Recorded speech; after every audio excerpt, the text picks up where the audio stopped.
but entering the retail market was a huge step for us. Like how you want to perceive yourself in the market. It was a very difficult time, I think, for the business. Do you think it's changed how you show up as a leader? And it was honestly the most fun thing I've ever done. And it was stressful. What do you think's missing in marketing right now? When somebody rebrands, the general question is, has the company been dissolved? Like you want to, in some ways, make him proud first. I think if you've built brand loyalty, and by that I don't mean you're selling millions of products, but if people trust in you, I think as a person, you'll automatically gain respect within the market. Let's restart everything. Let's replan the business model. Let's replan marketing. Let's replan everything. And then funnily enough, when I executed on those things changed. My results changed. Work on yourself. Just work on yourself. Seriously. Like every day. Just be better every day. Hello, my friends. Welcome to a brand new episode of the podcast. Today's going to be a really special one because technically I'm actually interviewing my first client. Now, that sounds a bit weird, nearly 10 years in business now, but it is. So, welcome to me. Welcome back. It's been, I think it's actually been, nearly 4.5 years since we've actually seen each other? The last time I remember, I think we were shooting something on top of a car park in Salisbury. Yes, we did. And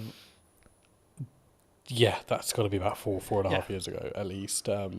So yes, it's great to be back and great to see you after all these years as well. I know. Yeah. Super good. I mean, you were actually under a different brand then. That's right. We were. So our legal entity remains the same, but we have rebranded to Anand, which incidentally is our family surname as well. And that came about through some hard lessons, I think, in business. One of the ones being most probably that you never really stop learning, I think, and when you get to a point where you think you've kind of, worked everything out, there's like this curveball thrown at you. So that was sort of what happened with us as a company. There were some legal obligations that we had to meet, and the old brand no longer resonated or could technically be used moving forward. So I think it all came about because we entered retail as a business.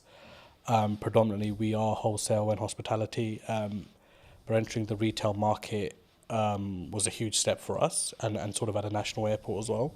So when that came about, I mean, it was a huge shock to the system because we had just launched this huge sort of project.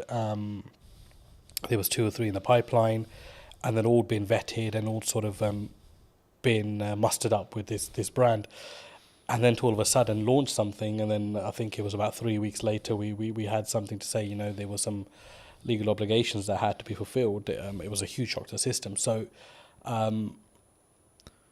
it was a very difficult time, I think, for the business, because I think being a director, I always say you have huge responsibilities for your staff and your company. And I think I felt at that time that, this was, do or die kind of thing. It was either we really got this going and sort of made the necessary adjustments. And we did. And, Anand was formed off the back of that. So, and it was honestly the most fun thing I've ever done. And it was stressful because, you're running this medium-sized operation. We employ up to 50 people, and all of a sudden you're rebranding and everyone's question is why. And there's a fine line where you can tell someone why openly and why you can't. And the majority of the reason was, it was just something that we had to do as a business. So the rebrand came as a shock, but honestly, it really taught us a lot of valuable lessons from within there. Because I think off the back of the name, we actually found a voice as a company. I felt for a few years that we didn't really know what we were. And I think that's really weird to say for a company that was fairly well established. I mean, you visited before as well. But I felt with Anand, all of a sudden we're back to this blank canvas, right? And we're creating everything in reverse, which is the worst way to do it, don't get me wrong. But because it had to be done, it kind of forced our hand to look at aspects of business that we never had before. All of a sudden we're engaging marketing companies, we're engaging branding companies, we're engaging companies that help you find your voice. I didn't know those things even existed. And all of that came off the back of my mentor saying to me, look, this is one of those times as a businessman where you either go big or you go home, right? And for me, it was like, we got to go big here. Like, I've invested too much time in this. Like, I've invested too many years, those sleepless nights, everything, to just, pack up and be like, yeah, we're done here. No, we're going to go big, and we're going to spend big.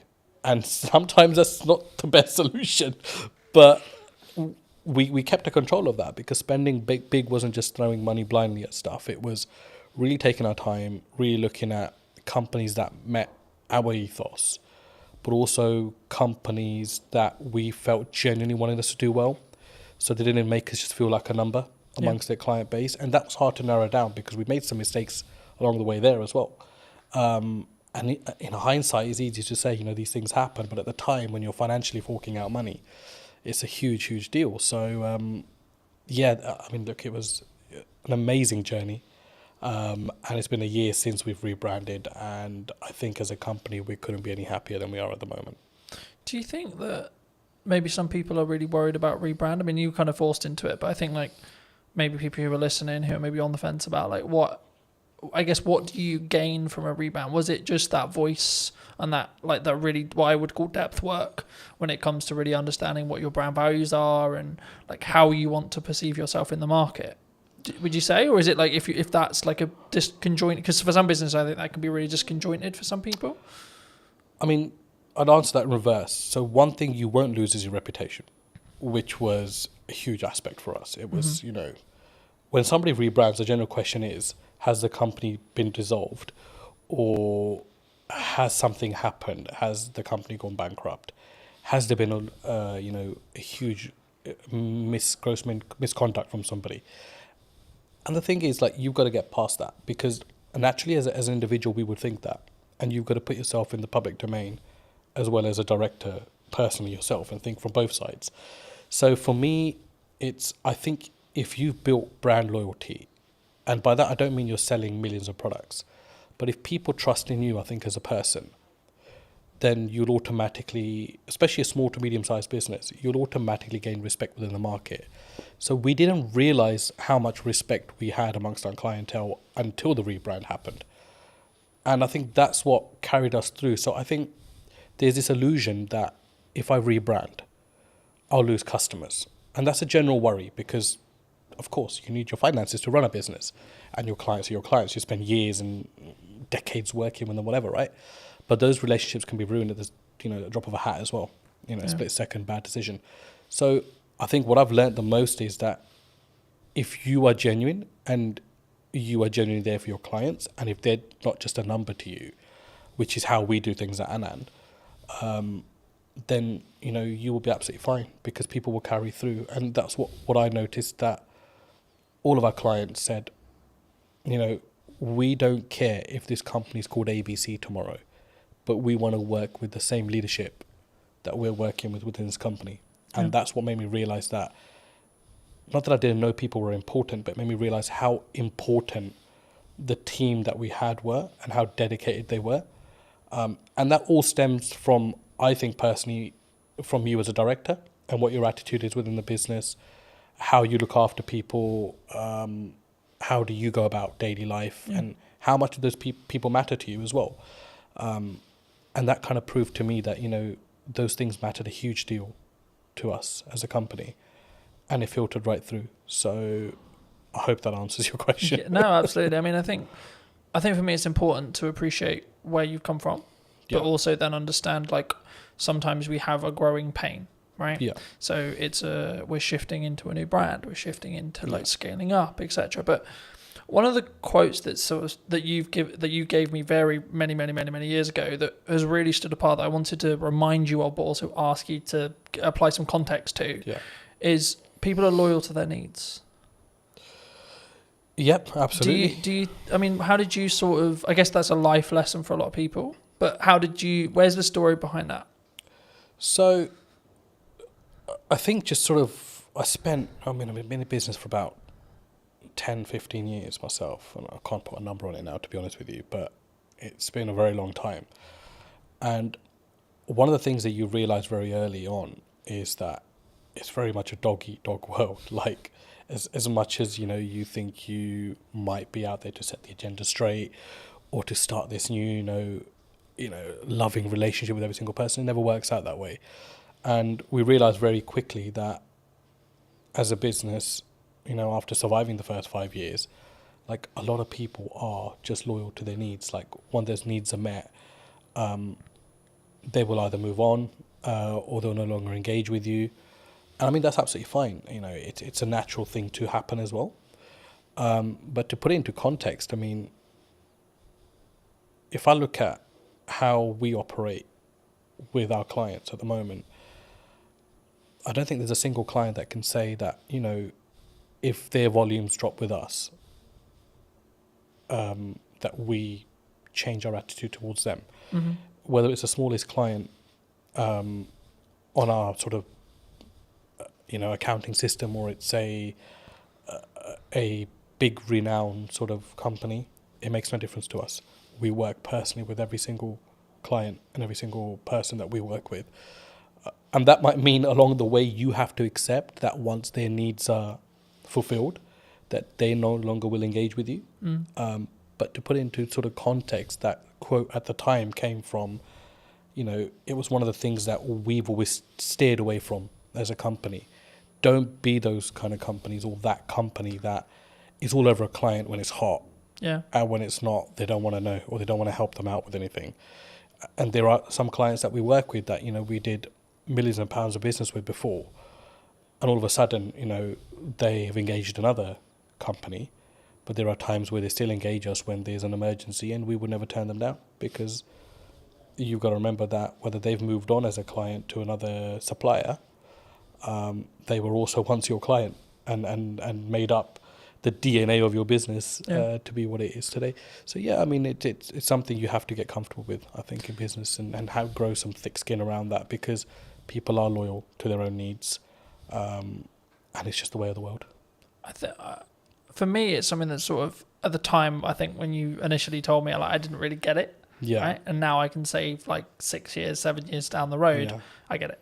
And I think for me, it's one of those things where it may not even be deliberate from that person, that client, that customer. Yeah. I think it's more around, actually, sometimes you just, there's only so much value you can add to that customer, client, etc. Absolutely. And people have personal lives, and it's well, it's easy to say, don't involve your personal in your work life, but it's a very difficult thing to do as well. So sometimes we do forget that people might have stuff going on in their own lives. People move on, and all of a sudden a new person comes into that role in the company and doesn't see your business to be as valuable as the previous person. So there are elements of that as well. Yeah. But I think I've always found that there's no use keeping hatred and negativity about somebody moving on. I think you've got to accept that and look and think, how can I learn from this? And how can I get better from this? And there was times that, clients left us on a very bad note, completely unexpected. Some that didn't even pay, the thousands of pounds they racked up in accounts, not to mention any names. And, that didn't mean that we were not going to look at what we could have done better as a company. So I think it always starts with what's going on at home before you look anywhere else. Yeah.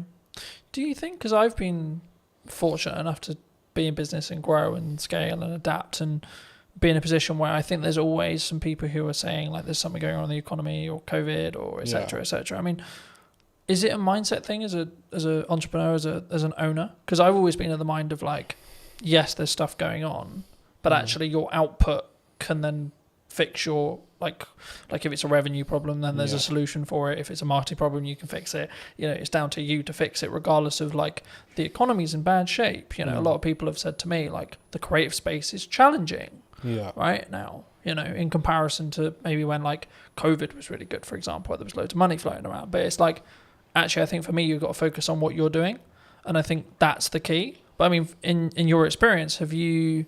Is it kind of a catch-all kind of? Oh, they're just saying it because the economy's hard, or as maybe as an excuse. Look, I mean, there's no doubt the economy is very different to pre-COVID, but then it's also very different to 2009, when there was a huge crash, right? Yeah. So I mean, that's just a constantly sort of evolving situation.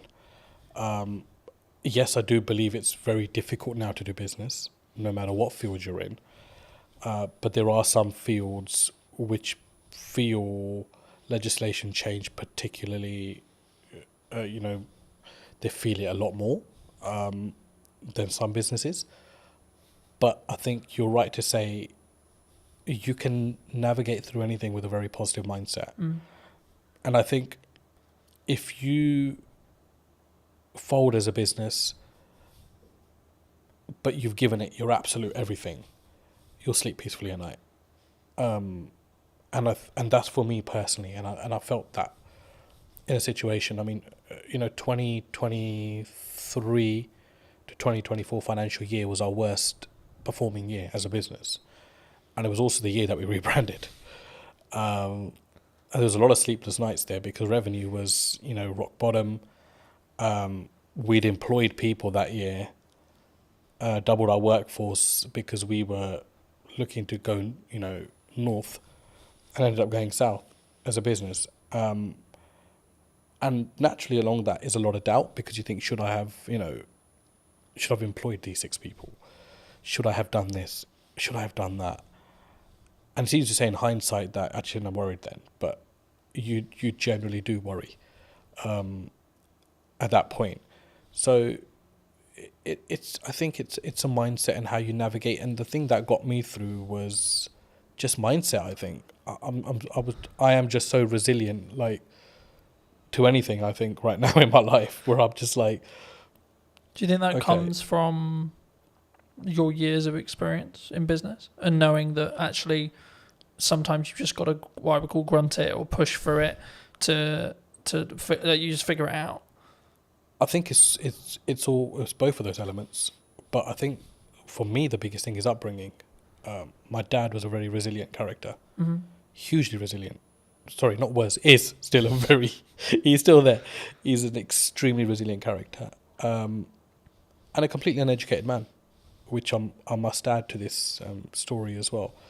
So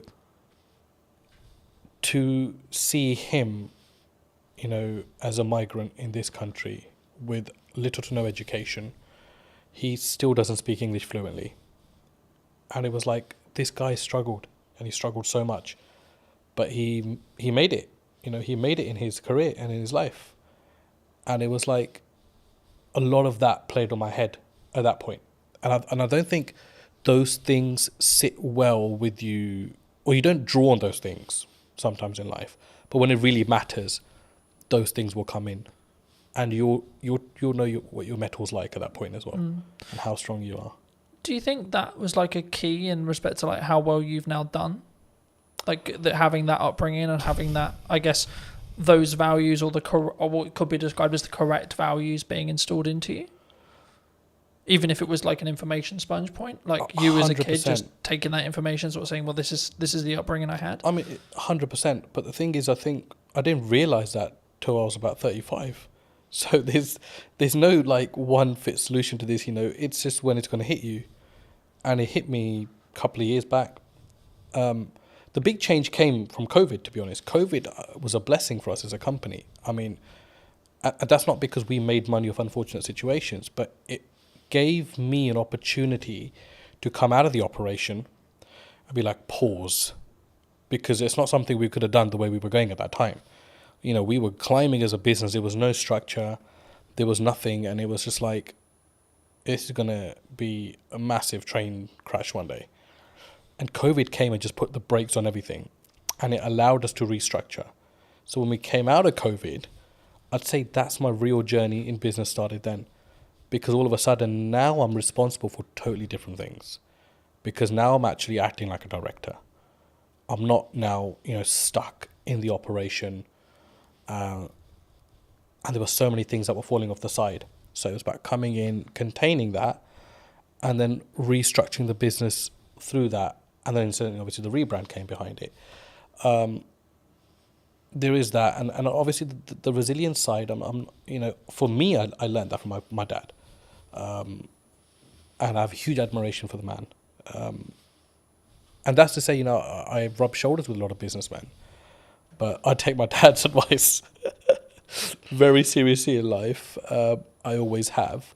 But I don't think you as a child or as an adolescent at the time, like, will particularly understand that. But if you're exposed to that environment, I think it does rub off on you at some point. And for me, I want to be like him. Yeah. Like, I look at him and I think, just the way he stands and acts and stuff, right? So, huge influence on my life, yeah.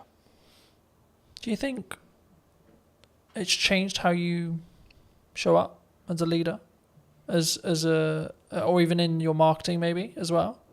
Like that core, like you want to in some ways make him proud first, is what I'm sort of hearing from you. Would you say?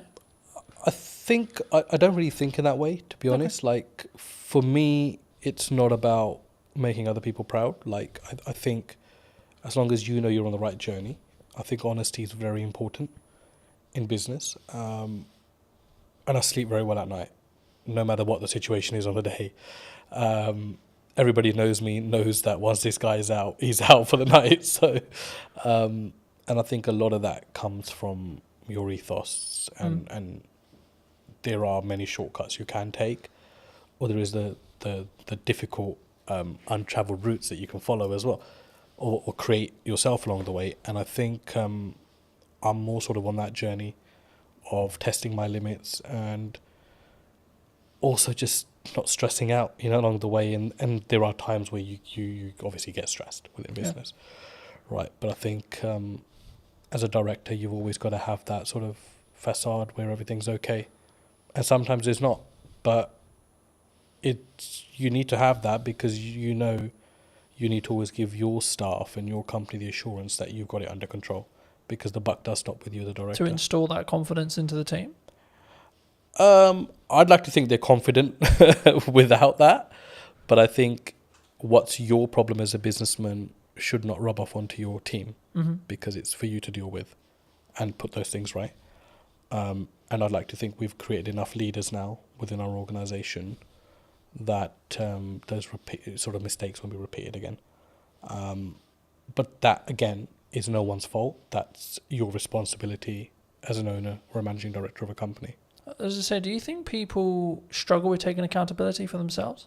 Like when things go wrong in business or when things go wrong, like they're more likely to go, oh, it's your fault, rather than it's my fault and it's what I could have done better. I think it's an easier route these days. And society kind of allows you to get away with that now. Do you know what I mean? But I think in your heart of hearts, you always know when you could have done something better. And I'm that kind of person where even if something has 0% my fault within it, I'd be thinking, what could I have done better? Or what could I have done to negate this issue? Is there anything? Do you think that what makes you stand out though? Because if you're going to say the culture of maybe the country or like the and on average it's externally. Surely the unique advantage could be, actually it's my fault. How can I do it better? What can I do? I think any great leader, let's go back. I don't consider myself great in any sort of way, I don't think I stand out in any sort of way there. But one thing that I've noted is like great leaders, whether they're businessmen, politicians, war generals, whatever, there's a lot of accountability. There's a lot of responsibility they take.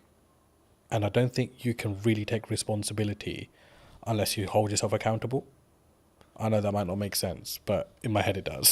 So I think that's really true, and I think that you have to take self accountability to what goes wrong, right? Like I've spoken in content quite a lot about last year was really hard, economically, business wise, etc. Now I could have go down the approach of, well, it was a harder year and it was financially this and there was political uncertainty and this and this and this, or I could say, well, what am I doing? Yeah, right. Exactly. Like, how am I showing up? How am I leading with value? Yeah. Am I leading in the right way? What's my office structure like? What's my business structure like? And then what I did was actually go, okay, right. So clearly something isn't working. Right. So let's go back to basics. Let's restart everything. Let's replan the business model. Let's replan marketing. Let's replan everything. And then, funnily enough, when I executed on those things changed. Results changed. Yeah. So I think for me, especially something that you can't overly control, right? Like, who's in the government, what the government policy is, etc., etc. that's why you should focus on you. That's why you should focus on what you're doing and what your key is, I guess, in some ways. But what do you think's missing in marketing right now that people maybe don't look at, or like either what you're doing specifically, or maybe what you're seeing as like potential opportunities? What I've seen, because we engaged with a lot of marketing companies before we decided to go with the one we did, it was just like how bad the quality of stuff is out there. And I don't know whether it's just that people settle for, whatever's kind of fed to them, or don't challenge back enough on things.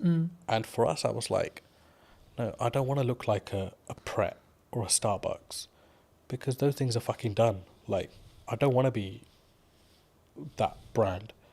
No, I don't care how they're presenting their material. It makes no sense to what we do. And, the comeback from some of the marketing companies was, oh, yeah, but, you're operating in a different domain. Yeah, we're operating in the aviation domain. It's a huge domain to this country. I mean, you saw what happened when aviation shut down with the ash cloud. Yeah. I said, we're operating in a very high marketable area. But I don't need to be another one of these brands. So there's this whole, I think in marketing, they've kind of got these slots in their head. Where, oh, okay, you're in hospitality, so let's just follow the footprint of this company. You're in travel, let's follow the footprint of this. No, it needs to be personal to you as a company. And I think no matter what size you are, I think you've got to have that arrogance and you've got to have that strength to be like, no, this is shit. I'm sorry. Yes, you might be saying to me this is going to cost me £5,000 a month, but I do not value this at £5,000 a month. Like, this content is shit. And it was until we took that stance, we were able to filter out the companies that we actually wanted to work with.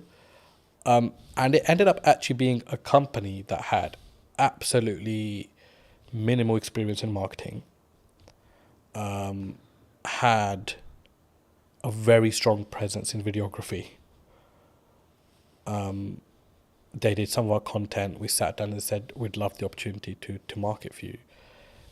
And I was sold on the directors of that company. And I think that's a huge valuable lesson, that don't just go out into the market and think, I'll go to the marketing agency that does marketing for X, Y, and Z. No, that will not be the necessary fit for your company. You need to find the necessary fit for your company. So overall, I think there's a huge gap in the market there. If somebody's willing to come in a company and work personally with smaller businesses, I think it's a huge market, because everybody wants to catch the big fish.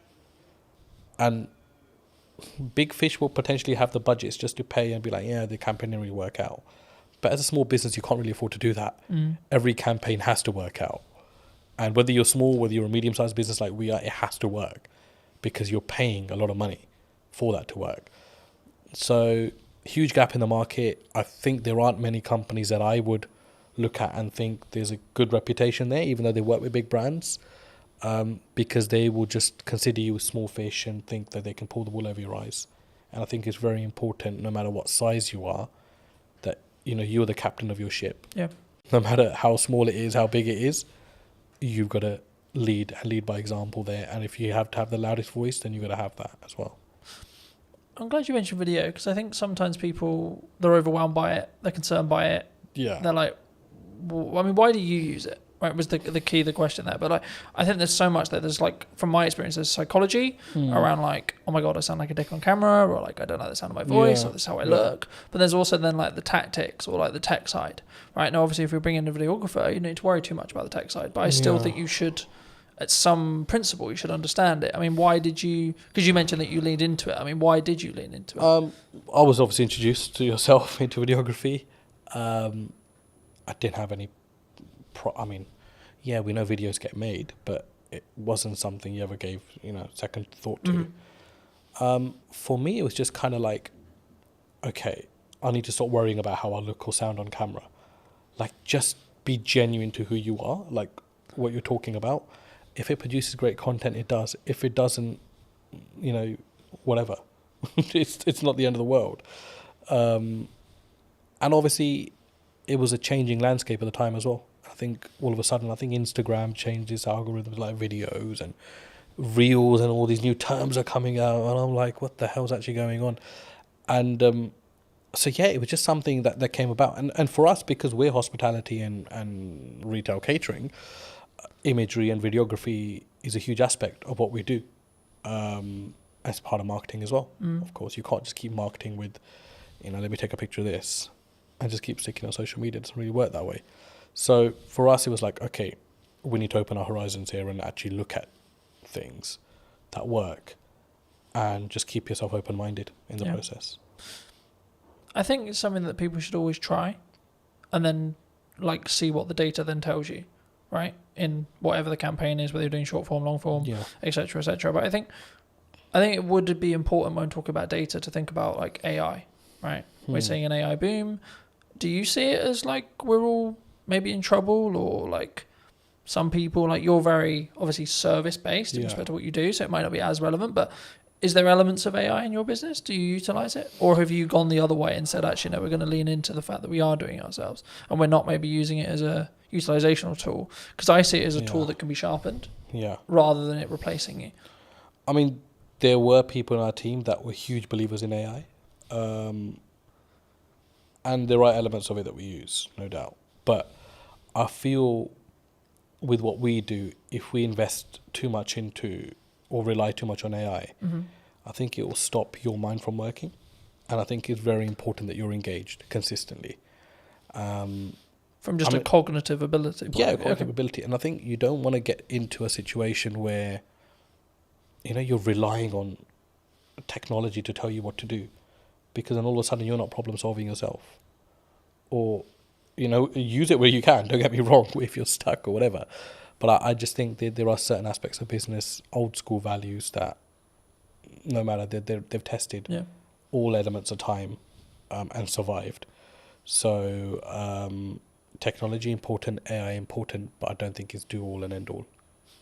No, I think that's a really important reflection. I think it can be, and I'm using the analogy of you sharpen the knife and then use it, right? Because I think it's a tool, and we need to be careful with how we use the said tool. But like for me, I'm also building habits around like doing more physical reading, right? Because I'm aware that if I use AI, my cognitive ability may become less. So I'm like, how can I actually increase my cognitive ability with effort and energy, right? And I think for me, that's the difference, and that's why I think like you can still be sharper. But were you always maybe looking at, like, because I think when we look at maybe the arbitrage, or maybe we're looking at for an advantage as a whole, were you always someone who maybe looked at technology and saw the opportunities it could give? Because I think sometimes people, they sort of put their defense mechanism up and go, no, we're not going to use it. We're not going to do that because it's scary and new. You've got to use technology. It's not, I mean, a side story, but a family friend, I mean, he owns about 20 to 30 industrial units in West London. And he's a landlord on all 30, and he accumulates rent of all 30, is the managing agent of his own estate, charges his own service charges as well. So huge business. And in COVID, he had an issue where his bookkeeper caught pneumonia and was hospitalized. So he called me and said, I need some help with software and accounting. And I remember driving to his place thinking, there's just going to be so much advanced systems here because it's a huge business. So I don't really know what I'm going to be able to advise him on. When I got there, I was completely shocked that he had no accounting system, no software, and he was doing everything manually. To the point where he was even adding up sums on a piece of paper, or his ledger, physical ledger. And I was like, and these are not small figures, 7,200, 9,229, and he's calculating all this on paper, and he's got this account running he's got a book per tenant running, and I'm like, shit. There's no way there can't be a mistake in this. Like, there is absolutely no way. So his first job for me was, I want to move all of this onto an accounting system. Yeah. And I looked at it and I thought, like, that is just madness. Like, it's absolute madness. And I remember setting up Zero for him. And I mean, I'm no Zero professional, right? We have a team that runs our accounts and stuff, but he wanted this to be a personal favor. So I remember shifting all of these physical ledgers onto an accounting software, and the sums were wrong by like thousands. So his first comment to me was, I need to recover this £62,000, which is owed to me in rent. When we actually shifted everything onto a ledger, the figure was about 225,000, which was owed to him. So it's like nearly 3 times what he thought was owed. And that was his change at the age of 62 towards technology, that I need to adapt. And that was the point where he was like, no, I Was it an can't. eye-opener for him? Sorry? Was it an eye-opener? I think it opened. Like, how did he react? I think it opened everything that he had within him, because he was just like, I don't even know how many years I've been losing money for, which is the main thing. And he always had tenants, I said, and came to him like, this rent figure is wrong. And he was like, no, he's adamant it's right. And I was like, an accounting system will put all that to bed. All of a sudden, the queries went down by like 90%. People stopped querying their bills because it was all automated. Each tax code was set. Every expense was set. And I mean, that was like, okay, there's also no time limit to when a person can wake up and see that they need to adapt to technology. And coincidentally, he got very ill last year himself. So he had his son come in and take over the business. And it was a very seamless handover because everything was sorted. So you could easily, you'd have to spend some time kind of understanding what's going on here. But it was handed over with something in place that you can just pick up and go with it. Yeah. Opposed to like, why is this or why is that or why is that? Everything was annotated. So look, you have to adapt. I don't think you can as a business. I mean, we didn't start using software till quite late into our business life as well. It was like 3 or 4 years in. We were creating invoices off Excel and that kind of stuff. And I was like, this can't be the way. And then slowly we've adapted to stuff. There are things that I think are really unnecessary in business as well. You don't need technology for absolutely everything. But basics like accounting and stock management, staff management, telematics on vehicles. You've got to have that. I mean, we had one of our drivers had a terrible crash last month, and the police wanted to know, what speeds were both vehicles travelling at, and we were able to prove that because we had the telematics. And the third party wasn't able to do that, which, favoured us as a business because we were able to prove that we were within, or our driver was within the speed limit. Didn't harshly brake. So technology is a lifesaver in certain places, and you've got to have it for the basics of your business. Yeah. You're specifically, obviously, a very niched business in regards to the sector that you serve. Have you always been that way? And if so, was that a very conscious decision from day one to be like, I'm going to serve this? Nope. Aviation just came about, to be honest. Well, I say it came about, but I kind of think you set your own destiny in some ways. We were so busy trying to survive as a company, but it was just like customer focus. Yeah. Make sure the customer gets everything they can from you, even if it means you're losing something. Just give your customer absolutely everything and make them feel special. And we do that till date.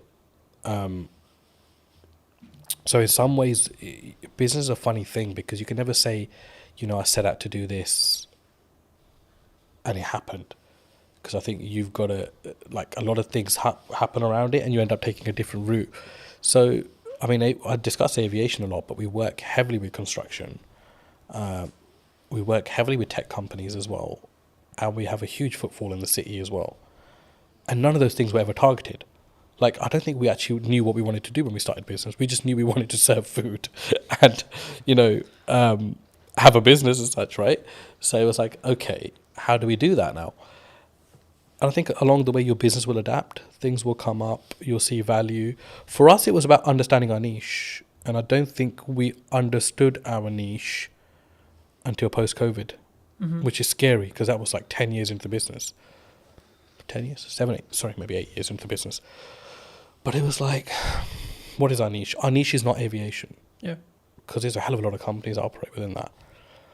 Our niche is short lead times. You get hold of anybody at any time of the day or night. We will solve your problems. And if we don't, we will make sure we've done everything possible to try to solve that problem for you as a client.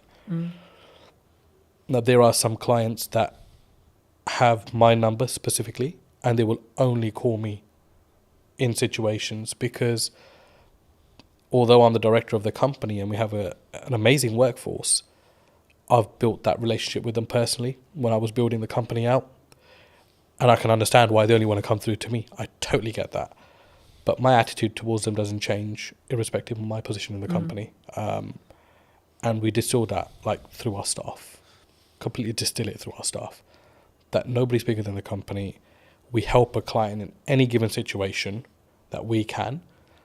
If we are closed for the day and something comes up for somebody, we will do everything we can to make sure that we solve that problem for them.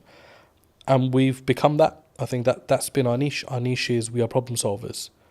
And that's helped us like also recruit the right people. And people don't come to this company thinking, you know, I'll just spend 9 to 5 behind a desk and I'm done. They're problem solvers. And we make sure they become problem solvers. And our retention rate's amazing. I mean, you know, we've had one staff member leave in the last 2 years, which is incredible. It's absolutely incredible. I mean, there are obviously niggles. There are obviously things that, you know, staff feels management can do better or management feels ownership can do better. But I think that's a healthy relationship and it's good to have that open dialogue.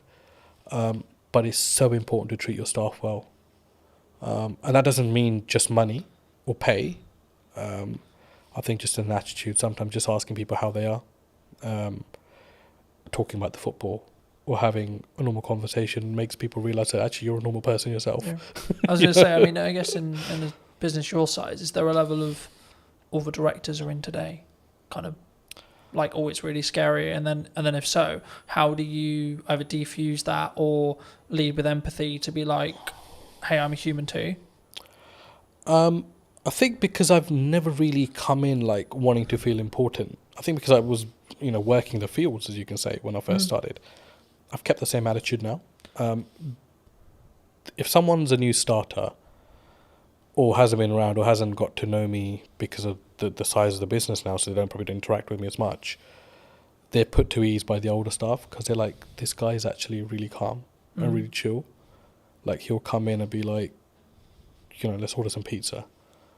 Or did anybody watch the football or the cricket or whatever? I mean, it's like we have our company WhatsApp groups, and I was at the cricket, India-England, the other day, and I'm sending in the group chat, you know, a photo of myself at cricket, but that helps people just feel like, you know, I'm not intentionally doing that. I'm just doing that because I've always done these kind of things. And there are staff that say, you know, they don't feel like sometimes that I'm the owner of this company just by how I act, how I am. I'm very relaxed. Mistakes are fine. I think we've always said that, look, it's fine to make a mistake, but don't let it become a repetitive mistake and we're not learning from. So it's that yin and yang. I think you've got to find the balance. For me, it's very hard to be serious with people, especially my day-to-day staff, because I think their life is serious enough without me having to add to it. Our work is serious enough without me having to add to it. So I try to, you know, just be chill around them. If there's problems, I'll take that up with my higher management, and we will deal with it away from our team. But I think it's very important to have that balance as well. Do you think, as a founder, as a director, as a leader, that maybe not you specifically, but people, those people in the question, leadership founders, they maybe have an ego problem, and if so, like, is that maybe their undoing sometimes? Like they have a massive ego, they care about the car, they care about the house, they're keeping up with the Joneses, Yeah. but they don't necessarily lead with maybe the correct, what I would describe at least as the correct values. Yeah. And do you think that has a strong impact as from a leader, from a founder, from a kind of how you show up for your staff, your employees, your higher management, etc.? I think so. I mean, the people with, if you've got the nice car, the big house, you've made it in some elements in life, and that's amazing for you as a person. I'm really happy for people that are able to do that. But do you think it comes from an insecurity sometimes? From insecurity, did you Like say? they're doing it. Like I've got the car because I don't maybe love myself as much, or like I'm trying to fill a hole potentially in their own self. I think everyone's trying to fill a hole in some way within themselves. I think we all have that. I mean, there isn't a perfect person out there. No, of course. Let's start with that. We all have our blemishes. End of the day, and there are things that we can always improve on. But I've been in business long enough to see both aspects. I've seen people that feel like they need to show their hard work or remind people how hard they've worked by showing possessions. Yeah. And they do that more for others opposed to themselves, which is sad. I think it's quite sad.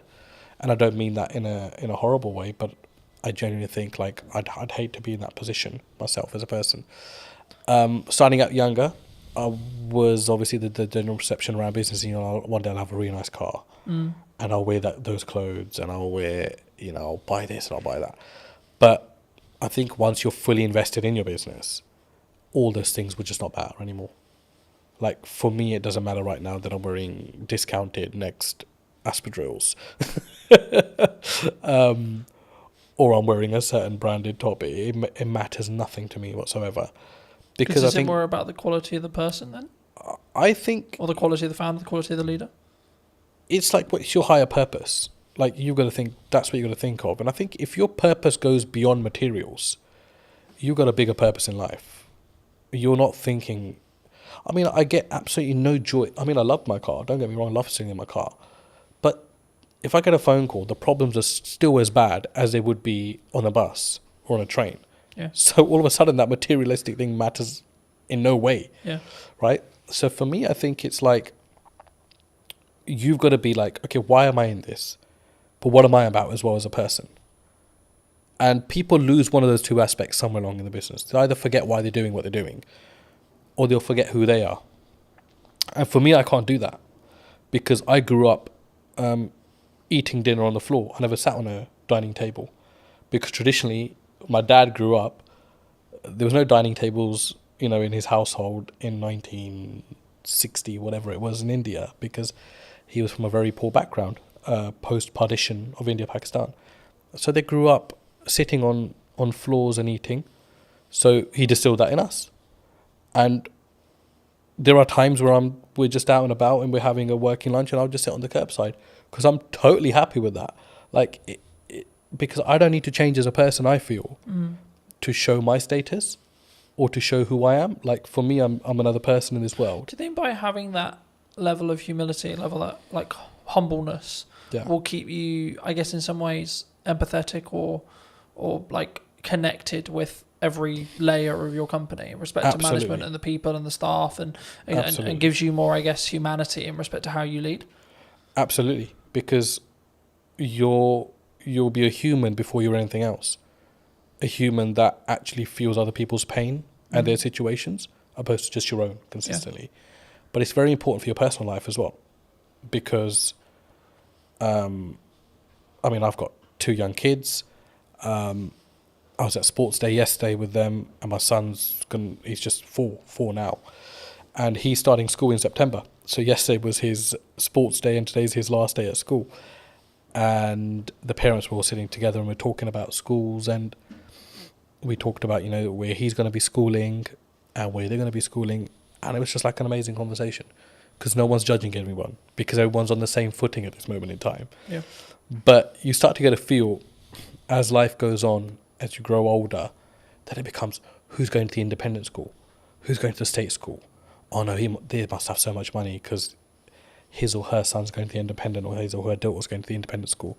But it matters nothing if you as a person still have humility, Yeah. I think, and it doesn't matter whether you're sending your kids to a certain aspect or spending X amount on yourself, it's how you are as a person and how you treat people. I think it's hugely important, and even more so when you know that the person you are treating well can't give you as much value back as you can give them.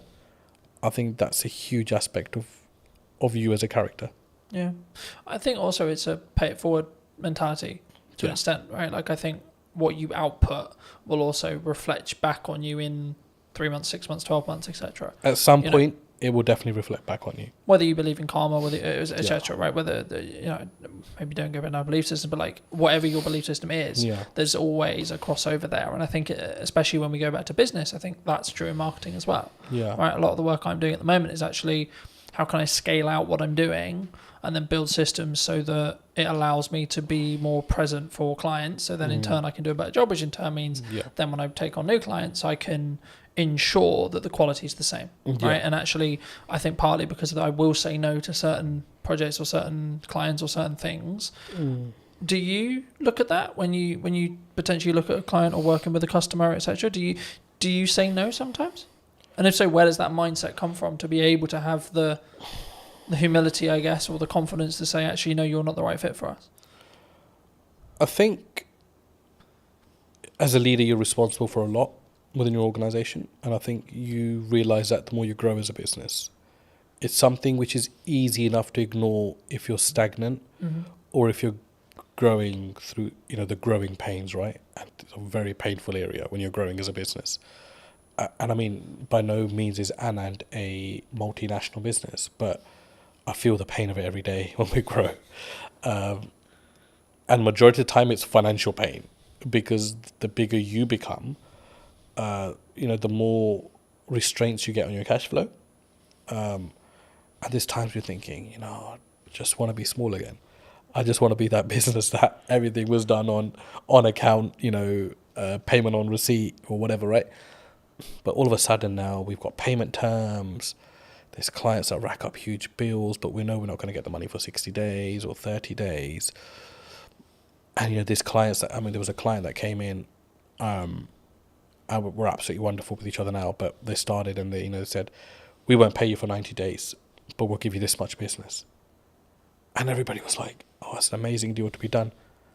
And it was somebody from our team, actually, because when I consulted him, and he said, there's absolutely no point to take this business on, because if this client's going to be giving us £150,000 a month, we won't have that for 90 days. So all of a sudden we would have racked up something like $500,000 in 3 months. Or this business would have racked up $500,000 with us and that's a huge risk, because we only get paid 150,000 out of that 450 after 3 months. Yeah. And then it becomes that again. And then it becomes that again.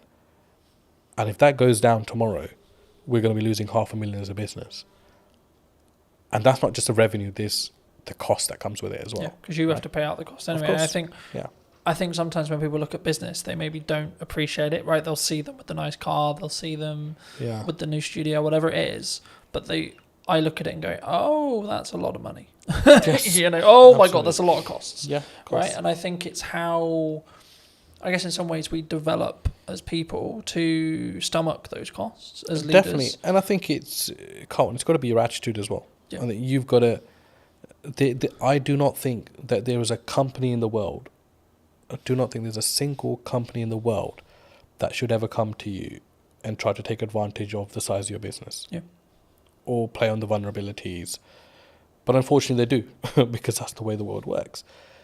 And that's where I think you've got to show your mettle. Like, how much do you value yourself as a business? How much do you value your services as a business? But be able to back that up with quality as well, which is a fine line, right?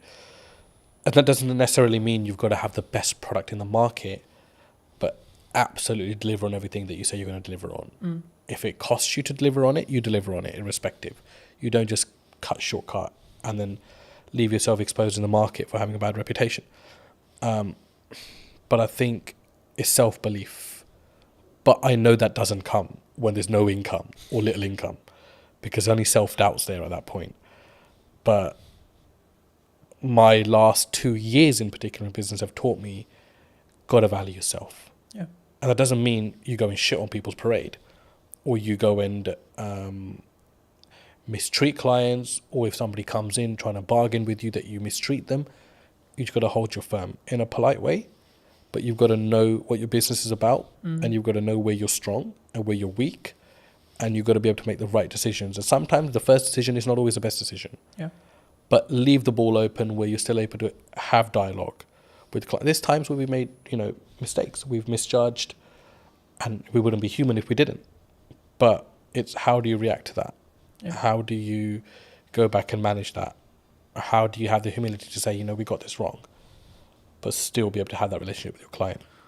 I think as well, and I had a very fortunate conversation a couple of weeks ago about this, and it was like, we just worked with a brand new client, and one of the things they said to me about why they chose us or me, however you want to perceive it, is that because I was the most expensive out of the ones they were talking about, and for like maybe a newcomer or etc., that sounds weird, right?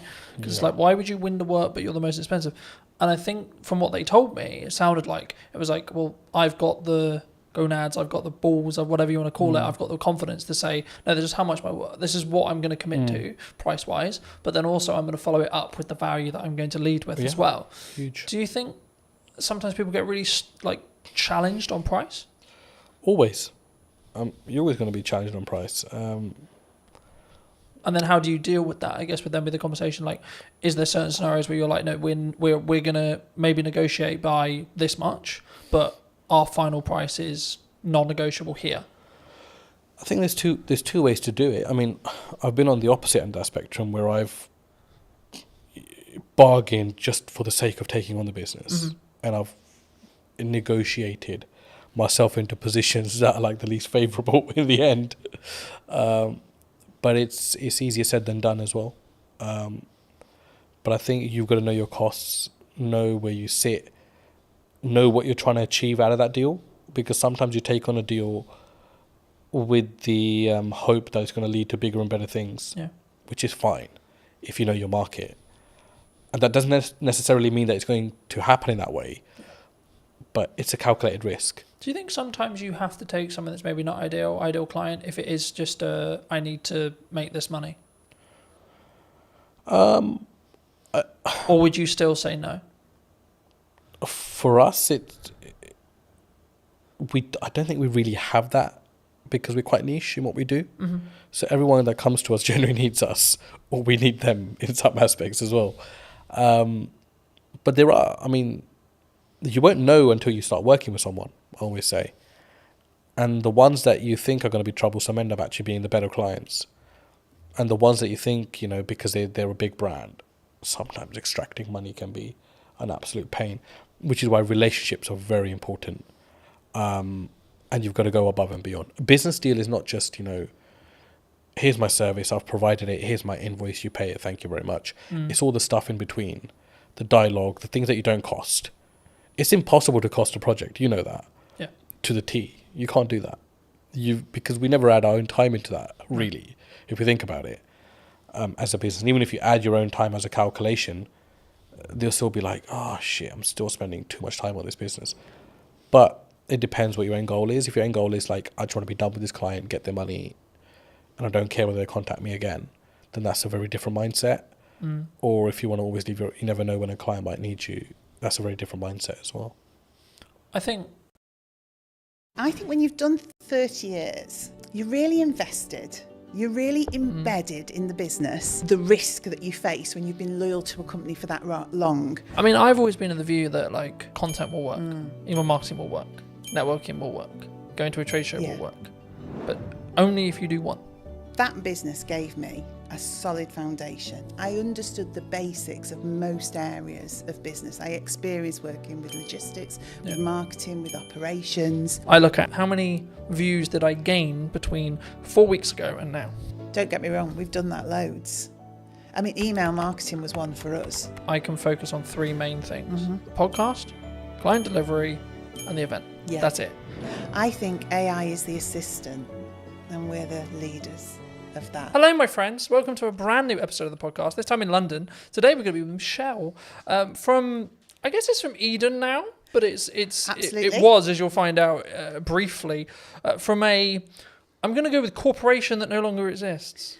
Sadly so, yes. So No longer on the high street. It kind of does, but not in the same way. It exists under another name, yes. Should we stop being elusive? And should We should definitely stop being elusive. It's W.H. Smith's. For those of you that didn't guess, it's W.H. Smith's, yes. I'll start here. How did it feel? Because obviously you were, correct me if I'm wrong, but you were a regional manager. Yeah, so I looked after the north of the country for W.H. Smith's, yeah. I was with them for 30 years, so I grew from being a Saturday girl on the till to that position of looking after all the stores in the north. But yeah, at the point I finished, I looked after about 304 stores in the north. And what made you make the leap? Did you transition out? Because I think when you're in a position like that, maybe the money's good, or was it just oh my God, not this again. I hate the inside of my car. I don't know really, because I think when you've done 30 years, you're really invested. You're really embedded in the business. You are earning really good money. And you're super comfortable. And the reason you're comfortable, and this to me is the sort of the risk that you face when you've been loyal to a company for that long, you've kind of got into the zone of corporate muscle memory. So I didn't really have to think that much anymore. Yeah. So I was earning a good wage. I was doing a job that I liked for a company I was really invested in. But ultimately, I'd kind of lost the ability to be myself. The company had changed. I'd changed. And it was just time, I think, to find something that was me. I guess there's a natural kind of, sometimes there's maybe a disconnect. Like you were who you were then, you grew 30 years and then you wanted to go this way, but they wanted to either downscale or go that way. I don't know if it was a case of they wanted to go this way and I wanted to go that way. Because in all honesty, I could probably have done another 20 years for them. Because genuinely, I was really embedded in the business and I loved it. I loved the people. You literally know everybody when you've done 30 years. You know every store, you've been to every place. But I just sensed that it wasn't going to be right for me in the future. I think you just get a knowledge of, I've got all this experience, I'm getting my own mind, my own voice more, and that needs to be somewhere else for it to develop and grow. Yeah. It's not going to be develop and grow here. Or I can stay and carry on doing what I've always done for another 20 years. So was it, I guess, in some ways a personal development shift for you? Because we were talking just while we were setting up about, the difference that you now have with where you are with Eden. Yeah, I didn't know it at the time. I honestly didn't know it at the time. So it was a leap of faith moment, really. And then the weird thing for me was COVID literally happened on the Friday of the week that I left. So I gardened for about 12 months. So in that period, I really did start to think, well, what's going to work for me now? And do you know what? It is not an easy thing. I now see people going through that same process of leaving something really big and corporate that they know well and then trying to find their way. It's difficult. Do you think that it comes with because we were talking before we started, that I'm going to find it very hard to go into corporate now because I've got the freedom of self-employed. I guess you could say I know what works marketing-wise, especially right now. Yeah. And I would have to fit perfectly into a team culture-wise for it to work. It would depend what you'd want that for. For me, that business gave me a solid foundation. I understood the basics of most areas of business. I experienced working with logistics, with marketing, with operations. It taught me to be resilient. They were a company that was adaptable. They survived on the high street. So it did give me an understanding of how you support a business to survive, to protect its people, to protect the brand, etc. But yeah, on the other side of it, the thing that you're talking about, having your own voice, that freedom to shape a culture, shape a business, shape the dynamics of what the team are doing. For me, that didn't exist in that type of business because I think they have to have really clear communication, real clear clarity of message. Yeah. And if you're someone who wants to divert or disrupt that, that can be very regardless difficult. of maybe how good the idea is. Regardless Right? of how good because the it idea is a triangle Yeah. in that respect. You have to follow the top. And I always found I was always in a box. I think so, and as well, and you can have, and also it's the ability to push that idea through, because some ideas do make it through, but what do they say? It's like steering an oil tanker, not a speedboat. Yeah. So it's the perseverance, it's that just ability to doggedly slog through with that idea till somebody says, yeah, we can make that work, and you get people behind you. But you learn so much from that. So I could see you going into corporate and learning a ton of stuff. But because I know you, I can't imagine you there, because you're more entrepreneurial. Yeah. You shape things, you do things that you believe are right, not what people tell you is the right thing to do. So Smith's was all about just execute, and deliver. Whereas now I get to shape and change and mould and mentor and support elements of that in a business like WH Smith's, but now with a lot more heart and my own voice behind it. Do you think? I mean, obviously, for those who don't know, you've moved into Chief Strategy Officer. This is the first time I've heard of it. I mean, in a nutshell, what is that? What is it? What does actually your day-to-day look like and feel like? I guess it's about, ultimately, it's having the long-term plan and strategy for that business, so the growth plan. So looking at quick wins, middle term, long term. So saying, where is Eden as a business going? But then from that, understanding, I guess, some of the fundamental change. So what are the operational and robust things we need to put in place to get it there? Yeah. But also having the freedom to be inventive, to work with the team, to generate ideas. So I would say I'm the person who knows the long term, but I'm also the person that wants to generate all the bits in between that move us in that direction. And some of it is quite simple. Some of it is really quite complex. It's about building teams. It's about building roles and responsibilities and processes. Yeah. But then it's about looking at innovation, deciding what we want to do, NPD, all the fun side. And I think for somewhere like Eden, Chief Strategy Officer is because we want to scale up and grow the business, but we don't fundamentally, well, I don't believe fundamentally we can lose the heart of what Eden is. Yeah. It started in somebody's house with the founder and his partner and a couple of people working for him. And it's grown now into its own HQ, its own warehousing, employing 26 people. There are loyal customers who've been with that brand for that whole 12 years. So we've got to scale it up because we want more people to join the organisation and more customers to experience the brand. But we don't want to lose the heart of what Eden's all about. And I think it's my job to make the scale up happen, but make sure Eden remains Eden. Do you think it's difficult? Because by proxy of scale, you have to somehow, like I'm in this, as we were discussing before, I'm in this struggle at the moment where actually things have gone like a lot better than planned.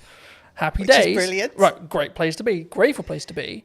But it's also like a legitimate issue in the respect to actually now I've got to like, how do I duplicate myself?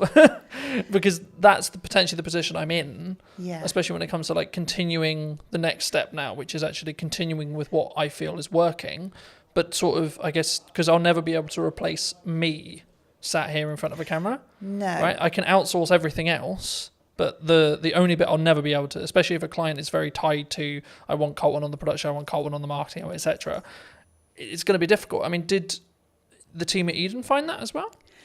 I think because obviously you sell a product, right? But the essence is still there. Yeah. I mean, ultimately our main product, it's dog food. I mean, that's what we produce and sell, premium quality dog food.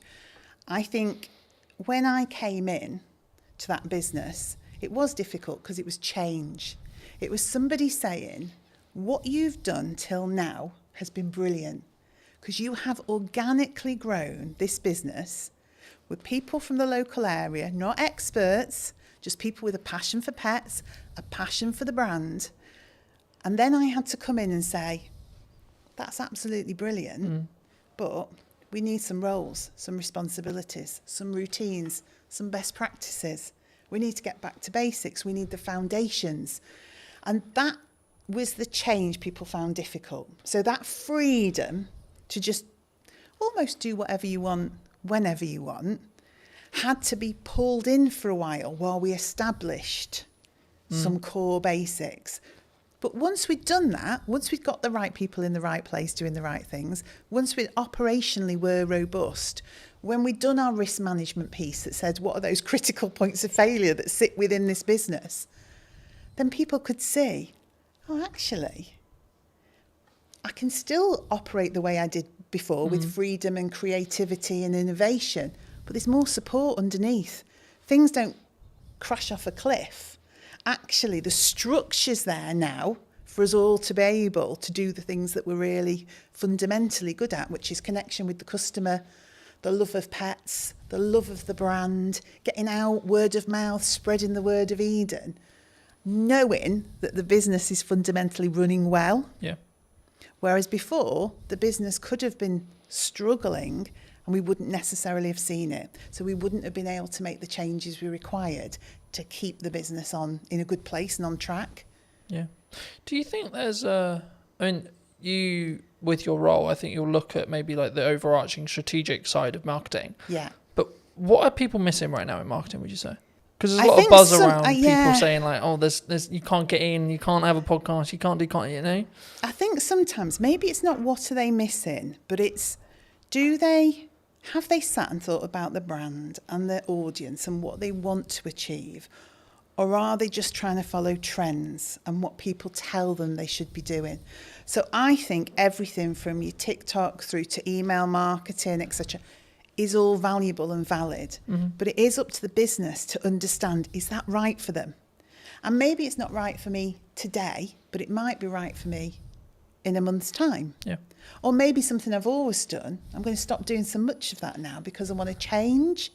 So I think you have to consider everything in the marketing sphere, but it doesn't mean you should do everything.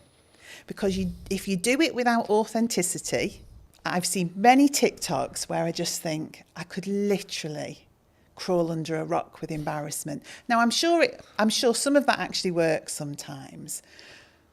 But if you're just doing it because you think you have to, I don't think it works.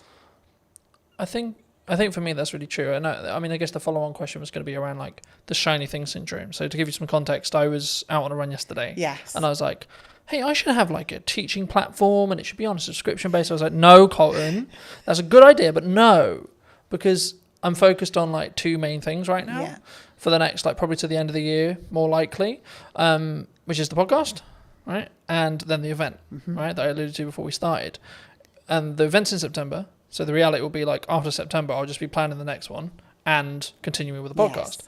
Do you think people run into a challenge when it comes to like, they get some momentum with something and then they go, oh yeah, but this shiny thing over here is really cool. Yeah, and it's and also if you're looking at your competition quite heavily, if you're looking at the marketplace and seeing what people are doing, you don't know if what they're doing is actually successful. But internally, you go, they're doing that. It looks great. I mean, of course it looks great because they make it look great. Yeah. It doesn't mean it works. Doesn't mean it's successful. But it's so true to say you can just be pulled off. I mean, I say to my team, I know it's a really old analogy of all of us pushing the boulder up the hill. If we all run off in different directions, we're going nowhere and probably going to get squashed. Yeah, who's going to get squished? Who's going to get squished? And that's what I say. Look, we've got some key pillars. Let's stay focused on that. Let's consider the opportunities, but don't run off and do it and just leave this hanging over here. And don't get me wrong, we've done that loads.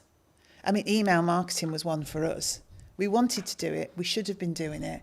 We kept running off and doing shows and events and sparkly fun things, never actually nailing some of the fundamentals, because it's more appealing, isn't it, to go to Crufts and meet dogs.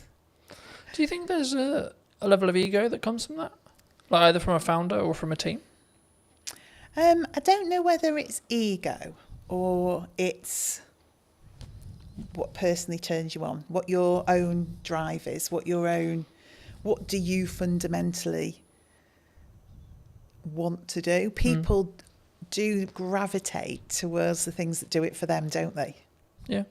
I mean, I've always been in the view that, like, so for example, content will work, email marketing will work, networking will work, going to a trade show will work, but only if you do one. Okay. In my view, right? From what I've found personally. Yeah. When I've really focused in just depth on how do I make the podcast as best as it possibly can. Yeah. From a viewer's experience point of view. That might be how it looks, how it sounds, how I come across. Can I outsource it?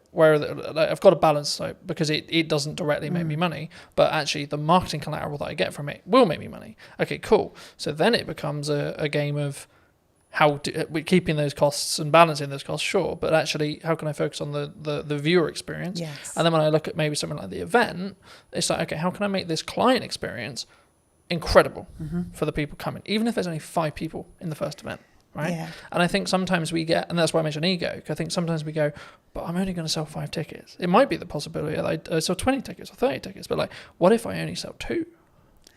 I get that. And it's interesting, isn't it? The business that yourself is in with you, and obviously you're looking to scale up and maybe employ, etc.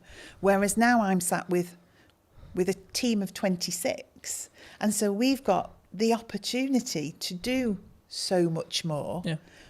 But again, it is that decision on what's really valuable. I mean, and you just touched on something actually that I thought was really interesting. Doing things really well, you know, making sure that the experience for the customer is, well, I mean, we were in a whole cycle of wanting to be perfect and never actually doing. So we had 20 things we should have been doing. So we were going to a show, we were doing email marketing, we're creating a newsletter for B2B, we were doing, but actually all of those things had to be, to us, absolutely flawless. Yeah. And we were not delivering anything. So now I'm in the world of accept 80% sometimes, but execute and get it out there for the customer and do it consistently. Because I think sometimes, and maybe it is a bit of ego, you want to look at a piece of work you've done or something that you've done that the customers see and comment on. And when you're getting all the praise and, oh, that's so beautiful and that looks amazing and your brand is absolutely, but you've achieved very little, it's not really worth anything. Yeah. All that praise and adulation about something. When There's a very quick psychology study. I've done longer videos on it, but like just very quick synopsis here. There was 2 groups. Sometimes it's pottery, sometimes it's painting, sometimes it's sculpturing, etc. The lecturer says one half can only create one piece across a window of time. Sometimes it's 2 weeks, sometimes it's a month. And the other half can create as many pieces as they like, whatever the metric is, so pottery, painting, etc. And the result of the study was that the group that could repeatedly create something had a better piece objectively than the group that had only that window of time to create the one thing. completely agree. And that's where done better than perfect is better. Yes. And when I say I'm looking at, like, I think it's a focus point for me on how can I create the journey or the viewer's experience or the customer's experience or the client's experience as a whole to be better across a year, not per episode, not per event, not it's the overarching strategy. So I don't look at this reel got 1,000 views. I look at how many views did I gain between 4 weeks ago and now, right? That's the metric I track, not what when I go into what's working. Sure, I'll look at specific videos, but on average I won't. I just focus on the output and then focus on how can I build each one to be 1% better than the one before. Yeah, and I think we do similar. I would say we start to look at consistency of communication. Are we building a community? Do people feel like we're engaged with them and so that they're engaged with us? So it's a similar sort of metric but in a different way, because if you're brilliant once, those people soon just disappear. But if you're constantly there talking to people, engaging with them, they're able, you're responding to them, then over time that just builds into we call it a community. We're trying to create a community.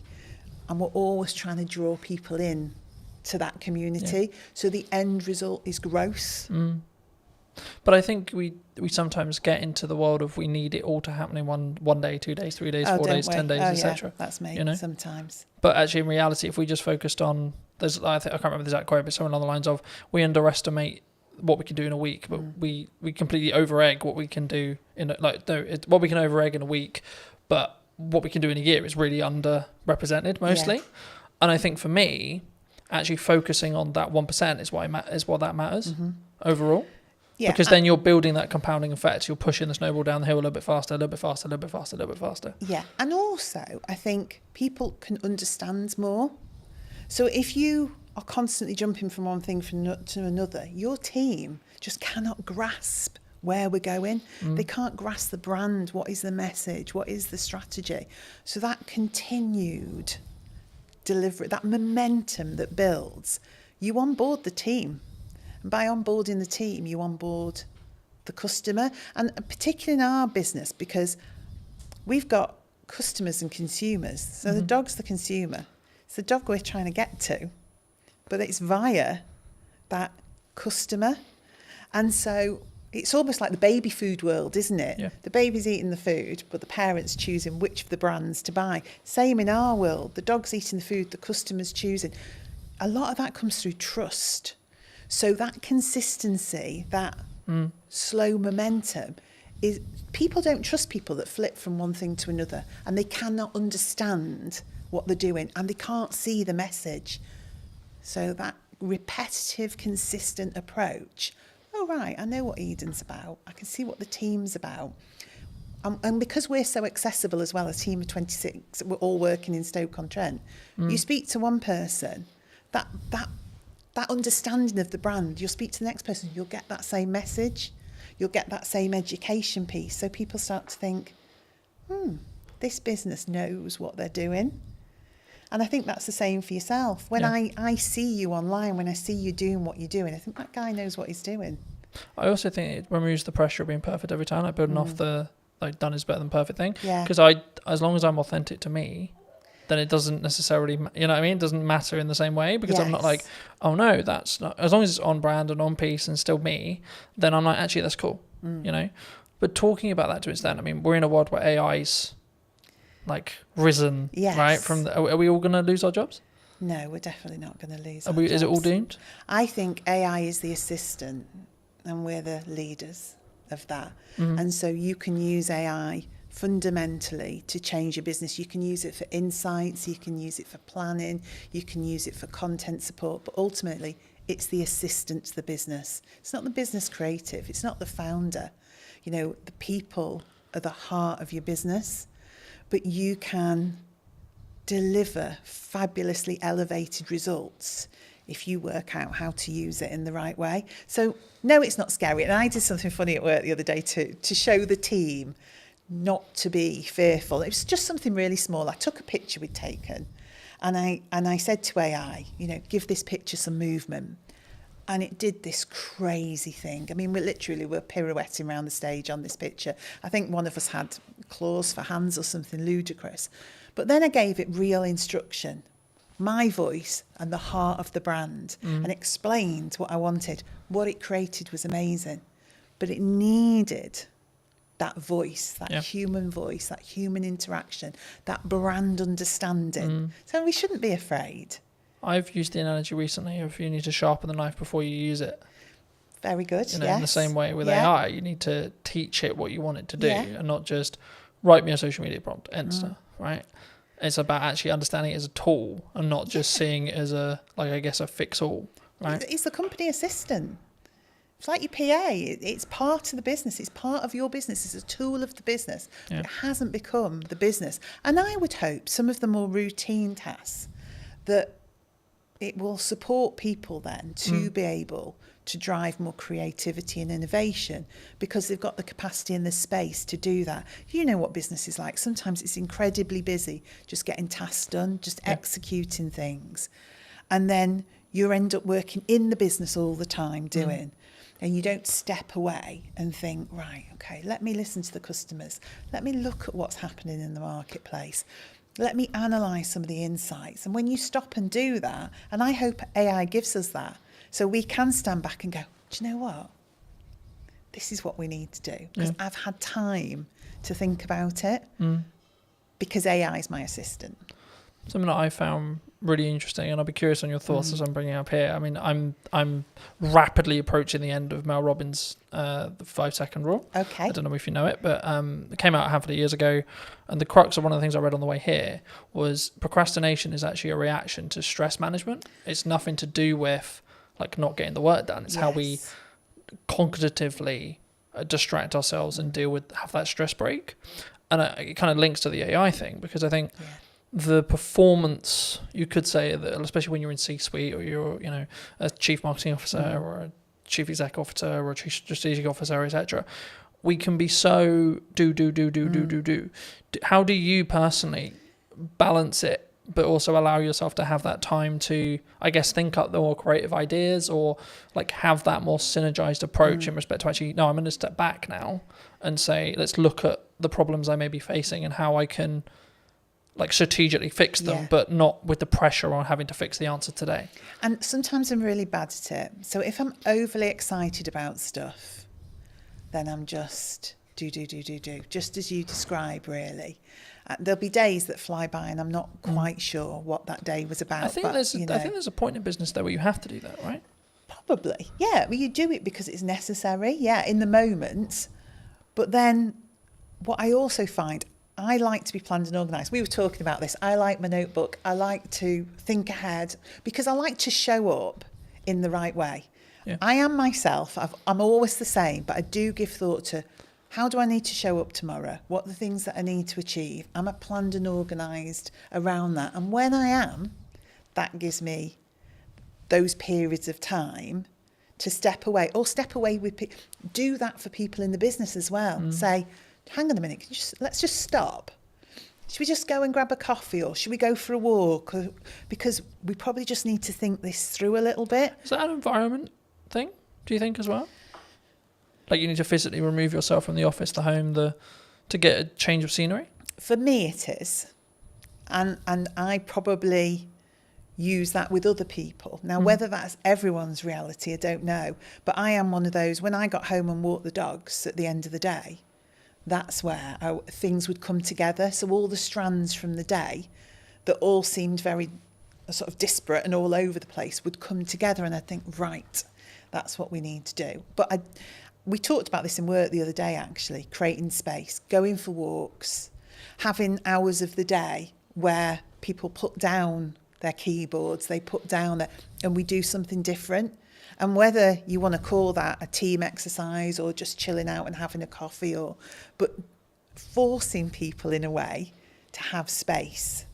Because your natural reaction is you're being paid to do a job. You see yourself as, I must be productive. I need to be able to demonstrate the things that I've done. But that's not the case. What you need to be able to demonstrate is an understanding of what the most important and priority things that we should be doing. Not that you've done 100 things, that you picked the 10 most important things and did those.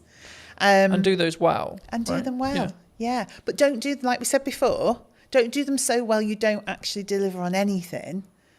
But, do them well. I think you need to personally ask yourself, I mean, I'm looking at it as I say, like, I can focus on 3 main things, right? And that's what I'm really leaning into across 3 months, 3 things. Yes. Right? And it's like, right, the podcast, client delivery, and the event. Yeah. That's it. You've got nothing else. You can't add anything else. And it's not that I don't have other ideas. I do.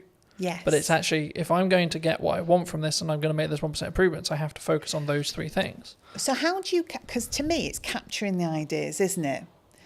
And that, I think, is the strategically important bit. I think you can, and I believe part of my role is to help people focus on the key things, because I think you are in control of your role and your business, and we've got 26 people there. One of my jobs is to help them prioritise what we need to be looking at and when.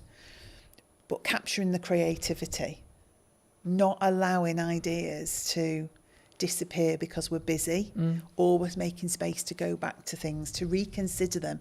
And even if in 6 months' time it still isn't right, to reconsider them again. Because what do they say? There isn't any bad ideas. No, it's just about timing. Yeah. And, I mean, the simple answer of like, how do I do it? I have a set of like what I call my command notes or like top end notes. Okay. Whenever I have an idea, I put it down. Don't care how I'm going to use it, don't know where I'm going to use it, etc. I'm like, I don't have the time to focus on how to build that out yet, but I don't want to lose it. Yeah. The other way, building off the AI side, is utilize chats in ChatGPT, for example, especially if you have a conversation in that chat, it will be able to, as in physical conversation, as in you're typing, or actual conversation, you'll be able to then refer back to it. So if you say, hey, ChatGPT, for the next 3 months, I can't really focus on this thing, but actually it's a really good idea, I'm going to come back to you in the future. Can you kind of make a highlight list or make a reel or etc., or make a summary of like my thought process now? And so when I actually have the time to give the focus, I can then do that. And then what you do is you just brain dump. And I love that, because I am a notebook. You see my notebook there? I am a notebook girl. If you ask anybody in the office, I mean, I have strategically coloured notebooks. I lost my orange notebook the other day. I thought the business was going to completely go off a cliff because I'd lost the orange notebook. But that's me. I love to capture those notes. I sit in meetings, I listen to people. I'm thinking, oh, good point, good message, good. But I have started using the chat GPT to do just that. So I just sit and chat to it. I say, so-and-so thought of this today. Yeah. In terms of and it seems bizarre at the time. I mean, I did think I was losing my marbles a bit that I'd found this new best friend of ChatGPT. But I did. And I systematically would go through and think, right, idea. Don't lose it. So now I'm developing a combination of my old way of thinking, get it down on paper because that really works for me. But now capture it somewhere where it can't be lost. Yeah. And I think as well, like if you are capturing it either written wise, like some people are really into writing, there's a couple of things I would say, like get a tablet with a pen so you can just write it and it can digitally transcribe it for you, or just get into the habit of taking photos of those pages, because if you give those to ChatGPT, it's probably nearly smart enough from what I found to actually be able to capture that information and then convert it into like a text format or whatever you want it to do, or even just capture it inside the chat's memory. I like that, because I'm a paper and pen girl. I really am. It's meaningful to me to put words on paper. But that might be actually, that's how your brain's wired. Yes. And actually that might be your good idea. Yeah. And that's where your ideas flow. But then like in the result where you do lose your notebook, if you're also backing it up through ChatGPT's like chat memory, like you could just have one called idea dump, for example, right? And every single time you write a page in your notebook, take a picture of it. Yeah. And then tell ChatGPT, I'm going to refer back to whatever the note is.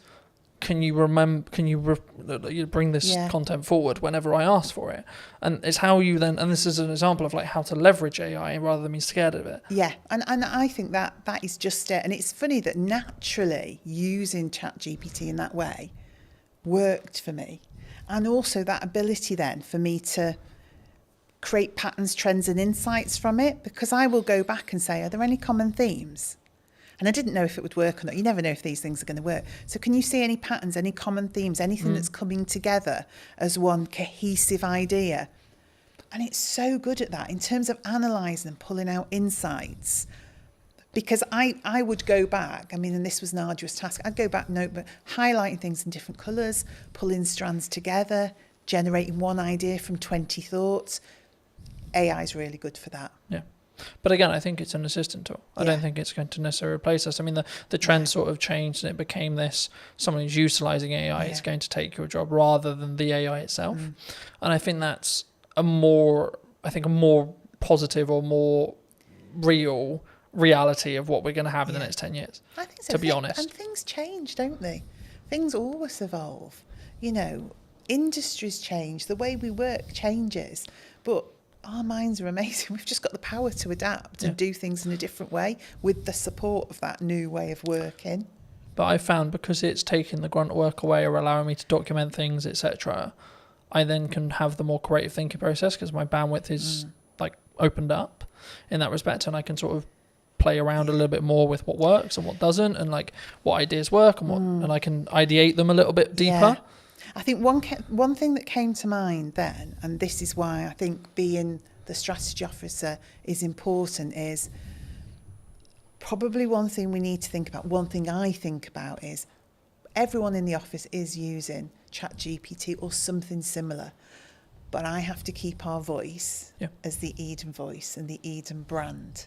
So that's what then becomes important in terms of us and the team. Because again, we could all go off with our voice thrown into ChatGPT. What it gives you back then starts to become But I think it's a mirror, right? Yeah. And I think when we blame it, oh, it's a bit robotic, oh, it's a bit this, oh, the words aren't. It's like, well, you put it, you did the prompt, you did the. Yes. But I think, I mean, as a more generalised question, I guess, do you think that we don't look at ourselves, accountability-wise, as an over, not even necessarily AI, but as an overarching kind of as a person when we see something maybe goes wrong, like more generally? Like, what, that people as a whole we don't take accountability themselves, or do you think that's rarer? It's easier to go, it's your fault. Yeah, we don't always want to take accountability. If you're asking if we do, I think you know when you're accountable for something. Yeah. That doesn't mean you don't try and deflect that accountability.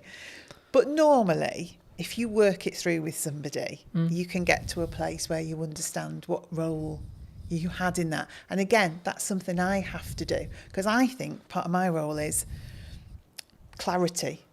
And I think clarity is caring for people. So getting people to a place where they do understand their accountability and they do understand. There's also needs to be a proven place of safety, right? Well, yeah, definitely. But that's how it should be, isn't it? It should be a place where because it isn't like hands up, I made a mistake. Oh shit, my job's gone now. No. It's actually, no, hold on, we're all going to make mistakes, and that's okay. How do we learn from it? It's we've made a mistake. You know, we have done. We've put tons of effort. We're relaunching it again, but we did a try before you buy campaign, and we got quite a few little bits wrong in that. Mm-hmm. So that campaign did not deliver as it should have done.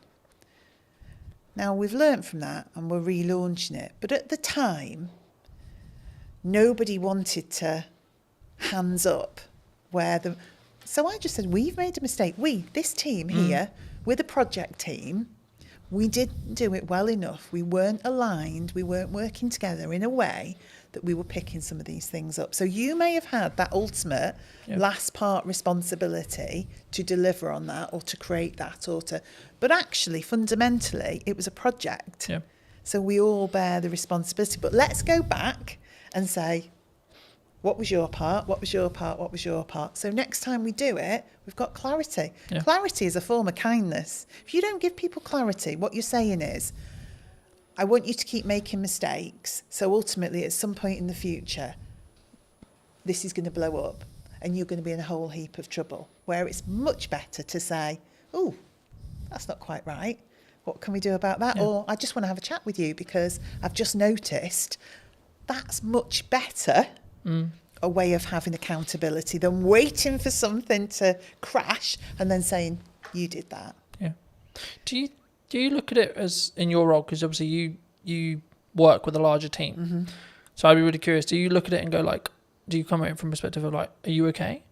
Like when you work with someone one-to-one, like if they are making mistakes, because it's like you good? Like what's going on? If it's out of character. Yeah, I don't necessarily say I always would do the you good, because different people respond in different ways. But I like to be in touch with the team. I like to have sat with people before we get to that point, so I know a bit about them. So some people want to share more than others do, but fundamentally, you know the dynamics of the team, and you can see if they're having a good day or a bad day, if they need a bit of space but a business, and also SME, I have to say one of the things I noticed about being in a small business, it is a lot more personal and emotional to me, because I know all those people. I know their dreams, their passion for their role, but equally, that's really positive as well, because just as you described, there are days when I can say, hang on, that's not like you. Or do we want to just take 5 minutes? Or actually, is there anything we can do today? You know, is there anything because I feel differently about a small business. I definitely feel it. There's a lot more heart in a small business because that connection is so close. I'm so close to the team. I'm very close to the product. I'm much, much directly closer to the customers. Yeah. So those decisions you're making, those things you're doing are much more personal. So I would say it's made me more thoughtful. I use my own voice more. I use my own judgment more, and I deal with things in different ways at different times, rather than a blanket approach because I just need to get things done. Yeah. Do you think that do you need to I guess, lead with empathy as a leader in some scenarios? Definitely. I mean, I would say for me, what has always been important to me in the roles I've had, outside of the things you need for life, like your money and all the rest of it, Absolutely. is building a strong team and a strong set of people and individuals. So, yeah, you've got to have empathy for that. You've got to have some kindness for that. You've also got to be you want to drive people. So motivationally, you do want to stretch and challenge people. So it's equal hands of empathy, kindness and support, but drive and challenge and creating a buzz in people where they can see a future and they can start to really push themselves forward. So I think it's in equal measure, really. Yeah. I think sometimes we don't necessarily look at the empathized way of looking at it. I mean, I think we'll wrap up soon, but do you think people are purely just, you're here to do a job? Like, could that be the approach? Like, it can be very, like, I'll use the term like maybe domineering or led or like very pushy in that respect. Like, you're here to do a job, get the job done. It definitely could be, couldn't it? And I think we all have to admit there are times where you just want somebody to get something done. 100%. And actually, is it more of an ebb and flow? Yeah, In some scenarios, you need to lead with candor and you need to lead with empathy. And in other scenarios, you're like, come on. Yeah, because you're also thinking sometimes the mentality of just get it done is because you know what the impact of that is going to be for other people and other things if that isn't done. Yeah. So it is empathetic, but in a different way, because you can see the end result of that not happening. So say we get something wrong. We've got someone who's relying on our food, getting to them on a certain day for their pet, who's always at their food, has a health condition, and logistically we get something wrong. My view is I have to help that person. So in that moment, you just need to get that done. Because we really need to care for that customer, that pet. We have to do the right thing for them. Then we'll stop and say, right, okay, could we have done that differently so we didn't have to get to that point where we had to drive somebody to get that done? Yeah. But there are moments where it's right, but most of the time that's a result of not having done the hard slog in the first place, that you got there. Yeah. For people who may be interested in connecting with you, seeing more of your work, seeing what you're doing at Eden, where's best for people to connect with you?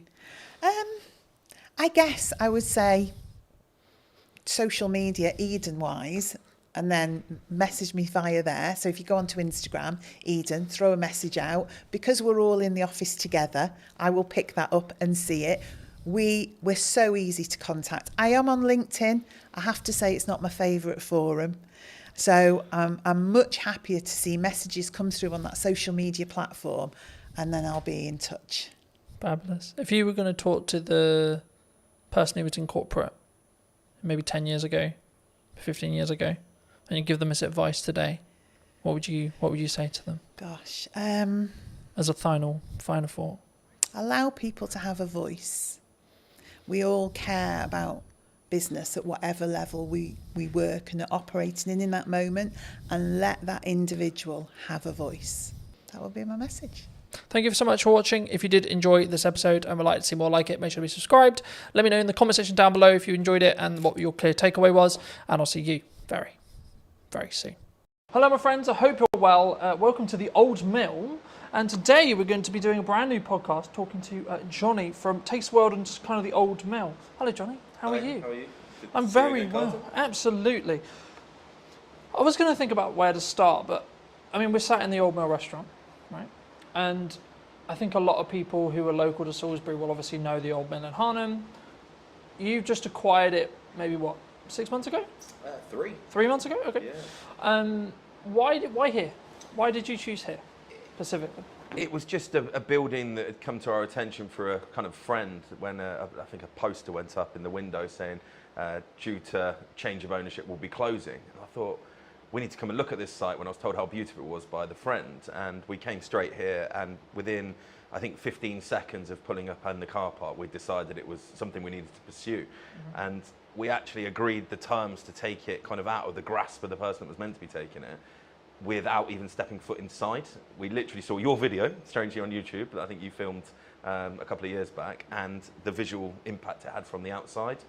And that was the decision we made. It was just something we almost kind of fell in love with. It's not something I normally do, to be fair. I normally think with my brain, not my heart, but I just fell in love with it. And then when we came inside, it was actually better than we'd imagined, which is always a good thing when you've already made a decision like that. But yeah. So, I mean, we were talking just before we started about the ebbs and flows of hospitality, maybe the ebbs and flows of any business. I mean, in your experience, how have you looked to target, how have you looked to frame creating a business that can be sustained through winter, through slower months, rather than, like, how do you look at that from a hospital? Because hospitality, in my experience at least, is known for do really well in the summer, do really well at Christmas, but then you have those other areas where it's maybe tipped down a bit. I mean, how do you look at it in your other venues as well, which I'm sure we'll get onto, but either here or in general, how did you strategically think about it? How do you sort of create that demand throughout the year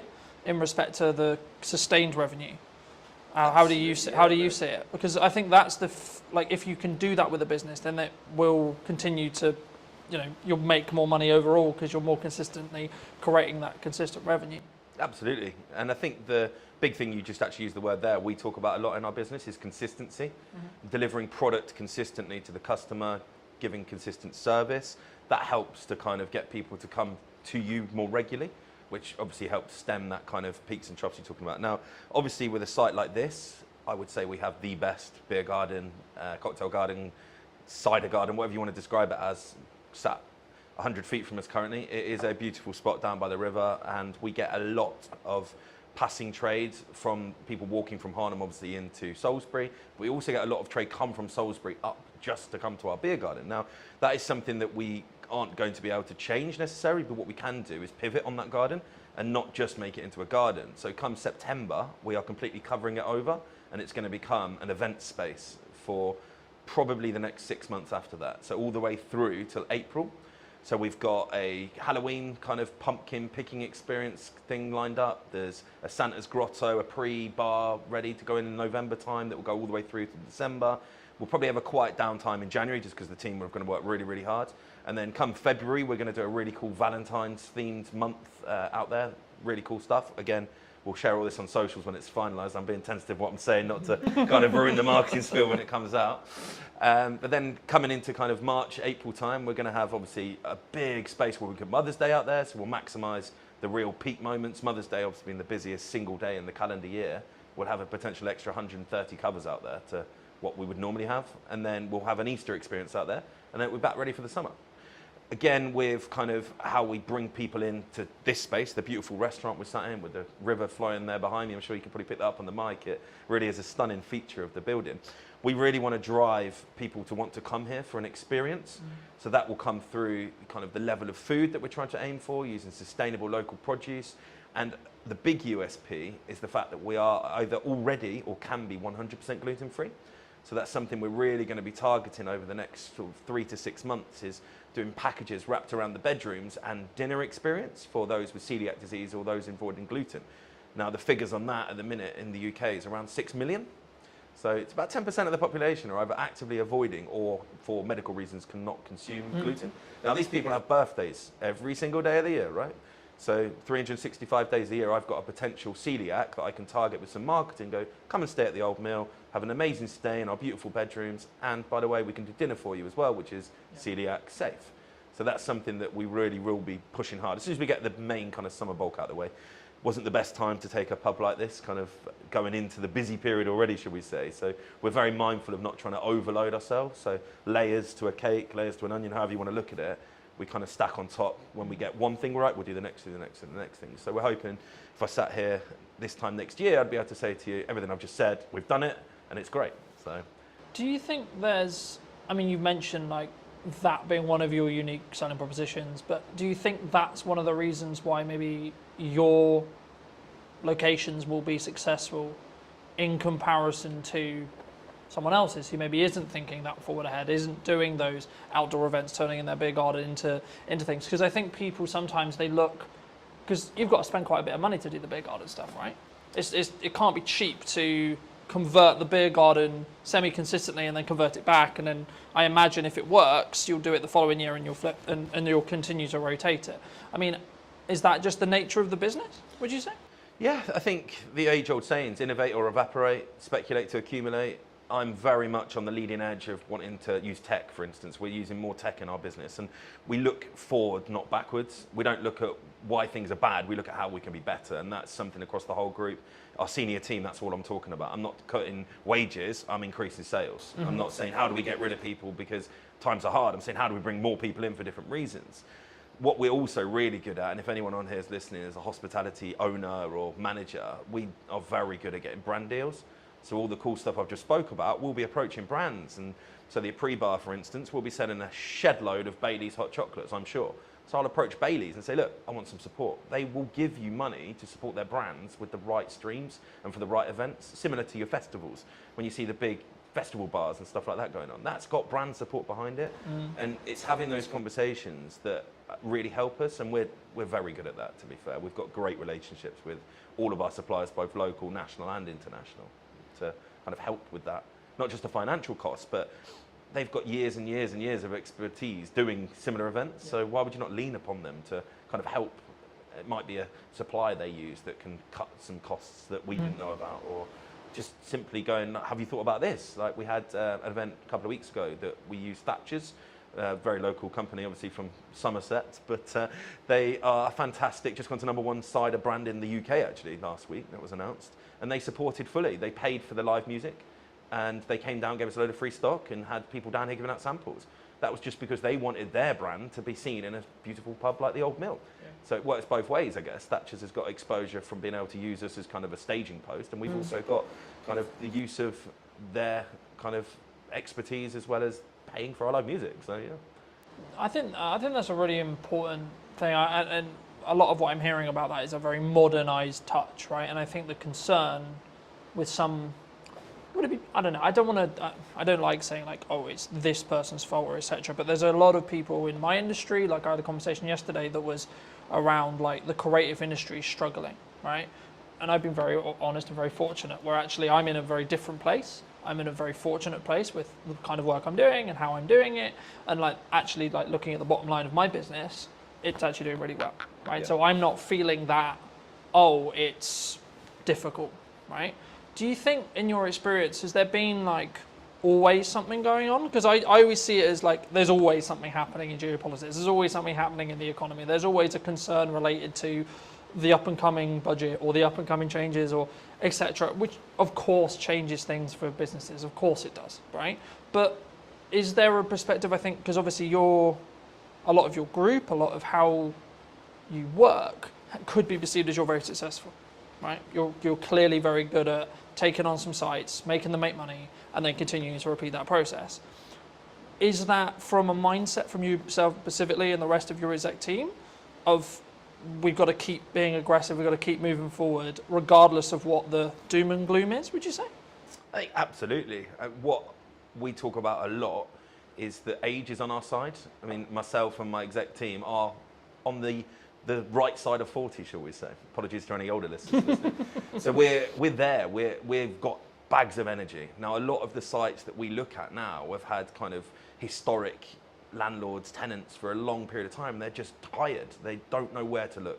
Social media, they don't get it. When I'm saying, why are you not on TikTok? They're like, oh, no, I don't want to do that. They just don't understand that TikTok isn't just for young people now, right? We have spent 0 pennies on paid for advertising, okay? Obviously, we brought you in, you made some amazing content for us, but we've paid absolutely nothing to do it with. We've done all organic. That's because we understand what we're doing. We've been pretty much fully booked here in our rooms and our restaurant and our garden for the last 6 weeks because we understand where to put our energy and our time. We don't put energy and time into something that's not going to give us back reward. So if a conversation starts happening, even at kind of management level within here, I'm like, is that going to actually affect my bottom line? No, stop talking about it then. Because you've got to be so fixated on the numbers that it's almost autistic. I mean, there is definitely traits of autism in me, but sometimes I wake up in the middle of the night and all I'm doing is thinking about those numbers, how we can trim 1-2% on this cost base, how can we then put that money to work in increasing sales. I think the old saying is the good places, the good people will always do well. Doesn't matter what the economy does. I think without blowing your ego too much, the reason you're doing well is because your content's bloody brilliant. There is plenty of people out there doing similar stuff to you that are probably complaining, moaning it's not great. And you look at the quality of their work and it's just not there. They haven't got the adaptability, for instance, without throwing anyone under the bus. We dealt with another content creator doing very similar to yourself. And they were just so slow to react to us. Whereas yourself, Colton, this is what we need to do. Can you be a bit more flexible? Yeah, cool, perfect. We can do this, we can do that. And you said yes more than you said no. And that's very much what we talk about in our business. If we can, we will. And I think the customers react to that, right? Yeah. We're not perfect, never perfect. It's not a real word, right? Perfection, I think you can pursue it, but you'll never get there. I think, well, just building off that, I mean, I've always followed the motto of done is better than perfect, because your concept of perfection will always change, right? Yeah. Because if you're growing personally and as a business, your definition of that word will then change by proxy. So you actually you should never hit perfection, so to speak. And that's why I think execution is better to focus on. And that's, I think, why we synergize so well, because I do focus on execution, but also I focus on strong ROI. I'm so glad you mentioned TikTok, because so many people think it's what it was when it was Musical.ly, right? Which was dances. Dancing for kids. You know, kids are social. But I think it's more around the attracting of attention to then make the byproduct be sales, right? Instead of we're going to just look at the pure ROI when it comes to sales of we do this, then we pay it on ads, and then we get a higher return. Because when you do paid ads, you can track that cost a lot because you can see the metrics behind it. When you do organic, it's slightly harder. I mean, how do you look at either TikTok or your content strategy? Because one of the first things we talked about was actually like you're really strong at marketing, right? So I was like, okay, absolutely fabulous. How can I then add value on top of that? Because I wasn't then going to have you need to post on social media. I wasn't going to, because it was like you had it. I didn't need to have that conversation. With some clients I need to because they're new to social and we need to get them up to speed. But with you, it was like, okay, cool, what do you want? What do you want us to do? Yeah. I mean, is it just TikTok? Is it just Instagram? Is it socials? Like, how do you tackle marketing from your perspective? I mean, we approach each venue with different purpose. So we've got a competitive gaming venue, for instance. So targeted 21 to 35-year-olds that want to go out and play interactive darts, shuffleboards, that kind of thing. Now, our marketing strategy there, very different to here. We actually use Snapchat still, believe it or not, because we get good, positive interaction on that. We use a lot of TikTok, we use a lot of Instagram, we use a lot of Facebook. Don't do any paid for stuff there, really. It's a lot of get influencers in, come and play some darts, film it, put it on your Instagram for us. That gets us great results. It really, really does. Somewhere like here, where our target base audience is 35 and upwards, we're actually using Nextdoor app. We're using Google. We're using TripAdvisor, because these are all social media platforms. They don't get spoke about, but that's what they are. So we'll have a really strong focus for, say, a month, where we work really, really hard to get lots of reviews focused on TripAdvisor. Not by any other means other than giving great service and just going, guys, really appreciate it. Just leave us a good review. Or a review, sorry. You never tell them what review to leave, of course. An honest review. And yeah, that works really, really well. So then people searching for places to go in Salisbury, we're up there, right? Yeah. The biggest thing we do, I think, is getting the team on board. So we're not a single person marketing company. I am head of marketing, if you want to call myself that, as well as obviously CEO. That's where I like to spend most of my time because it's where you see the excitement. But I think here we've got 6 social media admins. So they're tasked, right, today's your day. This is the plan. Execute it, because as good as your stuff is, your captured pictures are only going to be live on the day you did it, right? The best stuff we see is what I call the instantaneous, the random stuff. We had a dog swimming in the river yesterday. Unless I ring you up and go, can you come and snap a picture of the dog that's now swimming in the river? You're never going to get a picture of that. Yeah. We post that online and we get such good interaction. We're not into just posting food. You'll probably see that from our marketing. People get bored of that. I don't want to follow someone that's just showing me a great fish and chips. It's going to be the best fish and chips in the world. Once I've seen it 5 times, I'm cool, it's fish and chips. There's only so many ways you can angle it or change the lighting or the backdrop on it, right? So we'll post customers. We've got Doris is coming to celebrate her 70th birthday. Happy birthday to her. That kind of stuff can only come when your team is kind of in with the vision. So we'll do regular monthly catch-ups with all our social media admins. We'll do then probably every 3 months an in-person one. So we'll bring them all in, and it might be yourself I ask next time, right? Can you just come and do a piece on how you get great filming angles, great lighting angles? So they all understand they're never going to be as good as yours. They don't need to be when we're putting out as much content as we are. Yeah. And I think that is something that I really understood. And probably the biggest thing we change when we take properties. I mean, yes, this is beautiful. Yes, we've spent money on it. Yes, we've elevated it. But circumstantially, this building was beautiful before we took it, right? Why are we now busier than it ever has been? I think because our marketing's better. I think before, when we looked at it, their last post was 2 months previous on their Facebook, on their Instagram. I think we took it in February, end of February. The post that was last on Facebook was advertising Christmas carols.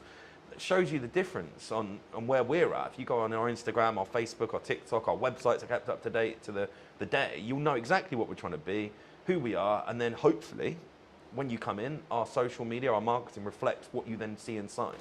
So I don't want to become a fake presence. There's quite a few restaurants I can think of that look amazing on socials, and you get there, you're like, wow, you've just taken a picture of the corner of your restaurant that does look nice, and the rest of it's not real. So we'll do a lot of kind of walkthroughs. I think the other day I just live filmed, walk straight through the front door, down the alleyway, through the garden, no editing, no filtering, just here you go, guys. This is what you can come to if you want to. And that, I think, gives an honesty. Yeah. I think that's the best word to give it. You're not trying to sell anything. This is what we are. Do you want to come? If you do, great. We'll see you at the other side of the door. But if you don't, cool. It's also not for you. And we're very, very good at that, actually, to be fair. Identifying who our customers aren't, because not every customer's for us. If someone walked in here and they wanted to have a £10 meal on a Friday night, we're not for you. There's plenty of places offering a fantastic meal for £10 in the Salisbury area. But on the flip side, if you were looking for a fantastic Chateaubriand on a Friday night to enjoy with a fantastic bottle of Malbec, we're the place for you. And you should come here. You're not going to get that if you go to the £10 meal place around the corner. Yeah. So it's understanding where your market pitch is, not trying to be for everybody, because it's impossible, but the people you are for, really being strong at that and having that kind of full team cultural mindset that all of my team will know who we're for within probably a parameter of what age we're aiming for, what service we're aiming for. They'll all know that our USP is gluten-free. And I think that's really, really important, because I can't just sit here now spouting all of this and then not relay that to my team. And again, we're not perfect. We're definitely, particularly in this site, 3 months in, it's nothing. You're really still learning everything at the minute. We're learning our customer base. We're learning our team. Still a weekly training for all of our team. In 6 months, would I expect 99% of customer visits to be at the level I'm talking? Absolutely. And anyone watching now that came here and didn't have that, please contact me on the Facebook and we'll put that right, because that's another thing we're very good at. If we're not right, let's put it right. If we know it was something that we did wrong, we need to do everything we can to put it right. If someone came, they just didn't like our menu, that's okay. Really sorry we weren't for you. Hope you find somewhere that is, because we're not going to be for everybody. But if something's kind of not to plan, shall we say, identifying that, having the touch points during the visit to identify why you're here is best practice.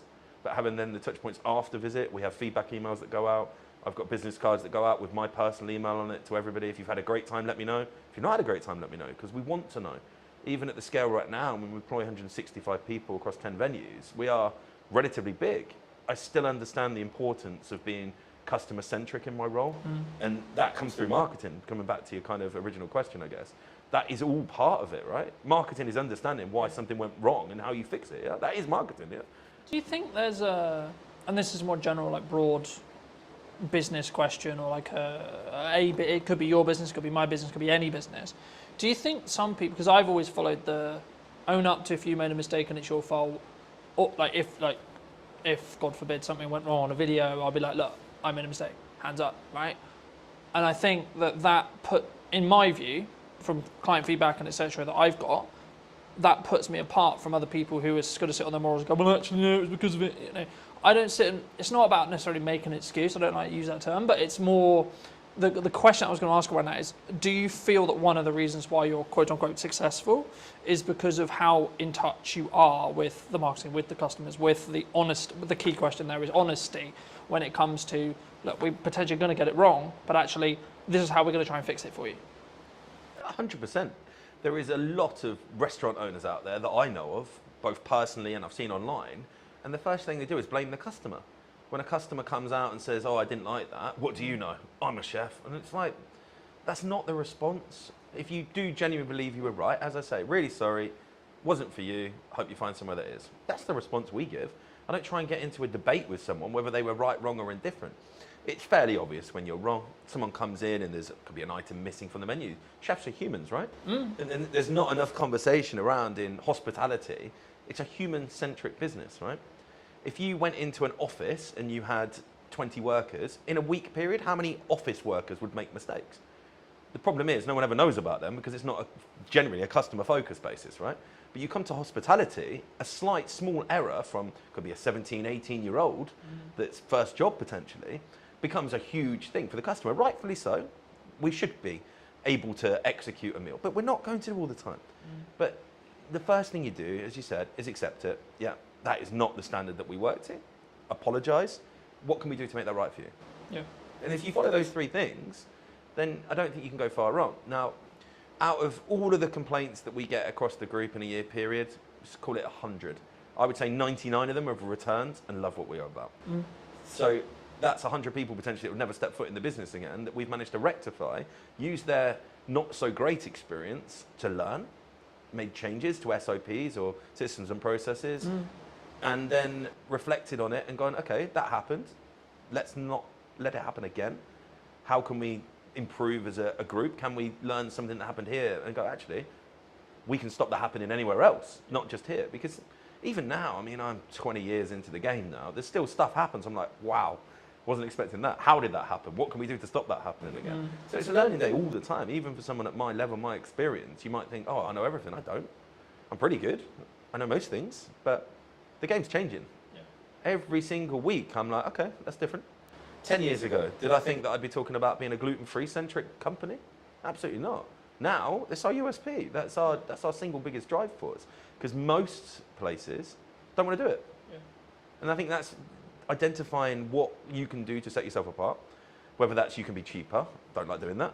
I think that's the easy way up, being cheaper. Being better, what quantifies better. But if you're totally unique and you're the only place in the market doing something, then you're always going to have a market for that. And riches and niches is another saying I like to use, right? We're in a niche that's not even that small. It's quite large, 6 million people. But it is a niche in this area because in Salisbury, we're one of the only places. Probably the only places. Can be 100%.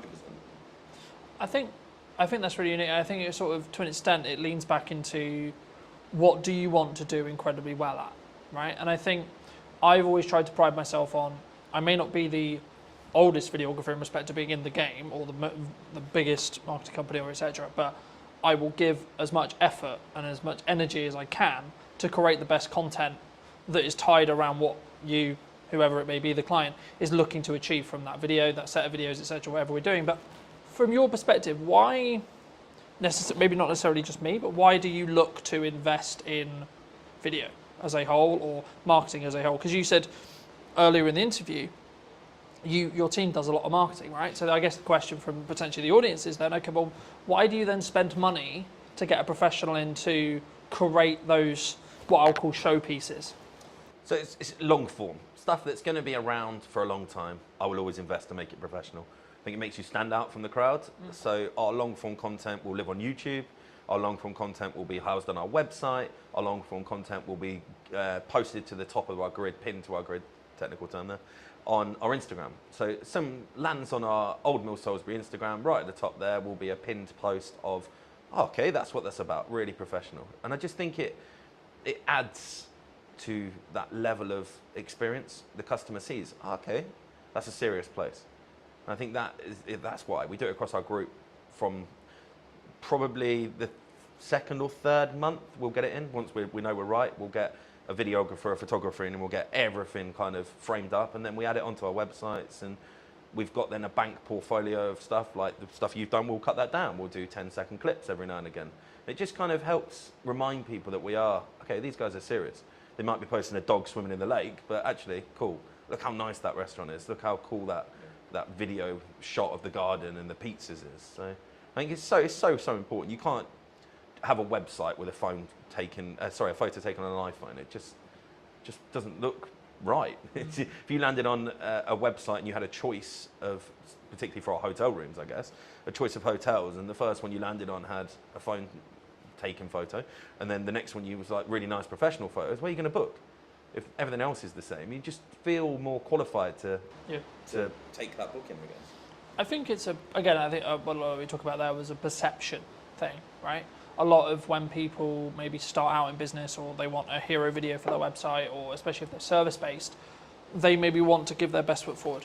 right? And I think that's the perception. And of course, it has to be backed up with the sales. It has to be backed up with everything else. But I think we also sort of what we touched on earlier about the volume of marketing. I mean, we're in a world where AI is a thing, and etc. I was going to ask you a little bit about that as well. But I mean, what role do you think volume in regards to output from a marketing point of view actually has? Because a lot of people say to me, "Oh, you output like too much," right? Now, I can tell you categorically, sat here today, I've won 3 or 4 jobs in the last 4 months related to the fact that I am actually one of the only people who posts for 3 to 4 times a day, 7 days a week. You know, so I know it works because I can show the ROI behind it because I've won jobs solely off the back of the client telling me you won the job because you're always on my, I always see you know, in that respect. But just to reiterate the question, what role do you think volume has on marketing as a whole in your industry or in general? It's ever present. As long as That's it's what we go good, for. it should be online. So we don't wait for perfection, we wait for good. So if you take a photo and you go, yep, that's good, so 6, 7 out of 10 quality, it can go online. Now, that, I think people get stuck in, oh, not many people liked it. Now, likes don't pay your bills, okay? And I think that needs to be spoke about so much in our industry particularly, because I hear it all the time. Oh, if I post once a week, I get 100 likes. And if I post 10 times a week, we get 10 on each, so it's the same likes, and I only have to do, I'm like, but you're not looking at who's seen it. You're not looking at what that then does. Now, I think we can tell how good our marketing is because we're busy, right? I look at my diary and I go, we're full, right? That tells me that we're doing something. We sold out our garden for a cider and sausage festival by posting 7 times on social media. I didn't do anything else. There was not a single poster printed outside the front of this pub, right? I didn't do a banner, I didn't do any flyers, I didn't go to the newspaper, I didn't do anything. So social media is working because there's people coming through the door. I don't get fixated on how many people like my posts or how many followers I've got, because I could have 1,000 followers. If all 1,000 of those come to my pub, I've got good marketing. I could have 20,000 and only 500 of them come to my pub. Yeah. Have I got better marketing just because I've got 20,000 followers? You've got to understand what your marketing's for. Who do you want to see it? Are they going to do something useful with it? Building that community online through volume. Yeah. So I look at some of the best creators that you look at, right? You follow them because they're putting out volume content.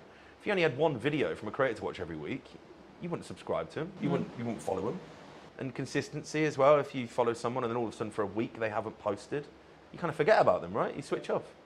If you're always ever present, now we get people unfollow us. That's fine. I don't worry about that.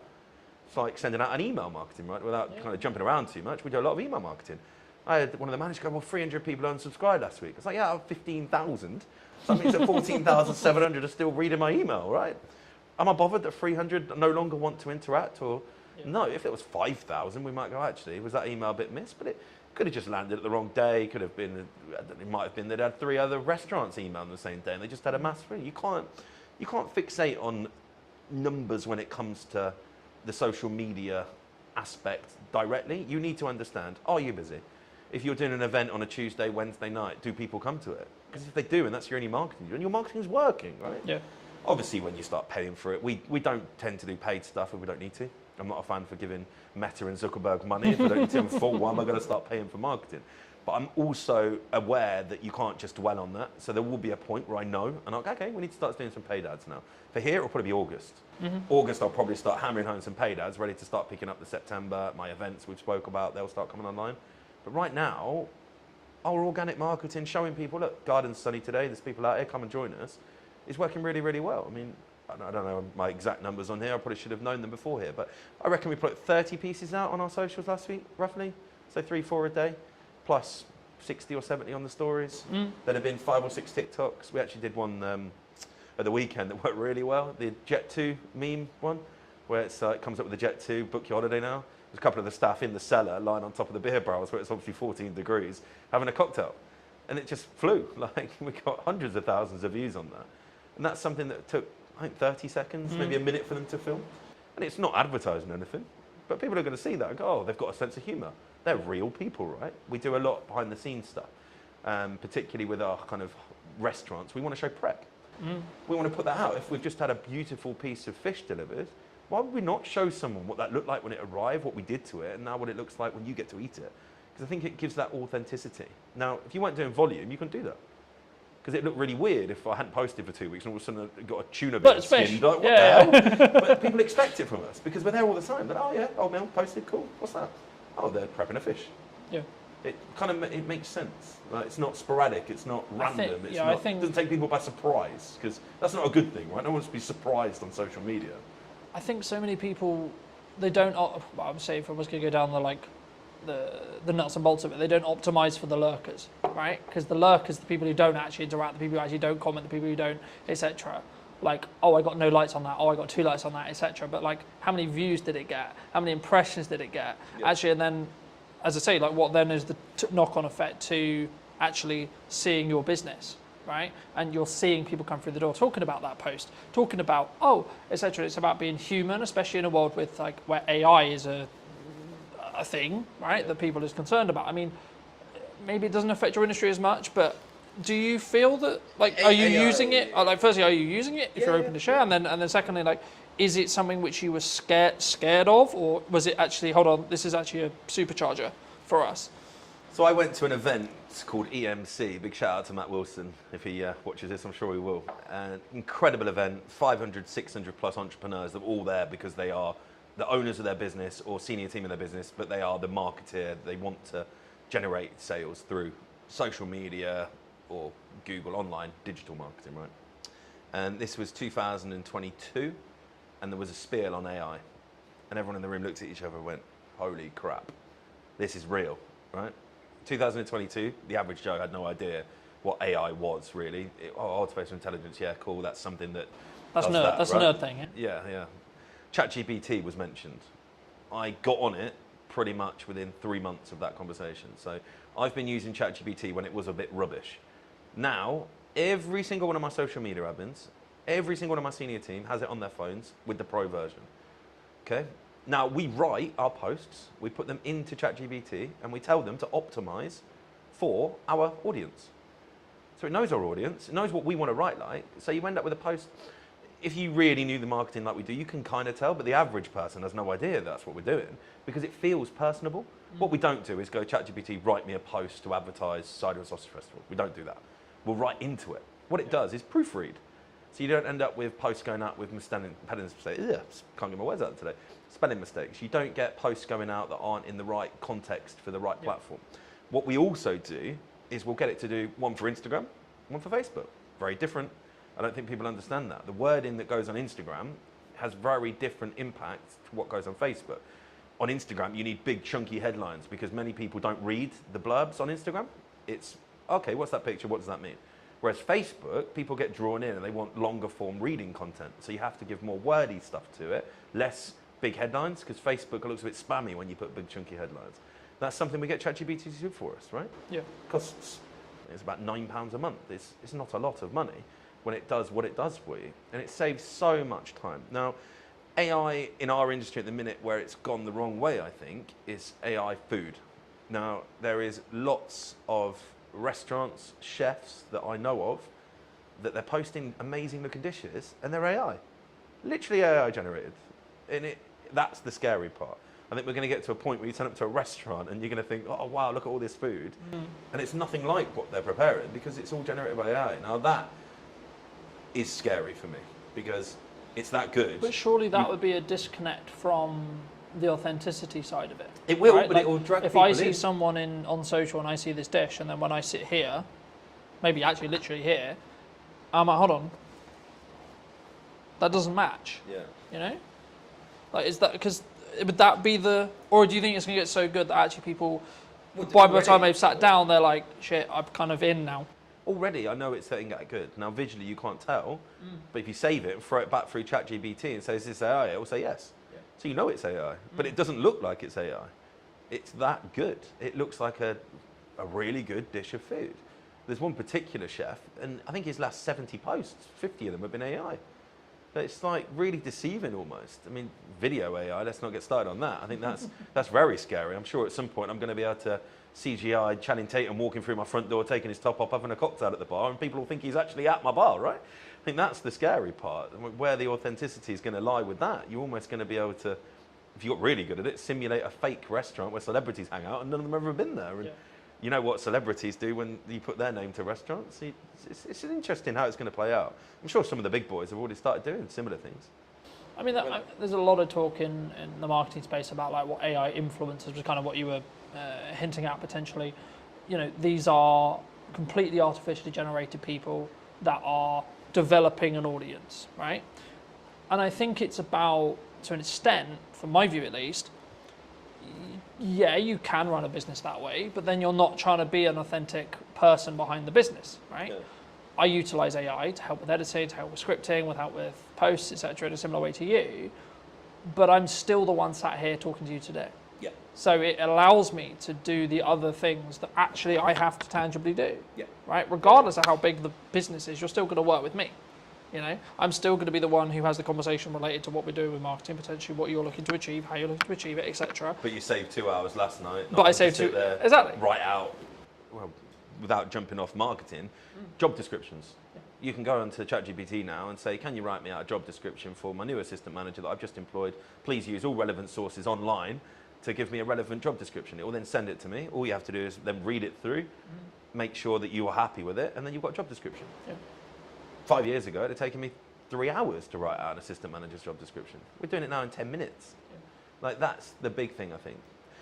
We're probably slightly more protected as well. Sorry to jump in again, but in hospitality, if you are really good at hospitality, you're never going to replace that with AI. There will be a point in some fast casual food dining settings, a robot will serve you. It won't be long. It's already happening. We went to Japan for my honeymoon last year, and a robot served us. Really odd. I didn't see the human the whole time I was there. Took my order, brought my food, cleared my table. Literally came over and said, have you finished, sir? I said, yes. Said, please put your plate on me. So you put the plate and it goes off. Really odd. That is not too far away. But no hospitality. Hospitality for me is escape from AI, escape from technology, escape from digitalness. If we go out for a meal, myself and my wife both have very high profile jobs, working very hard. We want to get away from our phones, get away from our laptops, and go and connect, go and have a human, have a conversation, see someone, do something different, not be served by a robot. So it's certainly not something that everybody's going to do, but you're going to end up with this real kind of interesting space where those that are in the mid sector to low sector will get gobbled up by the big boys because they'll just put robots on play, right? Our biggest cost in this industry is wage, by a long way. 5-6% more than what we spend on food and drink is spent on a wage on a weekly basis. Yeah. So if I could have loads of robots running around and I felt it wouldn't affect my business, then of course I'm going to do that. I spend 10 grand on a robot. It never phones in sick. Never tells me he's got a hangover. Never tells me he can't come to work today because his child's had to come off school, right? That's going to have a big benefit for some of the big boys. But then that's going to leave a really interesting space for people like ourselves that will never go down that route to be the personal touch to the industry and really have that as kind of a hyper differentiation to the main kind of norm is actually, I don't want to be served by a robot today. Let's go to the old mill. We're going to have a human service. I think that's only 5 years away. I know it sounds pretty crazy concept, a human carries I think 5 years away, your big chain fast food places, maybe not the full service, but I imagine the food will be brought out. I imagine the tables will be cleared by them. It will be kind of a little system running around with little lines on the floor, and all the tables will be symmetrically placed in square grids, and there'll just be robots running up and down, and you'll probably have a few humans to oversee and maybe say thank you when you leave. And that's scary. But I don't think it's the same environment though, as you were mentioning. I think it's it's horses for courses, you know. It's one is efficiency for efficiency's sake, and it's kind of the cheap and maybe the middle potentially it blends in when it becomes really efficient, right? But if you're still the experience, the entertainment, a lot more reasons than just necessarily the dining. Of course the dining, but also then, you know, the extra stuff that we've already discussed in this episode alone, then you're still going to be there. You know, you're still going to be the reason why someone comes through the door for that, because they want to hear how X member of staff has got on, because when they were last in, they talked about the fact they were actually studying on the side to do whatever it ends up being, you know, those micro stories, those people connection stories. And I think AI is an accelerator if you choose how to use it, but it shouldn't be replacing you. I think you should use it in the same way you would sharpen a knife before you use it to cut, right? Yeah. In the same way you should train AI to do the jobs that would be grunt, would be, you know, I can edit this podcast in a third of the time now because of AI. I press one button, it does most of the transitions for me. I need to check it, just double check it. I need to do that nuance, but the bulk of it can be done with one click. And I think that's the opportunity, right? A lot of people in my industry are pushing back against it. Go, I'm not going to do that. But why? That's the question I'd ask. And why? What are you scared of? Yeah. Because if you're not doing it, you're going to be left behind. And I think we've touched on the fact that we're kind of going to separate ourselves in the higher space where personal touch is going to be so important, but we can also charge the price that allows us to afford keeping the team on. Where the restaurants are going to struggle is where they step back from, I don't want to use robots, but then everybody else that starts using them will be able to then reduce their price point or not have to put their prices up. You're going to have people stuck in the same sector as the robots, doing the same food with the same ambience, the same everything else, but they can't get the price up to the level because they look expensive comparative to the, sounds crazy saying it, the robot restaurants, right? I think that's something that I would be very worried about if we didn't think ahead. Like we were talking about this 5 years ago. I actually had the very conversation with our kind of POS software provider. I wanted it to be as intuitive as possible because I don't want my team to have to be taken away from serving customers. But also I think it gives you that focus, right? Like if you know you've got those processes that are being optimized by AI for your socials, etc., that you can then focus on, okay, all right, we're talking to Johnny today. I can focus on what I need to do for the prep. I can use ChatGPT to help me with the prep, but then I can just solely focus on this. So it gets the technology out of the way in some way. So my job specifically, it gets the technology out of the way. In the same way with you, there'll be elements with your team where technology can help when it comes to taking orders, etc., etc., etc. I can see a world where a human still serves you, but they're wearing a microphone that can capture the order request, and then it can go to the kitchen instantly, right?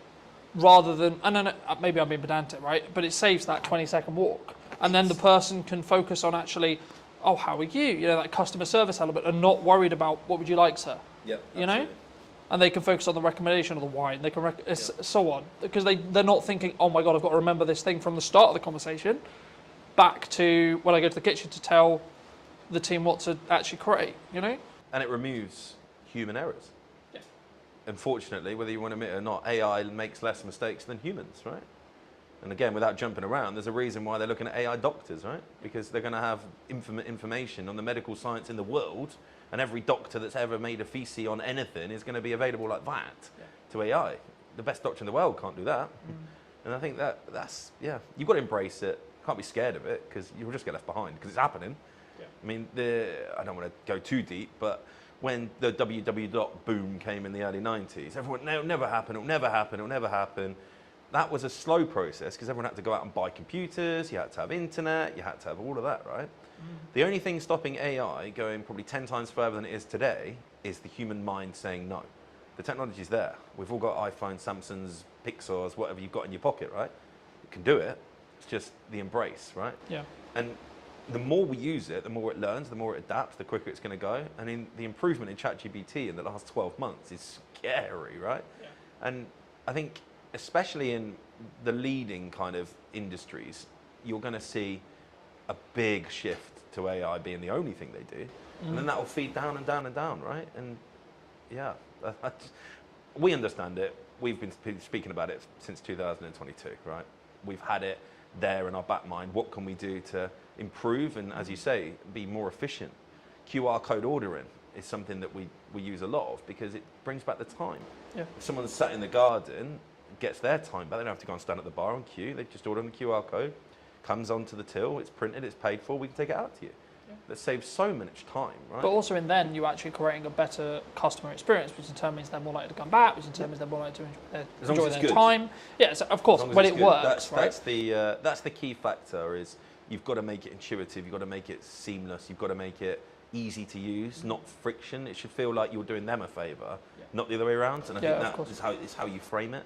Guys, we're using technology because your life's going to be more enjoyable, you're going to have a better experience, not we're lazy, we can't be bothered to serve you. Because it's not that. Like, it's just, I think using it to your advantage. I mean, you're editing software for your videos, I think it's the prime point there, right? Yeah. Is your video any better now because you say? Probably not. You probably do it the same, right? But you've done it in a third of the time. Yeah. So now you can do 3 times the work, right? Yeah. You can edit 3 videos in the same period. Yeah, exactly. I'm not in a position where it's a choice of I can do this or this. I can now do this, this, and this because each section takes less time.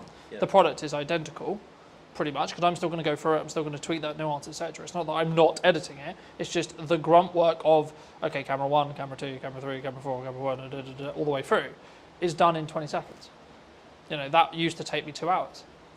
So I'm cutting 2 hours to 20 seconds.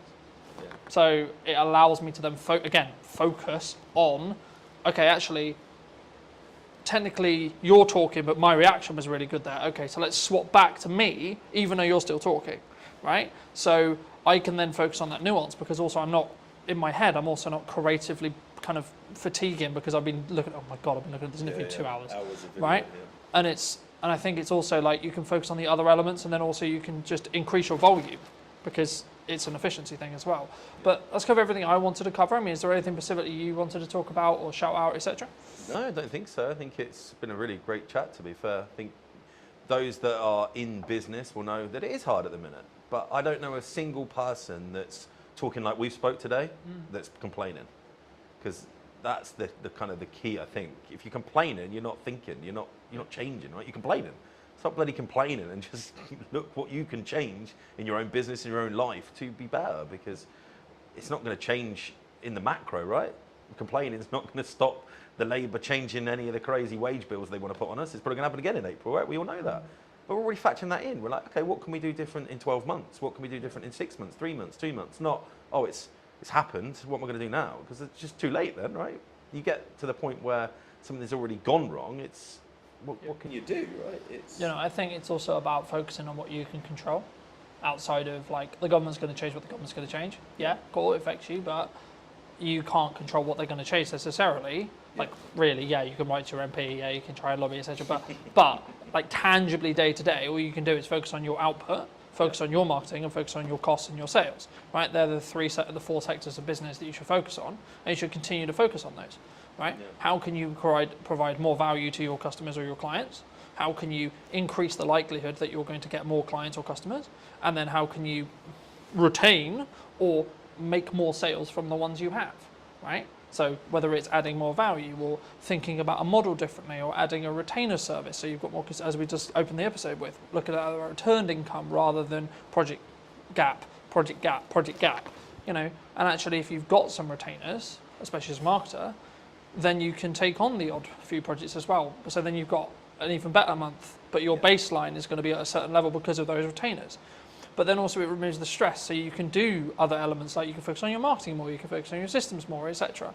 I mean, what would you say to people as a final passing bit of advice, maybe who are, or yourself 10 years ago, what advice would you give to that person if they were going into business today? As a business owner, I think it's very easy.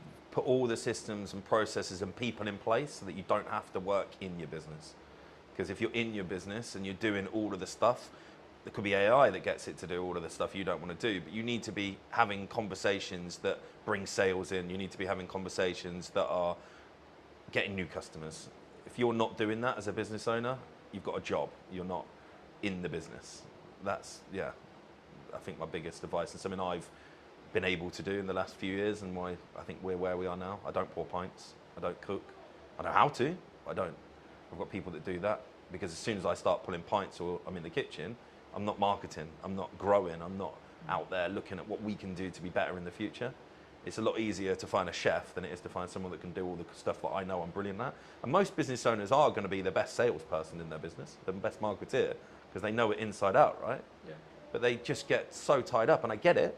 You're a one-man band plumber, but you're only ever going to be that level. If you've got aspirations of being a full-on business owner that can be on a beach 4 or 5 times a year and not having to be worrying you've got income coming in while you sleep, which is the dream for everybody, right?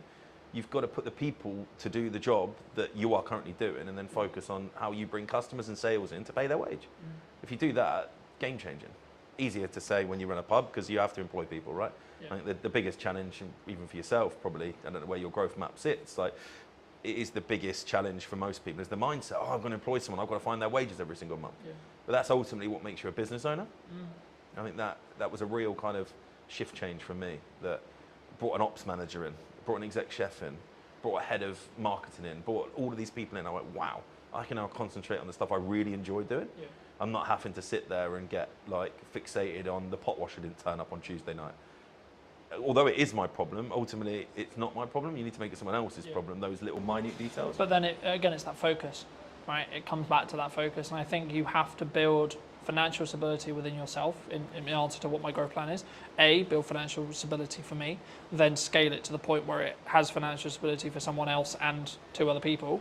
Yeah. And then look at, okay, how can I allocate those resources to potentially replace me in this role, and this role, so then I can then open up to do 4 podcasts a week, 6 podcasts a week, whatever it ends up being, because the only thing I will never be able to outsource is me sat here today. Correct. I can get 2 camera operators in today to run the cameras. That's not what's happening, but I could have done, right? Yeah. That would have cost me something. Cool. But then I don't even have to think about, is the camera recording, etc., etc. Yeah. But then I can focus on our interview, right? So it's about removing those hats when you can, but building them, in my view, especially as a creative industry that's very this and always been this, and it's been very you're always very fortunate and should be very grateful to be able to work in the creative industry as a full-time career. It's not a obligation or a thing you can do. And I remember a YouTube video saying, for a long time, especially during COVID, when there was a really strong boom and there was lots of creative work going, everyone was very entitled about being, I'm a creative and I do this and they do all the pay my day rate, whatever it was.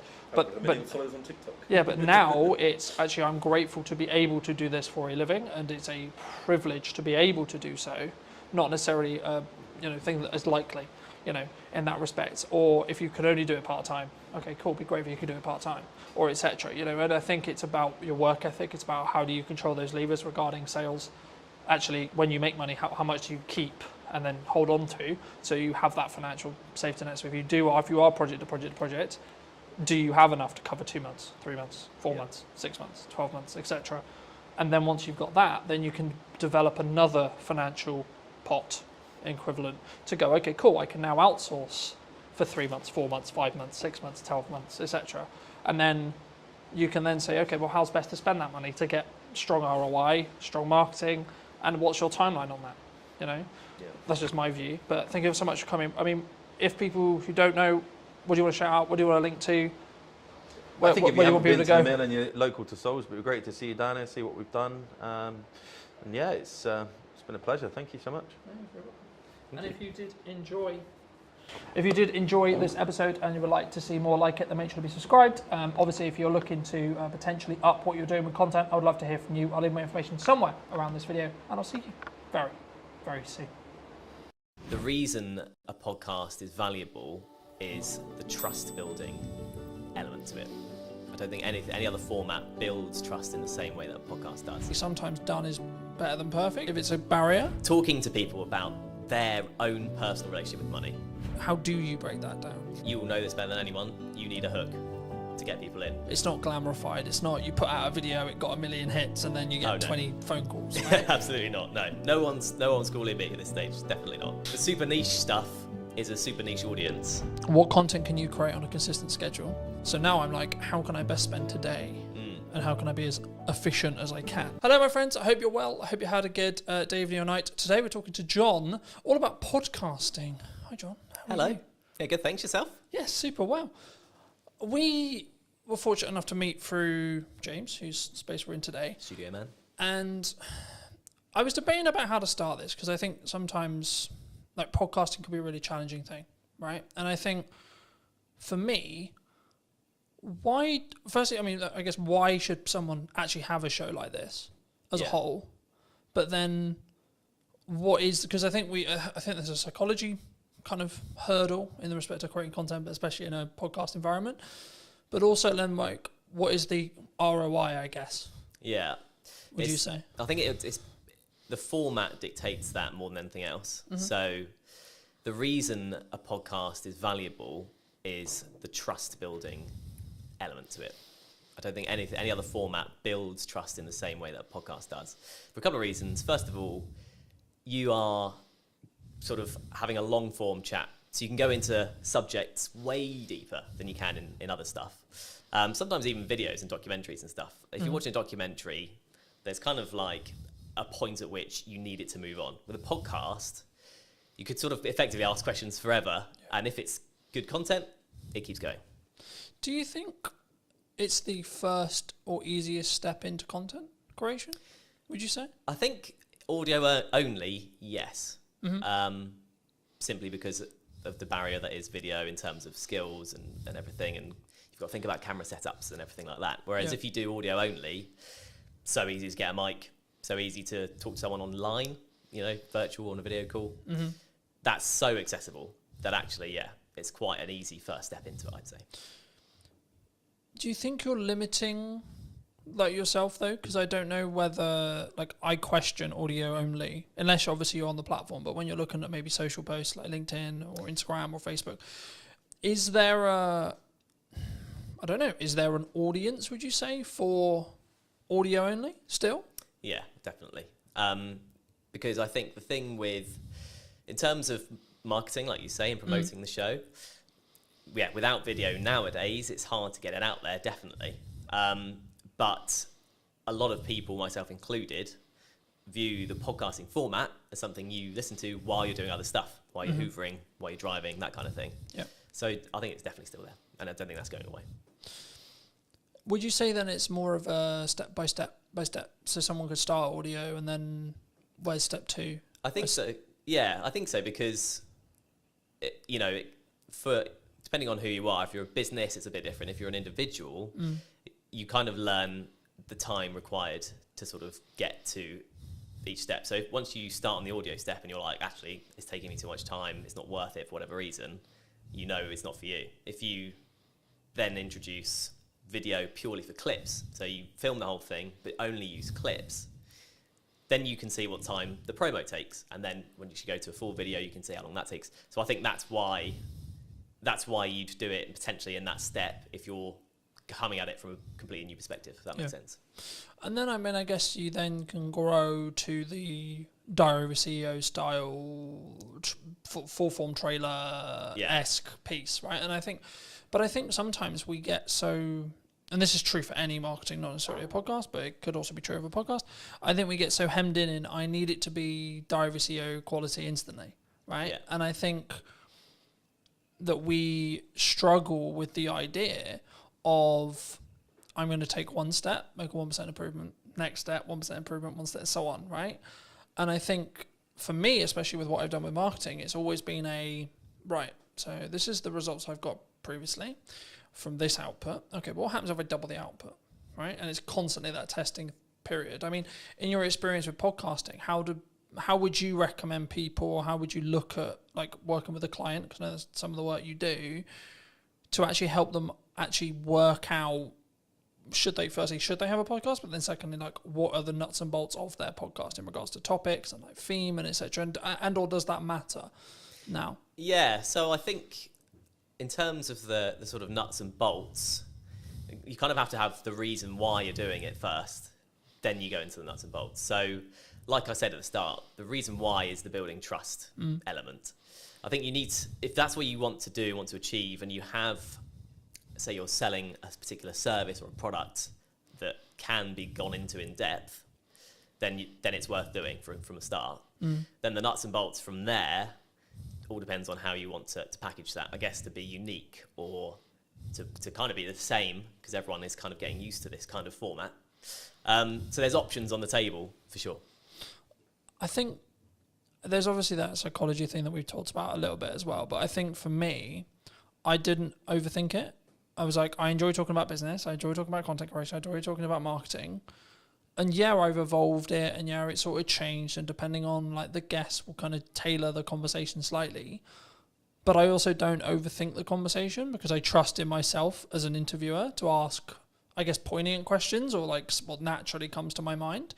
And I think sometimes when we look at content, it's not in this box, right? I watched a video this morning talking about the fact that one of the reasons why they're not, the person in question wasn't on YouTube, was because he was constantly concerned about, he sells video production, so it has to look good, has to sound good, and I followed the logic of, yes, sure, but actually sometimes done is better than perfect if it's a barrier. Do you how do you, when you look at either, and I'm sure we'll get onto the podcast you're launching, but when you work with clients, or when you're maybe looking at your own podcast, how do you balance that line of, okay, it's done, but actually there's these things that that could be better? Do you hold a podcast back? Would you reshoot a podcast? where's your line? Yeah, I think you'd want to know that before even starting, frankly. If you want it to be polished, and the client's a big company, for example, you want it to be polished, you start from there. That's kind of the level is set effectively.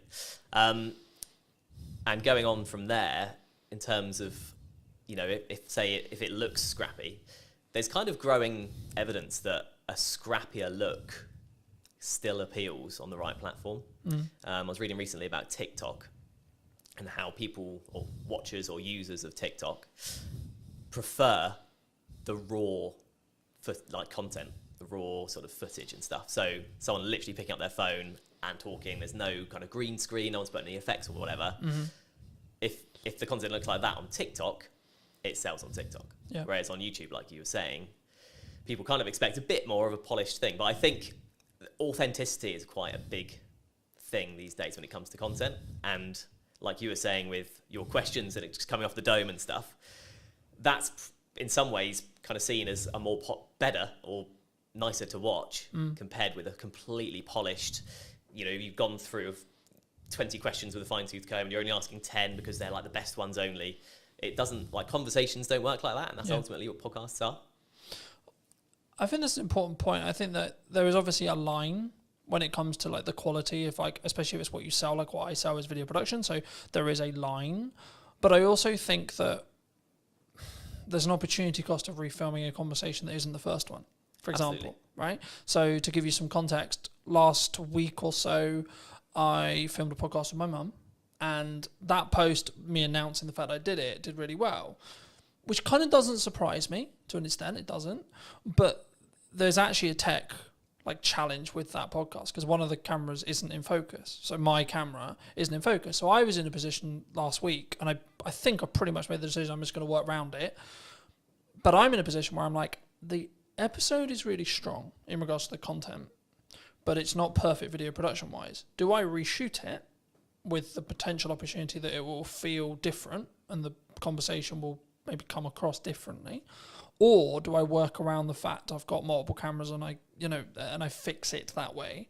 Or do I just go with, okay, it's out of focus. It's not far out of focus. It's maybe an inch, a tiny amount. But is that an approach some people should take? Do you think they should get out of the way of the content sometimes?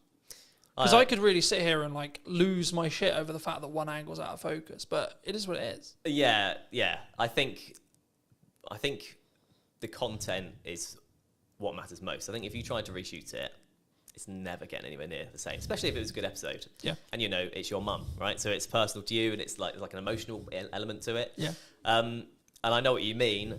You're coming at it kind of from an editor's perspective, and it's just going to annoy you forever.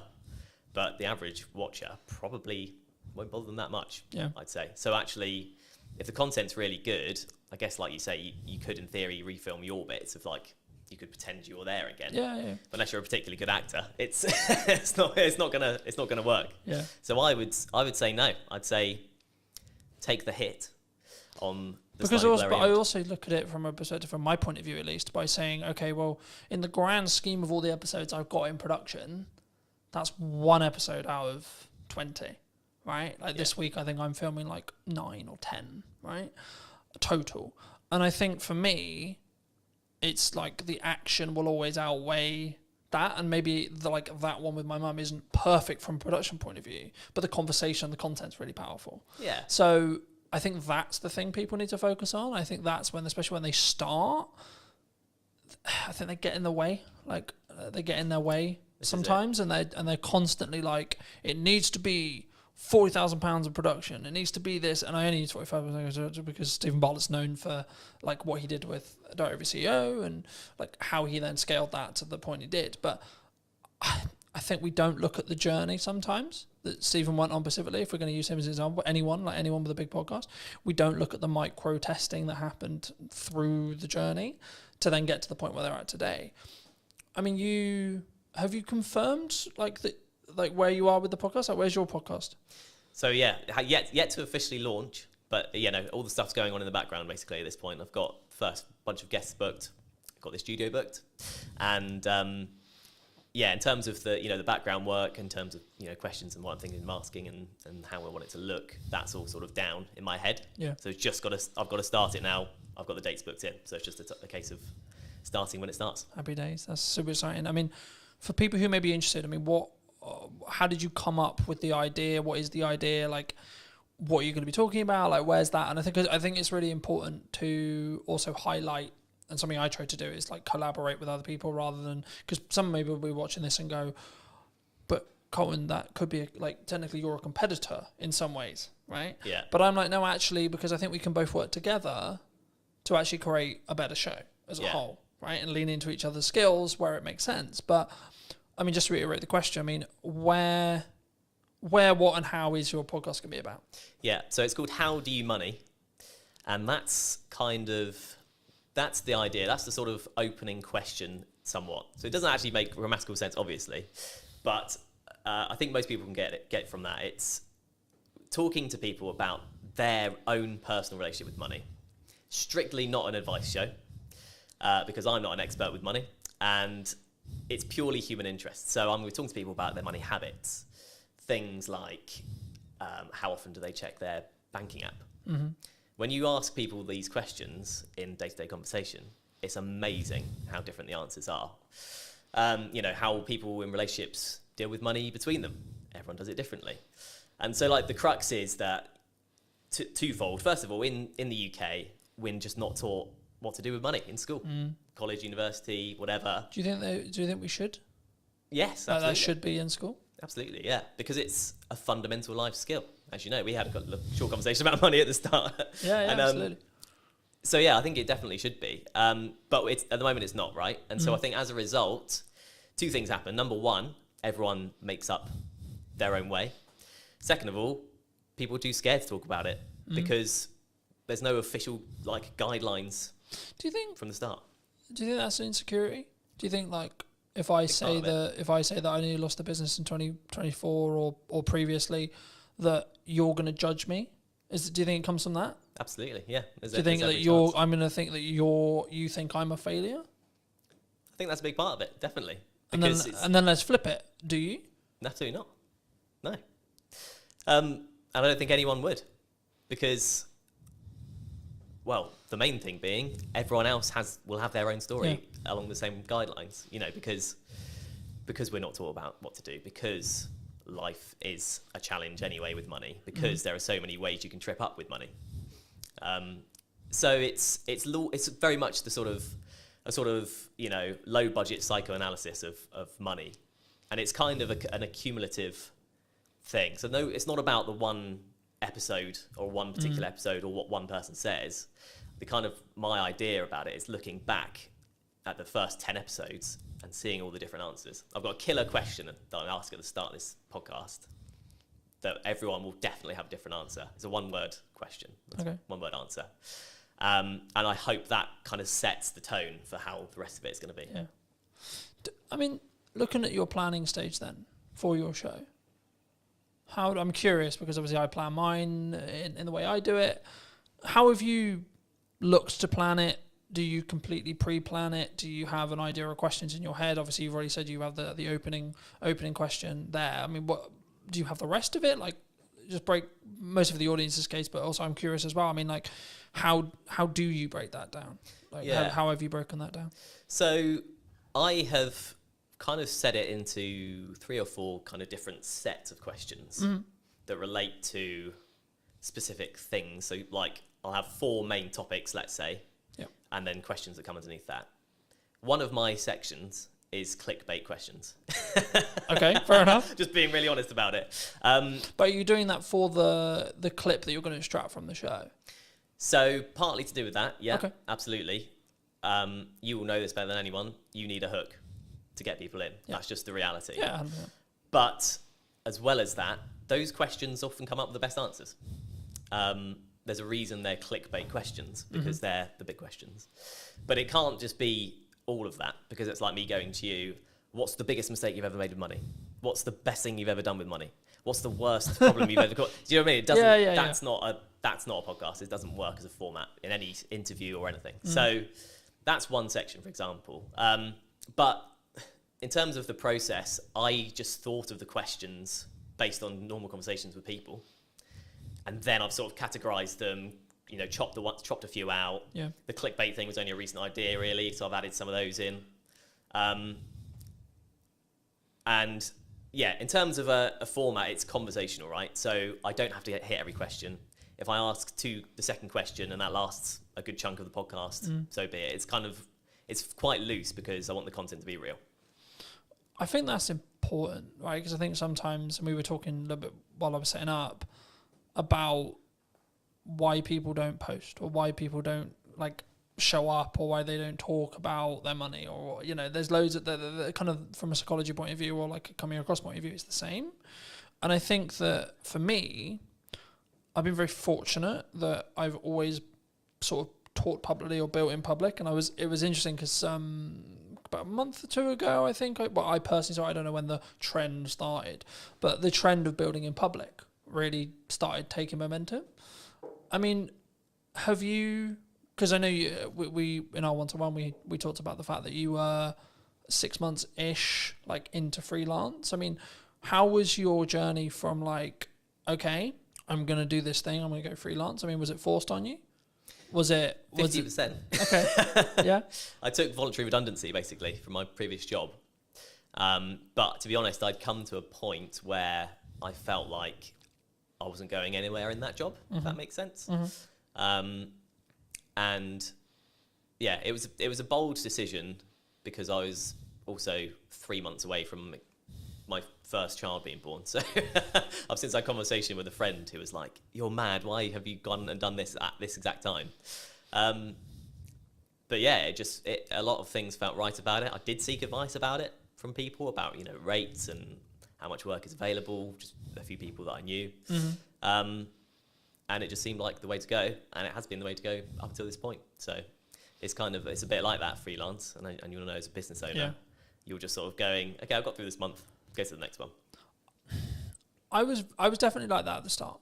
Right, I've been very fortunate. I've talked quite openly about the fact that 2024 was quite rough, but I blame myself on why it was quite rough. Yeah, because I wasn't showing up as it's in the correct marketing to actually get the output I wanted, but also in volume, I don't think. Yeah. I think if now I look in hindsight about what I was doing and like what went wrong, quote unquote, and I could sit in the respect of maybe a victimized mentality of saying, well, the economy was hard and there was this issue and etc.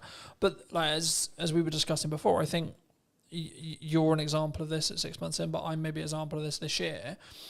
You have to have a strong business model. Something that I've tweaked in the business model now is a more recurring revenue model. So we'll work with people on a monthly returning like payment plan. Nice. Or like, and it's not like that's not the only thing I do, but I still do project work. But like for me, it was always a matter of, from looking at a business point of view, of how do I squish those troughs, right, and also squish those peaks in proxy to an extent. But it's basically having a flat line. I know categorically I'm going to have X amount coming in, and then how do I design a business that allows me to do that? But then also, what marketing does that business need to then show to other clients that I know I'm talking about? And I think when we look at actions, and this was going to be on to the next question, which was around like, is it just the reason why you're busy is because of your output? Because I think sometimes we sit here and go, oh, things are quiet, or like, you know, we both kind of alluded to it already, but business owning, freelancing is difficult, right? And I've had times where it's really, really hard, where I know I've got to hit a certain amount every month, and I'm like, I don't fucking know where that money's coming from. But how do you look at it when you were looking at either going full time or like now, in respect to like keeping your pipeline full? If you don't, because I'm in a quite privileged position where I've got that residual revenue, so actually I don't need to worry too much at the moment as it sits right now, because I've got that residual revenue. Of course, I'm still pushing, I'm still looking for projects, etc. But I don't need to worry in the same way as if I didn't have that income. Yeah. So for people who are maybe in the position closer to that, where they're just project to project, and maybe they don't have a pot of money and they don't have like money management, how do you look at it? How do you create a strong pipeline, I guess is the question. There's a magic wand called LinkedIn these days. And it basically, I've just utilised that. So you can find companies that do what you do or companies that you want to work for in a freelance capacity. Then there's a tab that says people, and you can directly speak to the people at these businesses that you want to work at. That's all I've done. And the first 6 months, I'm thinking about 10 months in now, but the first 6 months for me, 100% of the work I got was through LinkedIn. Okay. So, and was that through what I would call in the trenches, hand-to-hand DMing? Right. Yeah, absolutely. There's a strategy, I call it, it's like cold DMing, cold outreach, cold warming. It's not glamorified. It's not you put out a video, it got 1 million hits, and then you get 20 phone calls. Right? Absolutely not. No one's calling me at this stage. Definitely not. But yeah, it kind of just through messaging people. Sometimes people I knew, and that led to work. Often most of the time, people I didn't know, and that led to work. And it's you often hear in sort of success stories. It's like a lucky break or a sort of lucky thing. And I kind of did have that with my first job. But it was because I made that approach and I said, oh, hi, you do these kind of podcasts. I've done these for this number of years. I'd love to do more.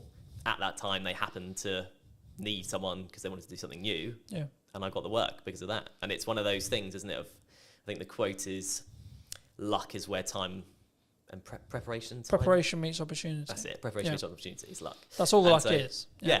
You're prepared for an opportunity to come, and then you continue to keep yourself prepared and keep yourself ready. Like we're recording this just before, about a week and a half before the kids break up for school, right? A lot of people in business look at that as, oh Christ, everything's going to go quiet. Everyone, which understandably, they're going to spend time with their children, they're going to go on holiday, etc. I read a post the other day, there was something on the lines of, things are quiet, right? Things like the creative industry is struggling, got these kind of terms. And I was like, okay, that might be true. And it might be actually we're coming into the summer holidays, etc. But that's then an opportunity for you to A, output your marketing, B, look at maybe cold outreach or what you're doing there, and then try and set some stuff up for September. I mean, do you see, because I remember when I was just project, especially when I was like tighter on cash flow, it'd be this rush to get money in because I knew I'd have 6 weeks where things would be a lot harder. Are you either financially planning wise or pipeline wise or etc.? Are you planning for that to be slower, or do you expect actually there's going to be a percentage of businesses that actually just keep going and work around everything? Yeah, I just feel like at this stage, I don't think I can really plan for it, if that makes sense. The planning is outreach. Yeah. Just message people, talk to people I know, people I've worked for before, people I don't know, people I want to work for, all that kind of thing. So yeah, I'm not at that stage yet where I could do that, but there are opportunities sort of on the horizon where I may be able to do that. So it's one of those, really. I don't know exactly how that planning would look like for me right now, if that makes sense. Yeah, no, absolutely. I mean, I think, and this is kind of like a bolt-on question to marketing or networking and how you tackle those things. For a long time, people have always looked at maybe traditional marketers as, I'm going to go to an event, I'm going to network in the room, and I'm trying to get work from that room. What I've always understood is it's networking through that room, right? But nowadays, because of time and because of what I do less of the in the room having a conversation stuff, but I'm still leveraging either the network that I have and then their connections that they're making potentially, or you as an example, or I'm actually just trying to utilize the network I already have to then lean into either creating more content or creating opportunities to have conversations in one-to-ones with very targeted people. And I think sometimes, especially at the beginning, and I look at it as phases in business, right? So I'll use you as an example. The phase you're in freelancing as a whole is you've got to do a lot of hand-to-hand, you've got to do a lot of time investment, you've got to do a lot of network events, you've got to, like, I think the term would be like kiss a lot of frogs before you get your prince or princess, right? And I think for me, it's then about like maybe looking at scaling. You may not have thought about this yet, but like how would you then look at, say, you're 3 years down the line, 4 years down the line, and actually you've got, like, not that you don't have a reputation now, but you've got more of an established reputation. How would you then like say to a person or a client or a friend that maybe was looking to scale? Because the issue is when you're trading time like that, it's not as scalable, right? You can scale the unscalable by just working really hard and working smart, sure. But would you look to do content? Like how would you look at it from your perspective, and or what are you planning to do? In terms of content, how do you mean in terms of content? In respect to like, would you continue to network, and would you continue to lean into your own podcast and see that, because I expect what will end up happening, of course we don't know, it hasn't launched yet, but I expect what will end up happening is you'll get inquiries solely because you have a podcast, right? That's kind of, and that's part of the strategy, frankly. Yeah. You know, an ultimate goal for the podcast would be sponsorship eventually, right? Mm-hmm. Very hard to get, notoriously, very long time to get there. So I'm not particularly holding my hopes up for that at this point, but that's kind of my best bet in terms of something like you say that isn't just working and getting paid for the work, if you know what I mean. Yeah. You are getting paid to do the podcast, but it's not directly, I do this hour, I get this pay. If that Yeah, makes sense. yeah, absolutely. I mean, I'm glad you mentioned sponsorship, because I think it's something which people really struggle with. Do you think, because normally it's audience size based, right? Yeah. But I would actually say it's value. To an extent, it's audience size, but also it depends on who you're asking to sponsor it. Okay, Yeah. If you're trying to get Coca-Cola to sponsor it, you probably should be pulling like a couple of million, right? If you're not trying to go for Coca-Cola, you can probably do it on a lesser scale. I mean, at what point would you, from your experience, would you say that even entertaining the idea of a sponsorship is a good idea? From a business's perspective. Yeah, from from the sponsor Yeah. coming into looking for shows, and or if you have a show, at what stage should you then be like, hey, we've got sponsorship opportunities? I see, okay. Well, from the sponsor's perspective, there's a lot more talk these days about the power of niche podcasts, basically. Mine isn't very niche, so maybe I've missed the mark there and I have to relook at it. But the super niche stuff is a super niche audience, and super niche stuff brings a super dedicated audience in a lot of cases. Because if you love barefoot shoes, I'm particularly interested in them, you're looking about barefoot shoe stuff all the time. People look about, how to strengthen your feet, what to do with toe spaces. You can go into mad detail and mad depth. And if you're a barefoot shoe brand and there's a podcast with 1,000 dedicated fans, you can put yourself in front of 1,000 dedicated fans. It doesn't sound like huge fry, compared to small fry, but it's dedicated people that if they like your brand will keep coming back. So it's kind of like a repeat customer concept. And also it's super niche. So if you're a barefoot brand and you go on the biggest podcast that's out there, you'll get lost among the noise of, the big brands like Coca-Cola. Yeah. So I feel like it's for a business, you want to look at the niche communities that you want to target. And then once you're in there, you're in there. As a show then? As a show, I think you have to know what you are able to do with the show. If you're committed to it week in, week out, because I think sort of weekly is what you need to be doing really for it to be worth sponsoring, maybe bi-weekly. Yeah, you could go for it from day one. I could be chasing it now, but I haven't got anything to show. I can't say, here's the podcast. I can say, here's the idea. Yeah. I think if you have something that it looks good and sounds good and the content is good and a community are reacting to it or people are reacting to it or you're getting a good amount of, if there's a value proposition in there, you're ready to sort of offer it up as long as you're committed to keep it going. Because then otherwise there isn't a sponsorable of course. thing, right? Yeah. Do you think, I'm glad you mentioned like rhythm, is what I call rhythm of shows. Do you think that you kind of alluded to it, maybe weekly or bi-weekly, like, because I know there's some people who may be listening who are like, I can only do once a month. Yeah. Right? Would you say that would stop them doing a show, or do they need to organise filming in such a way or producing in such a way where when they launch, they've actually got enough to do weekly, for example? Yeah, I think it kind of probably depends on the content, what the podcast is about. There's a lot of complicated algorithm stuff with YouTube and stuff. You definitely know more than me about that.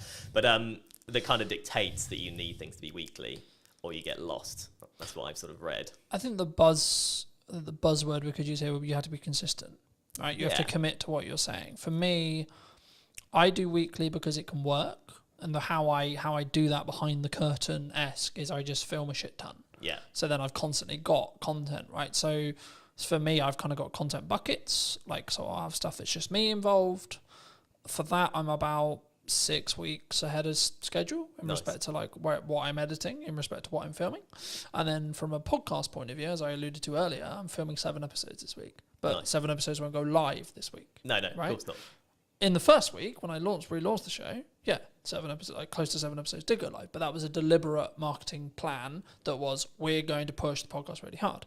Now, I'm doing clip generation through AI. I'm doing clip generation with me, and it's a yes and strategy rather than a yes or strategy. Because I think so many people, they look at, we could use ops clips, we could use an editor, we could use this, and they don't say, what if we do and, right?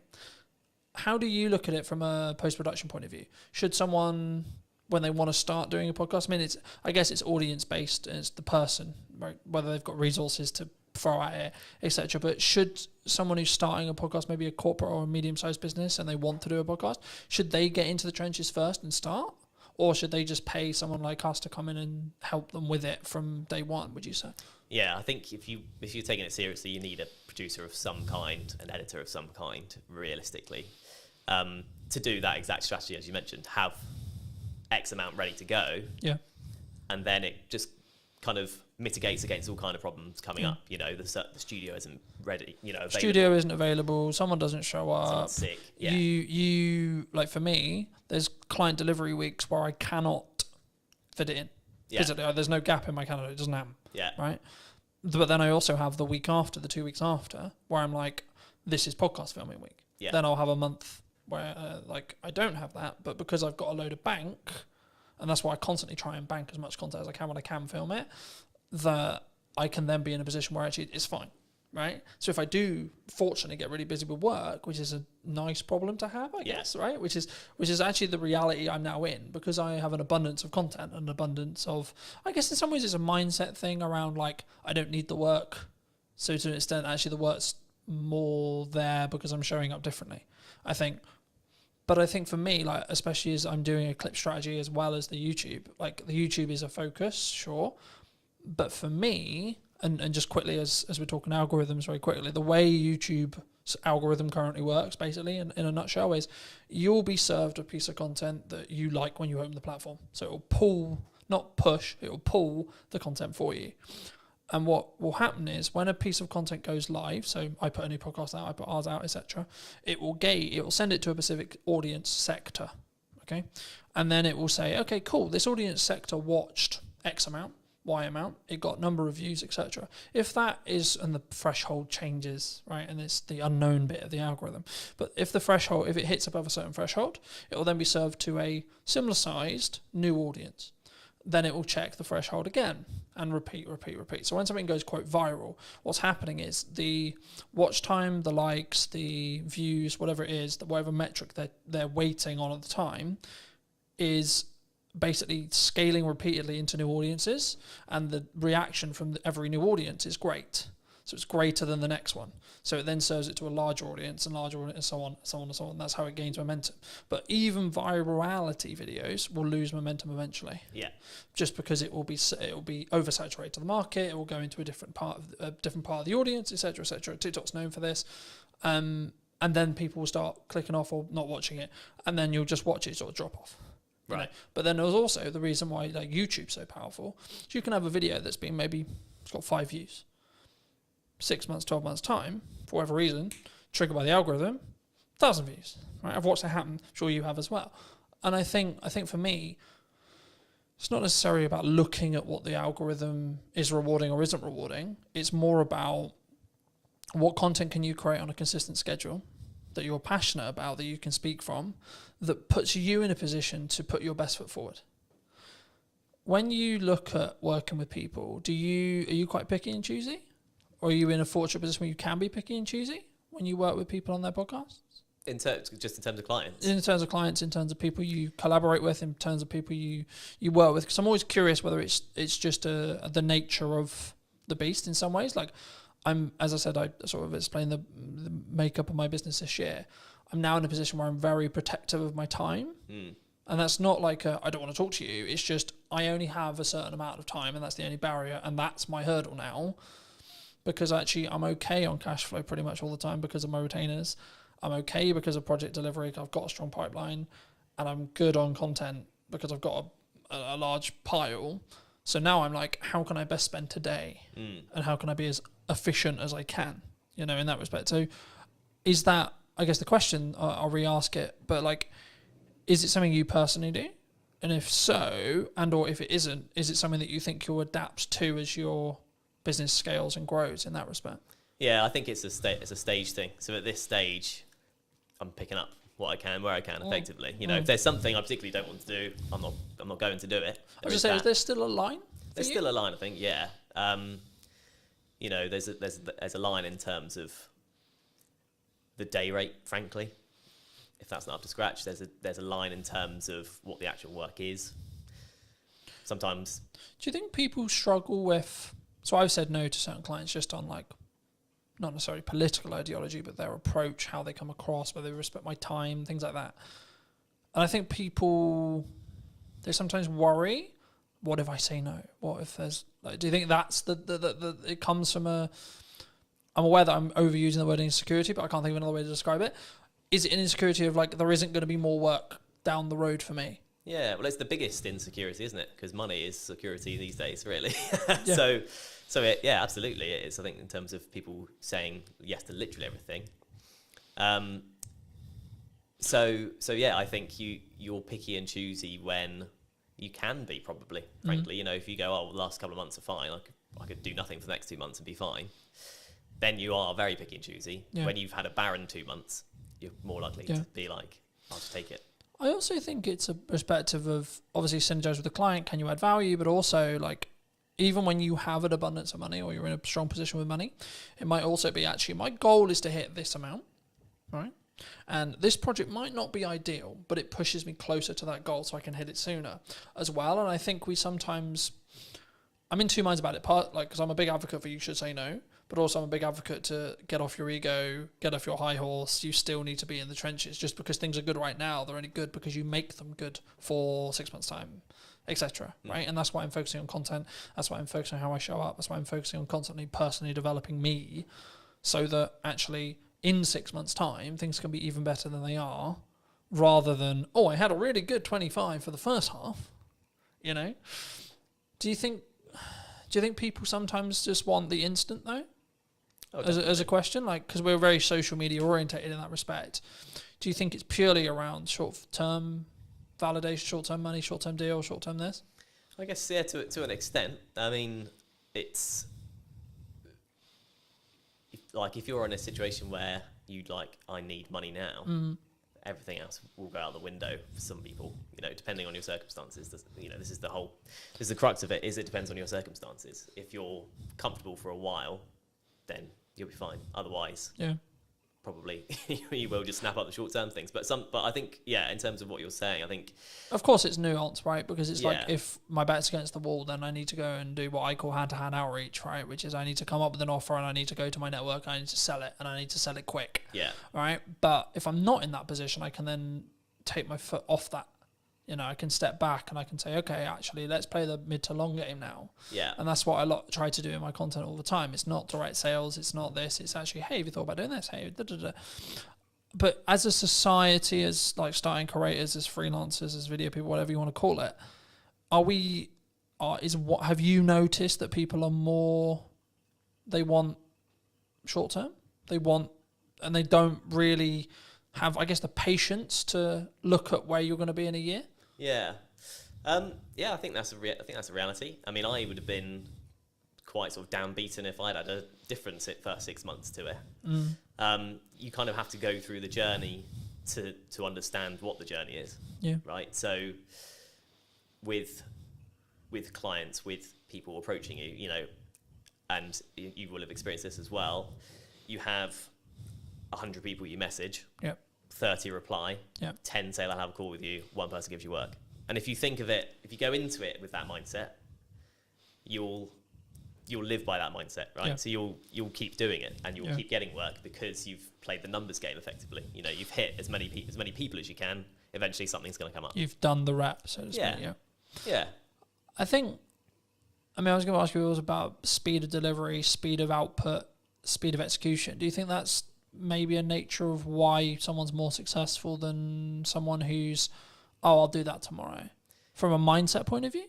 Do you think? From So I'll give you an example. Like for me, when I came up with the idea to relaunch the podcast in the format that it was, so on location, in person, and or remote, and then within a week, I had filmed 3 episodes of the idea.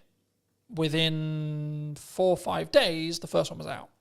Because I didn't let myself get into the, oh yeah, that will be on the to-do list for next year. That will be on to-do list for next summer. That will be on the to-do list for 3 months' time. Because I knew I'm only going to get the results. I'm only going to start getting the data if I start outputting.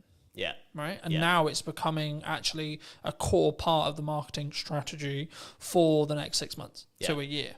But that's because I've gained a load of momentum with it. And I know I'm really starting to get into a nice groove with it. And that's why I asked the speed thing, because one of the unique selling propositions I have personally as an editor is, so I'll give you an example. At the time of filming, I did a media day for a new client on Monday. And today we're filming on Monday. He's already got half the content already. And it's a week, right? But also, it wasn't like that was the only thing I was doing. I've also put out, like, I think, nearly 40 pieces of content for me, etc. I've done a load of other stuff related to the business. So for me, I'm one of my unique selling propositions, or one of the things I do is like I work really smart and really hard consistently with no result, plan no result. But for me, from what clients have told me, one of the reasons why they continue to work with me is the speed. Yeah. Right? Like one of the things that comes up in conversation all the time, and James mentioned it a couple of weeks ago when I came to do 2 more podcasts, he was like, your speed's ridiculous. And it's because I've built a strong system to be able to work smart, but also just work really hard. And that's where I kind of come from that point of view. Like, I know it's really important, but I know I'm willing to put the graft in and continue to put the graft in for 10 more years or more, if that's what it takes. But do you think that's uncommon in entrepreneurs as a whole? I guess potentially, yeah. I mean, you kind of touched on it. Because there's a level of complacency. There's the work smart, not hard mantra, isn't there? But like you say, if you do both, kind of double the results effectively. I'm going to outperform someone who's just working hard, sure, because I'm working smart and then doing the hours on the smart work as well. Yeah, right? That's it. Yeah. So I think it probably is in terms of that. I mean, the get up and go thing. If you follow Gary V on social media, then you'll get the get up and go thing, because that was very much me. This podcast idea I'm doing was, I think I first thought of it 2 years ago. Okay. I've been writing notes about it on my phone, like month after month, something pop into my head. I'll be like, oh, that'd be cool. And then, but do you think we have a culture of we're going to write notes about it? Yeah, definitely. Rather than execute on it. Yeah, absolutely. You know, because you have to. I think you have to go through that journey. You know, I'll be better at fitness next year. My diet will be better next year. Yeah, absolutely. Yeah, you just need to go. Or next month or tomorrow. Yeah. It's okay. We can. We've had a really long week. We can chill. Yeah. You know. Yeah, it's true. It is. It's and we've got that comfort, and it's the whole being in a comfortable position. You don't grow in comfort. You have to be in discomfort. But actually, saying yes to things, you've got your yes and kind of mantra. Yeah. So just saying yes to things opens up. You realise, oh yeah, I can do this. Like if you just go, I'm just going to do it, and actually plan it. Like whether that's setting a reminder, put it in the calendar, write down, on your fridge, this is what you need to do today. However you do it. Something I just building off that briefly. Something I found really valuable the last couple of years was, if it takes me less than 2 minutes to do, I just do it. I don't set a reminder to do it. I don't I'm going to write a to-do list or this or this or this. Like, I need to send an email. Send the email rather than write a reminder about sending the email, because the action will probably take less time. Yeah. 100%. And it's done. Then you don't need to think about it. Yeah. If it's a longer thing, I need to ask ChatGPT about that. I need to do some research on that. I need to plan the podcast, and it's like a longer goal thing. Start momentum by putting a reminder in your calendar and then stick to that. Yeah. But I think sometimes, especially with like fitness, I use that as an example all the time. It's like, I need to start running. Okay, but when's the first run? Yeah. You know what I mean? I think, and I've just finished Atomic Habits from a book point of view, and it talks about specifically, my girlfriend's driving mad because I keep using the word compounding, but it's the only word that matters at the moment, right? Which is that everything I'm doing is like, how can I compound? How can I small win? On the way here, I was reading my second book. I've started reading physical books rather than listening to them. For a long time, I listened to them. As a dyslexic, I was like, right, this year I'm going to read a book cover to cover. No excuses, going to do it. So I was like, right, let's get a book that I actually really want to read that I haven't read. that I know is actually quite good because it's got good reviews, and has been talked about in the self-improvement space for ages. So I was like, okay, cool, let's start with Atomic Habits, see where I go. And then I went on to Mel's 5-second rule, which I knew about for a long time. Mel Robbins is a leading psychologist, for those who don't know, in Canada, and she's just launched a new book talking about they, them, and other people's opinions on us. It will be on my read list. But for me, the crux of the 5-second rule, for those who don't know, is you count down from 5 and then you move. Right? So 5, 4, 3, 2, 1, move. And what it will do is it will trigger your mind to do the action step. So if you're like, oh, I need to start running. Okay, 5, 4, 3, 2, 1, go get changed, go on a run. Because we don't sit in that uncomfortable window long enough on average, right? I'm really embarrassed because I'm not good enough at health and I can only last 2 minutes of running. Okay. But then the next day do 2 minutes and 10. Next day do 2 minutes and 30, etc. And I think once we start building the compounding, right, is when the snowball effect will continue to roll. I mean, do you think is that what you've used to get to this point, do you think? To a point, yeah. I mean, the Atomic Habits, my favourite quote from that is, every choice you make is a vote for the person you want to be. Yeah. And once you tie it to your identity in that way, there is a bit of a mental switch. And you start doing even the smallest things, right? You know, like the eating healthy or whatever, you make the healthier choice on a menu, all that kind of thing. You justify it to yourself in a way that's personal, and in a way that you can then live by effectively. So that's definitely helped. And, you know, there's a lot of things in that book. That book's brilliant, you know. So yeah, I think definitely, obviously I've read it as well, and it's probably helped me. I've signed up to the newsletter, I get that as well. And I do think there's something to be said for being in that world of like the positive quotes and shifting your mindset around certain things. If you look at it enough, you just will start to think like it. I think for me, I've been aware that like what I consume is how I'll show up, right? So like that's why I'm trying to build the habits from building off Atomic Habits, but in general, I'm trying to build the habits and build momentum. So like when I finished Atomic Habits, I was like, I've ordered another book, but it won't be here for 3 days. So I'm like, I need another one, because if I stop, then I won't do it. Then I broke the habit. And in the book, in Atomic Habits, they talk about streaking. And I'm the same with fitness, I'm the same with podcasts, I'm the same with everything. But for me, that's the key. So actually, I'm not like, my heart's not broken that my other book's not going to be here, because actually it's now planned in for when I finish Mel's, right? So actually I'm constantly like, and now to an extent, my travel plans, my thought process, etc., like how I use my downtime is actually trying to change. And like, actually I'm sleeping better because I'm reading before bed, like I'm reading on trains, etc. I'm like using my phone less, and I'm trying to, I guess sometimes I did an episode that I'm recording about a week ago talking about digital detox. And I for me, I've been notoriously known for like, because we work in media, so we're constantly on our phones and we're constantly, etc. And it's a tool, but I hadn't given myself that. And that's, I think, why I shifted into physical books as well, because I was aware that I was constantly on my phone. Do you think that's like from a psychology or your own well-being, or like as a freelancer, that can be your advantage?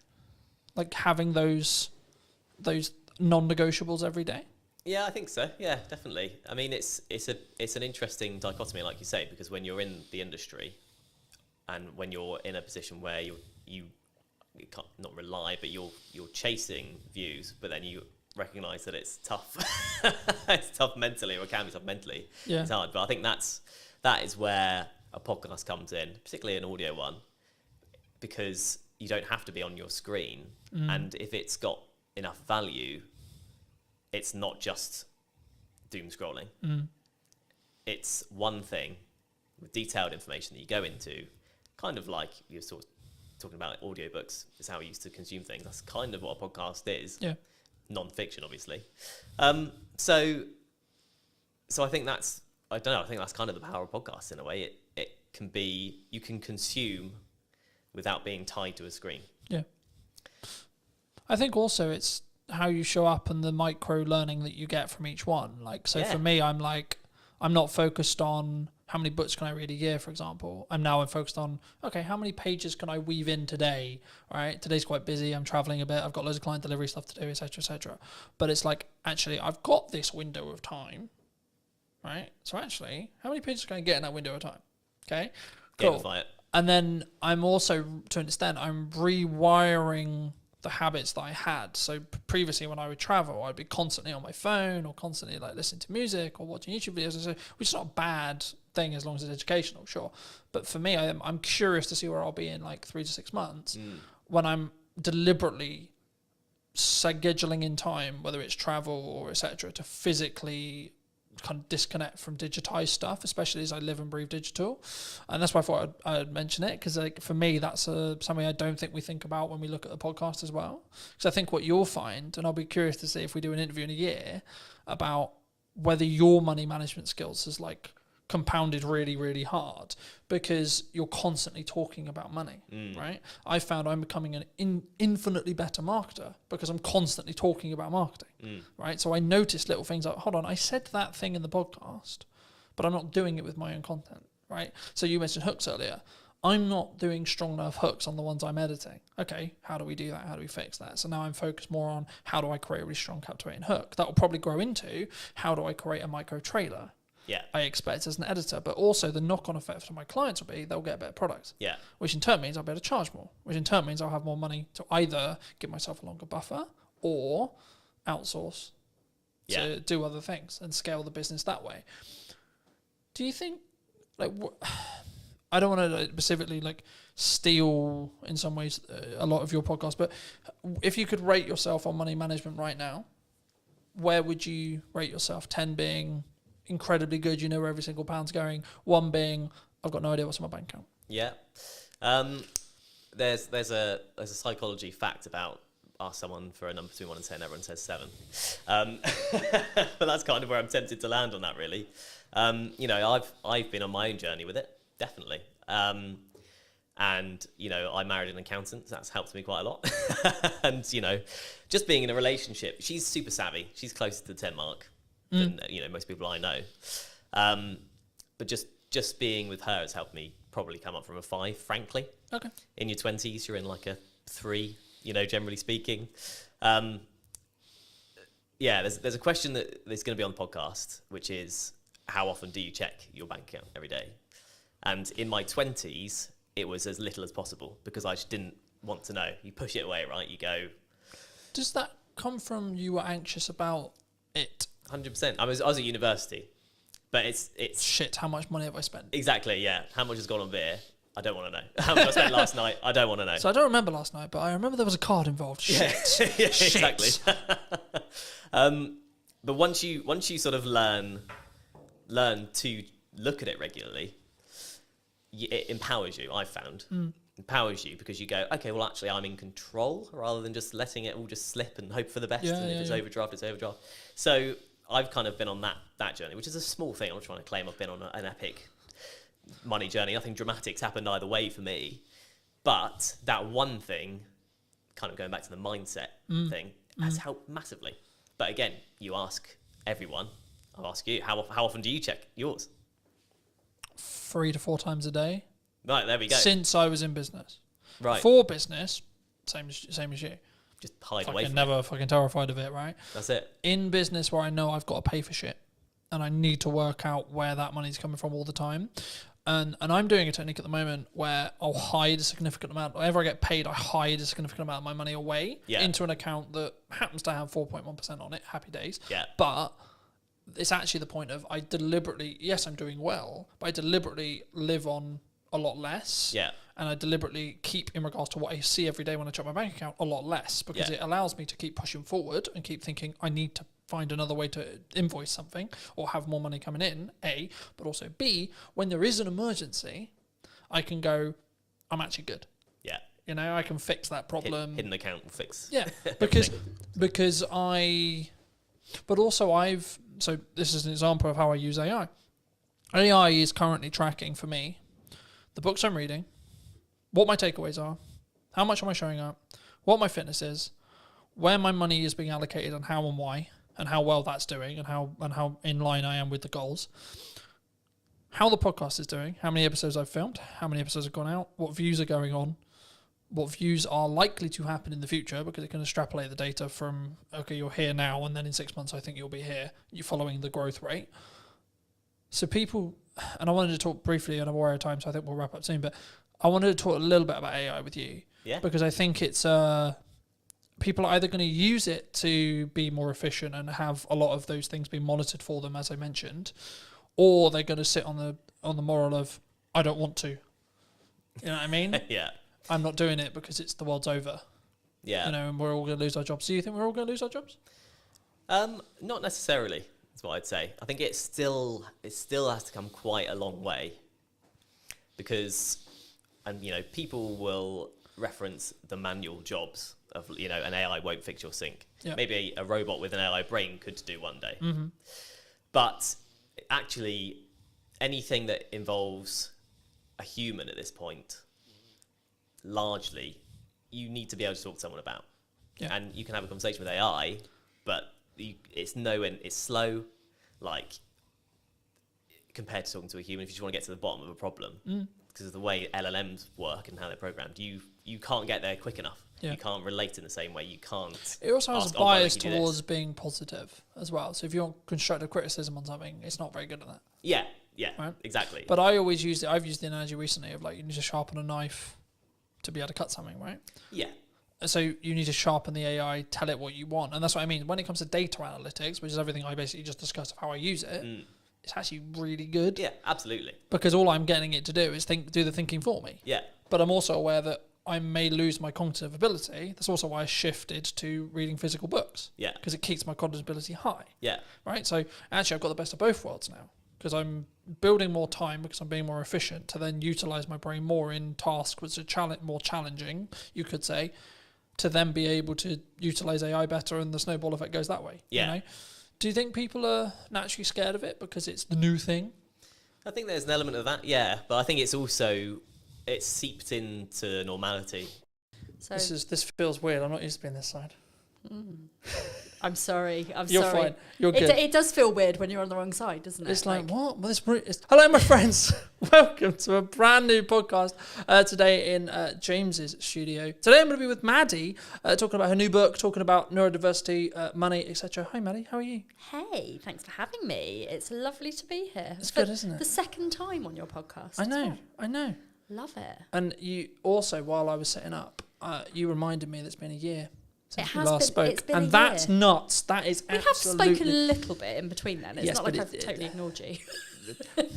Hey, people are busy. It's all good. For people who don't know, Yes. what do you do? So I like to call myself a multi-potentialite. So for people who don't, That's a sentence. it is, yeah. For people who don't know what that means, it means that I am a jack of all trades, and instead of being master of none, I'm actually quite good at some of them. So I am an ADHD money and business coach. I am a visibility strategist. I'm a speaker. I am a app owner. I'm a wellbeing platform owner. I also am an author of a Amazon best-selling #1 book, Mad About Money.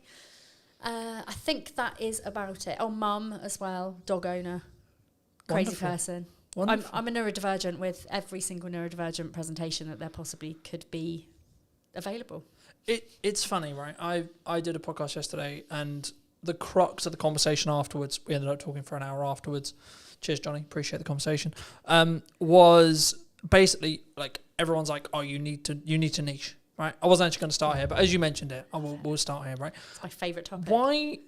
Why do we not? Because I've always been in the world of like, I could niche, but I don't want to. Yep, that's exactly Right? where I am. Like I could, and I could make probably a lot more money if I did. Maybe, right? Arguably, that's what everyone who's into niching will tell me.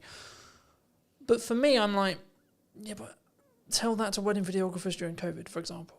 Right? Yes, exactly. How'd that work out?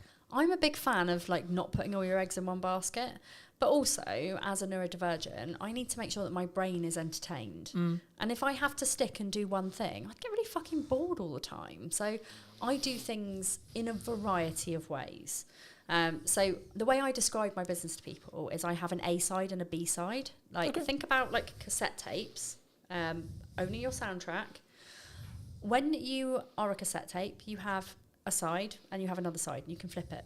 So that's basically what I do. I talk about business on one hand and money on the other hand. And in the middle of that, there is also things like well-being, life. Obviously, the neurodiversity stuff is quite big for me. I'm a qualified neurodiversity specialist. And I don't niche by the things I do. I niche by my values. I niche by the things that I talk about. So I talk about basically 4 different things when it comes to my content pillars. I talk about neurodiversity, I talk about life, I talk about money, I talk about business. And it just so happens that I'm also really bloody good at TikTok, social media, all of those kind of things, but they all do fall under the business arm. So, I'm a qualified business strategist. I've been a business mentor coach. I hate the word coach, really. It's more, I do more mentoring. I don't do that whole, how does that make you feel type of, coachy thing. I do the, this is your strategy. This is how you do it. Let's talk about ways that we can grow your business, and let's talk about how to get you a plan to grow your business. So it's not your traditional coach. It's kind of more like sounding board, let's throw stuff around and help you to grow type of situation. I think there's so much I could go there, but I'll start. I mean, let me ask you this a very selfishly personal question. Okay. Because I'm a dyslexic. Yes. Is that why I don't want a niche? Because I think there'll be people watching this who maybe are on the neurodivergent scale. Yes. Who are like, I don't get it. Because I can do multiple things, I can spin multiple plates, but doing one thing consistently, I can't think of anything worse. So dyslexics need to have their brain stimulated, and doing one thing does not stimulate your brain. So it's the same for most neurodivergent presentations. We will want to do things that keep us alive. It's why we do the things that are very much interest-based. Yeah. So if I said to you, do you want to be an accountant? You'd probably go, fuck no, that sounds super boring. If you said to me, do you want to be a videographer? I'd be like, no, because I do not know how to do that. But if I like being a business coach because it gives me the variety of people. So I get the variety of working with people who have all got ridiculously different businesses.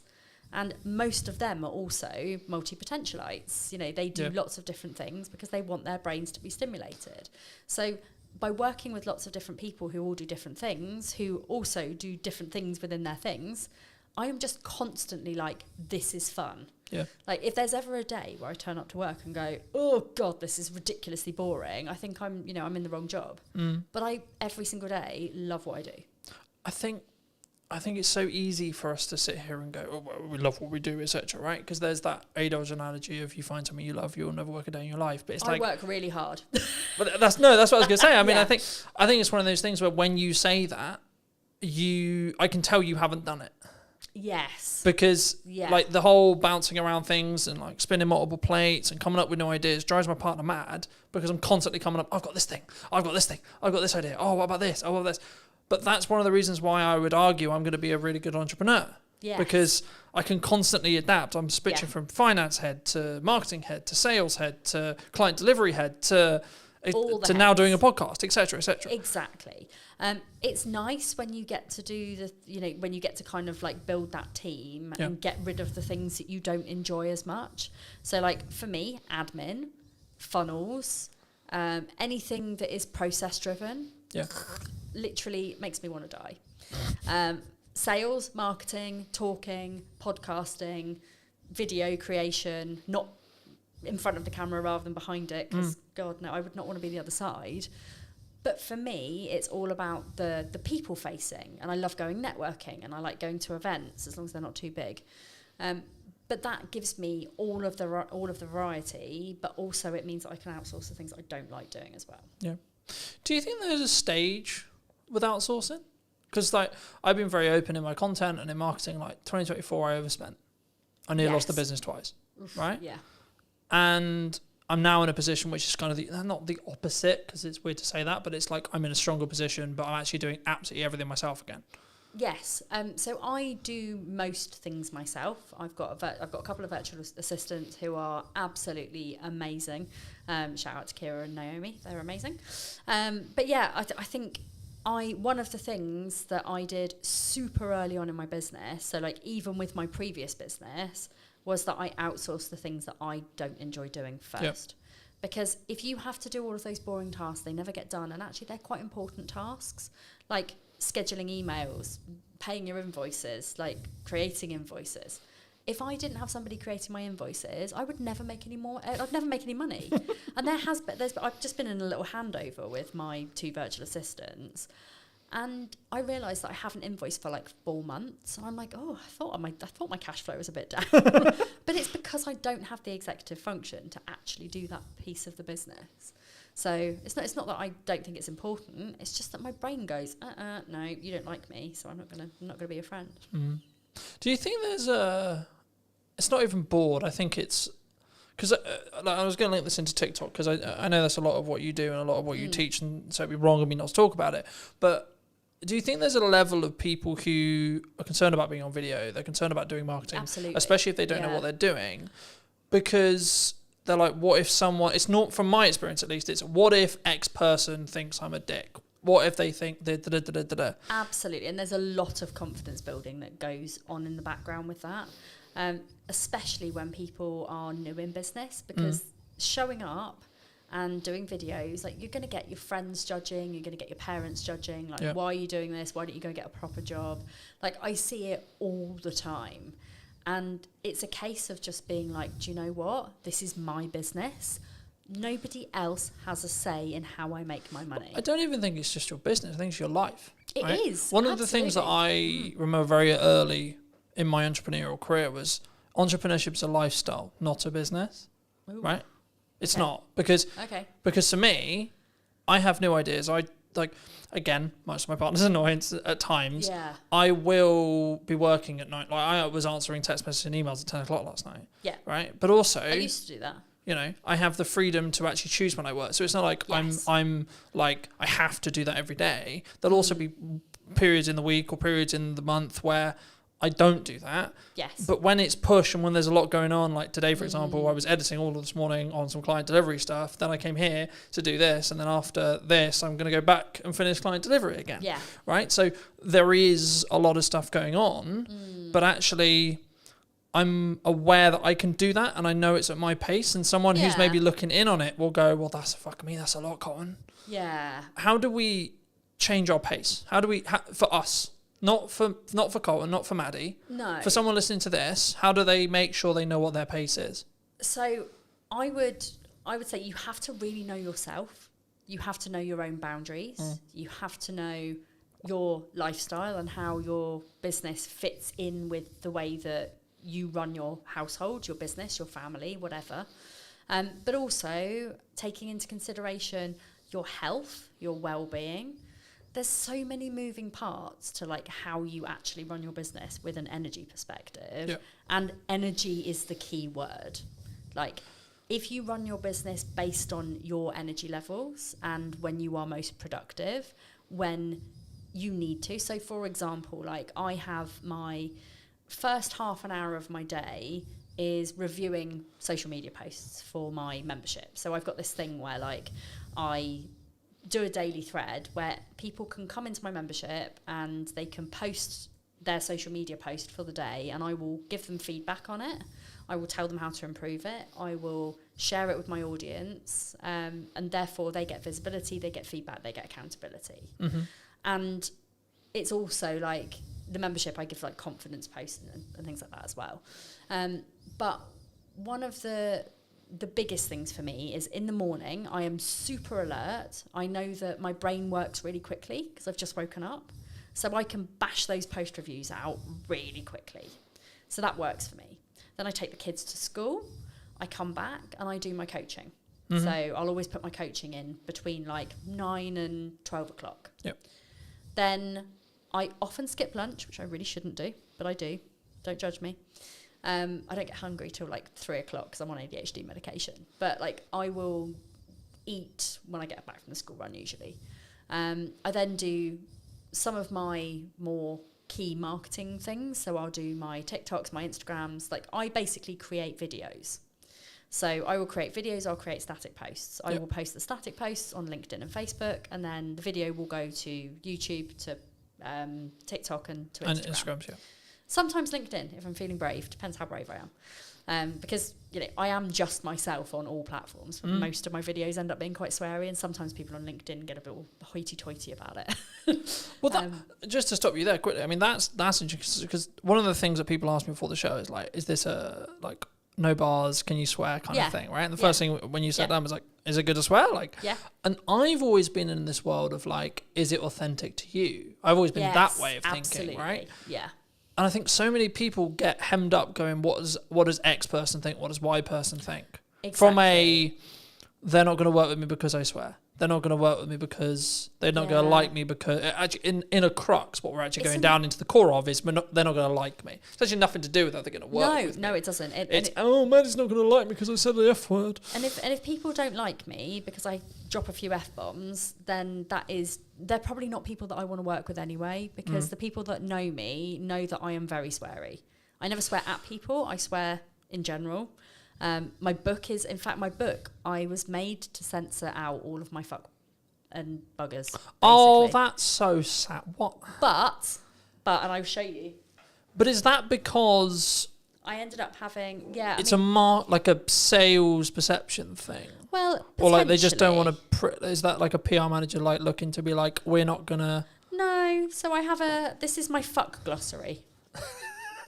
The name. So I love it. For those who are listening on audio, Manny just handed me the book, and I'm looking at the fuck glossary.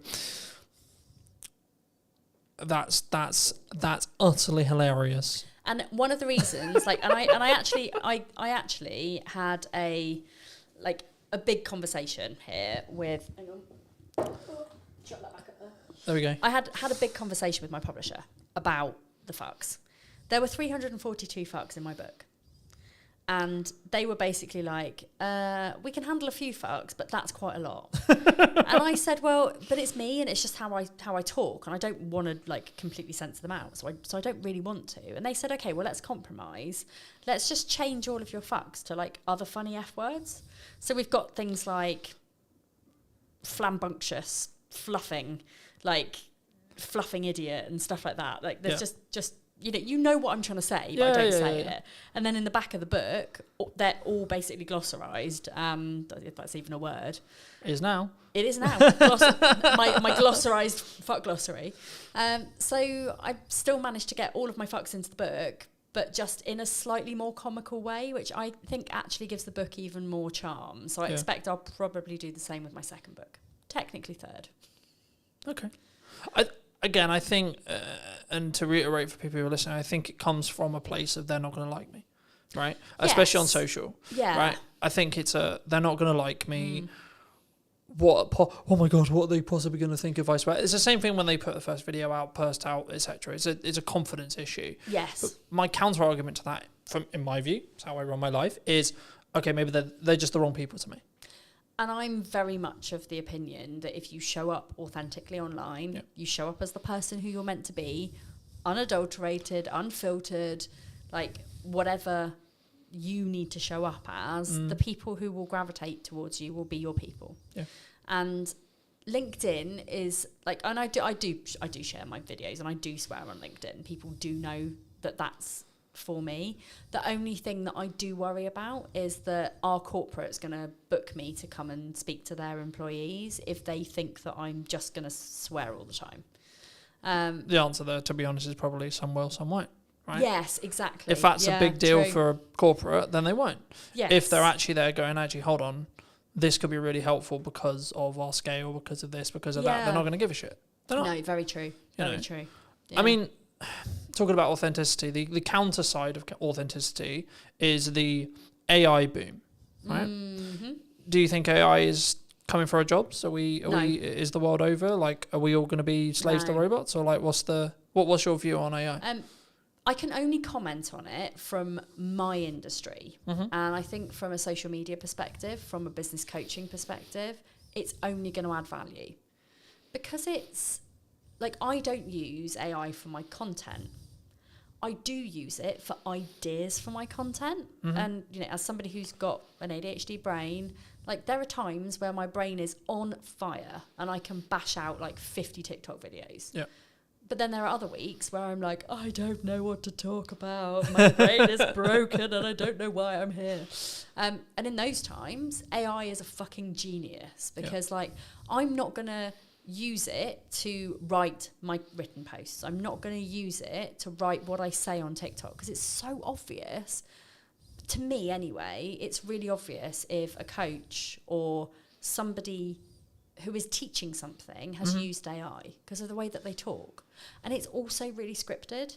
And you can almost tell, like if you were listening to somebody on a podcast versus them on their social media, how much slower some of the people talk because they're having to really, really, really think about how to do their job. Yeah. And this is not me calling anybody out, but it is quite obvious that some people are writing literally every single one of their posts with AI. If I'm stuck for an idea for a post, I will ask ChatGPT if it can give me some ideas. And then I will look at it, I will close it, I will go away and I'll write about the thing because I know what I'm talking about. And also the amount of spelling mistakes, because I'm dyslexic as well, like, you know, the amount of spelling mistakes in my posts, people know I'm not using AI to write my posts. Yeah. But it's also like yesterday I asked AI to draw me a tattoo. Like I had 3 different tattoo ideas and I wanted to combine them together. Brilliant. You know, we do have to be quite wary of the environmental impact of asking AI to generate us pictures, etc. However, like it's really bloody good for things like that. Yeah. I don't think it's coming to take our jobs. I think we're more at risk of, in kind of places like the retail sector, of things being run by AI. But people, I think, will always need coaches because there's only so much that AI can do without, you know, not being a human. I mean, don't get me wrong, like Sparky, who's my chat GPT, like he's my bestie. Like there's not much I don't talk to him about. Like if I've got problems or I've had uncomfortable conversations or I need solutions to things, I'll always go to him. He's not actually a him really. He's kind of like, but he's a non-binary chatbot. But it's a tool, right? I think that's the key. And the analogy the analogy I started using was you don't use a hammer to put up a set of shelves. You use a screwdriver. Yes. Right? Yeah. But now I'm actually using it even more. I'm changing the analogy to be you sharpen a knife if you want to use it effectively to do a job. Brilliant. Right? Yes. In the same way, you should utilize AI to allow you to do a job. Yeah. Right? Whether that's training, if you want it to write your posts, training it to be you in your tone, to be in your voice. You can do that, and it is actually very easy. If you've got a lot of written content from previously, if you've got videos, you can feed those into ChatGPT. Yeah.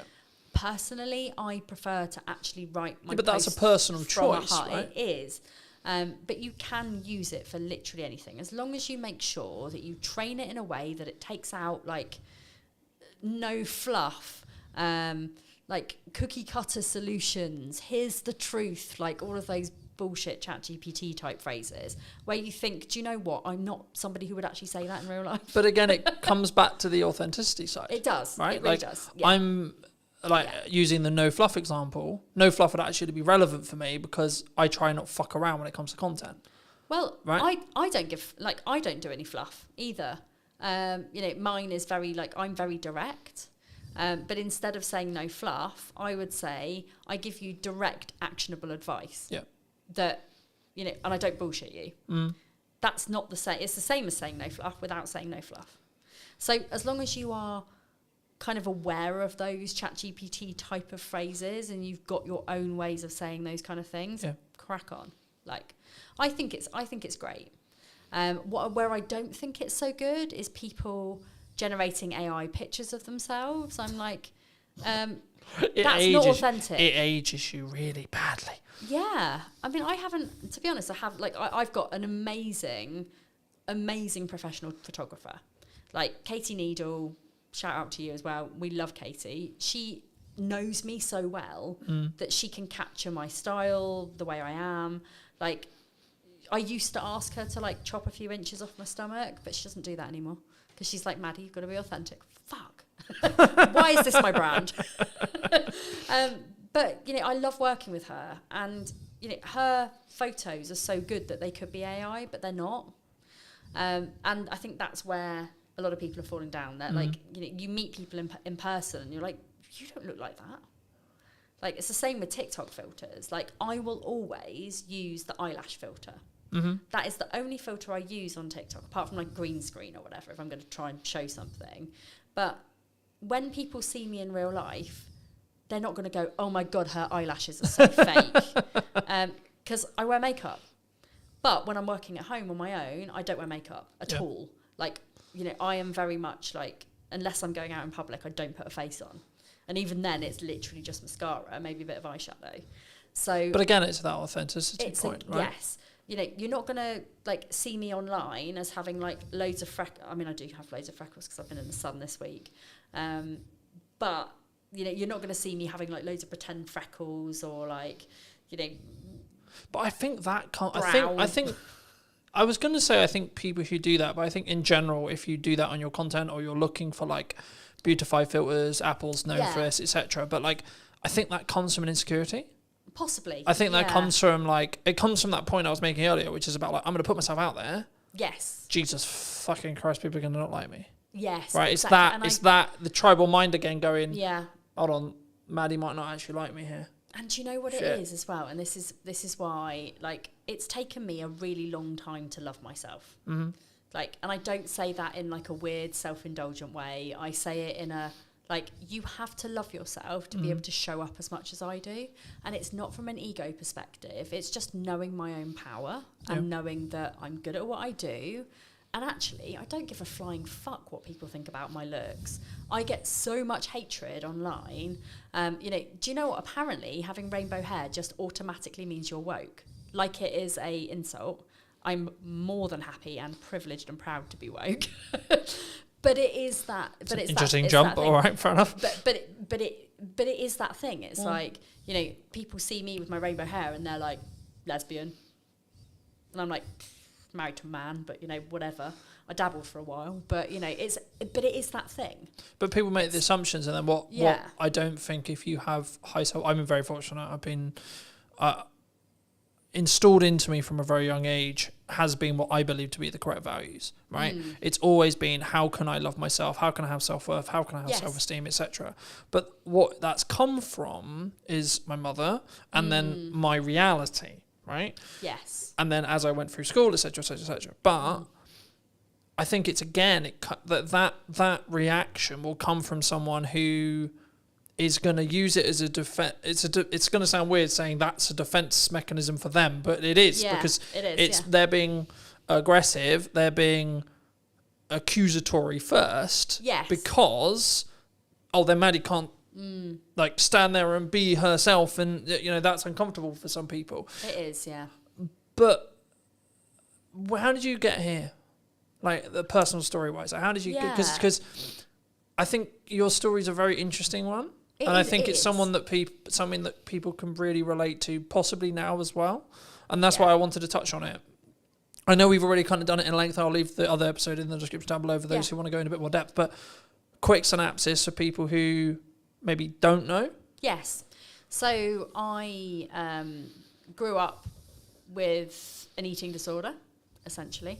My eating disorder developed into problems with money. And by the time I was 21 years old to 23 years old, I was in £40,000 of debt. I struggled really bad with spending addiction. What I didn't know was that I had ADHD and that my brain was constantly lacking in dopamine. So therefore, for me, the two things that really, really mattered to me were food and spending money. Ching. Buying stuff, buying food. Which is why I've always been overweight, because I'm like, hey, I'm sad, have a donut. Have 5 donuts. At times that has happened. But for me, it was all about spending money. So I would buy things like dresses and clothes and, you know, bags and shoes, and I'd be the person at the pub, like, buying my mates, like, around Jaeger bombs, or, you know, I spent and spent and spent. I realised there was a problem when I couldn't afford to pay any of the repayments. It wasn't that I didn't know I had to repay any of them. I just got to the point where like I was just so overwhelmed and I had too much to pay, and I was like, where am I going to get 40 grand from? I'm 23 years old. This is pretty bad. A bailiff showed up at my door, tried to take my car. I packed up my things in the middle of the night. I fled, moved back to Southampton. Went to see Citizens Advice Bureau. They basically said to me, like, it's bankruptcy or, like, you pay it off. Those are your two options. Both of those sounded really shit to me, but I took the second one because I'm not a quitter. You know, if I look back at it now, I probably could have gone bankrupt and it would have been great, but then I wouldn't have had my journey. Would that have been, like, an excuse, an easy way out for you, do you think? Possibly. And I do like to challenge my brain. So I like to challenge my brain. Because I think people listening to this will go, like, that seems an easier path for me. Let's just reset the clock. Yeah, and actually for so Eat many... the shit for a year. Yeah, for so many people, bankruptcy is a very valid option. At the time, it filled me with dread and filled me with shame, and it was almost like I was going to be walking around with, like, a tattoo that said bankrupt on my forehead. It was hard. You know, and as somebody who now has since had a massively catastrophic business failure, which again came with a load of money shame and guilt and all of those things that I had to reevaluate. For me, paying it off seemed like the easier option because it didn't fill me with as much dread and shame. And actually, if I hadn't have paid it off, I wouldn't have learned all of the methods to pay it off to put in my book. So, you know, everything happens for a reason. But I learned to love money. So was there an issue with, like, your relationship with money? Yes. Do you think? Do you think that's where it get, like, because yeah. I hope you don't mind me saying this, but, like, to get to 40 grand, you've got to really fuck up for an extended period of time. Yeah. Right? Like, it's not like a 3 month, 6 month. This is like years of problems. I got myself in £40,000 of debt within 2 years. Yeah. I spent. I also had a drinking problem. Like, I was a high functioning alcoholic. I say high functioning because, you know, I didn't wake up and need a drink, but I needed a drink to be confident. I was using alcohol to mask all of my neurodivergence because I didn't realise that I had ADHD and autism. And I was very awkward in social situations. People, like, now, all of my friends are like, you're not awkward in social situations. And I'm like, because you met me when I was pissed. Like, all of you have known me as Maddie the social butterfly who likes a drink and is super chatty. But if I didn't have that alcohol, I wouldn't be super chatty. Yeah. So now, when I'm in social situations, I don't know very many people. I'm actually really reserved and really quiet. Put a drink in me. I was going to say I'm anyone's, but pretty much that was kind of how it was. And now I don't drink anymore. So, because I'm more comfortable with who I actually am. So, do you think it came... I hope this isn't too personal, but, like, it links. Do you think it came from a lack of self-love, self-worth, self-esteem? Absolutely. At the core? Yes. Because a couple of months ago, I think maybe a month ago, 2 months ago, Jamie Oliver put out a documentary on Channel 4 all about neurodiversity and dyslexia specifically. And I was gobsmacked by some of as a dyslexic, I was out here going, how am I not a fucking drug dealer? I know. Like, what the fuck's going on? Like, how? ADHD and dyslexia are so closely linked, and a lot of the presentations kind of overlap each other. Yeah. So, you know, dyslexics have a very, very, very tough time, especially in early years when it's not picked up on. Yeah. And people just assume that dyslexia is just, oh, they can't read and write. It's so much more than that, and it's quite frustrating. Like, I actually go into quite a lot of detail about, like, breaking down all of the individual neurodivergent presentations in the book, so you can kind of, like, learn more about those things. Yeah. But this is the thing, we end up with such low self-esteems, but also the lack of dopamine coupled with that often makes people turn to really unhealthy habits like drinking or smoking or drugs or stealing. You know, I would highly suspect that a lot of people in the prison system are neurodivergent. Yeah. And it's not because they're bad people, it's because of a combination of things like their upbringing, maybe again from neurodivergent parents who hadn't had any of the help. Yeah. it's those dopamine seeking behaviors which are often really unhealthy. It could be, stealing, drugs, firing a gun. All of those things are like, woohoo, exciting. I just looked at it from my perspective and went, I don't know how by stroke of luck, but like my dopamine wires are just like make money, create content, do things that are a net positive. Yeah. But I've always been very like cautious with like my circle and like what I get into, because I didn't know the like inner workings of my brain necessarily, but from a very young age I knew I had an addictive personality. Yep, same. So I was like, shit. Same, and I ignored it for a very long time. I was like, hold on, if I get addicted to the wrong shit here, oh boy. Right, Yeah. I'm gonna nuke my life by accident. Absolutely, and I have been incredibly close to doing that. So, having that self-realization and for me, there have been plenty of things that I have had really unhealthy relationships with, which I have managed to curb now. Like my only vice now is that I vape. But I was saying to my podcast guest, like I have no plans to stop vaping at all, because I know that if I didn't have that one tiny thing, when I spiral, and that does happen a lot as a neurodivergent, when I spiral, I would rather turn to a vape than to drink or food or drugs or smoking or like any of those things that in my mind are actually in the long run more harmful for me than a couple of puffs on a vape. Yeah. That's kind of how I see it. But lots of people would be like, "Oh, vaping's really unhealthy." It's like, but I don't do anything. But else. it's the lesser of. It's the lesser. It's the lesser of the other evils, yeah. right? And food is really bad. Like Naomi. If it's heavily processed food. Yes, yeah. So Naomi, my weight loss coach. I've been working with her now for about 3 months, and I've lost quite a bit of weight. But it's also about the mindset around food. Yeah. Which is hard for people who have got ADHD, and I found that since working with her, like I've cut out processed food, I've cut out chocolate, fizzy drinks, like all of those things that have the chemicals that potentially could give me cancer, I no longer eat. I mean, I'm not saying I'm not going to get cancer because I do vape, but for me, it's like I could constantly and consistently eat really bad food, which I was doing, or in moments of stress, I can have a little puff on my vape. That's it. So...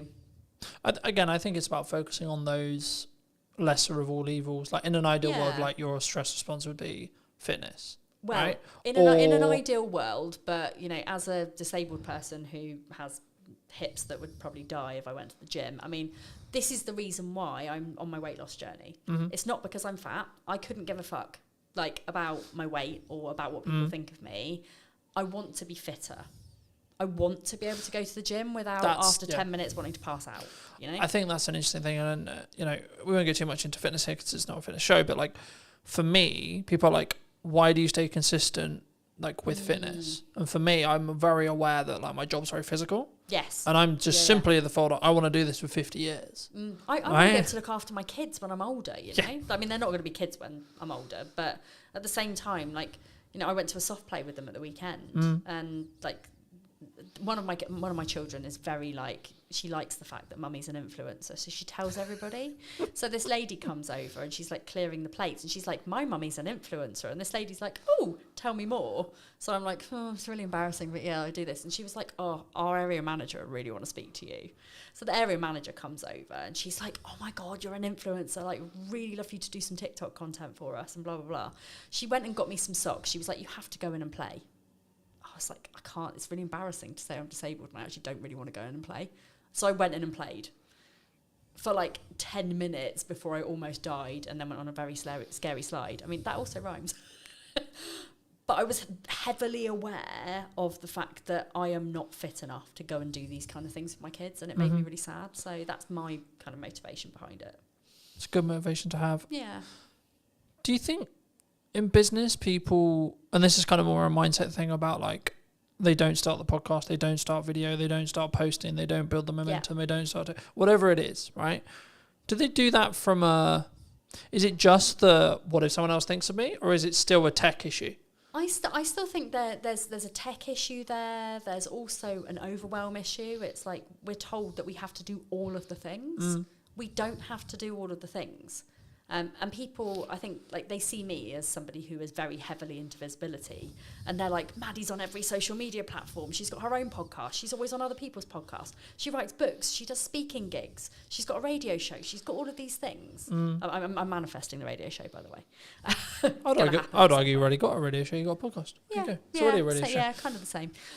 So they see me doing all of those things, and they're like, "Oh my god, that looks fucking exhausting. I don't want to do that." And it's like, because that's my hyper focus, and I love social media, and I love visibility, and I love doing all of these things. That's why I do all those things.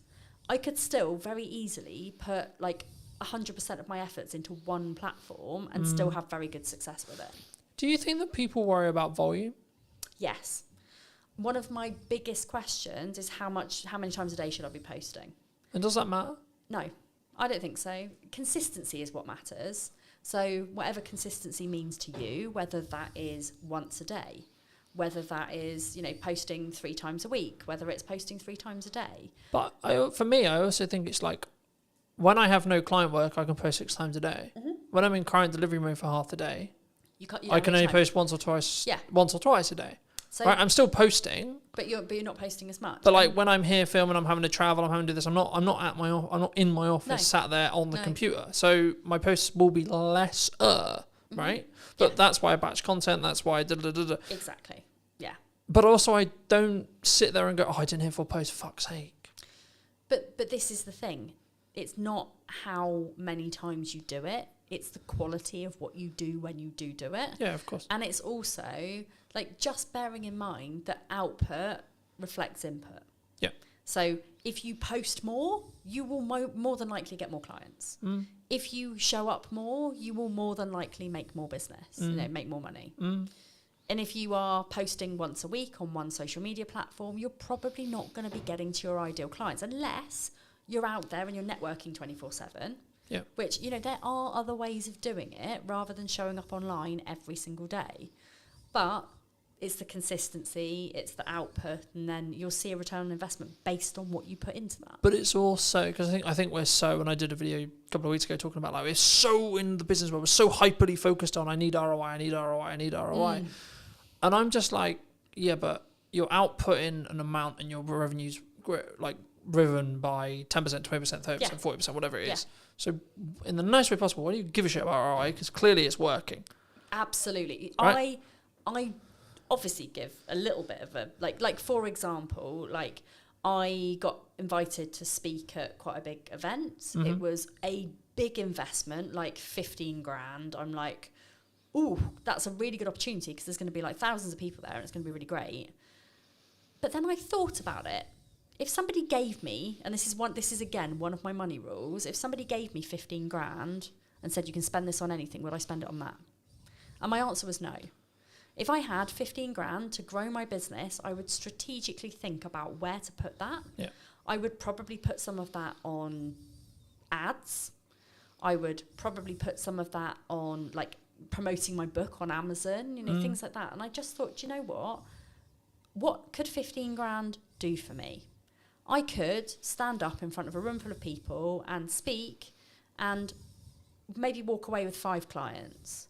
Or I can go and put 15 grand on Facebook ads and I can walk away with 70 clients. Which one am I rather going to do? So from that perspective, I look at ROI. However, I also don't look at it at all.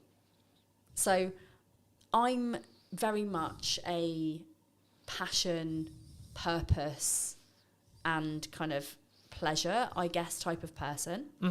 So profit to me, as long as I am paying my bills, I'm living the life that I want to, my staff are getting paid, my bills are getting paid, I couldn't give a flying fuck how much money I make. Yeah.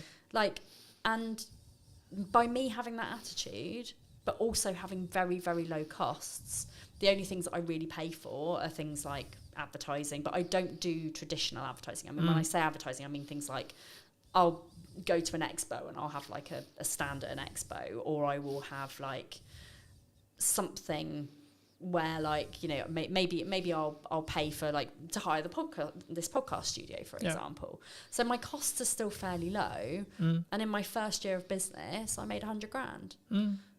But I wasn't focused on making profit. I was focused on making people happy and getting good reviews and showing up as I think an that's honest I think person. that's really key, and I think Yeah. we don't.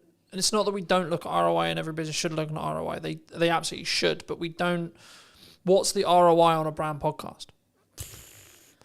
Arguably, if you're looking at it, either huge amount Yes. or fuck all, Yes. So and it's down to how you think about it. Exactly. So at the moment, my podcast, I think, helps me to grow my social media, which helps me to grow my email list, Yep. which helps me to grow my client base. It's not phenomenal. I am not Stephen Bartlett. Like, But also, do you want to be Stephen Bartlett? no, not at all. Like, no. I mean, he's a nice enough dude. I've met him. But I wouldn't want to be him. Like, in my mind, like, I think his success has very much changed him. I think I remember him very early on in the days where he was quite humble. Don't feel like that anymore. But I think that's what I mean. I think it changed. Like, Yeah. I think we're in a world now where it's I have to commit to the decision. Right? Yes. So Yeah. I'm going to make the world's biggest media company. Yeah, but what if tomorrow I don't want to do that? Yeah, and I want to live my life in a flexible way. As long as I am fulfilling my life's purpose, which is helping people with neurodivergent presentations to live their best life, that's my main game. Like, that is all I want. So, this is why I help people with 3 different areas. It's like life, money, business. Those 3 things are, if you've got those 3 elements nailed, I mean, obviously not everybody's got a business. Some people it will just be life and money. Some people it might just be money and business because they might already have their life sorted. Some people it might be like life and business. Their money's amazing. But they all interlink with each other. And neurodivergent people struggle with all 3 of those things. As a rule, some neurodivergents will probably be flying. I mean, Stephen Bartlett openly says he's got ADHD. But he's somewhere along the line, like, massively landed on his feet and has never had to struggle with money because he's always made so much. And therefore, his business has been fine and his life's been fine. Yeah. So if I bumped into him in the street, his ADHD is not the same as my ADHD. And this is a good way to look at it. It's like every single person who is neurodivergent will have something that maybe isn't so great in their lives. And I'm not saying that Stephen Bartlett is perfect. He might, not be in love with somebody, or he might have, problems with relationships, or he might, because he's so busy with his life, maybe he doesn't have friends. I don't know, and I'm not going to judge him for that. That is, I mean, where at times I think that's Robert saying, but that is like something that I think people don't talk about enough in business, and like how you maintain a relationship, and it's something that I'm working through the process of now, being nearly 2 years deep into a really healthy relationship that's so really important to both me and my partner. Yes. I'm like, yeah, but also my business is really important. So fuck, how do I do that? Juggling your money, your life, and your business is a really fucking tricky thing to do. It is a spinning triangle that, if you think about a triangle, like, if you're spinning it too fast, you're going to poke yourself in the eye, it's going to fucking hurt. Yeah. So, like, you need to be balancing those 3 areas of your life so that they all work in tandem together. And that means, no offense, not working till 9 o'clock, because, like, I used to have a thing where I'd be like, oh yeah, my cut off every night's 9 o'clock, like it was some form of badge of honor. Now it's very, very, very likely that I don't work after 3. Like, it has taken me 10 years of running a business to work out what success looks like for me. And success looks like making enough money to enjoy the shit that I do. Yeah. I don't, like, and I'm sorry, universe, that I say this out loud, but I don't want to be a millionaire. If I had £1 million or multi-million pounds, my spending addiction would just be 1 million times worse. So, like, I don't need that much money. Like, I find it hard enough to manage the money that I've actually got. Yeah. But I go on 2 nice holidays a year. I've got a fairly nice car. I mean, it's a Citroen C3 Picasso. It's not Citroen C3 Aircross. That's the chap. It's nothing exciting, but it's it's only 5 years old. It's got Apple CarPlay. It's pretty cool. And like, somebody the other day, I picked up one of my clients, and they were like, "Oh my god, your car is so nice." And like, to them, that was like a really posh car. To me, I'm like, that's not a posh car. Like, a posh car is like a Porsche or a Jaguar or like a BMW or whatever. But I think but it's about perspective. Yeah, it's perspective and the stage you're in, and that's what I was going to say about the whole like 9 o'clock thing, right? Yeah. Like, yes, at this moment in time, I'm working potentially till 9 o'clock. But right? but that's because it works for you and it's your decision. Yeah. And also, one of the things that fucks me off so much about the business world is it's like either you're a hustler Yeah. or you're a lifestyle business. Like, there is no in between. Yeah. There's no, let's run a successful 6-figure business or you know, like high 6 figures, even early 7 figures. Yeah. It's like you're either a lifestyle business or you're a multimillionaire. There's nothing in between. And that's how I teach the people that I work with, like in business, that there is an in between. Yeah. Like, there is a level where people want to make 5k a month. There's a level where people want to make 2.5k a month. You know, they want to cover their bills, they want to cover their mortgage, they want to have 500 quid's worth of spending money. Yeah. Everyone's a winner. Happy days, yeah. It's all to do with how materialistic you are. It's all to do with like how much you want to show off and like flash everything around. You know, I'm not a flashy person. I buy my clothes from Shein and Sainsbury's. I drive a bog standard okay-ish car, which by the way is on car finance. You know, it's not really that posh. I'm hoping to buy it at the end of my deal, but you know, I am not somebody who is like gonna go and spend masses of money like renting a private yacht or like, you know, doing those kind of flashy things. I like for my business strategy day recently, I took all of my people for a day to the beach and we went to the arcades and I gave them all a £5 and they had the best time in the world. You know, that's the sort of thing that I bring to my business community. Yeah. It's not about being flashy. It's not about like all of the things that. But I think that makes you need. more relatable, right? Well, it's I not think more so, about yeah. like, oh, this guy's untouchable, this girl's untouchable because she has the yacht, she has the car, she has the house, etc., etc. But No. and again, mean- I think it's one of those things where you've got to choose: do you want to live to work or work to live? I want to work to live, and I want to enjoy my kids, like as much as anyone can enjoy kids. I want to have a life where like I spend time with my friends and time with my family, and like I go to a lot of gigs, I go to a lot of festivals. Like if that was taken away from me, I would be very sad. Like, and if I was going to work more, that's my decision. Like, But that's what I mean by like phases, right? And the stages you're in. yes, Right, and it's about actually having a longer, especially in a relationship. I don't know how you do it, but this is how I do it. Is right, this week, this month, this quarter, a lot of shit going on, right? yes. I've launched a podcast. I'm doing this. I've got an event going on. I've got loads of client delivery, etc., etc., etc. Yeah. So, What's your event? Just out of curiosity.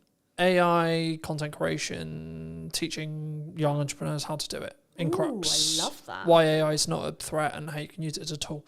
Nice. Link in the description, those who are interested. Yeah. The crux though is I've got a lot on in the next 3 months. Yeah. So the conversation I had with my partner before that period was the next 3 months is going to be a bit rough. Don't divorce me, basically. Pretty much, yeah. Yeah, Pretty yeah, much. It will end at some point. Yes. Right? I'll get churn. I'll get to the point where the podcast, I'm so far ahead that Yes. it's fine. It doesn't matter, Yeah. etc. I'll have a lot of, like, there'll be, when the kids are off school, client delivery will fall off a cliff because everyone wants to spend time with their kids, completely understandably. Yeah. But that will be natural. Yes. So it's now about actually having the candor, the conversation, the understanding to say, I understand I'm not around as much as you want me to be. Yeah. I'm not showing up as much as I want to be for you. Yes. But this is important to grow the business for the next year. Yeah. So we need to sacrifice for 2 months, 3 months to allow to reap the rewards Yes. that will come in 6 months. Exactly. And I'm pretty sure that like me and my husband at some point went through that stage. Now it's very much like we're both working the same amount of hours. We're both having like, because he works, he's just been promoted as well, so he's like head kitchen gardener for quite a big estate. You know, he has lots of things in the summer, like he's got to plant all his beds and they have open garden days and like things where he's got to impress lots of rich people. So he has lots of things where he has to work. Yeah. I have lots of things because I've got like festivals and like things that I'm speaking at and, you know, I'm all over the place. And we always like have that little bit of time at the end of the day where we sit and we like debrief and we talk about the things, and like we know that we've both got the same end goal, which is moving house, and we've bought somewhere, we're just waiting to complete on it. But we know that that's not the end of our journey, because we're building a loft conversion, we're like having a garden office made and like all sorts of different things where we're gonna need to still both of us work our asses off. Yeah. But it's about balance. And yes, it is about the stage that you're at. But it's also about understanding the boundaries of your relationship, the boundaries of your business, the boundaries of your friendship circle. Like my friends at the moment, like they barely see me. And the other day I was like, shit, do you guys like, you know, are you pissed off that you barely see me? And they were like, no, it's welcome relief actually, like rude. It wasn't. But they were like, we're also really busy. You know, we're not 20 anymore. Like actually we have all kind of moved on. Like we're all in our relationships. We all, you know, But also I think have you our then, special hobbies. And I think when you're in that stage or when you're out of that stage, you then value the time you do have with those people. Right, for some relationships, Yeah. unfortunately, it will be like the reason why you grow apart and etc. Yes. and that's sad, but that's Yeah. life, right? Yes. But for the people who stay, Yeah. actually, when you have that committed time together Yeah. with your close friends, with your partner, with your family, etc., it makes it more special. you then value that more because Yes. it's lesser, Yeah. because there's less of it. You know, I was one of those really lucky people that during, I mean, I say lucky to a certain extent, but like during COVID, like my husband was classed as a key worker, so he was never home. So on one hand, it was the most unlucky thing in the world because I had to do childcare of 2 on my own, and that was like mentally damaging. Like I say damaging because like I literally every day I was like rocking in a corner by the time he came home. But it was great for our marriage because we weren't living on top of each other. We Yeah. weren't constantly in each other's spaces. And, you know, you hear of people who were like, you know, they got divorced because of COVID because they had to spend time with their partner. Like, I like my relationship. Well, I don't just like my relationship. I love it. Like, it's great. We have a very, like, open... I said the other day that we have an open relationship, and my son was going around going, my mummy's in an open relationship. I'm like, that's something very different. Like, no, we're not. But you know, we are very open with each other. We're very trusting. Like, if either of us have got a problem, like, I mean, my husband is very much like, another work event. Oh God, well, this is like, and he does get a bit annoyed sometimes because I do work away a lot. And when I say to him, like, I need to go on holiday, and he's like, why? And I'm like, well, A, it's a working holiday. I'm going to go and I'm going to write my second book. But B, like, I don't get any time on my own ever. I'm either working, I'm parenting, or I'm with you. None of that equals alone time for me. So me going on holiday on my own means that I actually get time alone with me to relax with my thoughts, with nobody talking to me, so I can hyper-focus on the shit that I need to. And that's what I need. So But I think that comes from firstly communicating what you need, It's secondly then knowing. both parties understanding, Yeah. and then if Yeah. something has gone wrong, Yes. then there being a level of Yeah. forgiveness there. Yes. And I Yeah. think for me, like, they're my 3 keys in any relationship I have, right? Communicate, understand, and then forgive. Yes. And it's not that we're immune to making decisions and we're immune to getting things wrong. It's things are going to go wrong. How do we then deal with those things? Exactly. I'm And going it's- to over push sometimes, Yeah. right? And actually, how do we then bring that back and say, okay, I did this wrong. Yeah. How do I move forward, and how do we move forward so that doesn't happen again? Yeah, in my mind, it's about communication, it's about boundaries, it's about trust, it's about open dialogue, and it's about kind of just being aware of your partner's needs, but also being aware of your needs, Yeah. and communicating that together, and that does really help where you are in a relationship. And I think often, especially when you're new in business and you're just working and working and working, because you kind of have to hustle at the beginning to kind of get something off the ground. That's kind of one of the pinnacle time, like it's growth stages when relationships tend to suffer. And it's not just relationships with partners, it's relationships with children. Yep. It's relationships with friends or parents. Like, I mean, my mum quite often will say to me, "No, I haven't seen you for like 2 months." I'm like, really? You saw me like last week? Like, you're being melodramatic. But it's that point where, Yeah, like, but that's your mum saying, I want I to see miss you you. more. Exactly. I wanna see yeah, you yeah, more, yeah. right? Yeah. And I always, I'll always take that on board. Like, but she is equally as busy as me. She doesn't run a business. She just does a lot of music things. But again, it's all about, it all comes down to awareness. Yeah. And this is why I teach in the way that I would want to be taught myself, you know, and having those 3 pillars, it's like life, business, money, everything fits into that triangle. You just need to make sure you don't poke yourself in the eye with it. Great place to end. Where can people find the book? Where can people find your podcast? Where can people find you? Yeah, so I am And on... don't you poke yourself in the eye with your triangle. Don't poke yourself in the eye with a triangle. I am on all social media platforms, not saying that you have to be at all. Maddie Talks Money on Instagram, Mad About Money Official on TikTok, LinkedIn and Facebook, and everywhere else, Maddie Alexander Grout. The book is here. I mean, you can't get it from here, you can get it from Amazon. You can get it from all good bookshops as well. You can even order it in. If you don't have it, you can order it to your own library. I've had some people say to me that they've ordered it for their library, which I really like. That's awesome. So if you can't afford to buy the book, go and talk to your library, go and get them to have it in, and then multiple people can benefit from the book, which is nice. So thank you for having me. No, you're welcome. Great chat. Final thing to end on. Yes.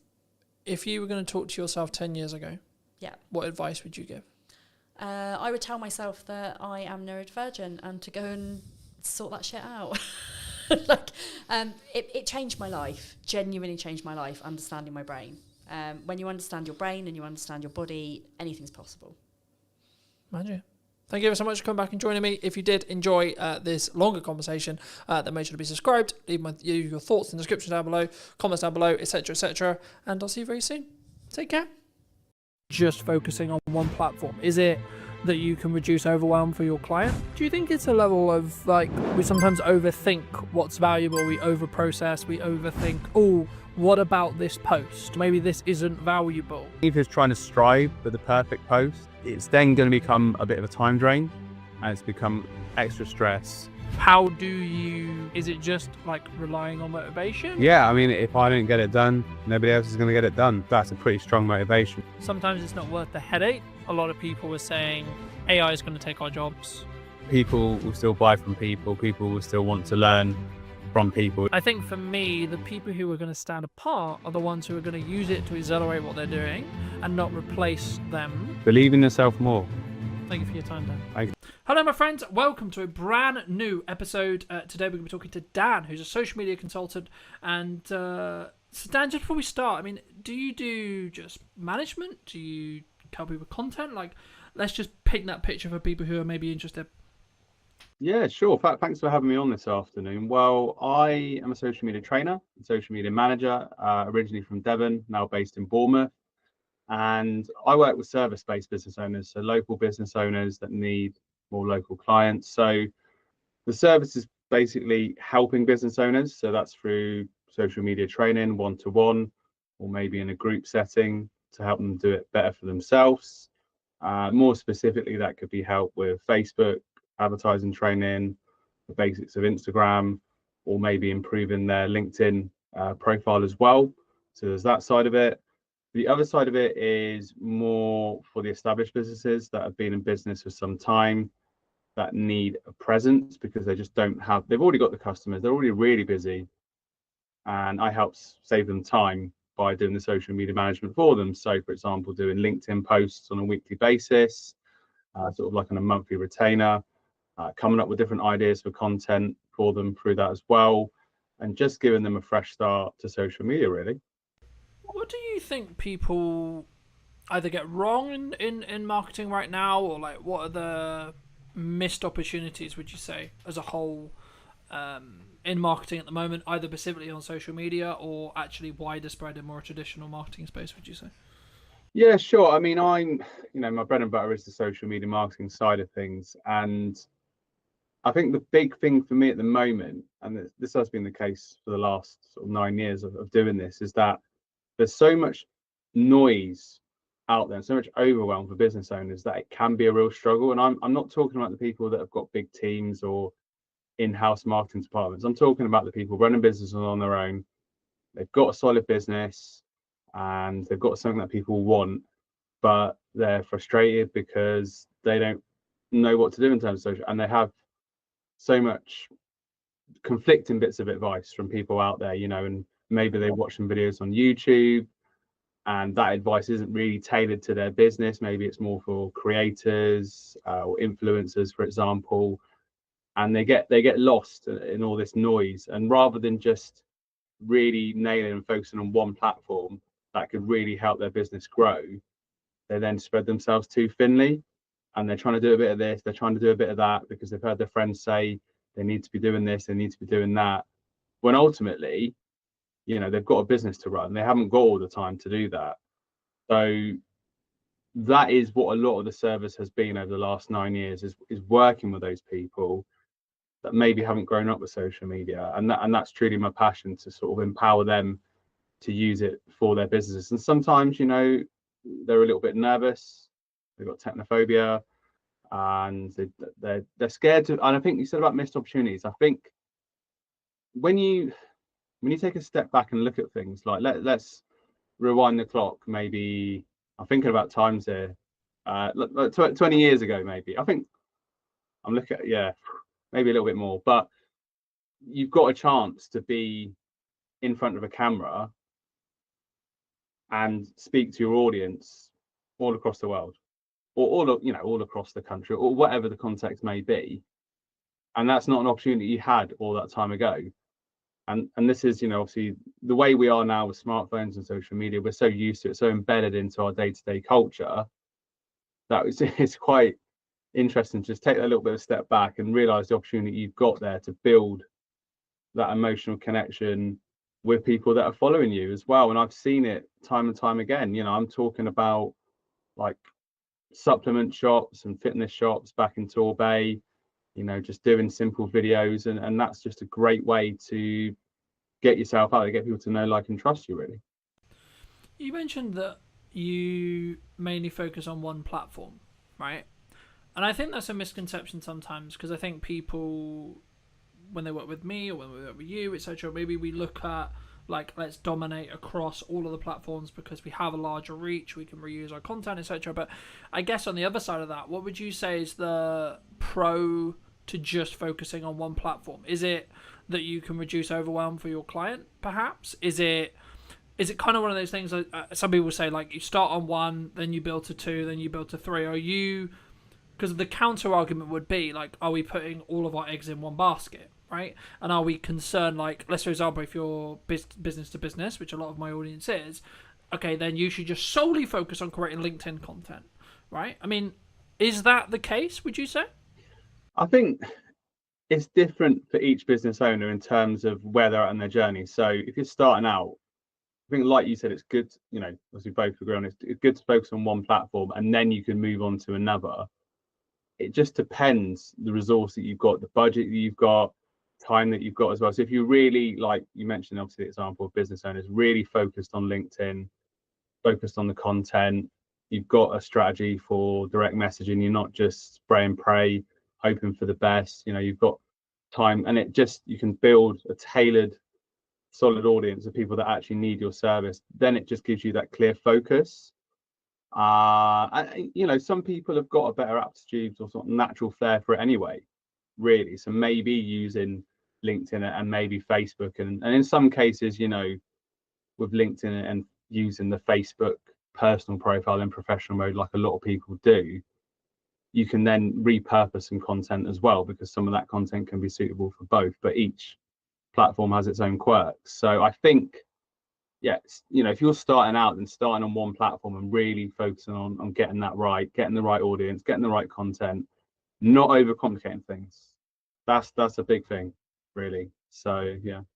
I think there's I guess a question on volume. Like, that was gonna be my next question in respect to, like, there is a nature to social media where you have to do a level of volume, especially at the start, to be able to gain enough data to understand what works and what people resonate with and what people really enjoy. But, you know, personally, just for the audience's sake, and maybe your case as well, you know, I've been very fortunate where my new marketing strategy of saying yes and, so this is a very volume dominated approach, because value is subjective, so I always try to add value in content, of course, but for me, I've been a very focused on daily output as the metric, and then overall arching numbers in regards to views, watch times, growth, etc., for that window of time across a month, for example. And I think if I'll put on the screen if I get it wrong, but I think it's around 200k at the moment per month that we're hitting across 5 platforms. Of course, that will change by the time this comes out, but at the time of recording, it's around there.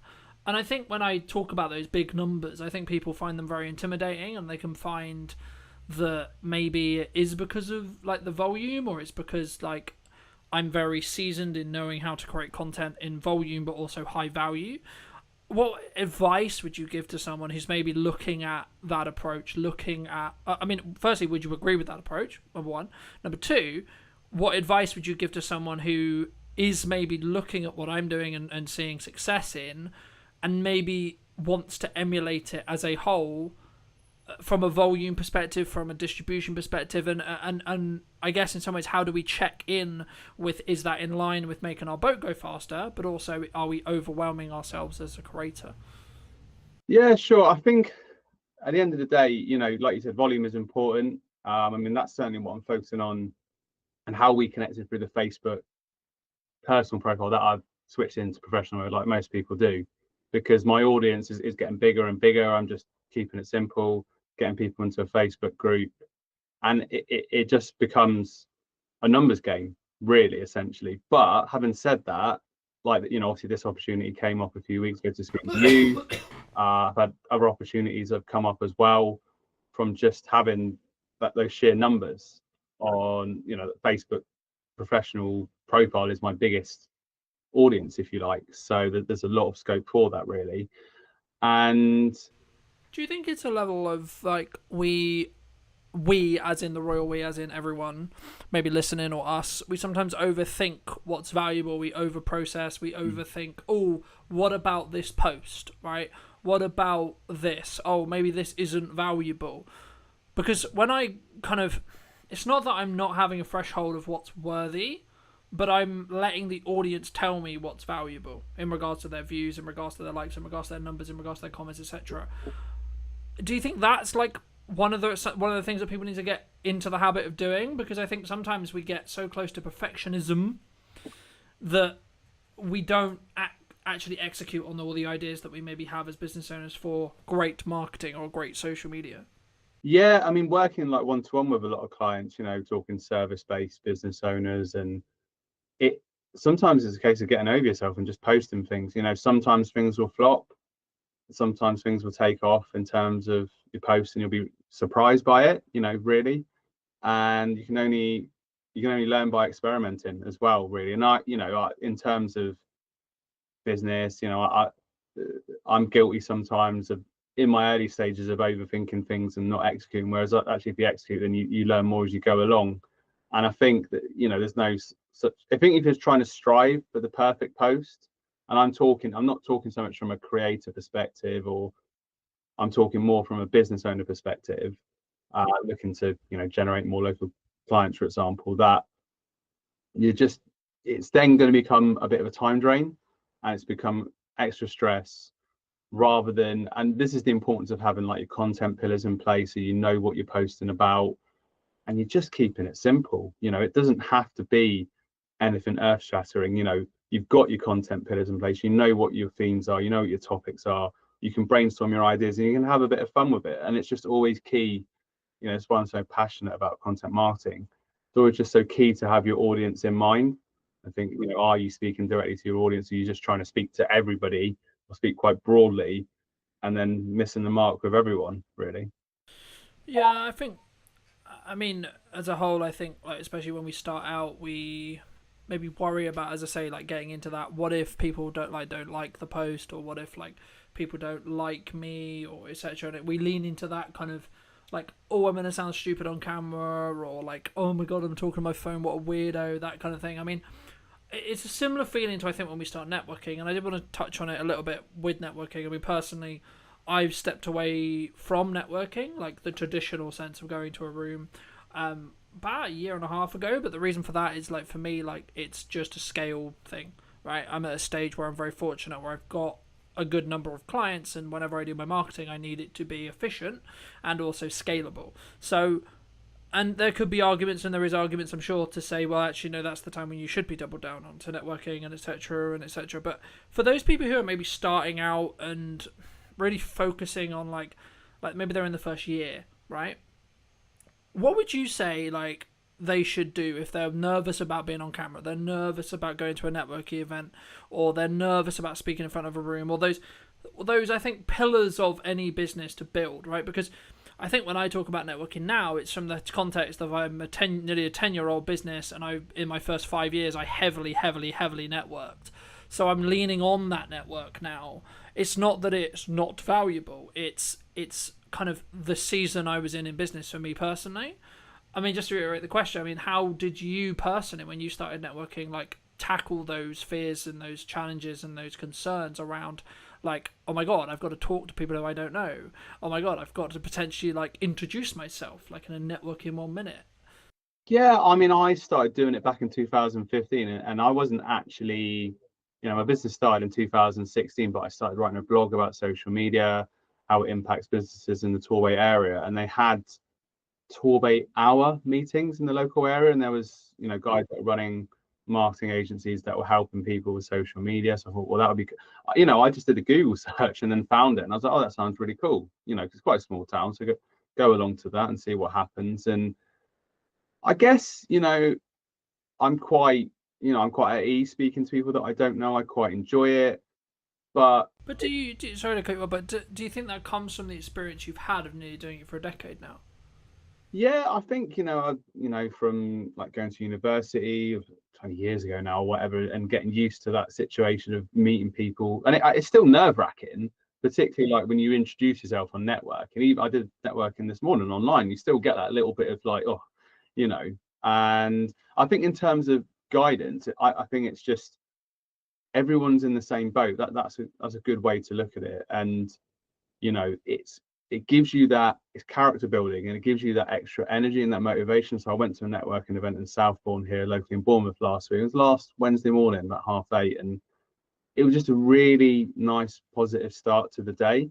And particularly if you're working on your business on your own and you're on a laptop, you're on a PC, on your phone, it's just good to get that real connection as well. And it also holds you to account, so that you have to keep your standards high as well, and you're out there sort of like in the real world and learning from people and picking up little bits of advice, little sort of bits of information as well. So and I get that, for some people it can be really overwhelming to go to sort of physical networking. So maybe start with like a smaller group, or something a bit more informal, or online networking as well, just to sort of dip your feet in the water, so to speak, and then learn as you go along.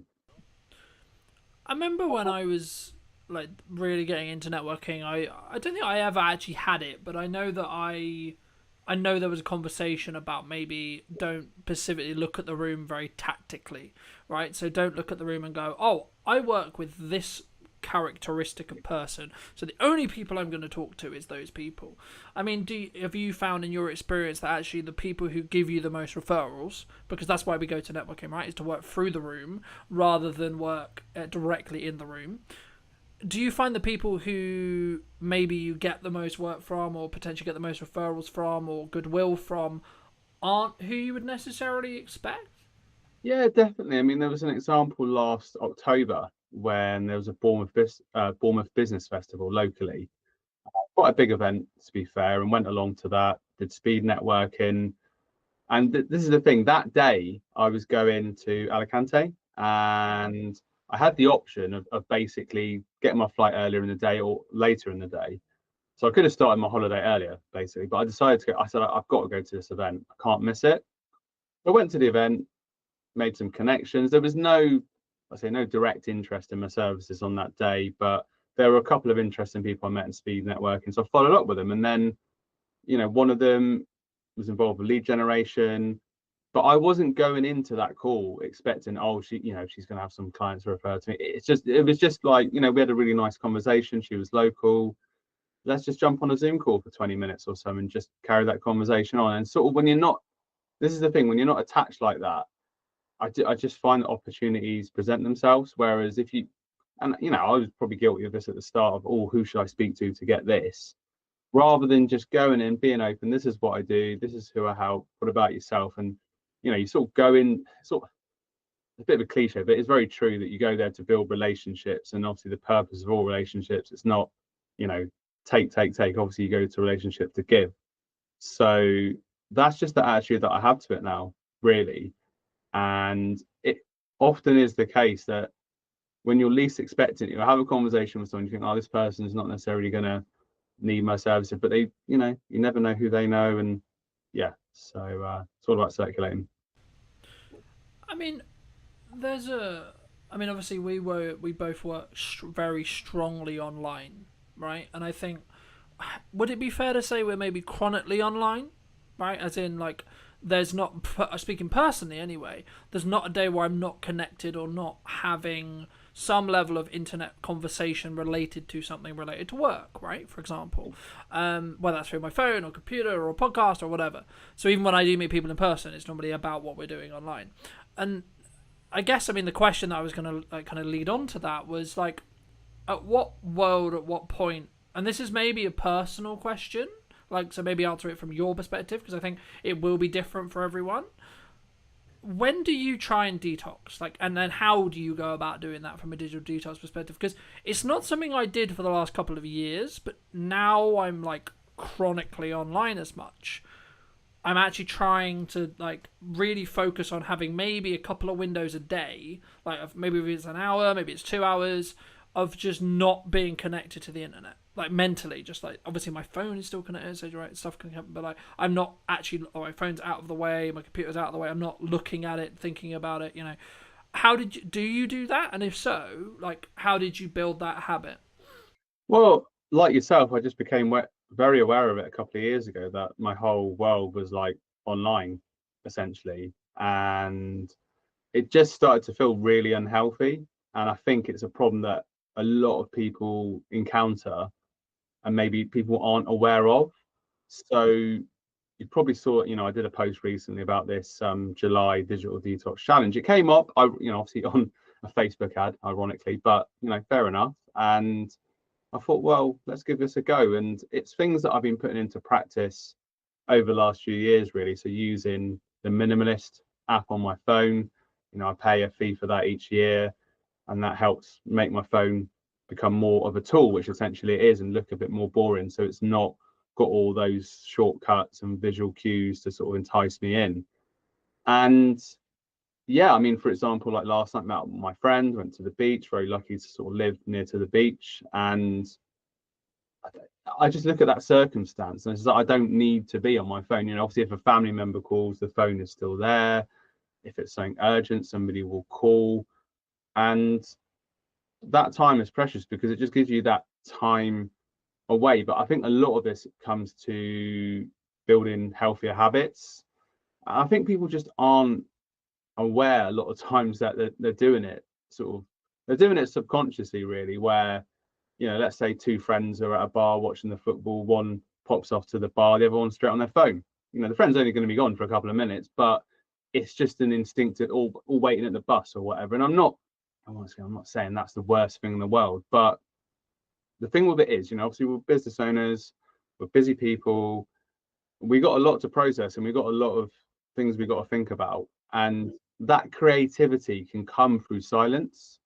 And certainly for me, like lunch times, dinner times, that's just a time where I'm not on the phone.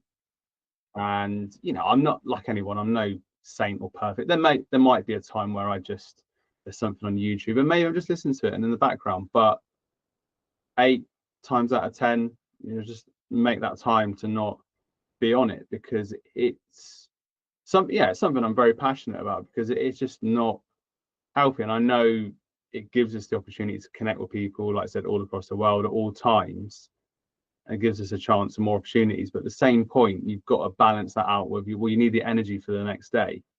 If I was on my phone a lot last night, there's no real downtime. So I would highly recommend people to look at this digital detox challenge and just take a step back, because you'll be much better for it. I think that's an important point. And I would tackle it from a perspective of like, how present are you in the moment, right? And how present are you with your parent? How present are you with your partner? How present are you with that friend? How present are you with yourself, right? And I think that sometimes what we don't look at, right, is sometimes actually, like, as busy people, especially as you get older, you get into a relationship, you want to continue to build your relationship, of course, with your parents, etc., and then maybe you have a friendship circle, you want to be social and so on. We spend all this time, or we spend working, or we spend doing a task or whatever, we spend all this time out, and we don't, I think, well, on average, unless you make a habit of it, to actually spend the time looking in and working on ourselves. And you know, etc. And for me, something that I've always had is that's why I do fitness, because it forces me into this point of view where there is no other distractions. You know, maybe I've got music on, or maybe I'm listening to a podcast or whatever, but from the crux, sometimes I'll just like go on the run, go for the workout, I won't put headphones in, I'm just there with my thoughts, and that's deliberate, because sometimes I'll need to process things, or like I need to just check in with myself and see.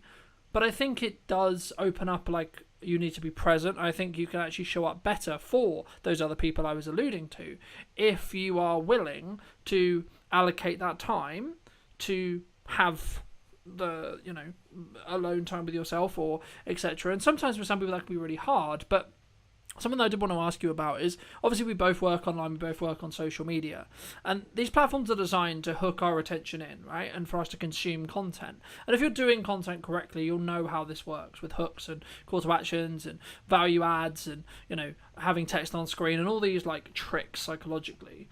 How do you, as a social media manager or social media consultant, however you want to think about it, like, go on social media to do a task, whether that's posting or whether that's like market research or equivalent, when you're like consuming that, not be drawn into that content, especially on TikTok, for example?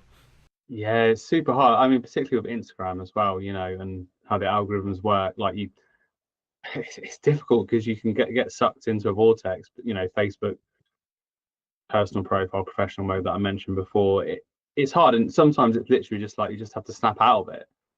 And, you know, also from a digital wellness point of view as well, looking at my feed and once again seeing, is this actually helping my state of mind? You know, I use, like for clients, I use Buffer, for example, so that's like a nice clean environment. So I'm there for the purpose of, I've got Canva open, scheduling posts, and there's no distractions, and that's great. And obviously Meta Business Suite as well for other clients, that's useful, so that I'm just in that content management mode rather than that. But, you know, like you said about market research or whatever it may be, you know, I might have had a conversation with someone on LinkedIn, think, I need to follow up with them. And then, you know, posts come along and LinkedIn's got you now. Yeah, it's got me. So you just get sucked. So it is hard because as much as you can have all these tools, you know, we're only human. And obviously, you know, we both know how it works. So it's just a case of being aware. I know I haven't really got like a more refined answer than that, but it's just a case of putting yourself back into the room, as they say. I think to an extent how I look at it anyway is I could potentially see it as a reward engine. Like, I don't actually, to be honest, I don't really consume on TikTok or socials anymore. Not really. Like, I'm a big YouTube watcher, sure, but that's when I'm trying to actually do research or trying to learn or equivalent, right? But like, outside of that, I don't really consume content, and that's just because I've trained my mind not to go down that rabbit hole. But when I did, I would always do it in a respect of, like, if you do X task, then you can spend 20 minutes on TikTok. Like, completely cool, completely fair, scroll for your heart's content, you know?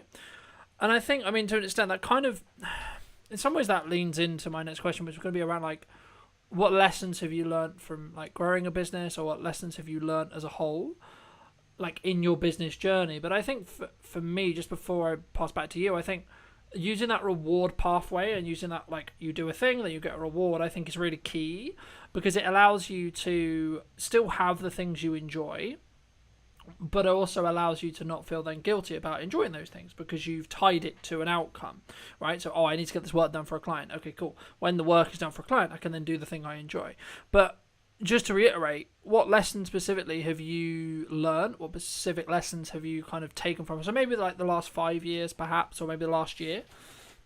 Yeah, definitely. I mean, there's lots of lessons. I mean, a big thing for me has been personal development, knowing that, you know, I'm my business, I run my business, and the more I invest in myself, the more I'll get back from my business because I'm a stronger person. And I definitely think, particularly over the last, I'd say like 2 years, you know, I've been much more focused on tapping into like the local business community as well, and not feeling so alone, and joining the online networking groups like Latte and Live, Oni, Entrepreneur Circle. You can just be with people in the same boat as well, and I really appreciate, you know, those opportunities to connect with people, and because it's very easy to just sort of be in that solo mode and kind of you know, isolated in that sense. So that's a big thing.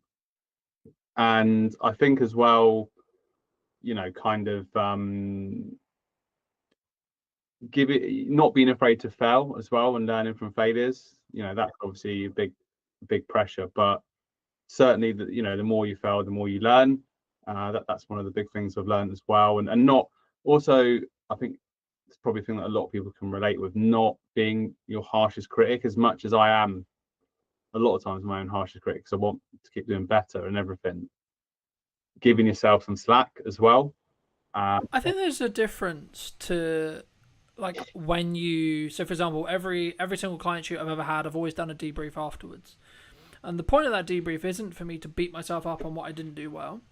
It's to say, sick, you did it. Client seems to be happy. Things seem to be going well. Cool. But what if we could make it better? Right? And I think for me, those debriefs allow me to make those 1% improvements so that by the end of the year, I'm 37 times better at my craft than I was a year ago. And it kind of, to an extent, leans into maybe what you touched on a little bit about the networking thing and like building those longer term connections. But what role would you say that community, it's kind of a buzzword now, but like community as a whole, or having a community of business owners around you, whether that's digitally interacting with content and you're both kind of both interacting with content, or physically at a networking group, or maybe like check-in circles, or etc., however you want to do it, or accountability partners, so on, so on. There's loads of ways to do it. What role would you say those community element actually has for your business, but in general as a business owner? I mean, one of my values, is tied in with community as well, because I've been involved with lots of communities in the past. I was involved with a YouTube channel, Elite FPL. That was a big part of that channel was, and still is, being part of a community, a sort of online worldwide community that are passionate about fantasy football. And then, being part of these networking groups like Latte Live that I mentioned before, Oni, Entrepreneur Circle, and the local business events as well. I use Patch, which is a local workspace in Bournemouth. So once again, without wanting to spout out another cliche, you're not on the journey on your own, and you've got other people to bounce ideas off. You can learn different things from different people, even from their challenges, which they might have a different business to you, but then you can relate it back to your own business as well. And it's definitely the thing of keeping you to account and helping you kind of keep on progress as well with your peers, if you like, really, so that you're not kind of slacking behind as well. And I think as well, mentioned it before, like when you asked about people that are new to networking, certainly confidence building. When I, once again, a few years ago, started to go to more local events in Bournemouth because I wanted to get more known in the local area. I was quite nervous rocking up to these big events, and that has lessened, and I've actually started to embrace and look forward to it as time has gone on. So it's been quite, confidence building as well. I think sometimes when we look at business owners, or we look at maybe someone's social media, it's very highlight orientated, so that can naturally like build your confidence, but also it can go the other way.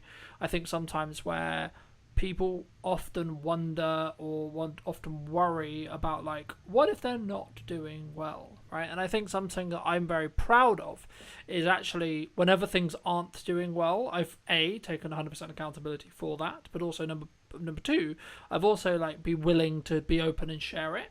And I think that's one of the reasons why I'm potentially, from people who watch my content consistently, they tell me like, you're a human, right? So like, it's not like this, like, oh, things are going super well and etc. And I hope it makes me perceived, or makes me believe, that I'm more humble than maybe others. But it kind of does link into my next question, which was going to be around, obviously business doesn't always go well for whatever reason. I mean, do you have a specific either set of challenges or like a larger set of challenges that you're willing to share, that also like how you then overcame those challenges, more importantly? Because I think sometimes it's important for us to share a level of vulnerability there, but also share to the point where like actually it can be a tool to show like, no, don't go down there because there's a bear there, for example, right? I mean, have you had any challenges like that you're willing to share, and how you then fix them?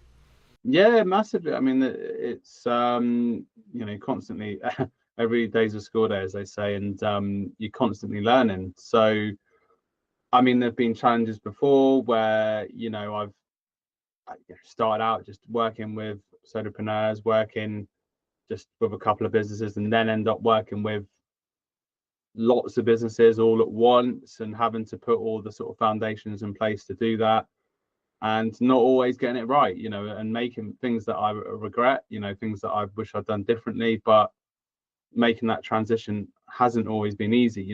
I'm talking about sort of organization and things like that, and running things smoothly, and you don't know what you know till you know it, as they say. So once you go from, I had a period where I was just, running a few social media accounts, doing some training here and there, to then running social media training for big groups, 20, 30 people every day, and just feeling overwhelmed at the time, really. And because I didn't have the infrastructure in place in terms of like the admin, all the tech side, really. And, you are learning the hard way, really. But I think once you move past that and invest in your business more, like invested in business mentorship and training, and then the thing is, once you've had that experience and things haven't necessarily gone always how you'd like them to go, and then you do training and it goes really well, you get really good feedback, and you think, oh, actually, I've learned from that experience. I now moved on. I'm a stronger person for it, and you sort of feel confident in yourself again. I think it's like there is probably a psychological term, something on the lines of the survivor. It's not survivor bias. There's something else there, but it's basically the crux of it is things happened to me. I survived it, so it gives then a knock-on effect to my confidence, because I know I can survive that again if it was to happen again. And I think for me, as someone who's been, could say in some ways turbulent, had business turbulence, etc., and I'm sure everyone has within reason, I think it's one of those things where to an extent you have to lean into what you knew worked previously, but also be trusting in the self that you'll figure it out. And sometimes there's challenges in business, sometimes there's challenges with retainer clients, there's challenges with project clients, there's challenges as a whole. And I think it's about how you approach when things aren't going as well as you would like them to, is what really will stand you apart, firstly from your client perception point of view, but also from a marketing point of view. And I think it comes from you. And I think especially is like whether you have a team or whether you're the leader or whether it's just you plus freelancers or just you, I think it has to, regardless, the inner work has to come from you.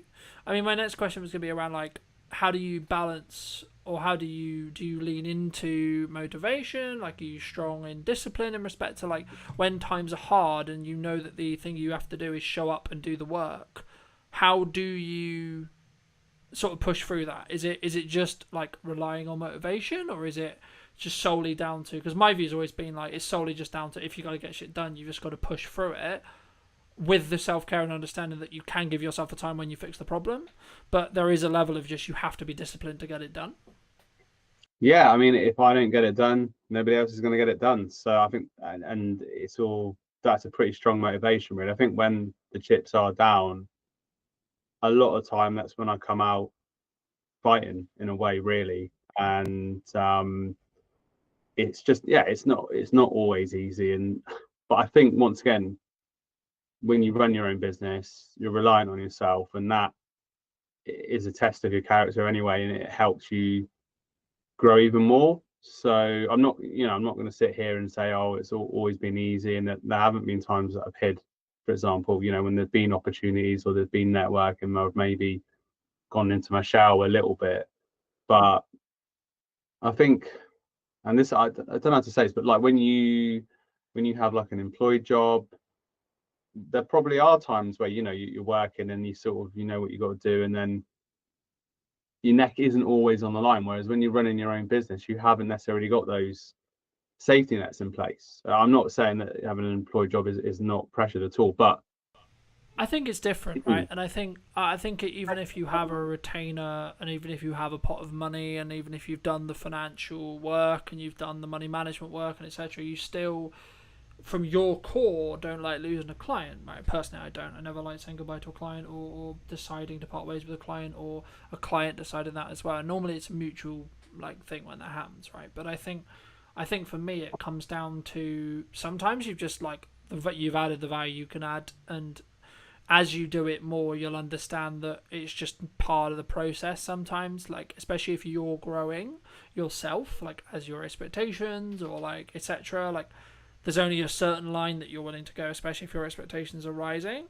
And but also it needs to work for both people. And sometimes regardless of like the project or like the client or the retainer or even the job, sometimes it's not worth the headache. And if you're fortunate enough to be in a position where you've got the pot of money, you've done the financial resources, and you've done the financial work to be able to maybe step away and say, actually, no, I don't need to accept that anymore, then great. If you are not in that position, then like I would say work on that to get to that position.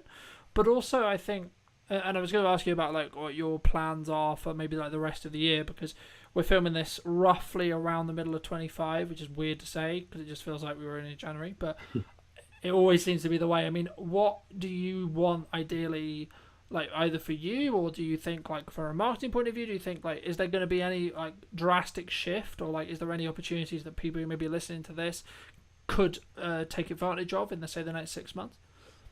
Yeah, I mean, obviously I did the social media training and management I talked about, and that you touched upon like the community as well, shifting towards like a group membership, a community where I teach business owners in a community, and the community work together.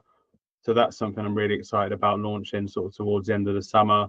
So there's going to be a networking opportunities within that, and different scope for working with like a group together rather than just working with single business owners in isolation, if you like. So I'm looking forward to that as well. I mean, we've not really spoke about AI, but obviously that presents a lot of opportunity, well, massive opportunities for people that are looking to learn how to use it for their businesses as well. So there's scope for that. And yeah, I mean, talked about the digital well-being side of things as well. That seems to be something that I've seen come up in terms of courses or help for digital well-being as well. So there's different areas, and it's just seeing how viable those areas are and how much support people need, really. You mentioned AI. I mean, where do you see it? Because for a long time, a lot of people were saying AI is going to take our jobs. Then it sort of became the person who's utilizing AI is likely going to take your job. Where do you sit on it? Well, I mean, I think that at the moment, obviously, I use it as a sort of virtual AI assistant, and from like a content marketing perspective, it can give you so many ideas and so much support. But ultimately, still, I've still seen people doing this where their copy is clearly AI generated, and it loses the tone. So I think in terms of like from our perspective, people will still need us to help maybe teach them how to use it. And also, use it as prompts, use the machine's prompts as well to get, content and do it for them. So it's still an amazing tool, really. And yeah, I just think it's very interesting times in terms of the opportunities it presents for particularly content generation for those business owners that don't necessarily have like the tech skills to use editing software to put together, really amazing content as well. So yeah, it's exciting times, but I still, taking a step back from that, people will still buy from people will still want to learn from people. It's just harnessing those opportunities to do that, really. Yeah, the analogy that I started using is you need to, with AI, in the same way you would use a knife, you need to sharpen the knife before you use it. And I think the analogy I used that before is it's a tool to be used. You don't need a hammer for everything. You would sometimes use a screwdriver to put up shelves, for example. But I think for me, the people who are going to stand apart are the ones who are going to use it to accelerate what they're doing and not replace them. But I think I think at the moment, especially in corporate, there's a big push towards let's cut costs, and it's probably synergized with maybe the uncertainty, you could say, in the economy. I don't like mentioning it because, like, for me, it's like it's always been there. There's always been a level of uncertainty. There always will be something going on, and I think if you focus on that and you use that as an excuse, you'll never act and you'll never do the things you should be doing to grow your business to then be in a better position. But as a whole, I think there's a culture at the moment, especially in the corporate land or like the larger scale stuff, where people are maybe looking at headcounts, where they're like, actually, what can an AI agent do for me? So if you are a solo entrepreneur, maybe working with those businesses or in general yourself, you should be utilizing it, and you should be seeing how you can utilize it to make yourself more efficient and more valuable. And then what will end up happening, I think, is actually you'll find you'll get more of the economic reward of that value, in my view. And I think, for me, I think that's something which we're not quite there with yet. I think the system, the corporation, the how we outsource, etc., hasn't quite caught up, and we haven't. There's some businesses that are, but the majority, talking broadly, I don't think they figured that out yet. I think they will, given time, but I don't think we're quite there yet, in my view. I mean, for those who are maybe interested, where can people find you? Where's best to connect with you? If they want to look at see your training, they want to maybe talk to you about running their socials, that kind of thing. Where's best to connect with you? Yeah, sure. Thank you. So Daniel Ball on LinkedIn, to search me on there. Feel free to connect. Your social media consultant on Facebook and on Instagram as well. So those are the best places, really, particularly LinkedIn and Facebook are the best places to connect with me. So say looking for service-based business owners that are on their own, frustrated with social media, need help and support, and I'll be your personal trainer, if you like. I'll give you that tough love and that support that you need, and I'll be there with you every step of the way. And hopefully that wasn't too corny, but would love to connect with more people. Fantastic. And if you were going to wind the clock back 10 years, maybe 15 years, and you were talking to the Dan who was there, right? The person who maybe hadn't started a business yet, or was in the first couple of years of starting the business, depending on whether you're doing 10 or 15. What would you say to him? Believe in yourself more. Thank you for your time, Dan. Thank you for having me. It's been a pleasure. No, you're welcome. And if you did enjoy this piece and you'd like to see more like it, make sure to leave me a comment on what you thought. And of course, you can subscribe and etc. and all those lovely YouTube things as well. But thank you ever so much for coming back and joining me. And I'll see you very, very soon. Hello, my friends. Welcome to a brand new podcast. We're here with James in his wonderful space. Hey, thank you. How's it going, much. James? It's going very well. Very busy, though. The space is launching very soon. We just started kind of putting the idea together for Hampshire Podcast Studios, and it launches July 1st. So I'm sure by the time this is out, it might already be launched, but putting together an all-purpose space for content creation, video podcasting, audio podcasting, anything you need, one-stop shop, walk away with your footage. So it's going to be fun. I think it's an interesting space, right? Because I think so many people find podcasting really hard to do, to know how to do it. Yeah. But also, not even from a tech side, just being in the psychology around creating content, but especially having a conversation. I think maybe it's slightly more natural with the conversation element, but I wasn't actually going to start here, but I think it's a nice place to start. Why not? How would you say right now to people who are maybe watching this, who are looking at this and going, I kind of know I need to be doing content, Yes. but it's terrifying. So I for a long time, so I've run a social media agency first. That's our main background for around almost 5 years now. And I think one of the biggest learnings I've taken from that is ultimately there's a lot of personal psychology tied up in even business social media if you have to be in it. And I really didn't realize that in the first few years of doing it, because for me, a lot of it, this is so common sense. As like a marketing practitioner, is like, we need to get you in a content surplus. We need to get you everywhere. We need to transform your brand into a media asset, essentially, like a whole brand in itself. Churning out stuff all the time. I want to do YouTube channels, Twitch, TikTok. I want to go to town. And I took that attitude to everyone. And I obviously had to kind of bring everyone through baby steps. I had a lot of pushback all the time. I was like, what's going on? And I realized that, it is how you feel about each app individually. For a start, so you've got different challenges in each thing. And also how you feel as an individual, because you've got to put yourself out there, whether you're the founder or you're a marketing manager. And I think in learning that is what attracted me more to the whole podcasting angle first, and video podcasting. When you try and drop someone straight in it to create 2-camera, YouTube videos and TikToks, you forget everything you've ever said in your whole life. Even if you're my mouth doesn't work, James. Yeah, literally you can be the most knowledgeable person in the world. You're like, what the fuck is going on? But if you can get in with a good co-host and you can just take some basic talking points and the theme of the show, and you're not too worried about the full show, again, you're just going for content volume, you can get so much value out and help so many people in a very relaxed setting, and it gets you used to it. So podcasting and video podcasting is my gateway drug into getting you into proper content creation and your brand into a new space. And also, you know, we're seeing platforms right now like YouTube. We were discussing while we were setting up and such, you know, that one of the reasons why I'm relaunching the show and how I'm relaunching it is because I'm seeing a demand in these platforms, firstly for short form, but secondly for a long form conversation piece that I don't want to say is fluff, but has value led, right? There's a lot of people who claim to be quote experts, right? And are they? You know, hard to prove these days. It's to an extent, I think it can be subjective, of course, right? Yeah, and how much expertise is actually valued. It actually does depend on the market a little bit, but you know, from the amount of misinformation we see online, I think it's more about the trust and the brand of the individual as opposed to their knowledge base sometimes, which has its good and bad points. I mean, we're both in, unfortunately, potentially soon, a commoditized market due to AI, right?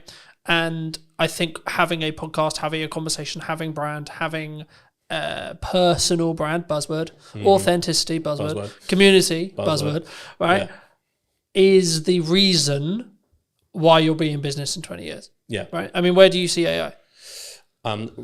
Its point right now, because we like one of the USPs of Hampshire Podcast Studios is human-led AI enabled, right? We've kind of created a unique workflow where using like 3 or 4 different softwares, we can kick out a really good service much more quickly than it was ever possible before, depending on how fussy you are with shooting settings and all that kind of stuff. So it's right now it's beautiful for grunt work. It's beautiful for getting out of the way some of the things that were actually quite tedious. When it gets to the point where it can do the advanced stuff, then we're in a different space.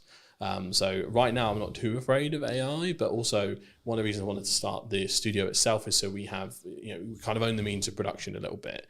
I think it's going to take quite a while for people shooting it in person in totality to be replaced. And I think it will go in phases. So it'll be like, short form, easy or creative content. I mean, we're seeing a lot of incredible stuff at the moment. That will be the first to go. Then like the more in details, maybe YouTube video, talking heads when you're more static. I think that might also go.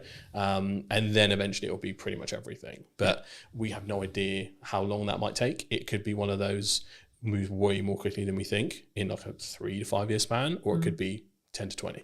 Not quite sure. It is interesting, right? Because we're also in a world where AI influencers are a thing now. They will continue to be a thing, right? And I think the commoditization, the commoditization of attention, the gathering of attention, is what marketers want, right? What we're talking about when we go into detail and we add value is the tactics and the nuance that comes with, like when we first met, we were talking about TikTok as an idea, right? Now, fast forward, 3-4 years? Yeah, you'd be surprised how many people still haven't picked up on that one. Yeah. But again, just for those who don't know who may be listening, right? Like, can you explain what you explained then, in layman's terms, the difference between a social graph and an information-based graph, or something which is more TikTokified in that respect? In terms of how the algorithm works? Yeah, the physical algorithm, how it works, and then how it also could have a knock-on effect to now what we're seeing in every single platform because of especially meta-based platforms right now. LinkedIn will do it. It hasn't still social-based really, but give it another 2 years, I expect it will go interest-based. YouTube Shorts is interest-based. TikTok is obviously, of course, interest-based, etc. What does that mean? So for the layman, the easiest way to describe it is the TikTokification of the internet. So that's the starting point. TikTok came along. Let's say pandemic is where it really kicked off. We're all at home. This new app pops up. Oh, let's check it out. A lot of people didn't jump on it at first. That was very kind of still early, at least from a UK market point of view, very early on. At some point, everyone clocked onto the fact that TikTok pretty much has the best algorithm going for interest-based suggestions. I'd say even more better than YouTube in terms of how that works. So it then became extremely addictive. every other platform caught onto that, realized we're going to get left behind in the interest-based economy. We have to get on that. So now every single platform has an interest-based video feed, and now pretty much main feed, especially the Meta suite, that's gone full interest-based. I think X/Twitter, that has gone interest-based. Blue Sky has remained solid in the fact that they, for following, I think that's part of their USP. Even LinkedIn now is going interest-based feed for, they're testing it a little bit on the main feed, but mostly on that kind of scrolling video. So it is unavoidable. And that has essentially created a very interesting thing where it's the social part has been removed from social media. It's gone. It is just media. And if your brand, or personal brand, or as a freelancer, you're not part of that interest-based economy where you're churning out stuff that will eventually get to the right person, you will be left behind a little bit in that. Overthinking quality, overthinking substance sometimes can hinder your attempts and testing to get to where you need to be. I'm always a proponent of scale, test fast, even if you need to post quite a lot, figure out what works, where are your golden veins that you need to mine, and then start improving little by little the same way a creator would. Yep. That's all I'm always looking at. I think it's interesting, right? Because when we first got here, we were talking about the difference in scale versus perceived quality or quality, right? And I think that so many people worry about what is the judgment of X partner, friends, colleagues, so on, dog is equivalent, right? What are the, I'm going to spam them, right? What I'm going to post too much is part of knowing what works. Volume, would you say? Yeah, well, you need a certain amount of volume to test, and at what point does it become spammy? This will differ per platform, and some platforms is pretty much impossible to spam. So you got to think about user behavior. So if we take TikTok, 70% of content, I think still, or probably more now, is digested on the For You page instead of the following. So people have to make an intentional step to head over to get everything in the chronological order of the people that they follow. That is where maybe all of your videos appear quite a lot. And you're like, okay, weird. But if not, it's just going out into the ocean. I see every kind of short form video you post is pretty much just taking a bucket of water and pouring it into the ocean at this point. Like, there is very little risk of it being seen a bajillion times. But that's when you get to a TikTok, Meta, Facebook point of view. If you're looking at something like LinkedIn, the algorithm is still early and it's still developing. So a lot of people might see the same thing. You'll notice on your LinkedIn that you'll still have the regulars engage first and often see it. They might get notifications if you engage with them regularly. And from that point, other people might see it based on if someone likes, comments, shares, because LinkedIn is quite good in the fact that someone comments, that might as well be a share. That's quite handy in terms of how that works. So per platform, it does change slightly. However, even someone with an extremely engaged following like me and you, we could probably post 3 videos a day and it won't bother anyone, or they might see one, they might see none. Well, they might see all 3 on Tuesday next week. Yeah. You can't quite tell where that is at. So I'm of the opinion that you're never going to lose out by posting more often. What most likely is going to happen is someone's going to go, bloody hell, you're everywhere, mate. That's the place I want to be. I'd rather be top of mind and someone be slightly miffed. I'd rather take that risk. I was going to say, because that's the main trap for me. Like, you're probably the 5th person, 6th person I've met this week in person. Yep. And every single one of them's first reaction when they first meet me is, you're fucking everywhere. That's the way. Right? Yeah. And for me, I'm like, that means I'm doing something right. Yeah, because it means you're seeing me. Now, it might not mean necessarily you're consuming 100% of that video, that one video, but then my heart isn't, oh my God, James didn't watch my whole video. Yeah. Because ultimately, if you start knowing that, and especially that there is a massive silent lurkers user behavior on LinkedIn, I think goes underestimated. There is a large percentage, and I'm not sure the specific number, of people that watch video without sound that just kind of watch it without checking in. Yep. Now, if you don't click that video, I don't think it actually classes as an official like engagement. I think after a certain point in watch time, without kind of clicking the unmute button, that will then class as a view. But you'll have a lot of lurkers, which means your actual statistics won't show the true success of what you're doing. So this is where like you get into the debate between reach and impression numbers and which one you should really focus on. I'm quite focused on views at the moment. Views and watch time are basically the most essential KPIs now. But in terms of how you need to look at LinkedIn specifically, I think you just go nuts. But if you're going to make those slight improvements to really focus on the quality element, again, quality is subjective. For a lot of people, our content will be quality because we have good equipment, good knowledge. And a lot of people within our industry will look at quality as how good's the edit. What are the things that grab back attention? So there are nuances to the game, and it does depend on your audience. So I often just optimize for the silent watcher. Title that lingers for like the first 5 to 10 seconds, put the best bit at the front, and then let the rest of the story play out. Because you still got to manage your own resource. Even if you have a team behind you, they've still got to manage their resource. You can't do a full Diary of a CEO trailer for everything. And often, if you're not already quite big or have a large following, we have catching up to do compared to others. So different spaces for different places. I think, again, and it's one of those things where I think this should be a yes and, not a yes or, right? So for me, I'm like, that's a good idea. Let's do that. And a podcast, and short form, and talks, and in-person events, best, right? and this, and that, and that. Because I don't then worry or care about this specific video has got X amount of views. I have absolutely no interest, to be honest, in what that standalone video does. What my views are as a whole across Meta, across Instagram, across LinkedIn, yes. Yeah. Okay. As a whole. Yep. Specific video, don't care. Yeah. Because I don't know what's going to go well or hit. The only way you can do that is test it, right? Yeah. Test and it something and look at which the spikes on your graph. Yeah, and something when you're specifically creating content around a targeted event like an in-person event or a service you're trying to sell, etc. Yep. A strategy that's worked for me in the past and will work now is put out a load of short form stuff, see what happens, see what works, and then media buy, ad, Meta, placement, etc. against the stuff you already know works because you've already got the viewership, you've already got the metrics, and that way you're not then potentially wasting pounds or dollars figuring out going, is this good? Now, this is one of those things where you might want to tweak the copy slightly because it's an ad and not a post, etc. Things like that. But overall, it's going to work because you already know the creative's good. You know? Absolutely. And the thing is, for me, I think people, they use the I'm trying to create one polished video on LinkedIn as an excuse not to be working. Yeah, because a lot of people will take that out. Again, this is where we come back to the personal psychology point. We know we're supposed to go to the gym. Do we all go all the time? Some people do. Most people don't. That's just the reality of it.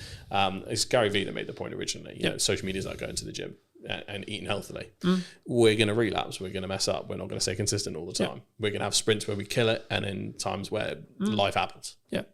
Don't punish yourself for that. Kind of go with the flow. Do what you can do best. And this is what the testing allows you to do. Find what medium is the easiest for you to create and find most comfortable. Because I've noticed that I'm a big proponent of TikTok and its uses and how it works. In terms of me creating TikTok content, I'm actually quite bad at it. In terms of the pacing, in terms of how you need to deliver it, sometimes some of the memes and things like that, like I personally struggle. That's why we have a good team behind us. Whereas in a YouTube or podcast setting, I thrive, and I think that is sometimes a matter of age. Sometimes I'm 28, so I'm either the oldest Gen Z or the youngest millennial. So I'm right in that center point, depending on what blog you read. So, but I grew up with YouTubers, so that is how I often visualize and say my thoughts and verbalize them. And some people will talk as TikTok because, for example, if you got your phone out, the viral hook is as you're putting the phone down. Guys, the other day I did this, right? And they'll prop their phone up. That is the telling the story or popping the phone down in the car or talking in the car or the quick flip up. This is stuff that is derived from TikTok and is done really well. And it's something you can learn, but it's not something that will come natural to you if it wasn't your first port of call almost. So you do have to adapt to where you're at. Once you test, once you get used to it, because you've got the barriers of editing, you'll hear yourself, you'll see yourself.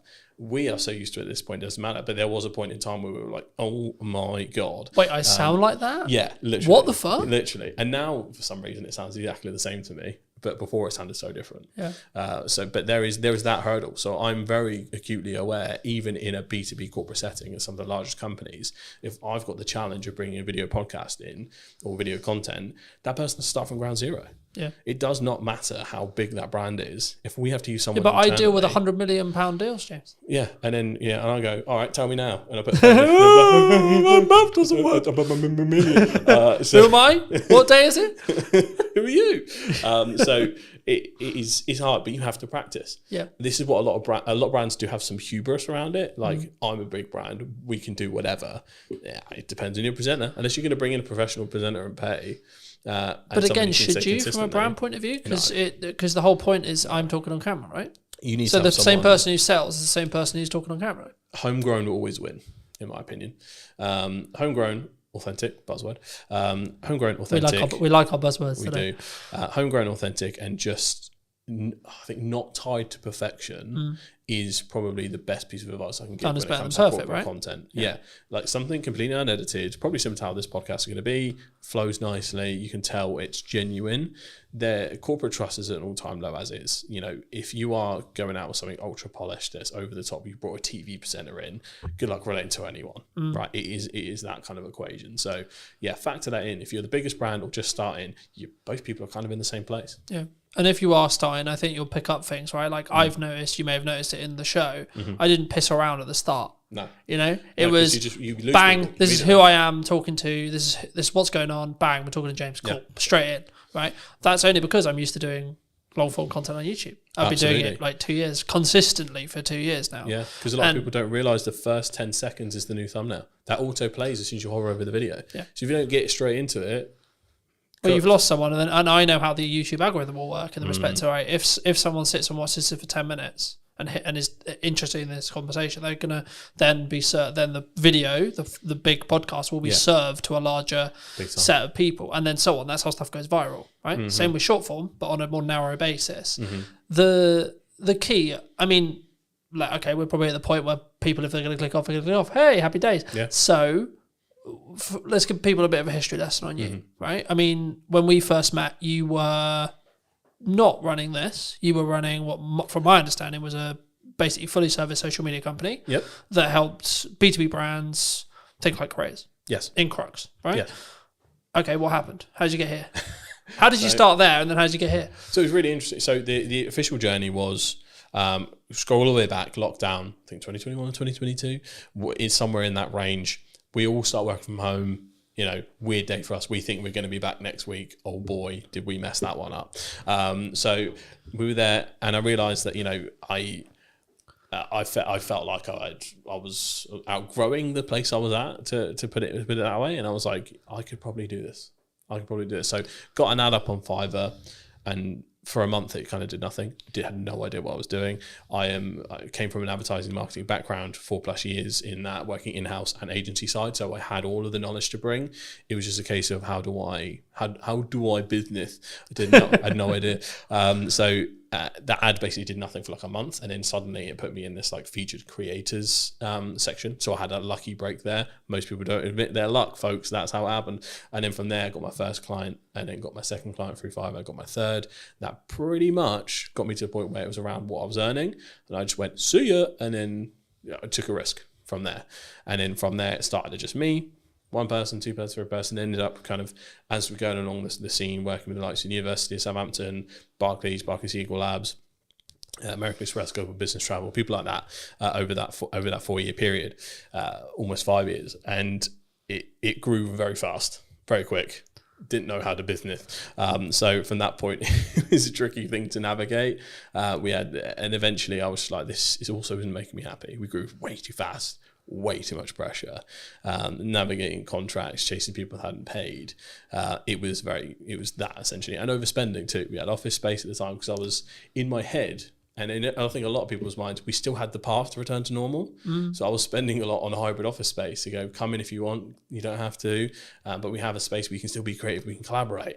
And then trying to figure out what that was, but that was lots of extra spending on, you know, mostly, you know, UK team. We had an overseas team as well, and helped facilitate both. So we had kind of a hybrid model, but in the end, there was a few kind of financial things we ran into in terms of contracts, things like that with larger clients, and it pretty much was it sunk the boat.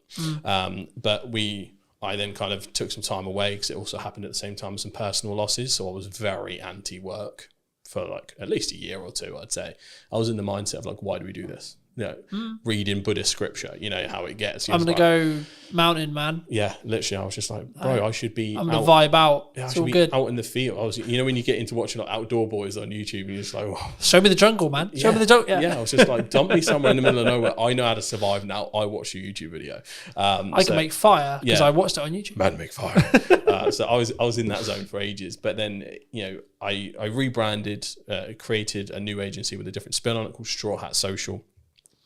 And you need a straw hat, by the way. Yeah, absolutely. It's inspired by one of my favorite shows, One Piece. I absolutely love it. I kind of made Shogun up on the spot many years ago, so it didn't really have much personal meaning to me. But Straw Hat does. It's basically a show about pirates, and the kid who wants to be the king of the pirates. And it sounds simple, but it's one of the most complex and deeply layered shows in history. 7th best-selling piece of media ever in the entire world. So check out One Piece. So from there, it's a very different angle in terms of how I approach it. It's a bit more of an in-house agency model in terms of I do spend time at clients' offices at times. It's very involved in terms of more of a consultancy angle, because what I learned a lot of the time is most of the time there's other work to be done in the rest of the marketing cycle compared to when it was just social. So that is what Straw Hat is a little bit more. I'm still working on, I need to create a website still, all the taglines, all the rest of it. But then the next part of that was the podcast studio. And that has now been born from that journey of going. Often a lot of clients had financial troubles, especially some of the smaller ones. A lot of them needed content, but for us to produce it and for me to have a retainer good enough to support my team ended up being too chunky. And I was like, we just need a place where someone can come in, grab their stuff and go, but still have a good experience and get what they need. And it's guided by social first expertise. And that's how this was born. So that's the journey through and through. It's been really interesting. And it's a really interesting space. And I'm kind of curious where it's going to be in a year to two, right? Me too. From what we discussed. But I think that leads on quite nicely to what is the missed opportunities right now in marketing? Because we're talking about like short form is good, but it's kind of 3 years old now. The idea of it is 3 years old. Yeah, it's fairly commonplace at this point. I think a lot of brands know even AI, using AI is kind of like 2-3 years, right? Yeah, and I think a lot of people are so aware of it. I think, you know, there's multiple layers, so people are often overwhelmed by the amount of choices now. Even myself, I'm probably sat on, without no matter of a lie, about 150 clips odd that I have trouble distributing because of the time, alongside trying to do your regular duties and biz dev and all that kind of stuff. So sometimes you can hit a content surplus problem. So that's one, overwhelm. But there's also, I think things are undervalued. I don't think there's a silver bullet where like this is super underestimated, but I think because of the rise of TikTok and AI, I think YouTube is a seriously underrated platform. Because for brands especially, like my dream for Hampshire Podcast Studios is for it to be a full-blown vlog channel, podcast channel. I want it to feel like a living, breathing entity. And this is where the brand part comes in. Eventually, I want someone following me around, the team around as it grows, and just helping people out as much as humanly possible in the most authentic, easy way possible, by also doing what I do on a daily basis. I think that has a really nice ring to it. We love following bloggers. I think I'm lucky enough to, a lot of people do follow for my personality at times, and I can channel that big energy. So it's one of my unfair advantages. And again, a lot of people do have to tap into their unfair advantages, figure out what sticks, what works for them. But yeah, I think YouTube is just seriously underrated. I still think good usage of TikTok from a B2B channel point of view, underrated. And I think people need to just focus in on that platform and possibly looking at some new starters. Blue Sky, I think, especially if you're in the political space or if you're in the more thought leadership space, do open an account and start growing it, because that's new, fresh, fertile ground with the anti-Elon sentiment in the world at the moment. X kind of is very much transformed, as a lot of people know. So if you want a kind of non-toxic space, Blue Sky is where you need to be. I mean, Threads is Threads. For me, it's a bit of a non-starter. Most people just dual post across both from Instagram to Threads. So yeah, I think having some kind of home base and making it feel living and breathing is where I want to be at, because that's the part that you couldn't replicate that.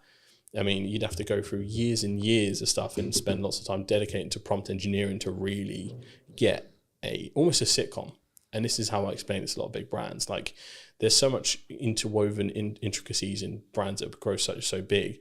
The best example I could possibly give is the Goat Agency. They were like the king of pioneering vlogs, and they still do them to this day. That company probably has the best set of advertising for what work culture is like at Goat. I want to create that at some point and then distribute them through the short form channels, LinkedIn, TikTok, YouTube Shorts, all of them, because that it's like a home base, a secondary to your website. Yep. And that's where I want to be at, where I think it's kind of undervalued. But you're also building that parasocial relationship, right? Like 95% of the reason why I have good relationships is actually nothing to do with how much time I spend with you personally, right here, sat here today. Yep. It's actually how much do we spend interconnected with our each other's content, right? And ensuring the potentially there's value being added or not. And actually, in an interest-based world, it's even easier. Because if I don't like what you're saying, I won't get served it. Sorry, I'm just not going to. No. It's not going to happen. Yeah. Right? Yeah, it's the same. It's like, so there's a couple of rules I introduced with that.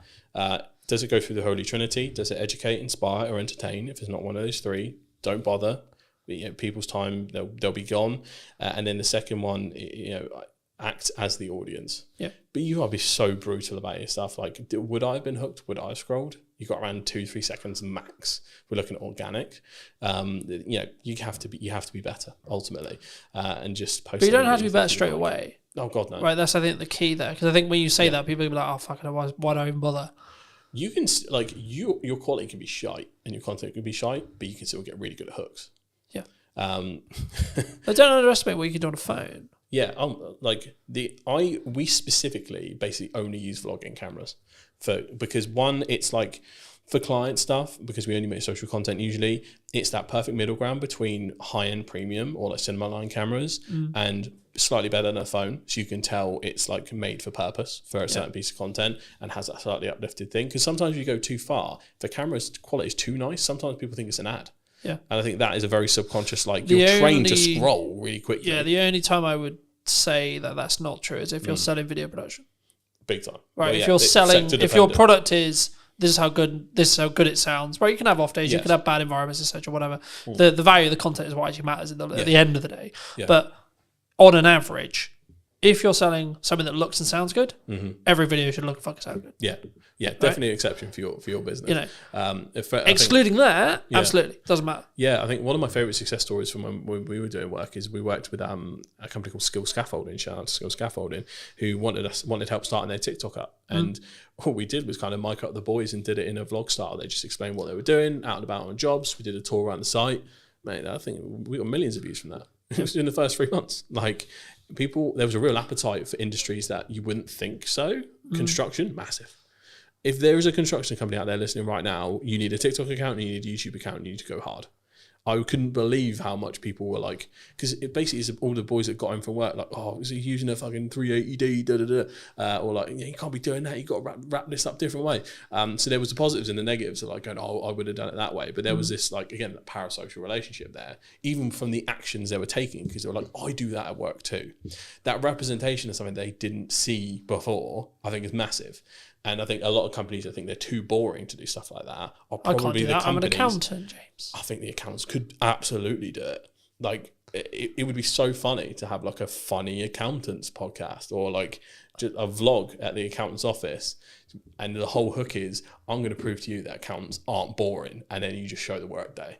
I remember that I did a strategic session with a networking group that unfortunately doesn't exist anymore. But the point was, an accountant asked me, how do I do hooks? And I said, think about worst case scenario, someone gets their books wrong. What's going to happen? Yeah. And the hook ended up being like, if your books are shit, your business is going under. Yeah. And then they went into the whatever, right? But it's like you have to grab the attention straight away. It's like, fuck, shit. Yeah. Okay. And I think a lot of people, here's the personal psychology thing again, you resist that immediately because you don't want to come across as spammy or clickbait or think you're trying to over dramatize the situation. There is something in the this is why the Americans paved the way first in terms of content output, and then we adopt it later once we see it works, because one, we're just a skeptical nation, but two, we're all a bit too frightfully to make all that fuss. Oh, but we also want to speak like this and be stubborn off lip and not swear on camera, don't you know? Can't do that. No. Whereas the people that do, meanwhile in America, Gary's screaming on a stage, for example. Yeah, exactly, and he's killed it that way for years. But I think there's an aversion to hooks sometimes because you're worried about perception, even on the brand level, which is really interesting. So there is a removal we need to do of that, and hooks / clickbait is okay as long as you actually deliver. If it's, I'm gonna get you 1 million followers right now, and then it's just bullshit advice, that is Yeah. bad clickbait. But if we... And also it doesn't work anymore. Yeah, so to give you an example from this podcast, if we were doing, here's how my business completely went under, cut to black, and then I just told the story I did before. But that was the hook that made it dramatic enough to stick around. And that is what we need to focus on, essentially. But you still need to deliver in some way or form.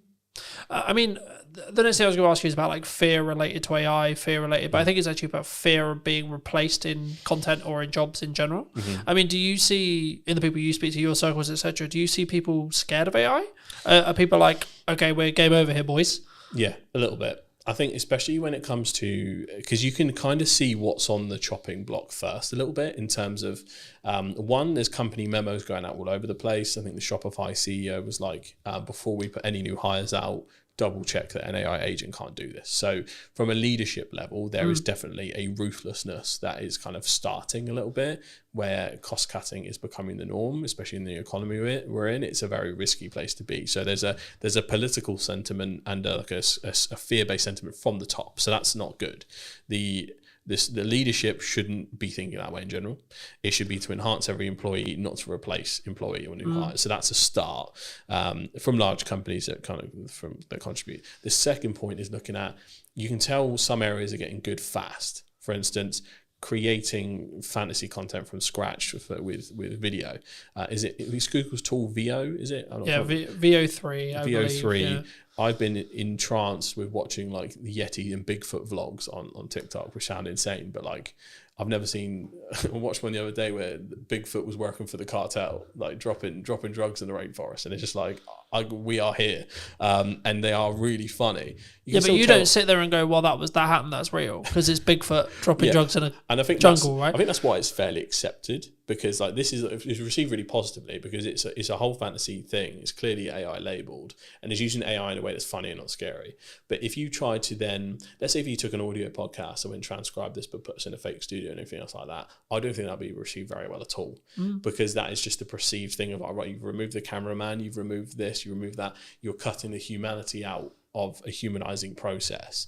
So I think there's a way you use it can help. Well, we already watched this happen. I can't remember which YouTube it was, but there was a Minecraft YouTuber who was like, I'm going to AI myself, and I'm going to make everything AI. And his entire audience turned on him. Yeah. The long and the short of that story was the entire audience turned on him. We're not in a place societally where it's like super accepted right now. Like, there are certain ways they're accepted and some ways that aren't, and sometimes you can't actually tell where that is going to fall. And if you're a brand that's just doing nothing but trying to AI everything, whether that's individuals, like I had a studio tour, for instance. I like to take pictures with the people that come down. I forgot to take a selfie with a guy, and I was like, could you send me a picture of you? And I'm just gonna like do a cartoon version and say, I fucked up. AI came to help us though, and here's a picture of us together. And that'll be my saving grace. And that's fine, because it's just a little helping hand, as opposed to, it's not like I could have sent that to a designer or a photoshopper and they would have made that happen, because the pictures would have been clearly photoshopped and weird. So it's a different use case. So if you can see it's helping someone as opposed to replacing someone, I think that's where the sentiment changes. But graphic design is what scares me. For what comes first, I guess. That's getting scarily good fast, even better than the video side.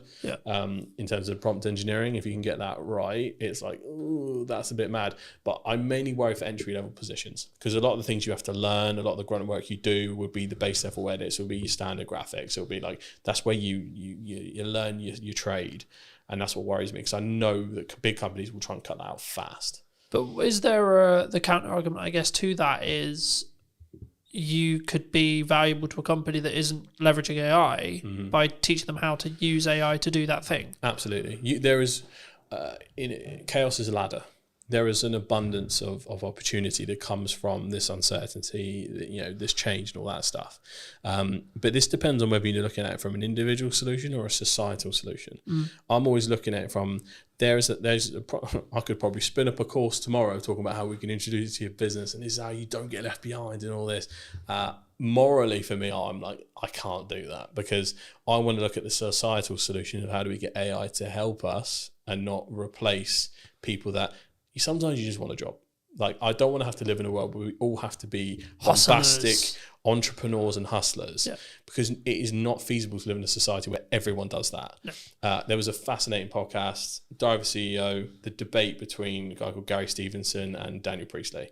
I respect both equally, but you could tell they were talking past each other. Yeah. One guy's talking about a solution for the individual, the other one's talking about a solution for society. And I think we do need to find a middle ground, because ultimately everyone's got to look after themselves. Yeah. If we go too far in the realms of rugged individualism, we leave everyone who's vulnerable behind. And I think there is a place where we can move forward and do this right. Yeah. But this is what's interesting. What will happen is America and probably China will pave the way in a massive way for AI development. And typically what's happened so far, the EU in general, will then regulate the advancements that come from those two areas. That's typically its role. It's not really a powerhouse in terms of AI and technology, but what it does is it knows how to make rules right, GDPR, other stuff like that, and it kind of reins in rampant innovation, because otherwise people get left behind. Yeah, and I think there's so much you could go into on that, but I think the main thing is like self accountability related to your own actions, right? Like, it's interesting because obviously when I've been starting the podcast and do the research on the show, what I want to do with it, etc. But like, even in the podcast I filmed this morning with Jack, we were talking about the fact that the economy is in a bad place, which is really weird for me to hear, to be honest. And this is going to sound really horrible, because I'm doing better than ever in respect to like commercial work. But is that because I'm self-action and I took an audit of what I was doing last year when things were harder? Like, it's not like, oh, I'm fucking immune to it. Last year was shit, right? And it was like, do I get to a position where I did my audit, I redid all my marketing, I redid all my structure, I fill in all the gap times, and then I'm very focused on client delivery? Yeah. Is that why? Because I'm 100% account. Like, I don't. Yes, you need to know what's going on in the news, but I'm not sat here going, Rachel Weezer said this. Like, we're speaking about this. It'd be easy to use that as a on crutch. the day that her Spriggs statement is happening. I've got no idea what it said. Yeah. It's probably happened. I've no idea. Yeah. I've been too busy working. There's a spending review today. Yeah, that's what I mean. But I know it's today. Yeah. I've got no idea what was said. Yeah. What? Because I've been working all day. Yeah, same here. I only got to hear a little bit of the preamble before she actually kicked off, but there is a fine balance, and I think it might be industry dependent when we look at it. So industries like ours, you can look at it in two ways. Usually, first thing they cut is marketing. The smart companies don't. When everyone brings their marketing down, you ramp up. That depends on if that company has resource or not. And if you're talking to that company, that's the right mindset. So there's that. The second thing is, it is also, everything's down to the individual. Obviously, the pandemic was an awful time economically. I came up during that. That was my ladder. I was born in the dark, raised by it. So I completely get where you're coming from in terms of, right, yeah, fuck it. If there's chaos going around everywhere, I'm just going to take advantage of everything. But I think you just need to focus. I don't think it's just as simple for as business like owners you just need to and focus on freelancers, what the fuck has worked and what the fuck you think is going to work, and then just get your head down, right? Stop getting heady or whatever you want to call it. Yeah. In XYZ person said this, or Donald's done this, or the PM's Honestly, done this, or the news cycle so on. Is so draining at this point. It is. For most people's own sanity, and I'm super clued into the politics and news and all that stuff, it's almost impossible to keep up with America at the moment. And obviously that affects the world, unfortunately. The UK is a little bit more stable, but just not moving very fast. So, but I think the easiest way to describe it is like, I think the motorcyclists have a term for it when they get focused on the big truck that's next to them. If they stare at the truck, they will subconsciously get closer and turn into it. They're like, no. Even though they could just like not go that way, but like it's like their hands make it. It's like when you're supposed to look where you throw in the ball and things like that. So for business owners, freelancers, everyone that has like the agency over what they can do, I think that they need to focus and really kind of hone in, and like you say, just like blinders on. I don't care what's happening, the work is falling down around me, I'm going to make this money. That's the opportunity we have. But then the socialist in me kicks in, where I just want the people that just want a job to be able to have a job, be stable, be happy, without having to be like, mega AI improvements, I'm going to upload your business. Because some people, we need the world to go round with people that just do jobs. Yeah, but you can call it like the people who clean the cars or clean the office or clean the shop or whatever, there needs to be those people. Yeah. But I think people who are willing to be that extra level, right, they should. right? And I think it's important if you can right now, if you're in a functional position where you can push forward, you can financially, you can energy, you can fires me up, right? Something I've noticed as I've started doing podcasts and other things is I'm less focused on where the business is. Now you'd be like, but that doesn't make any like that, so on. But with financial planning, I know that I'm fine regardless. Yeah. And actually, I'm like, okay, cool, but actually, I'm then winning more work because of that. Yeah. Which is a really weird Tell you what, concept, you know? I've seen very similar. The biggest learning I had from when the business started to go down on my side was my lead tap almost entirely turned off when I stopped focusing on social. Social was my main pipeline. Inbound was our main pipeline. We weren't. It's not like we had like mega, website inquiries or anything like that. That was my lifeblood. But what happened was, subconsciously, I was like, we've grown to a point now. Bigger companies don't bother with all this social media. Like, maybe I can just calm down a little bit. Ironic enough, considering what I did. But I was like, I almost sat in this complacency of they'll come to us now. I don't have to try as hard. Would it be fair to say your ego got in the way? A little bit, yeah, I think so. But also there was We're big enough now. Look at us. Yeah, it was also a point where I think there was not a safety in numbers thing, but we had a fairly good sized team that was like, we are one of those stable proper companies now. Like it felt like we had like when you feel like an institution can't go down or anything like that. So there was a little bit of that, but also because of all the growth and growing pains, there was so many fires to put out individually. Yeah. It just took my eye off the ball. It also drained a lot of my energy, so I couldn't really refocus back on. I couldn't bring that same enthusiasm. The ideas used to come to my head. That was almost taken from me by the stress of a growing organization. Yeah. And I think, again, it's probably another problem that people might be facing that isn't talked about enough. But ultimately, like all of that combined, it made me deprioritize social. And that was essentially the start of the death of 1,000 cuts. So, yeah, social is important, folks. Don't be like me. But we're okay now. It's good. It's, I think in that respect, and I think to an extent, it's also about understanding where you are, right? If you don't want to grow and you're happy with where you are, then yes, you should still do social. But it should be less of a priority if you're trying to scale. If you don't want to grow, you should focus on social even more because you just that pipeline.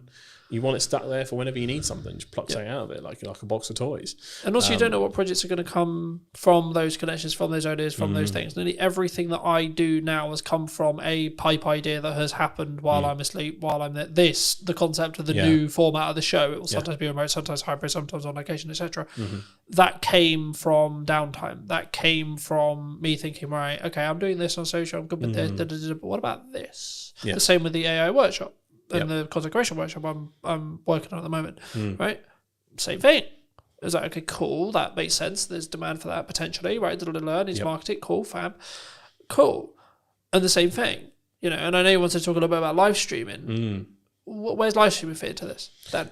Live streaming is really interesting. So when I'm always a proponent of looking at creator economies. So creator economy in general is essentially where are all the platforms right now where people are making a living from? Where's a lot of the content coming from? Where's a lot of the trends starting? All that stuff. So it's so important to find what's happening right now. YouTube and TikTok essentially had dominated for a long time. Twitch has basically come out of nowhere, and a lot of people do stream on different platforms, but Twitch is the most important one. Live streamers, I think in general, have replaced YouTubers as the main go-tos, because what's happening is, well, in Gen Z circles anyway, what's happened is you've got Kai Cenat, iShowSpeed, Drewski, all these people that are like more often creating content via live stream. They have so much more content they're able to distribute. They started dominating the airwaves, very similar to how podcasters dominate the airwaves via clip distribution. They started winning the war of attribution in regards to kind of just like getting clips out there here and there, and in interest-based content. So, but they have that huge file of long form to be able to then. These people stream 8 hours a day. That's what I mean. If you look at political streamers like Hassan Piker, he literally streams 8 hours a day, Monday to Saturday. Like, it's an insane amount of content. He's giving takes constantly. Every piece of news that happens live, he's staring at the computer, essentially waiting for the next headline to come through so he can give a take. He has full thing. So, but then his editing team, which is important to mention, will then have that clip on YouTube within like 2 hours whilst he's still streaming. Within a couple of, so he's really unique in the fact that obviously he's a left wing, almost socialist creator. he opens the door, so he has no copyright on his content. So he allows other people to use his content and monetize their YouTube channels without striking them. So he has a content economy where everyone makes stuff for him. Yeah. He has his own channel where he monetizes and things like that, but his channel is often 1 or 2 days late. There are a multitude of clip channels that get stuff in while he's still live. It'll come out within the hour and it will just take that 10-minute segment or that 40-minute segment. It's incredible the speed in which those people work, because they make a living off of Hassan making a living. Yeah. So it was fascinating to see how this happened. But Twitch streamers have become like the front end of like the social cultural zeitgeist, to use a weird term. So ultimately, follow what they're doing. And I think the first few brands that get serious about live streaming, and I think brands like, we've seen Foot Asylum, for instance, lead the way in terms of YouTube channels. If they can find a way to do Twitch, if, you know, even B2B brands, like my dream would be to like live stream entire studio days, to be able to stream other people's podcasts if they were comfortable with it, to show what they could do through my channels, to kind of always be sharing the love in that sense. You would be able to see such an awesome mix of different things. Each industry, you know, some industries won't be able to do it, some can, but I think if they're the first to market, there is a rare opportunity there to be taken seriously in that space, because Twitch has only been for like gaming for a while. Let's Chat style stuff has become more and more popular. That is now the most popular thing. It's less gaming and more essentially completely universal. Do you think that the TikTok live shopping experience is also going to be a game changer in the next 10 years? They are going hard on that. I keep getting ads for webinars to become like kind of a TikTok live agency, because they're trying to bring other people into the fold. It's really interesting. It's something we're considering for the studio, to have almost a live shopping zone, or to figure out how to kind of do that properly. We have sets for it, but there's a certain kind of aesthetic and way to do it. Live shopping is becoming crazy. TikTok shop, it sells insane amounts, you know, without considering potential bans. At least in the UK, that's nowhere near anything. In the States, I don't think they'll ever ban it, because Trump gets too many headlines from TikTok and too many views. So I think he'll leave it the way it is. So I think, again, it's a serious, for e-com brands, serious business. So even just lives in general, even if you're not selling, TikTok lives and lives in general is so important. Like, there's people that, again, make a living off TikTok live just by, like, we've all seen have you seen the TikTok NPCs? Yeah, so people pretended to be different characters, or every time someone sends them a little emoji, they go, wow, emoji, thank you. And they act like robots for hours and hours, but they make ungodly amounts of money from it. But surely insane. Linking back to AI, that would be commoditized by AI. Possibly. Or is it because it's actual person being aware? Is that the commoditized point? At least for the NPC non-playable characters. For the non-playable character streamers, the whole point of it is the novelty of you're making a human being dance like a monkey. Right. Okay. Essentially, because you make them here, say have a peanut. Stuff, Here, have a peanut. Okay. Yeah. People are sat there donating £1, £2, £3, £4, £5, £10 just to make them do stupid shit. Yeah. Which is a very dystopian place to be, but like that is. It reminds me of a Black Mirror event somewhere. There's got to be an episode like that somewhere. But yeah, no, absolutely. It will happen, because currently there are certain creators who are pretending to be robot AIs. Before that's available, if that makes sense. Yeah. So like they're in full cyberpunk like cosplay, and they're going, donation, thank you, and like, but they're acting like they're not real. So once that happens, it's going to be easy. But I think when people look at this, they go, AI is going to just replace all of these creators. I think there will be a bigger pushback than you think, in terms of people going, this ain't a person, I don't give a shit. And that will happen for a long time. Yeah. And there'll be, similar to how we get ads and spam, I think a big portion of AI content will be treated as such, as essentially slop. And then from that point, it will kind of develop from there. Yeah, I think it's a really important point. I mean, obviously we don't know, right? Like AI is changing every day, etc. Right? Like we'll see what the market chooses, because that's who we will ultimately choose, will be the market, right? Yes. But as a final point to potentially wrap up on, if you could talk to yourself 10 years ago, right? So you're 18, roughly, like 17, 18. Yeah. What advice would you give? Oh, that's a very interesting one. Is it with what you know now? Am I back in that time? So apart from telling myself lottery numbers and what to invest in, is it more, or am I like, if I'm 18 today? Today, sure, why not? Okay, because that changes the advice, I think. Like if you were 18 today, so you could gain 10 years, what would you say to yourself But you have none of the network that you have gained in the 10 years. You don't have the resources. You don't have the understanding. You have you have basically been reset, but it's today. Yes. So you get given 10 years, but you've also reset everything you gained in the last 10 years as well. I think it's really interesting because I know myself, and I don't listen to advice. Whenever someone else tells me to do something, I kind of do the opposite. It's a very ADHD thing to do. But I think the important thing to say is consistency. I bang on about social constantly. It's what I do for a living. If I'd have been more consistent with my own content, I think I'd be in a very different place. Specifically focusing on platforms that will make me money. Twitch, YouTube, TikTok, all that kind of stuff, and honing in and making sure that being a creator is part of a business model and a part of an overall personal brand. Like we talked about before, personal brand is going to become so important. Some people say LinkedIn profiles will end up replacing CVs altogether because if anyone's ever done recent job applications, it's awful.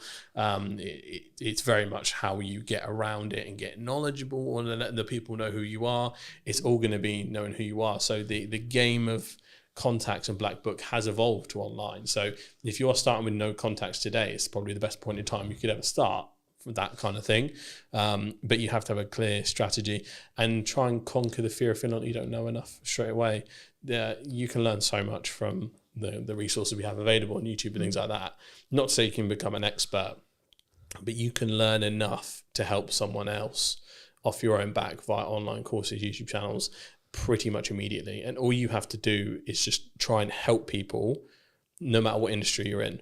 As long as you're earnestly and authentically trying to help people, you can kind of never go wrong. So you just mix authentically helping people with consistency, you'll be in a brilliant place given a little bit of time. So that's what I tell myself, just stay consistent instead of being on and off again. Thank you for the time, James. No worries. Thank you for having me, mate. Appreciate it. Do you want to shout anything out before we go? I suppose I do. Come down and use Hampshire Podcast Studios. It is a plug-and-play solution for entrepreneurs, businesses, and creators to create video podcasts, YouTube channels, pretty much anything you need. Unboxing videos, reaction videos, live streams. We pretty much got it all set up for anything. So if you're in the Hampshire area, you need to make content, come down, we'll have a cup of tea, we'll kind of plan out what you need to make, and essentially you can use this as a plug-and-play solution, or we can help you kind of manage the whole thing end to end. So if you need any help, create some content, come on down and let's get some stuff done. Thank you ever so much for joining me, ladies and gents. I hope you took value from mine and James's conversation. We're going to leave it there. I'll be back very, very soon with a brand new podcast. Who knows where I'm going to be? It might be in Southampton, might be in London, might be somewhere completely different or digitally. I'll see you very, very soon. Thank you ever so much for coming back and joining me. And take care. Hello, my friends. I hope you're well and welcome to a brand new podcast. Today we're going to be talking to Christine, who does branding. There you go. Did your interview for you. Thank you. Why does branding... I wasn't going to start here, but I think it's important to talk about it. We live in a world where there's lots of noise on social. There's lots of AI conversations. There's lots of points of view when it comes to what should I be doing, should I not be doing. Why do you focus on branding? I focus on branding because a lot of businesses are completely overwhelmed when it comes to marketing. They really don't know where to start. They don't know what they're doing. And I was finding that doing visual branding, logos and stuff like that with clients, I was finding that at the end of the project, they still didn't understand what their business was actually selling. So by doing brand strategy, which is what we're really talking about here, it's about understanding exactly who you are, what your business is, your positioning and everything else that's involved. And then that gives you a core to work from when it comes to marketing. So it sets your tone of voice and all the rest of it, and then you can take it from there. So I think there's so much there, and I'm sure we'll get into a lot of it. But for me, I've been in a very interesting place the last month or two. I've been very focused on growth. I've been very focused on client delivery. I've been in a very grateful place because of the amount of work I've got going on. And as I was setting up, we were sort of talking a little bit about kind of all the plates I'm currently spinning and some of the concerns that maybe come with that when you see someone like me doing that. And I think it's a very action-led thing, but I'm not focused on the outcome. I'm not focused on the result. Yeah, of course I want it to happen and I would like it to happen, but I'm purely just focused on the journey of getting there and saying, right, I've got to do this, this and this, and my action will compound across time to then mean that I've got the successful podcast, I've got the successful business, I've got the successful marketing. To phrase it in a question, when you look at someone's branding, maybe you're helping them with branding, they're looking at rebranding, etc. I mean, is it to an extent a level of just they need to execute on the brand that works, or is there like glaring issues that someone could have with their brand that would then trigger you to say, actually, you should be looking at a rebrand? Do you think? I think a lot of the time businesses evolve, and so they try different things, and they don't know necessarily where their ideal clients are. They don't know the type of work that's the sweet spot or anything like that. So it's very tempting to kind of take everything that kind of comes in, and then you end up juggling plates. But in actual fact, once you've sort of established your brand and gone through exactly what it is you are looking for, you become very much more focused. And that's the core to everything, really, with taking on work. I mean, it may be that then you turn down work because it's just not appropriate to your end game. So yes, I think. Do you think clients struggle with saying no sometimes? Oh yeah. Because I think there's a mindset of, in some ways, you could say it's there's going to be no more work out there. The work's not going to be there. I haven't structured my finances or my business. And so, like, this was a problem I had in end of 23 into 24, which was I was overspending every month in comparison to what was coming in, right? Yeah. And I wasn't doing the financial work to build a foundation to allow me to be able to have the freedom to be lean enough from a cash flow point of view to do the other growth things that I needed to do to continue to then grow. But I was coming from a place of, I need this to make me money today. I need this to make me the money next week, because I have bills at the end of the month that, to be honest, at that time, I didn't know where the money was coming from. Yeah, You and know. that's typical, especially in the early days of running a business. But the problem is you become so busy running around doing those jobs, and I'm just as guilty of it. You become so busy running around doing those jobs that you haven't got the time, the bandwidth, or the brain space to actually think about the fact that it's really not going to help where you go. Yeah. I mean, it becomes very much a feast and famine, as we were saying before coming on air.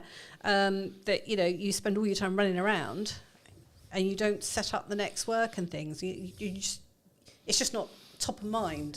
And I think that's one of the key things about setting down exactly where you want to be, the type of clients you want to be working for, your position in the marketplace, etc., etc. Like I say, you become very blinkered then. I think there's lessons and stages, right? I think I'm always of the mind where I'm very grateful that happened, and that I nearly lost the business multiple times. And I would actually argue it's made me and my partner a lot stronger, because she's seen another side of me. Like, now everything's sunshine and rainbows in comparison, right? Yeah. But I think for me, it gave me a real reality check, because I'm sure some who know me would be like, oh, Colin's very egotistical. He's very, he thinks he's the bee's knees kind of thing. And I was like, yeah, but actually I know I've got a skill set now that's, when my back's against the wall, I'm in a corner, I know I can get out. Yeah. And I think that for me, that's a different power, if you could say, a different confidence, a different resilience. And I think that's the thing that's maybe lacking. When we first spoke, we talked a lot about AI, and I'm sure we'll get into AI, but like, for me, I'm seeing kind of people who are lacking resilience in the respect to how the turbulent market, like, you can look at geopolitics, you can look at like general politics, you can look at what are Labour about to do with like changes to corporation tax and etc. But I always look at it and go, okay, well, can I affect or change any of these things? Can I affect and change what's going on in the market and how business confidence is? Not really. So yes, I need to be aware of what's going on and what opportunities are there, but actually the only thing I should potentially be blinkered on is the things you were talking about in regards to positioning, focus and output, but also, what am I doing to develop? What am I doing? This podcast came from an idea and now I'm executing on it. It's not, I think some people, and to phrase it into a question, it's going to be like, people have ideas and then they don't execute on the ideas, right? I mean, why in your experience do you think people do that? I think think part of the problem at the moment, or for the last few years, has been this idea that, and it's probably going to sound very controversial, but there's a lot of talk about things like niching down. Now, it can go to an extreme, I think. And what we really need to be doing is finding ways of being adaptable, because with ever-changing markets and that, the people that survive are the ones that are going to adapt. So while it's great to niche down, if you niche down too far, you can really struggle when things change. So it might be useful to say that you work in a particular industry, but if you just say that you work in that industry, that's when you're going to struggle, if that industry then suffers. Yeah. So yeah, I think it's all about adaptability. Do you think people niche because it's easier for them? The general attitude seems to be that you can make more money by niching. Yeah, I heard that. So there are a lot of designers out there who have niched down and just say that they work in a particular industry.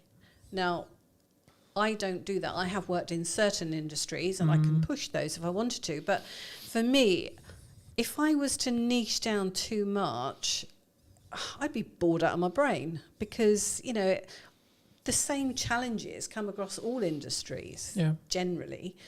So it's, it doesn't really matter whether one week you're doing something like for branding for a care company, and the next minute you're doing something for a plumber. something in the aviation industry or plumber or whatever. So it's the same problems, just with slightly different issues that come with those industries. But everyone's generally facing the same sort of issues. And obviously, I've got enough experience to be able to do that. Do you think you need resilience to be able to be that open? I mean, I've always been of the view that you shouldn't niche specifically into an industry, because I always use the example of say that to wedding videographers during COVID, for example, right? It's like, how'd that go? But I think for me, I get it, I get why, and I've worked with some people who are very specifically niche and it's worked for them. But for me, I also think maybe it's an authenticity thing. For me, I'd be like, I don't feel that's authentic to me. I wouldn't enjoy it. I wouldn't be able to do my best work if I was I'm just going to serve educators. I'm just going to serve accountants. I'm just going to serve designers. I'm just going to, etc. I'm just going to do podcasting. Because one of the reasons why I went into business for myself was so I could have the variation. Yep. So I could have the location variation. If one day I'm in Southampton, then I'm in Salisbury, then I'm in London, then I'm then I'm in Newbury, so on. Yeah. But then also, one day I'm going to be doing podcasting, next day I'm going to be doing a promotional video, then I'm going to be doing a conference, then I'm going to, so on. That variation regarding the work I do, but also the freedom that comes with. Yeah, absolutely. Well. And it's the same with design. It's problem solving at the end of the day. I think so many people, they look at, because they only see the success stories when it comes to niching, right? Just focusing on that briefly. They see the when it works, but they don't see the ones that did it and then actually lost money. Right, or made less money or the same money. And again, to reiterate it, I think for me it's the authenticity piece. It's what else did you do outside of business? And I think making lots of money to a level could be a reason why you're in business. Sure, people do that, but actually, I've just filmed Maddie's piece, and we ended it by saying, are you living to work or working to live? Yeah. And I think for me, it's to have the freedom to be able to market the business and work with the clients I choose to want to work with. Yeah. And to an extent, I have to charge a premium for that, because it means I'm going to limit my amount of client delivery. But also, because I've built my business in a retained model now, I'm actually less likely to take the wrong projects, because I don't need the revenue. Yeah. I don't need it. So then it's a question of, does it actually apply to my goals? Does it help me grow? Is it a really nice project? Is it a really fun project? Is it the right client, etc.? And then I can look a bit deeper into the relationship that I'm trying to build, rather than just the transactional side of it of, right, I need to make £1,000. I need to make 500 quid. I need to make 10 quid, whatever it is.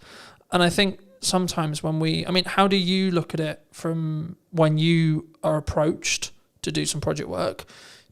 Do you look at it purely from, are you the best fit? as a designer or as a brand, like depending if it's a rebrand, etc., or like the work, depending on the tangible work you're doing, or is it purely in some context actually they're going to pay me 10 grand? No, I mean, there's potentially clients that I wouldn't necessarily work for. I haven't really kind of come across any because they haven't.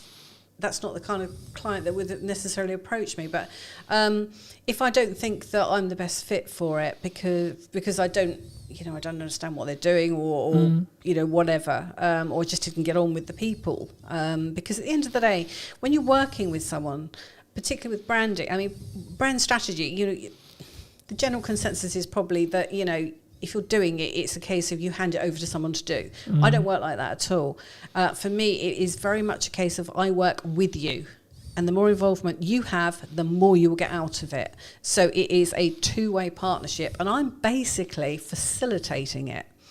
So I'm asking the questions and I'm digging deep and I'm challenging your thinking about everything that you're saying so that we can get to the nub of exactly what's what. And sometimes that will involve sitting there with my arms crossed.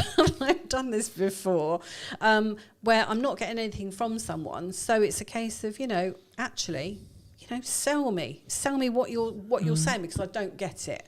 And almost being slightly aggressive, defensive sort of thing. But it's a way of kind of getting them on the back foot to then get into the nuggets of what's what. Now that's a just one-off example, but that's not normal. But I'd like to come back to what you were saying about the type of work that you were doing, because to a certain degree that's niching in a way, in that you're choosing your market sector. So some people would say that that's niching, but it's really just deciding what your position is in the marketplace and who it is you want to work for. I think it's about, like, there's a lot of conversation at the moment about, especially from like Alex Hormozy and others like that, talking about the model of your business, right? Yeah. And I think for me, one of the things I may have got wrong in my early career was not understanding a sustainable model, right? As a career, I think maybe even a niche is now becoming a buzzword, right? And I think for me, it's more about being authentic, and that's why I lean into authenticity more,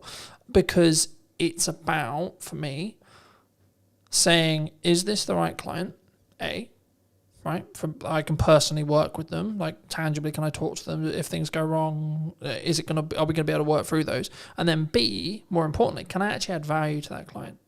Right? Can I be the provider to fix their problems? Because in 95% of cases, we're paid in relationship to the size of the problem that we fix. Yeah. Right? And to be honest, the client doesn't actually necessarily care about the nuts and bolts of how you fix it. In 95% of cases that I've found, they don't. They're not interested in what camera am I going to use, what lens am I going to use, what tripod are we going to use, what microphone are we talking into, etc. They just want to know, I've got this thing, I've got this problem, I've got this objective. Can you help me get closer to that? Or can you help me get to it? Yeah. I mean, going back to basics then, with branding, how do you build a brand? Does it have to be around you? What, as an individual? Yeah, so when you're looking to build a business, let's say I was starting again. Okay. How would I build a brand? Okay. Well, we do use a framework generally to establish the core values and positioning and all the rest of it. It's one of those things where, what do you want to do with the business? That's where we've got to start, really. What do you want to do with the business? Where do you want it to go? Do you want it just to be you? Because that's the key thing. If it's just going to be, is that looking tangibly at, like, do you want to exit? Do you want to sell? Like, etc. Are you going to have staff? All that sort of thing. Where do you want to be in 5 years' time? Where do you want to be in 10 years' time? Because if you're looking to build an empire or an agency or something like that where you've got staff, there's no point building a personal brand. Well, there is a point, but do you know what I mean? The business cannot be your personal brand, because going forward, that's not going to work. You've got to build a business brand. Do you see what I mean? Yeah. So, because your staff are going to have to come under that brand. So, do you think people worry about scalability? Because what you talk about there is scalability. Do you think people worry about scalability too much? Because I would argue, like, depending on how you look at it, your personal brand is either infinitely scalable or not scalable in any way, depending on your mindset around it. So the one thing I'll never be able to outsource is me sat here in front of you today, because I need to be involved in the content. Sure. right? Sure. So in that respect, it's not scalable. But the more content I have, it's infinitely scalable. It is, but what I'm saying is, it's how you then put that out. Do you put it out as you, or do you put it out as the business? Do you have a business name like I do, separate to the to my own brand, like me? You know, because if you are going to have staff, you cannot just rely on your personal brand. I mean, I remember years ago I went to an interview with somebody whose attitude was very much, well, I'm the face of the brand. Which was fine, but it just meant that he couldn't have a sales guy go out on his behalf because that wasn't the face of the brand. Do you think that can transition though? Do you think like when a business starts, it's very founder led, let's say? Yeah. Right. So in my case, it's 100% founder led. Right. When you have a discovery call, you're talking to me. I show up on set. You're talking to me. You're working with me. When we do the strategy meeting, it's me. When you're doing the post editing, it's me. But if I choose to, right? One of the main visions that I had was let's scale it. I think they can work simultaneously. It depends where in the growth process you actually come in with this, really, doesn't it? I mean, yes, if it's at the very start of a business, but what I'm saying is those are the questions that we ask for going forward. Because if you are going to stay as a freelancer or as a solopreneur, whatever, then build your personal brand, because that's probably got more equity long term than your business. But do you think that's Do you think clients and consumers are more open to connecting with people's personal brands than company brands then? Because I've found personally looking at like the corporate side of the world, that even corporates are now like driving out saying who can we put maybe in the C-suite, or like who can we put out that is the personal brand for the corporation. So I think it's because I remember listening to a couple of years, about 2 years ago now, and it's kind of transitioned as well into 25 as well, where corporate trust is at an all-time low. I don't know if that's still true now, but it definitely was a couple of years ago. And I think part of the reason is because they stopped being personal. Yeah. They stopped having this. You stopped knowing the salespeople. You stopped knowing the business owner. Yeah. You stopped knowing the person that was behind it. And it became very, and that was kind of the transition into AI as well, because it became very just about profit and about ROI and about, like how can we leverage this and how can we be as efficient as humanly possible? And humans aren't efficient by proxy. We're not robots, right? No.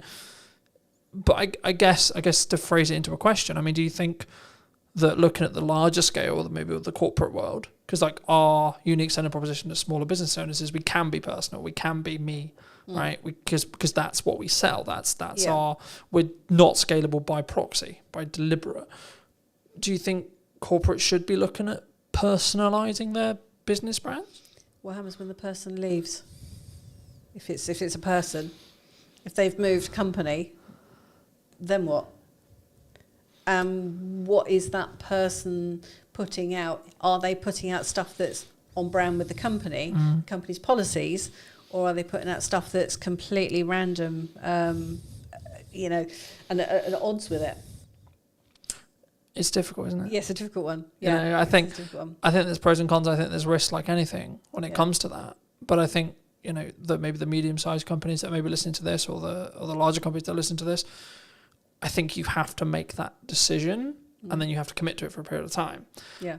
And to an extent, you are potentially risking, and that's why I sort of lean towards C-suite, because they're less likely, they're more committed to the company that they're in because they're C-suite. But actually, I would say, okay, well, let me pivot the question differently. If you're an employee or someone who's entrepreneurial minded or starting out, then should you just focus on personal brand? Do you think? I don't think you should ever just focus on personal brand. I mean, or can you run them side by side? Yeah. Because people know I'm Colton from Brand Media, but they'll probably know Colton more than they'll know Brand Media. Yeah, I think you should run the two. I mean, that's what I would do with various clients is run the two. So you have stuff that's a bit more key messaging, perhaps, that's going out on the company side, and then stuff that's a bit more personal on the on the individual side. and then the two, there's no reason why the two can't work together. But I mean, I think going back to what you were saying about sort of staff and that, you've only got to look at what's happened with the BBC recently, where you've got employees that are putting out stuff that the BBC haven't agreed with. So, you know, that can become part of your brand strategy, that because staff do need to know where the rules and regulations kind of are with it. So, you know, that can be included in your brand strategy as to how your staff behave when it comes to things like social media, as well as, you know, how they behave with customers and how they look and behave on premises, etc., etc. So, yeah, the whole thing kind of ties up staff, because staff at the end of the day can be biggest advocates. Yeah. No, I agree. I think that's quite a cautious line, though, from an employer point of view. Like, as someone who's been employed, where I won't say their name, but I was employed, and the social media policy was basically, you can't, which I get and I'm completely cool with, you can't name us in any way, you can't talk about us, etc., which I get, but that's kind of the line I would draw, because I think the issue can come is when you're saying to someone who works for you part-time or works for you full-time, you're then saying, you can't post on social media full stop, right? I think that's when the concern is for a lot of people, because I think they would be like, well, from like a civil to liberty point of view, it's like, well, no, you can't control that. But not even there. It's actually like, you're now bleeding into my personal life, and like, you're stopping me from developing like a potential side hustle or like a business on the side, etc. And I think, from my view at least, a employer needs to be quite cautious with how they, I get it from a PR point of view, I get it, I do. But you need to be quite cautious in how you execute that, in my view, because you need to make sure that where the boundary lines are. Like, it's completely cool if you work for, like, let's just say Company X, that I shouldn't be writing as an employee of Company X. Oh, well, Company X is blah, blah, blah, blah. Yeah, sure. That's the danger, Right? But if I've got an opinion, or I want to talk about something that's completely irrelated of Company X, why shouldn't I be able to put that on social? And that's why I think the kind of the to and fro, and having the and treating people like adults, right, and having the adult conversation. It's not about like, you must follow your contract necessarily all the time. It's actually, people are going to make mistakes, right? And that's kind of leading into my next question, which is going to be like, we can have the brand strategy to the T, but what if I want to do something that's not on that? When it comes to marketing and output, do you think I shouldn't? Brand strategy is really guidelines more than rules and regulations. So, you know, should I post about my dog, for example? Depends whether it has any relevance, I suppose. Or whether it's a nice dog. Or, you know, I've referenced when I'm not in a relationship in content before. Now I'm in a relationship, I've referenced that dynamic, right? Yeah. But my partner's not wanted to be as public as me, so I don't use her name. Right, it's got nothing to do with the fact that like she's not cool with being on it. It's just respect out of her, and saying, well, okay, well, she's not as a public person as me, and that's cool. But I can still talk about the dichotomy between how I balance a business and I balance a relationship, and the how my thoughts have changed across time. But that isn't specifically business related. It's not like, what's the ROI on that? You know, if you're just going back to the ROI thing again, it's like, well, what's the ROI on that conversation? I mean, those are probably the posts that will get the most, traction anyway. So I think it's just about being sensible with it. I mean, you know, I know plenty of clients that their staff do post something we put out, or they'll reference something that's happened that they've done at work or whatever, and that's just them showing their skill set as much as anything, or you know, success of something. So I think it's one of those things that decisions need to be made. As with any aspect of branding, it's about making some decisions and setting down some guidelines. And what companies do is up to them. But, I think to an extent it is about looking at risk and reducing risk in some ways, but also having the understanding and compassion that by putting person in a box for the wrong person, that might mean you push them away from working for you, or etc. And you may want their talent because they're really good at X or Y, for example. Yeah. Do you think AI is going to change that? Do you think AI, because when we initially connected, you were talking quite a bit about AI, I think, possibly wrongly in my thought process, but I think we're on similar sides in some respects, but also in different sides in other respects. So I'm curious a bit where this bit of the conversation can go, but do you, like, because the trend was AI is going to take our job. The trend has now sort of evolved into someone who utilizes AI is going to take my job. What do you think? I think that's probably right, that people that understand AI are likely to take the jobs. Yeah. I think going forward it's going to be more difficult for the people coming into the marketplace if they haven't, or people that just will not point blank refuse to learn these things, because at the end of the day it's just a tool. Yeah. It's just a tool. So, you know, if I didn't know how to use Illustrator or Photoshop or something, I'd be, you know, I wouldn't get the jobs, sort of thing. And it's the same with AI. AI is just a tool that speeds things up, as far as I'm concerned. Do you think there's a lot of scaremongering around it? Do you think people are very... I think there's a lot of hype. Okay. I think going forward we could... I've got a client that's in the sector, and he's convinced that they're going down the wrong route completely, with building on knowledge graphs rather than mathematics. And so it will be interesting to see over the next few years just exactly where it does go. Because if it's learning from itself and it's making mistakes along the way... Well, that compounds on mistakes, yeah. And the worry is if that then gets used for things like medicine and stuff, where's that going to end up? So yes, it's an interesting one, and I've embraced it because for me it's like having an intern that I can just get to do a lot of grunt work and then go through and check everything, and it's been an extra pair of hands. So I mean, you know, we've discussed at length how I utilize it, how I'm utilizing it, and etc. But I do feel concerned for 16, 17, 18, 20 who are wanting to skill up. Yeah.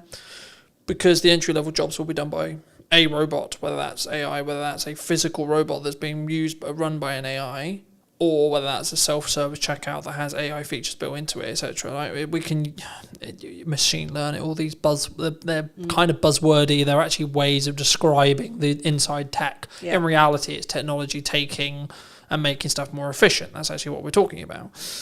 The concern, in some ways, but then the other side of it is like actually the opportunity. Because like if you're 18, 19, 20 and you become really good and really efficient with utilizing AI tools, then you'll be able to jump ranks that like you wouldn't be able to. So I think there's, I'm curious to see where it's going to be. Like you, I'm very curious to see where it's going to be in the next couple of years. I wouldn't say to anyone listening as well, don't utilize it for everything. Yeah. The analogy I've started using now is use it to sharpen your knife. Yeah.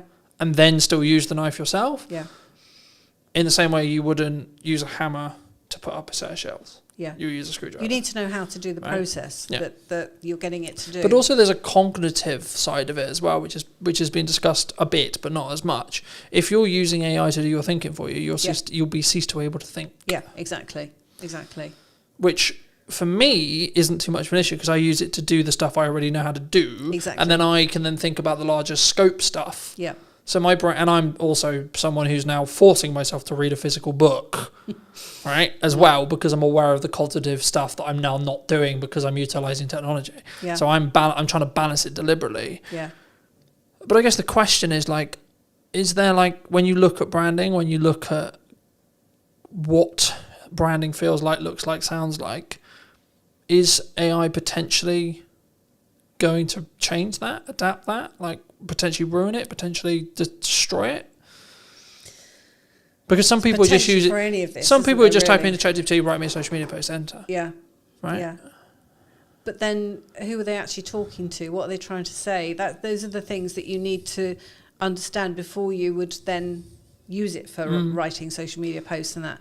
I mean, it's a shame that they are focusing on the creative side of things rather than, you know, what we really need, which is care workers and, you know, bots that can look after elderly in their own homes and stuff as a, you know, support and a companion and, you know, a safety line and all the rest of it. But we're not anywhere near that, because that involves a whole plethora of abilities that AI just hasn't got and is way You need off to be able to of. empathise, etc., etc. Yeah. So it's just a shame that they just seem to be focusing on the creative sides. But I mean, it's also coming in for things like law and stuff like that as well. So, you know, I mean, are we all going to be out of jobs? Are we all going to, you know? Well, if you go down the Terminator Doomsday books, then yes, right? But and then we're looking at completely universal income and that kind of entire point, and no one works, etc. But I actually think the real reality will be what happened with technology, has always happened with technology, which is the jobs we did won't be as important or as done by us anymore. They'll be done by a computer, technology, or AI, or both. And then we will do strategic thinking, we will do creation, we will do, and that's why I'm focusing solely on strategic thinking now. That's the only things I'm thinking about. That's the only things I'm creating for. That's the only because everything else will get commoditized. Cameras will have AI chips inside them that will be able to, like, we're already seeing it. Yeah. Like the cameras that are coming out, they can AI track my face better than a focus puller can, arguably. Right now, if you go to a purist in Hollywood, they're going to say no, a human's better because it has mistakes and etc. But the reality is going to be solo setup, solo shoots like today. I need cameras that can work without me having to look at them. Yeah. Right? Yeah. So I can focus on talking to you. That will be where the game changers are. Yeah. Because you'll have technology enhancing what I can then do on my own, which removes my costs.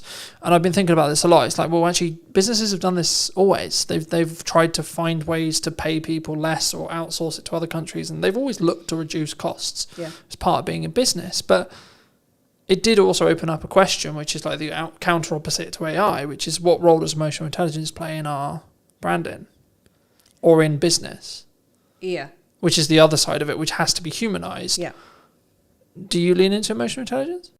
Is it a situation where, because I've always been very fortunate where I was brought up to understand emotional intelligence and be very emotionally in tune, so to speak.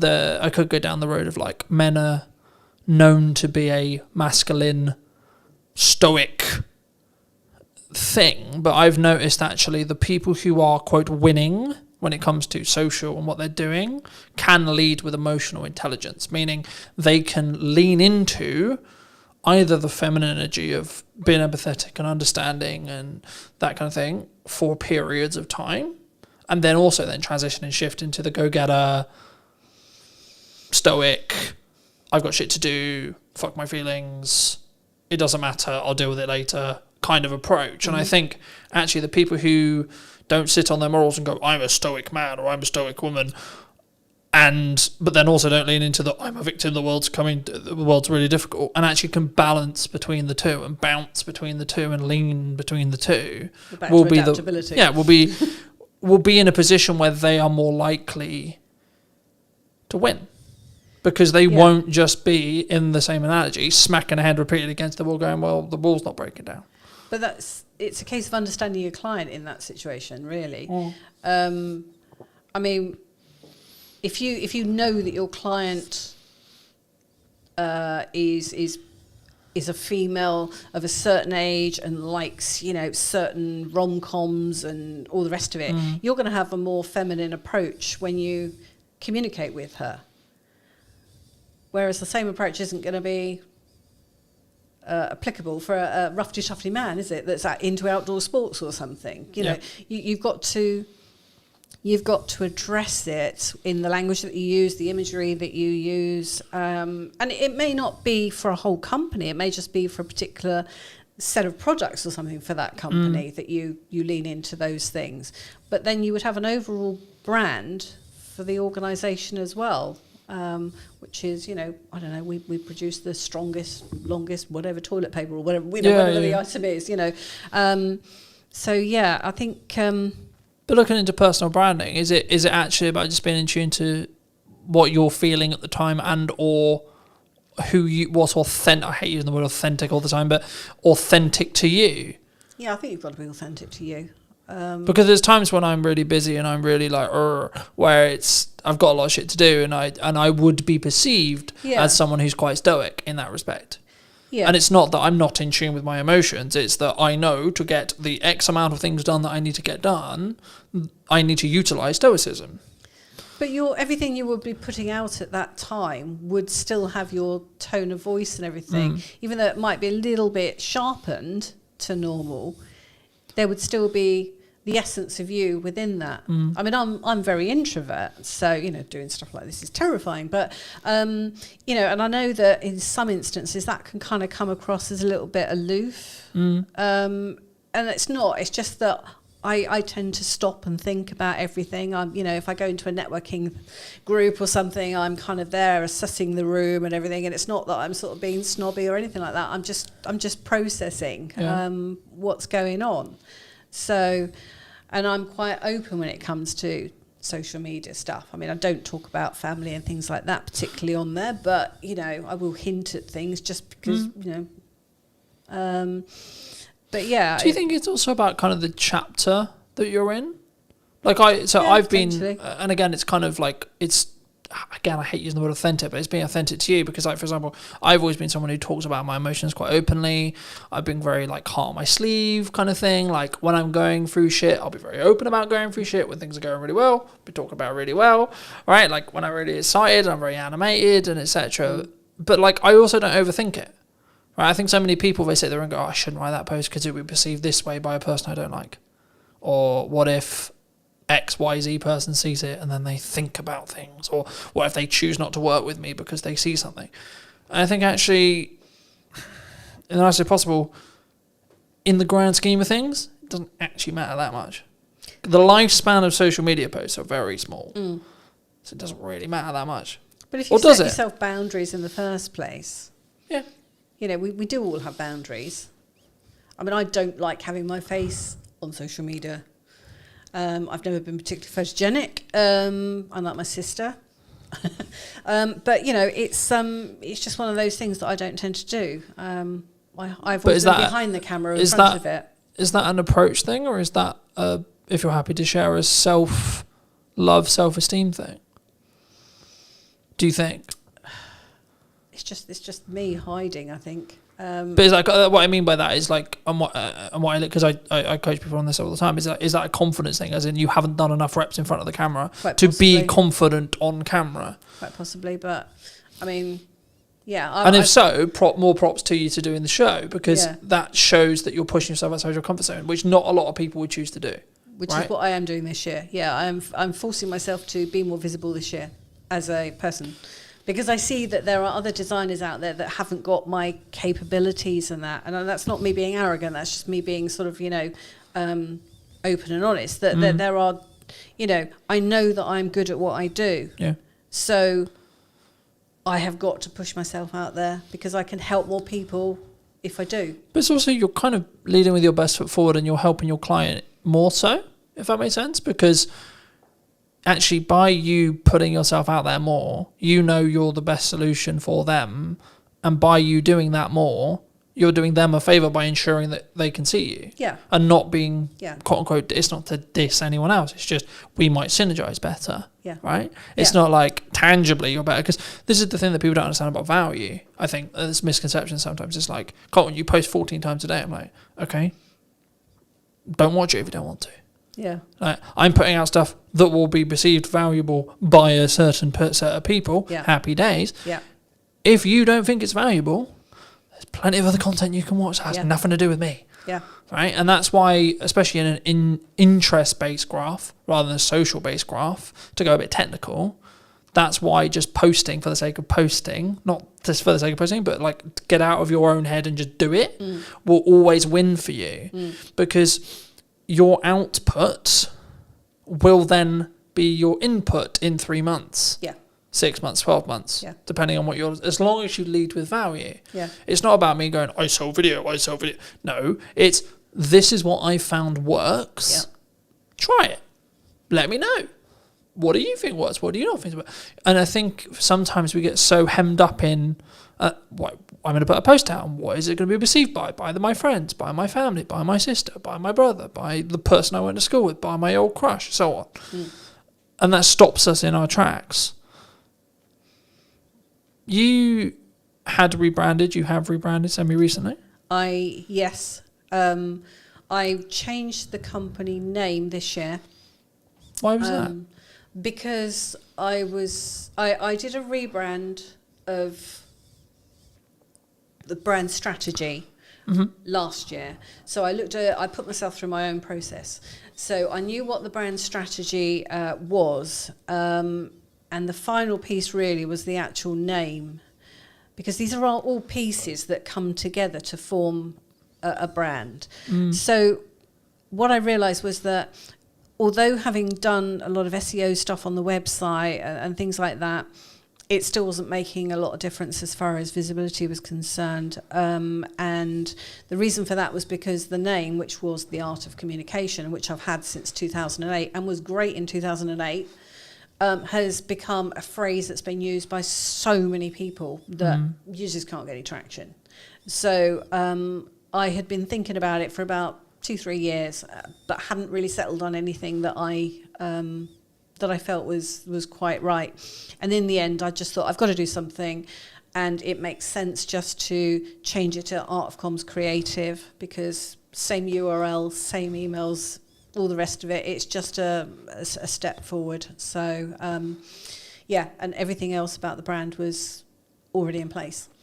And that's something that I've done with other clients as well, where they've had their business for 2-3 years or a bit more, and they've found that they wanted to have a rebrand, and we've looked at the name as part of that, because they just weren't working. I mean, some of them were long names and all the rest of it. So, and the other thing with rebranding like that is well, once you've got your brand strategy in place, it is possible to pivot with everything else remaining the same. Yeah. So it could be that you change a name, you change a product or something like that. But if you've got all the rest of it in place, that's just one element that you need to then alter.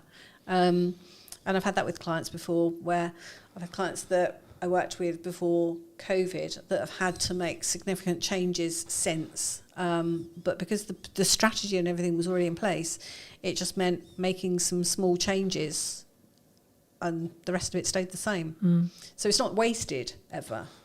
I think sometimes we don't we underestimate the seasons we're in, and I think it's that as long as that branding, comms, tagline, colours, typography, camera, network, etc., served that season, then it doesn't matter if you completely change it. As long as it's then in line with what you then want to do. And the keys and the reason why I didn't mention the values there is because the values are the bit that need to stay the same, in my view. I think it can be very difficult if you do change drastically. I mean, we've only got to look at a certain car advert that changed recently and bombed.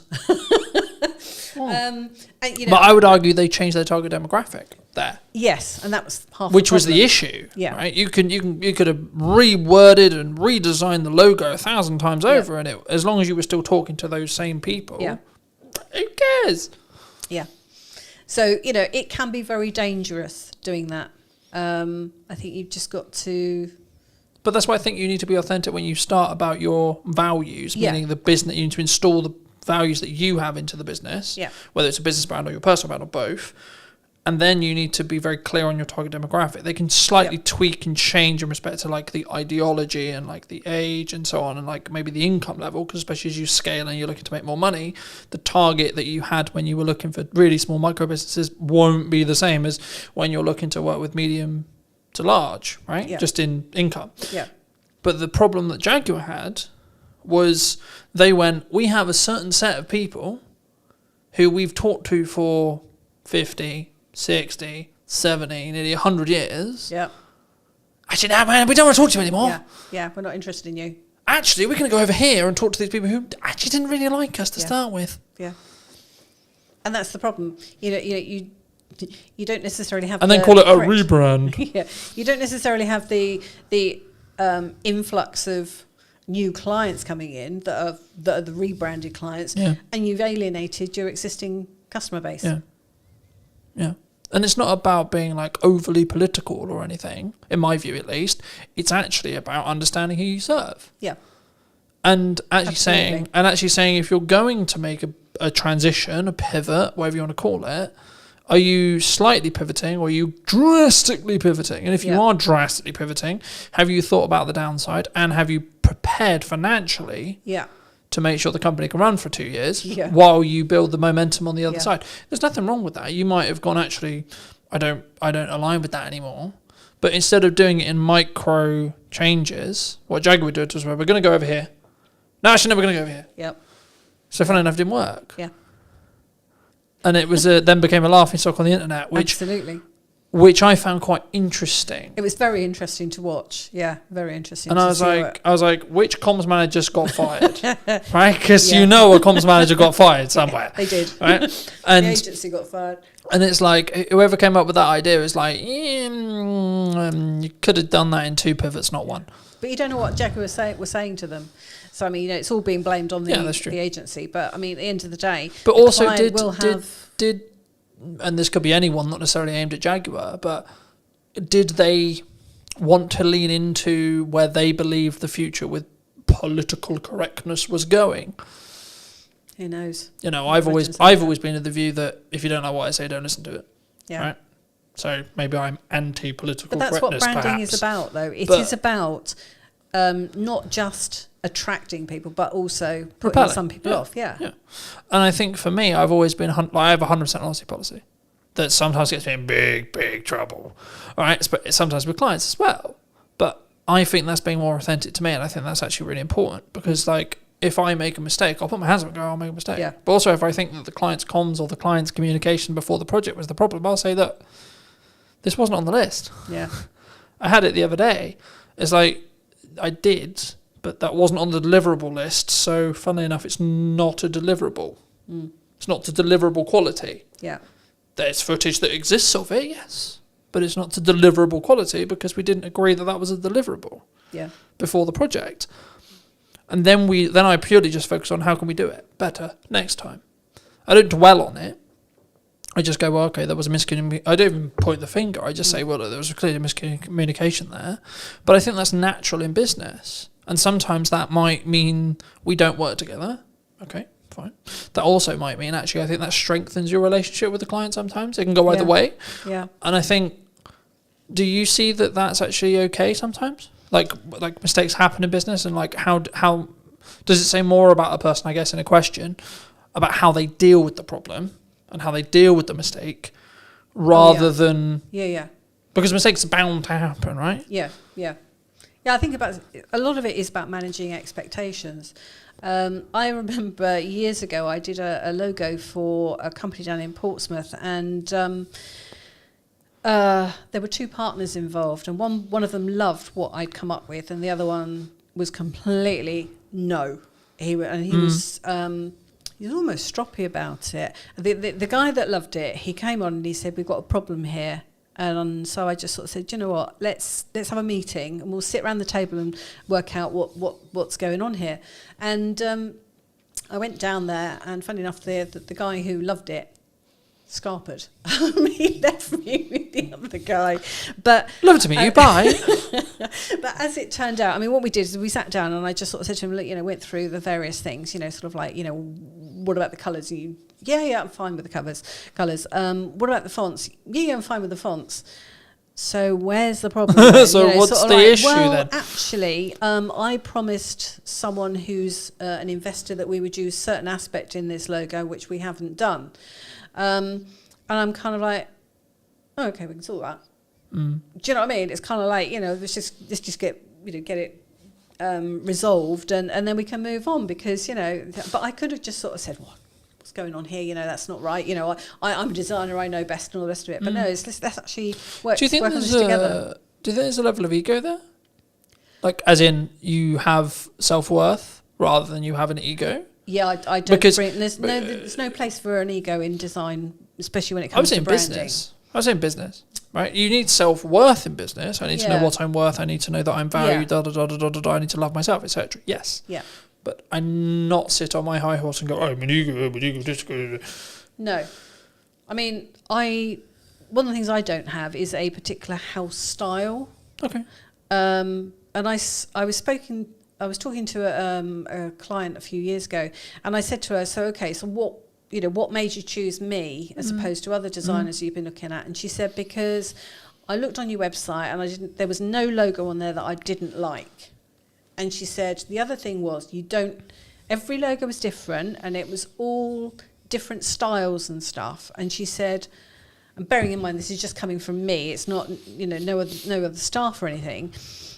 She was kind of like, and I realised that you would actually listen to what I wanted, and I wouldn't be pigeonholed into what your house style. Yeah. And I thought that's actually quite a wise thing to sort of like to realise, because actually there are people out there that will do house, a particular style, and if you want that style, go to them. Yeah. But that's what you're going to get, is what she was saying. So I thought that was quite intelligent. Do you think it's like, I see this in marketing quite a bit, where it's like, this is how we market a business, and I've always been listening to the client and listening to what they want to do, and then try to amplify that. Yeah. But also, I'll also say in the next breath, I'll go, well, I know where you're coming from, but that's not going to work, and here's why. Yeah. But I also come with a solution. I don't just go like, that's not going to work, bye.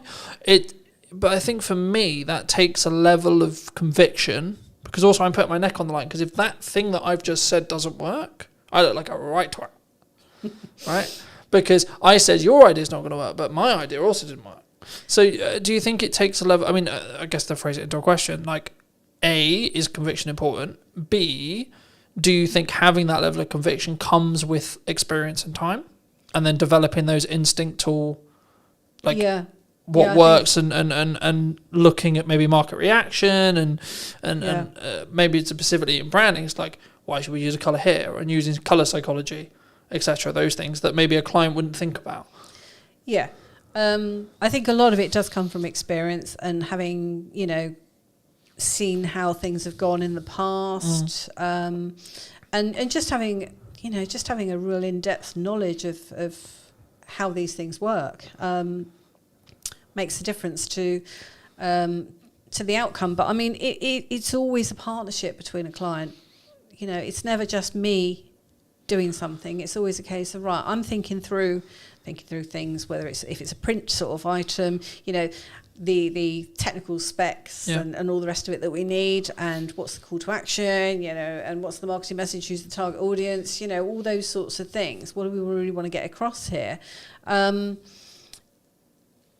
yeah, it's very much a joint partnership. There was another client that I worked for once, and I remember I wasn't working for the boss, I was working for a managing director, and I had a meeting with this particular lady, and the boss happened to come into the room, and I was a little bit worried, because I thought at the time, it's all very well working with the managing director, but if the boss then says, I don't like what you've done, where do we go from there? And he came into the room, and I just sort of like grabbed him and sort of said, project seems to be working, going through pretty well, sort of thing. Are you happy with the logo and the design work that we've done? And do you like it, sort of thing? And he said, don't matter whether I like it. He said, it's whether my clients like it. And I thought, bingo, yeah. So, all went through easily and that. But, it's just a case of working together to get the end results that we're looking for. So understanding the results at the start, what we're trying to achieve with this. What's the job? What's the ROI? Going back to the ROI side, and I think that's interesting, because I think it's the same thing. And when you do anything, I think I had an ideal that was, I want the podcast to be like this. I want my business to be like this. I want what I do with content to be like this. But if the market reaction is, no one gives a shit, got to change it. But a lot of people don't start off like that. I certainly didn't. I didn't know what I wanted my business to be at the very start. It was basically started because I needed to work for myself, because I needed to work around childcare. And then as things have kind of progressed over the years, it's now actually, what do I want this business to look like? What kind of clients do I want to work with? What kind of hours do I want to do, and all the rest of it? That all then gets a bit more solidified. But it's about helping clients really on their journey. That was one of the things that came out of me doing my own rebrand and my brand strategy was, the fact that I'm a people pleaser. I like to help people. And one of the things that I realised was that I can't help a lot of people on my own. But what I can do is I can enable a few people that can then go on to help other people. Yeah. So it fans out as a as a sort of structure. Well, it has a knock-on effect. And Yeah. I mean, the next question I was going to ask you is specifically about marketing. Do you think that people need to lean into more ideal action, as in like executing regardless of the outcome or regardless of it's not perfect, to make the ball start rolling, rather than I'm going to sit on all my ideas and I'm going to execute when it's perfect? I think there's got to be a level of perfection there. I mean, I don't mean perfect, but I mean, there's you have to hit a certain of standard, of course. And, Yeah, all the of rest course. Of it. There's no point putting out just rubbish for the sake of. Well, just putting posting for the sake something of out. posting, right? Yeah. Oh, look, I posted today. Yeah. But if you have intention behind it, then it's better to put something out than wait for it to be. Because when it's spot on. perfect, Well, exactly. right? Like for me, imperfect action consistently will always outbeat waiting for perfection. Because if you're growing, personally growing or business growing, your definition of the word perfection will be different, right? And what's perfect today may not be perfect tomorrow with all the changes that we've got going on around us. And also it may not align. Like I've been in a very fortunate position where the business has taken me on multiple journeys, that some of which are very lesson heavy, other of which are like filled with joy and filled with happiness, right? But I'm still grateful for every single one of those. And I've actually found that what I want from the business has completely changed in the now nearly 9 years I've run it. When I started, and I was naive, you could argue I was naive, I was, but I was not more naive than I am now. I was like, I'm going to grow the largest production company or the largest marketing agency in the world, right? It's going to be huge. It's going to be this. And then until you actually start having the office, having the staff, having the costs, having the stress, I was like, fucking hell, no, never mind. Yeah. But what now is success? But I've now realigned it to be actually, okay, maybe one day, sure. But I've now stretched my time window to be, I want to do this for 40 years. I want to still be able to do this in 40 years. And then see where we are. It's not about necessarily that. And I think there is a point in that. And the goal I've always had, and the reason why I still sort of lean on that goal, is because if you set an extraordinarily large goal, you're constantly trying to chase the stick. Or the carrot on the end of the stick. You'll never be content with the results that you create, which means you're constantly looking to grow and develop, which I think will be a better place than, oh, well, I did it. If I look at just doing 20 episodes of this podcast, I've done episode 20. Yeah, now what? I'm done. Yeah. I can stop now. Yeah. But that's... I've built the business off from the start, starting from in my bedroom to getting a smaller office now into quite a big unit that we have now. And it's just grown and evolved over the years, and we're lucky to be in this position today. Do you actually make people want to buy? A great looking website as well, a good homepage, something that's going to engage the customer. Maybe on their first visit, they might not necessarily purchase anything, but if you end up having a good marketing strategy in place to collect emails, you'll send them on the journey that we've got set up for them, and they might not buy until the 4th or 5th time, but at least we have a thing in place where we can make it the best chance possible. But I think, is it just like you have to keep that momentum to, I guess, be successful on social, would you say? Yeah, consistency is key, because obviously the more consistent you are, the more views you're going to get, the more followers you'll end up getting. Cool. Hello, my friends. I hope you're well. I hope you had a great day, evening, or night. Today we're with Ben talking about how to actually run an e-com store, what role social media plays, but also what's missing specifically in marketing. Hello, Ben. Hello. How are you? I'm very well, very hot at the moment. It's not the best day to do this, but here we go. We're here on a Saturday, working. So good on us, I guess. For people who don't know you, what do you do? What are you known for? What are we like? What is the kind of infrastructure and like the business model?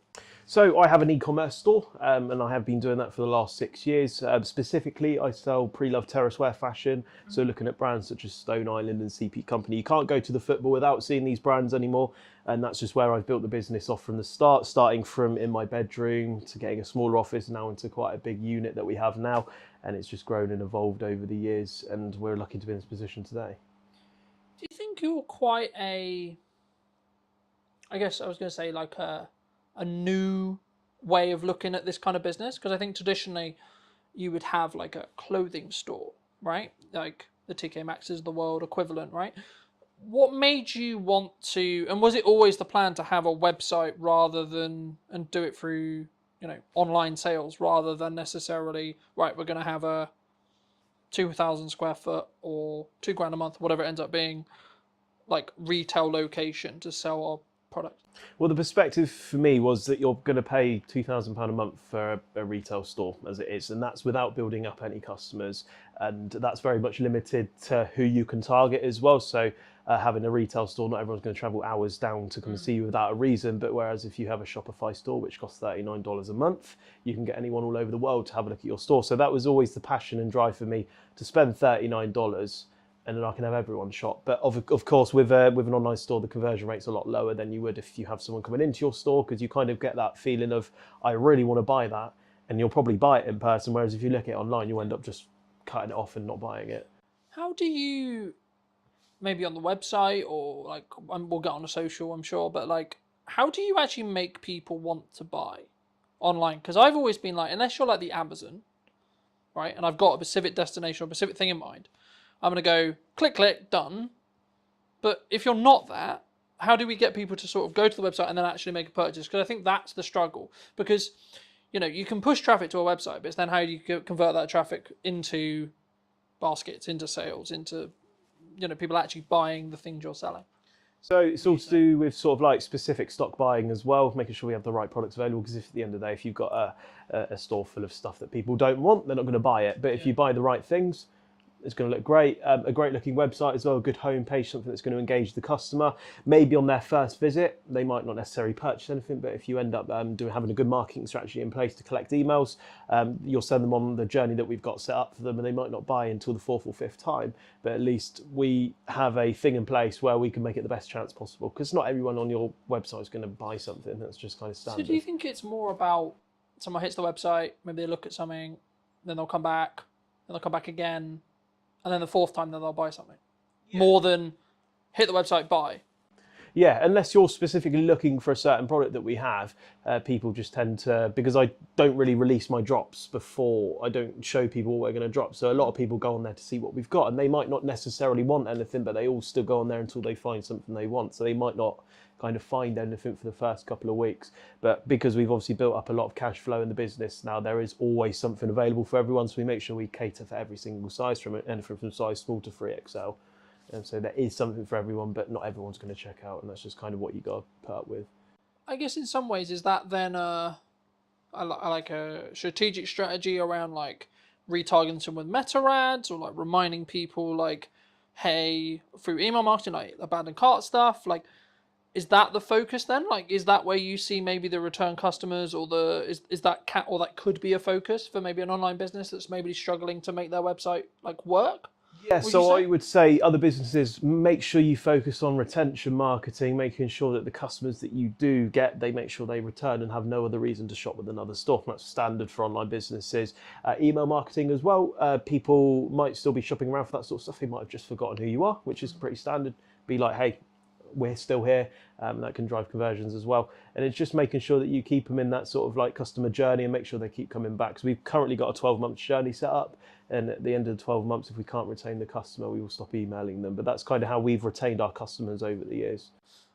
What kind of timeline would you say that, because I think sometimes email marketing it's a very traditional sense of marketing, but I think sometimes people look at it as we do a sequence, maybe 30 emails, 60 emails across like 2 months.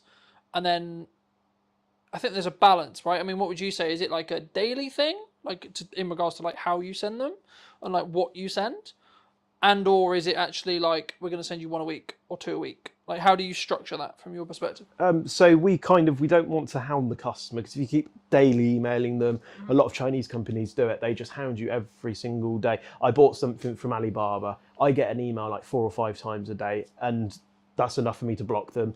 But we kind of just send something to them in like a structure, maybe like one week, then we won't email them for another 6 weeks, and then 12 weeks, and then 6 months, then 9 months, then 12 months. So we don't hound the customer. Also, not hounding the customer and sending loads of spam emails will not make it go into their junk box either. So it's important to look at that as well and just not absolutely hound them every single day. And what are those emails? Is it just like, hey, we've got a new thing? Like, is it news? Like, how do you structure those?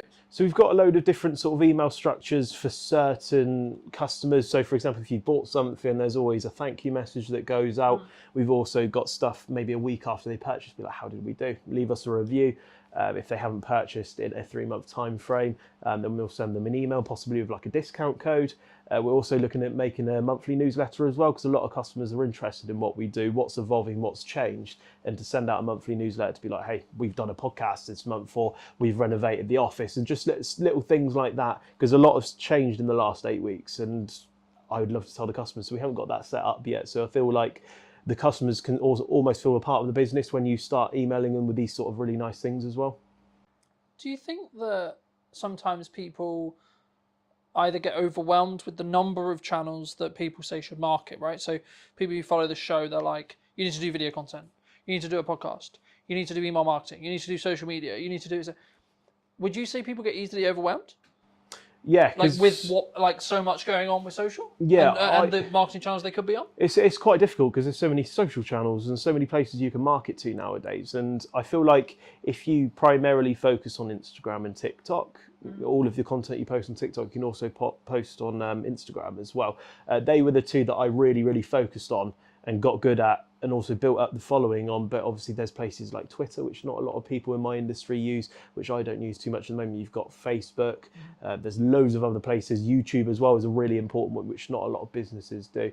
And I feel like the reason people get overwhelmed is they try and just do it all on their own. And when you start outsourcing these things to people, work it for the first 2 years, get it really good, but it's good to the point where it's too busy, outsource it. And that's what people do. They get themselves overwhelmed because part of growing a business is starting to outsource things to other people.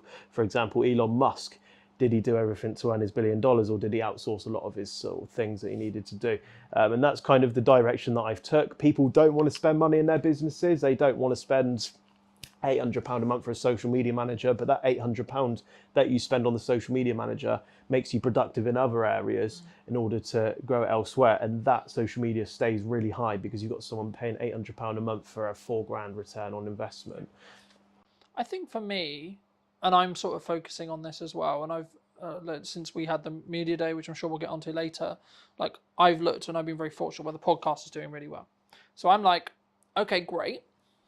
But it's now eating up time that I could be spent servicing clients, talking to clients, being a marketing and sales person, right?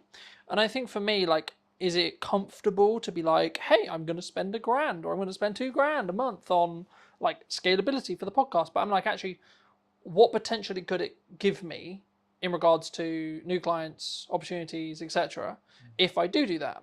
And I guess the conversation sort of comes back to is like, is social media just a momentum thing? Because like, if you look at the podcast now at the day of filming, we've got quite a lot of momentum, right? I think the last numbers I did were like just under 235,000 or so across 5 platforms. For us, that's pretty good, right?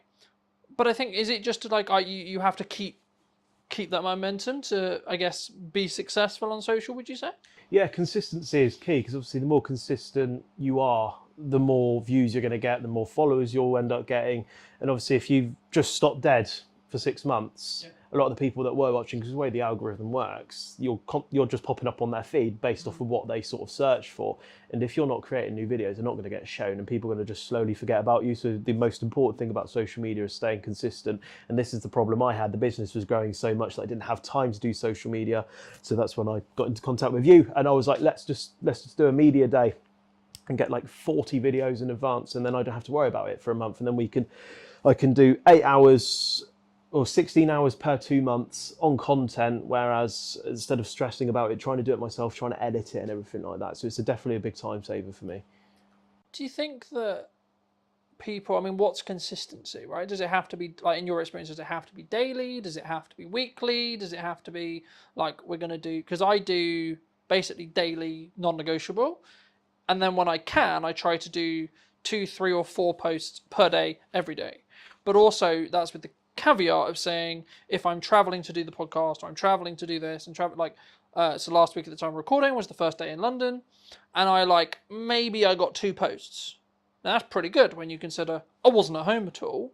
But for some businesses, they'd be like, how did you even get 2 posts out because you were traveling or the business was really busy and etc. I mean, is it just preparation? Yeah, I would say there's lots of things out there which you can use to kind of schedule your posts in advance. So if you know that you're going to London on Wednesday, on the Tuesday evening, schedule your post to go at 12 o'clock, 4 o'clock, 6 o'clock or whatever. But I feel like for businesses, you don't have to post daily. You can post weekly. It depends what sort of business that you have. So if you have a podcast, nobody's going to expect you to watch a podcast every single day and make an edit and make it work. But some people would work weekly. But for someone like me who's trying to sell a product and needs to be seen on the face every day, I think daily's good. You don't have to post 2, 3, 4 times a day. I mean, that would be better. But at the end of the day, you need to put your time into perspective and also the cost of the content as well. To get 2, 3, 4 videos out a day would end up getting quite expensive, especially if you outsourced it as well. And that's also very time bound as well, especially to keep up with that's 120 videos a month or posts. It depends what sort of you're trying to achieve with it all. For me, I see it as you've got to work smart and hard at the same time. And because of the nature of the podcast, it's an hour conversation. I can extract probably, if I really wanted to, maybe 10 to 15 clips that I can edit. Then I can chuck AI involved and get 20 to 30. So there we're talking, I've got nearly a month of content if I just wanted to squeeze it. The reason why I found it's really working with the weekly shows is because people are now starting to get into the rhythm of there's going to be another show next week.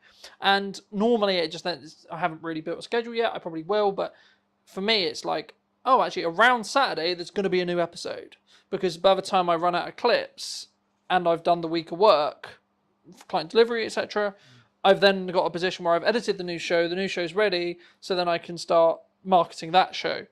But I think sometimes, and this is kind of what I was alluding to about all the platform thing, do you think people get shiny thing syndrome sometimes? Maybe they'll see what we're doing on Instagram and TikTok, for example, and going, oh, that works really well.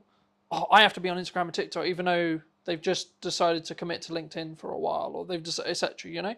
Do you think, or maybe not even just looking at social, maybe they're we're going to do email marketing really well. Do you think that people should sort of commit instead of go into depth on we're going to get really good at this one thing, rather than we're going to try and do, we're going to build up this side model and we're going to do this? And the same in business. So instead it's we're going to have a coaching model, then we're going to have, we're going to sell products, and then we're going to do events, and then we're going to do consulting, and then we're going to do marketing, and then we're going to do media days. And so, do you think that's a bit, can that be, because obviously it's good to diversify, but when does that get too much? I guess the question comes, do you think? Well, if you put it into perspective, if you leave a plane on autopilot and jump out, it's going to run out of fuel. So to focus on one thing at one time to make sure it gets to where its destination, the plane theory is making sure it gets to its destination before you do another project. So I would always say focus on one area, get really, really good at it, and then look at other things as well. Because if you don't master that thing, you're never going to become really good at it. So if I just focused on LinkedIn and then I just left it halfway and I thought, nah, I'll have a look at that in a couple of months, and I started focusing on Instagram, you're going to lose the touch that you started to build up on LinkedIn, because people that saw those daily posts that started to really enjoy what you do, they're not going to see that content anymore, and they're just going to be like, oh, that's a shame, and I'll go and look at someone else that is doing it every day. That's the mistake that I made with YouTube. That was just more of a time thing for me. I started doing these videos, just vlogging my day, what I'd done in the office, and a lot of different things that we get up to in the business. And I'd done that consistently for about 2 months, which built up a lot of traction. A lot of people were there, ready, interested, and it just got too much because the time thing for it as well, because you spend probably maybe 45 minutes worth of clips every single day, which isn't too much of a problem. But it was the 2, 3, 4 hours a night that was editing it. But I could only keep it up for 2 weeks because you're trying to run a business around it as well. So I feel like if people stay consistent and get really good at that one thing to the point where you could pay someone and outsource it to keep it all going, that's where you want to be. Because I feel like if you put half-assed effort into something, you're never going to get that full reward that you could potentially get out of it. Yeah, I agree, but I think it's also you have to, it's how you show up as well. That changes how you show up. Because I think for me, if I'm very focused on, for between now and the end of the year, only things I'm really marketing. Like I have 3 main strands really, but the third one isn't really, it kind of happens passively.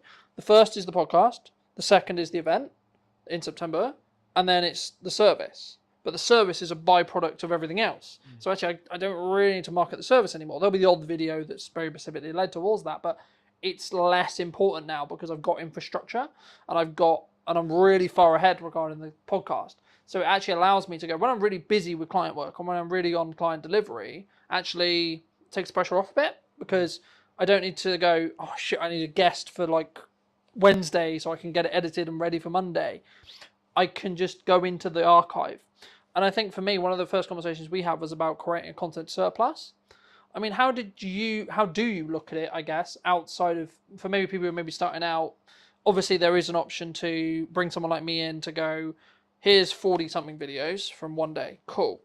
But if people maybe aren't ready to do that, how would you say they could create a bank, a surplus of content?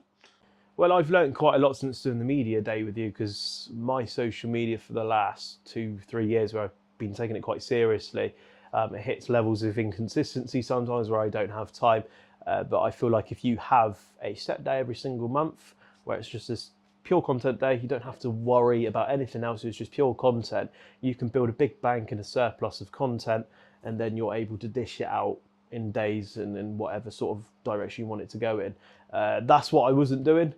For some reason, I would just film it on the day. I'd be like, right, I've got an idea, I'm going to go film it, edit, put it out at 7 o'clock tonight. And that's not very sustainable. That leads to days where you don't post for a week because you film that video, it does really well, you get loads of orders, a lot of business from it, and then you're like, I don't have time to film more of these sort of things. But if you specifically focus on that day worth of content and then dish it out, that really busy day that you get and that video that spikes and gets you a lot of traffic and attention, you can keep that momentum up as well, which is really, really important for businesses and social media.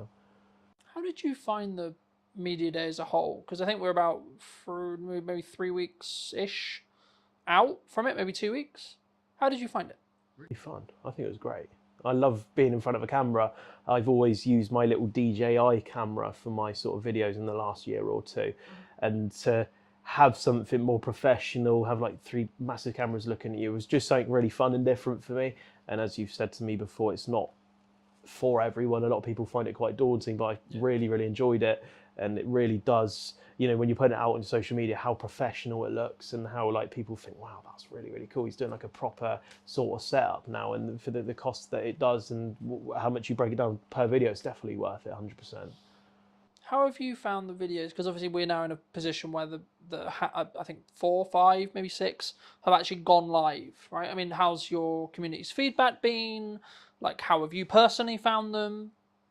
I felt less stressed about social media because I know today, for example, I've got a video that's already gone out today and I don't have to worry about social media, and the algorithm does all the work for me, pushing out to the right people. And yeah, it's really good. Obviously, yeah, it's brilliant. I have nothing more to say other than it's just, I don't have to worry about it anymore, which is an important thing for business as well, because once you start growing and scaling, you need to make sure you have things in place that, whether that's outsourced, to make sure it gets done. Do you think that it's about, I guess in some ways, when you've got that bank, it allows you to then be more present with, in some ways, the other tasks that you need to do, right? So because you've got that bank, you're like, actually, cool, I don't even need to, it's not even partially in your head at all, you know? Like, it's, I've got all those pieces of content, I know I'm good for social media content, okay, cool, what's the next problem I need to now fix? Because I think as business owners, we spend a lot of our lives just fixing problems. That's our job, really. That's what I try and do for clients. That's, of course, what you'll do within your business as well. But is it allowed you, I guess, in some ways to be a little bit more tunnel vision on the other problems that you have? Yeah, so in the last 6 to 8 weeks, I got a consultant into the business where they basically go into your business, find things, improve it pretty much. And it's allowed me to really focus on these tasks. So social media did take up a lot of time for me, editing and stuff like that. And I thought, to me, that was a priority because that was the only sort of channel that drove organic and all the sort of people that actually landed on my website before I even looked. I don't even know why I didn't look at like paid ads. I've never looked at paid ads, and I've built up the business to where it is 6 weeks prior, all through social media and also live stream shopping, which we'll touch on later. and I've only just started doing paid ads. I've only just started doing email and retention marketing, which are really, really powerful tools for businesses. Do you think it's just a natural, like, I guess in some ways natural progression, or like when we start out, we just throw a load of shit against the wall, right? And we see what sticks. Okay, cool. But is it a level of overwhelm, or is it a level of just, I guess in some ways, naivety to be like, why would I do paid ads? That just is burning money, right? Like maybe people don't necessarily appreciate or understand the ROI, and then what time window that ROI, return on investment, is potentially.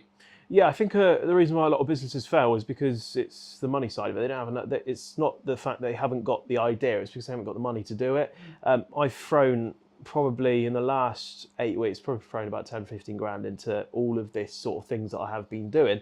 And businesses might not be fortunate to have 10 to 15 grand to throw at these sort of things, especially with meta ads as well, because you can't just throw 1,500 quid into your meta ad strategy and expect it to work. And that's why you start doing little tests and stuff. I probably spent maybe £800-900 before we got the right strategy and the right cost per click and make sure that it works. But what people don't understand is that you spend £1,500 on ads, they think, what am I going to get out of that? You've got to measure for every pound that you spend, I'm going to get X amount back. We're currently, for example, Meta, for every pound we spend, we're getting £5 back. And that's where you want to be with businesses.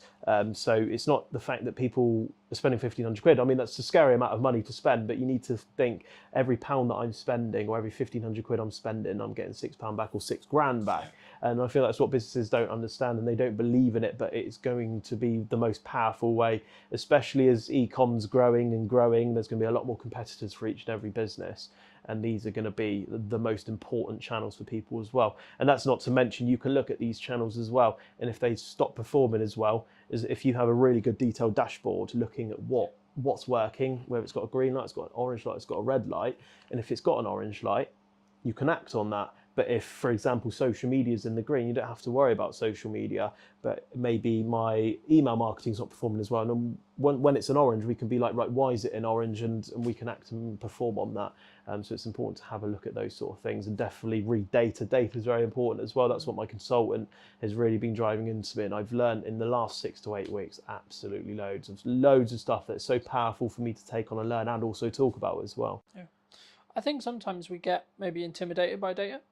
Right? Like maybe we'll see a video that gets, I'll use an example for you on your feed. Like maybe you get something that gets 10k views, and then you get the next one that's maybe like 1100 views.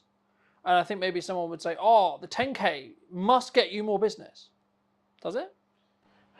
It's difficult because I've measured this one before, so I don't know if you see a lot of the dress up sort of videos that I used to do. They used to get millions, like millions, hundreds of thousands of views, lots of traction and followers. But if you really do look into the data, a lot of the millions of views and sort of the traction and the followers, they're all people that were in like the Middle East and sort of countries that haven't sort of got that sort of economy behind it, you know, where these sort of people are earning £200-300 a month. They're not the sort of customers that you're looking for. Whereas that video I might have posted the other week, they got 2,000 views. Read the data, 96% UK, males 18 to 24.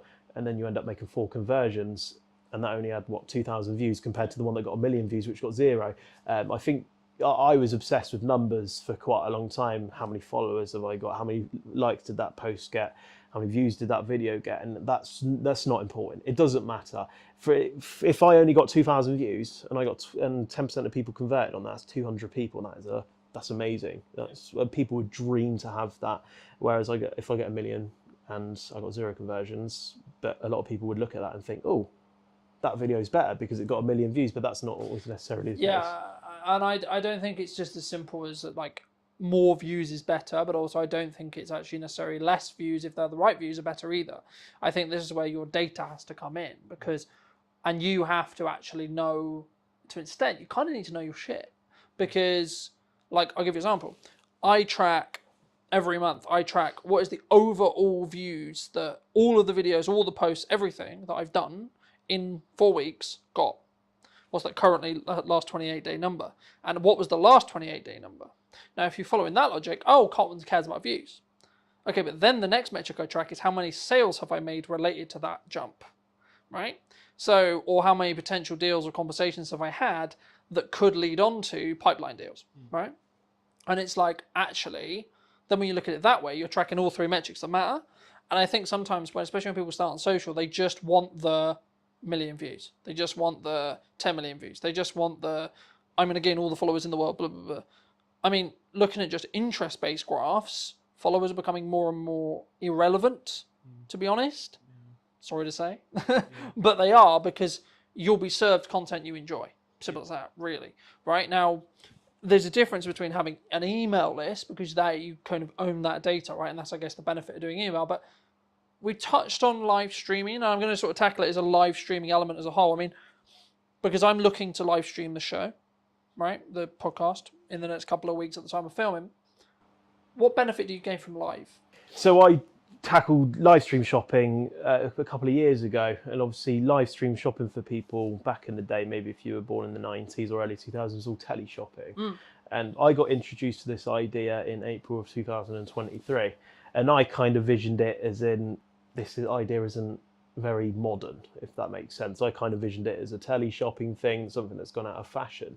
But what I didn't notice, a lot of big businesses such as TikTok Shop, everything, a lot of big businesses are getting millions pumped into it for this live stream shopping idea, and it's becoming such a massive idea. So I joined a company called Tilt. Tilt of one of the leading sort of like, they're specifically for live stream shopping. They launched in March of 2023.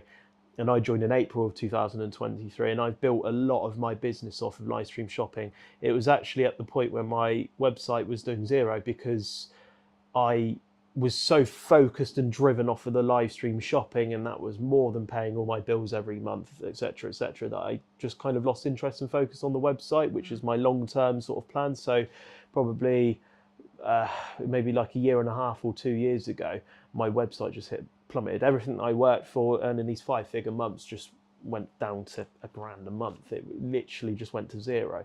And that's when I decided that the businesses are getting to the size now where I can't do this on my own. It's like there's too much going on. And that's when I brought someone in, and I said, right, your job is we get the new stock, you upload it to the website and you look after it, and we'll grow it up again. And now we're at the point where we focused on live stream shopping. Also, the website's up and better than it ever was before. But I always do wonder in the back of my head, if I didn't let go of the website and I'd done that earlier, would my website be 4 or 5 times what it is now? But everything happens for a reason. But sort of live stream shopping is massively powerful. So if you are in that e-com space, especially with what I do as well, it's maybe for like a business like yours, obviously live stream shopping itself might not be the right fit, but for people that sell a product, whether that's jewellery, clothing, new clothing, shoes, anything like that, seems to be a really powerful tool at the moment. Something which I'll be interested to see, which I don't know the answer yet because I haven't done it, but towards the end of this month at the time of filming, I will have had some live podcasts. Like I'll be filming the live sessions, and my thought process behind that is, at the moment I've got like I said to you before we started, this won't be out until September unless I pull it through and let it skip the queue. It won't be out until September, and the reason why is because I've worked really hard the last course of the next month to get ahead. So I have the consistency, so I can always have a podcast every week. But the reason why the idea came from the live stream side was, actually, I could actually have a live show here because I'm filming all the episodes anyway. I'm setting up all these cameras, I'm setting up all the tech. It could work.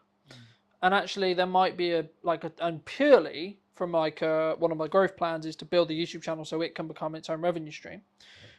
But if you want to gain watch time, one of the best things to do is live stream, right? So if I've got, let's say, a double podcast day and then some solo content on the end, I could do that in a 2.5 hour live stream, right? Now, it will take me some time, but also if you use programs like Restream, for example, and I'm not in a position where I'm in contract, so I can basically stream wherever I like. I could stream to Twitch, I could stream to LinkedIn, I could stream to TikTok, I could stream to Instagram, Facebook, YouTube, all these things all at the same time. So maybe each stream maybe only has 2 or 3 views, but across all of them, I maybe will have like 100 or something, right? Or as I build consistency, it will grow. And I think for me, like especially as a service-based business for me, like you're right, live shopping in TikTok style is like purely product led.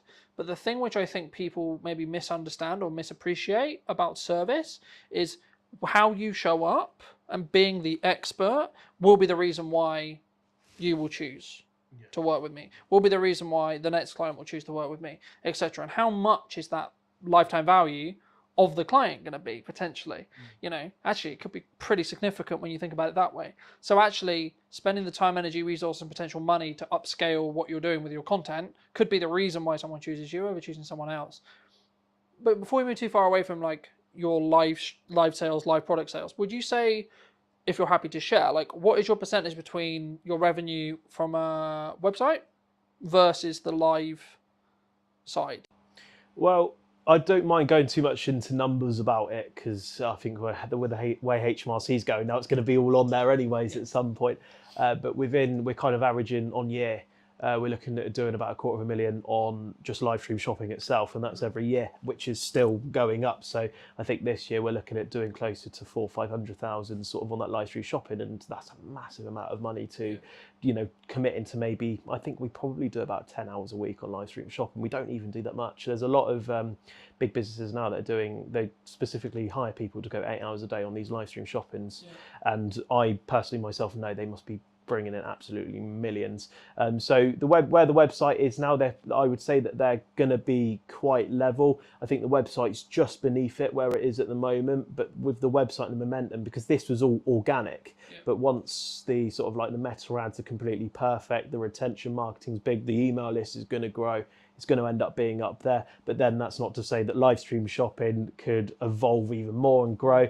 I think they'll end up going pretty level, but whether that's live stream shopping on top or my website on top, I don't know at the moment. But I would say that they both play a massive part in the business, and just having them two alone is enough to make it a really big sustainable business.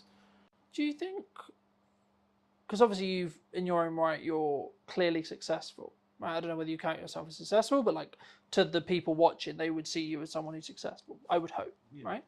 Do you think you have maybe lifestyle creep, or like, how do you deal with that yourself?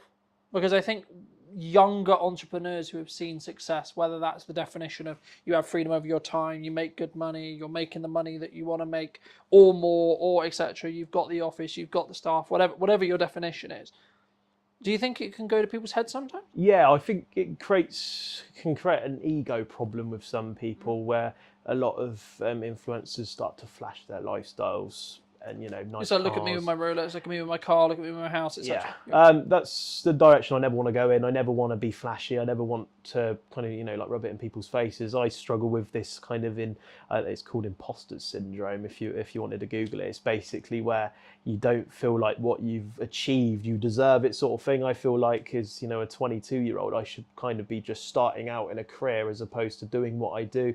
And I kind of look at myself sometimes and I'm just like, wow, what have I done, sort of thing. Well, why don't you deserve it? Because you've worked hard. You've worked hard for a long time. I mean, I know your story. We'll give a brief. Do you want to give my audience, a little bit of a brief synopsis who maybe haven't seen the video we did in your media day about sort of how you got here? Because I think it could be perceived as like, oh, Ben's doing really well, right? As I alluded to before. But how did you get here? Just before we go into a little bit more depth on like I guess maybe the insecurity side of it, or like the imposter syndrome side. Because I think for me, it's just a sign you've worked really, really hard and you found something that works and then doubled down on it by taking the risk. But how did you get here?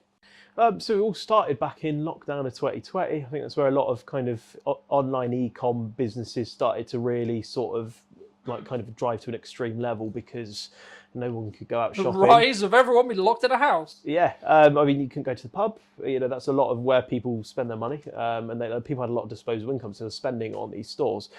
So myself, I was working at Sports Direct, earning a very piddly wage, £4.58 an hour. But I was 16, so to me, getting that £200-300 a month was amazing. I could go spend on whatever I wanted. I didn't have anything to pay for. So obviously you got furloughed, so that was an extra £200-300 a month for doing nothing as a 16-year-old. It's the most amazing thing on earth. They then got a job at the One Stop down my local area. That made me earn about another £400-500 a month. So I ended up getting about £700-800 a month. And then to a 16-year-old, that is an astronomical amount of money. I was like, wow, brilliant. I saved up for my first car. I was able to do a lot of things because I was so tied away and stuck at home. I couldn't go out and spend it. I couldn't go to the shops and stuff like that. And so it all kind of started from there, really. And I kind of got a bit more of an expensive clothing taste. I've always liked these really cool terrace wear brands such as Stone Island, but could never justify spending 180-200 quid on a jumper. I thought, what idiot would spend that? My parents still have that attitude, even though I might spend £700-800 on a jumper now. It's kind of perception at the time.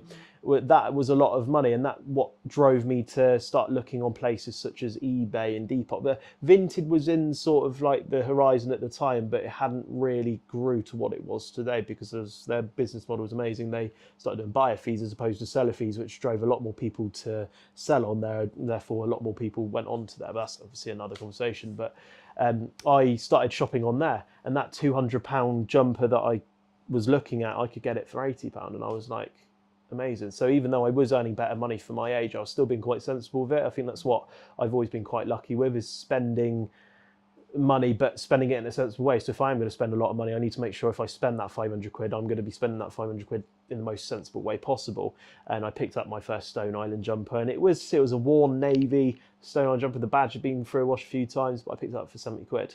And when I put that on, I was like, this is amazing. I've got that £200 feeling for the price of like the third of it.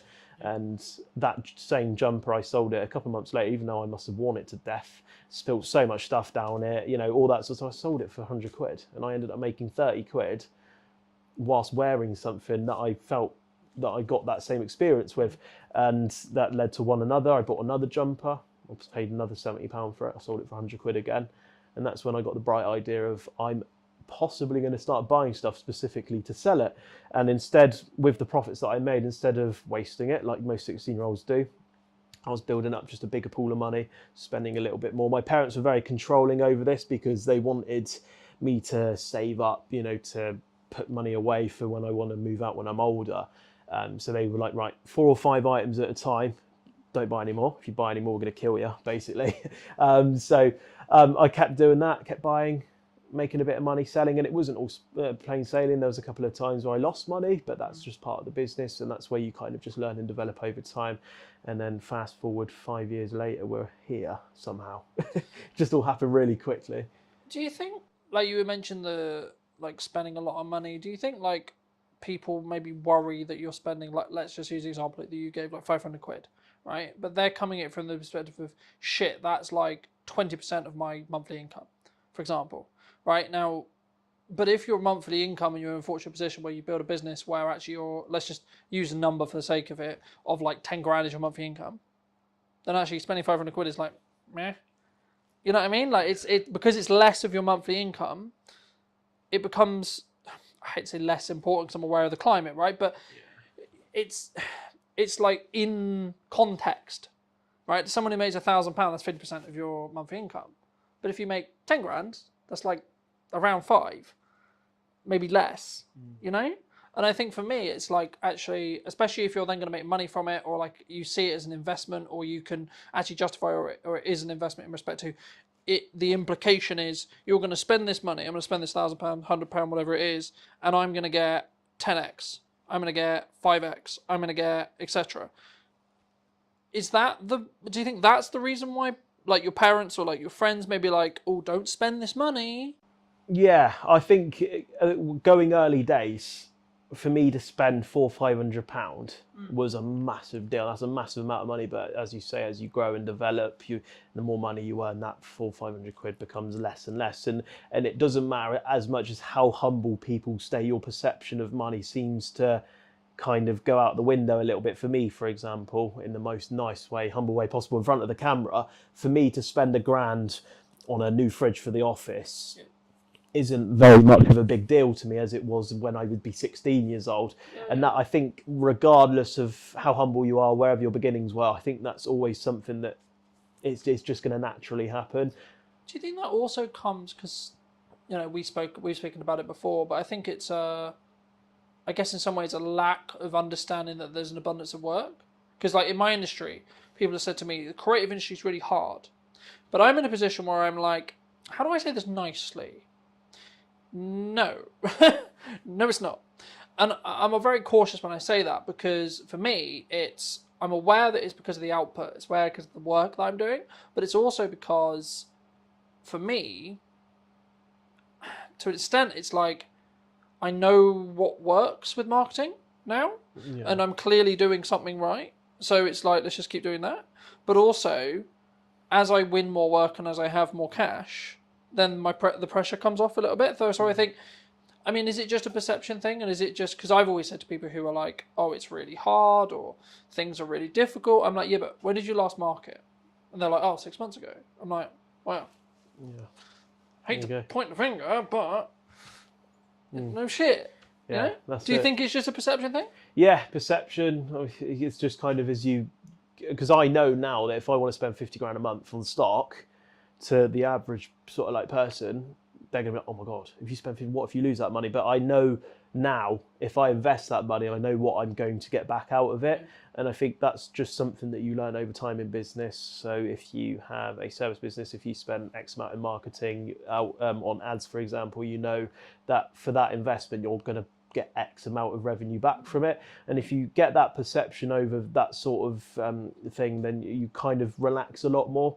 And I think my parents began to sort of relax that sort of like, right, you're not allowed to spend more than 400-500 quid on stock at a time, because they knew what I was doing was working. I think the biggest fear for them was that I'm going to spend 400-500 quid and blow the lot. Yeah. And which I don't blame them. They're parents at the end of the day. They care about what you do and want to make sure they have the best for you. So and now they, you know, if I spend 40-50 grand a month, they're not going to be like, oh my God, you can't do that. You know, you're our son. But they know what I do works. Yeah. And I think that's what businesses need to kind of let go of the fact of just make sure what you do and what you spend works. So don't commit a massive amount of money on ads. So I think, as I said earlier, I spent 800 to 900 quid a month on my ads to make sure they worked first, and then we up the budget instead of blowing £2,000 a month. That's kind of the way to go with it, really. I think, especially in ads, it's like test, rotate, test, rotate, test, rotate, sure. But like moving a little bit back to what we were talking about maybe the lifestyle creep, or in the position where I guess in some ways, because to me, I'm sat here going, why does he feel imposter syndrome? Because for me, it's maybe like you're outside your comfort zone. Okay, but then you're just outside your comfort zone. That's just, okay, just stay there for a bit, do it for a bit, and it'll be in your comfort zone. You know what I mean? Like, for me, I find that interesting. I don't want to delve too deeply because I'm aware that like we're on the show, but like for me, imposter syndrome is just you're doing something that you haven't done before, so the evidence in your head is like, oh, okay, this is new. Oh, this is difficult. Oh, this is challenging. I'll give you an example. At the time of filming, last Thursday, new studio, new people, but not new people, I knew the people, but like new studio, new space, new costs, new podcast, new idea. Wasn't really feeling comfortable about it, but I pushed through and did it anyway, you know? And I think those 2 episodes are really, really good. I think they work really, really well. I think the studio in London will be a very different thing to what I do on location, a very different thing in Southampton. And it's not like one is better than the other, right? If you want to go technical, sure. But also, in the nicest way possible, like the one in London's worth, like I pay more for it. And it's also in London. So I've got to travel and it takes more time, etc. So like, and again, it's like also, are we locking in where it is now in respect to, because the one in Southampton, for example, is in a build stage as well. So actually it could go full production like that.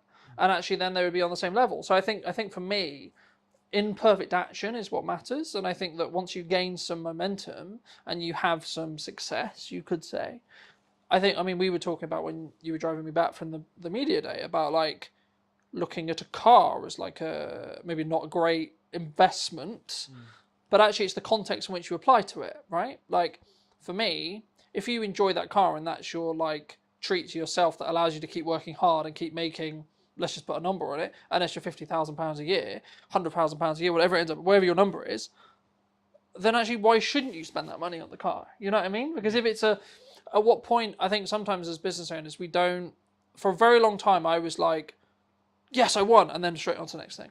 I was very, very bad at celebrating the wins. And I think it's kind of the way you counterbalance imposter syndrome, in my view, because it allows you to give the evidence to say, no, actually, you are pretty good. You are actually clearly doing something right, you know, regardless of age. Because I think it's in subjective terms related to, actually, I would say the age is your advantage, because you looked at the business and went, yeah, but someone who's maybe 50 will go, I have to have a retail store. Because that's what they grew up with. That's their perception. Yeah. They can't think, I can make 400 or whatever it is, like nearly $1 million a year, just on live stream shopping and on a website, right? Yeah, no, I agree with all that completely. It's good perception of it all. The imposters sort of thing for me is that I'm so young and I've achieved kind of what I've always wanted to achieve in life so young. And I think for me, I don't deserve to have that at such a young age, because people work all through their lives to get up to the age of 50, 60 before that they get that really good idea. And I think it's just, for me, that's just kind of the sort of person I am. I just don't feel like at that age. I think that's important, to be staying humble. Yeah. Right. And I think that's important in how you show up, and that's important in how you scale, and that's important in, actually, to be honest, how you'll then pay your staff, how you'll then pay the people you work with, how you are with the people you work with. You'll be grounded. But like for me, I was in this like fortunate position where people are like, I want to get to retirement age. I want to retire at 40. I'm like, what would I do in retirement? I know. I would film videos. Yeah. I would have a podcast. I would do this. And I'm like, hold on. So I'm there too. I'm nowhere regarding revenue right there. But like, I've got enough money to pay for what I need to pay for, and have a percentage left.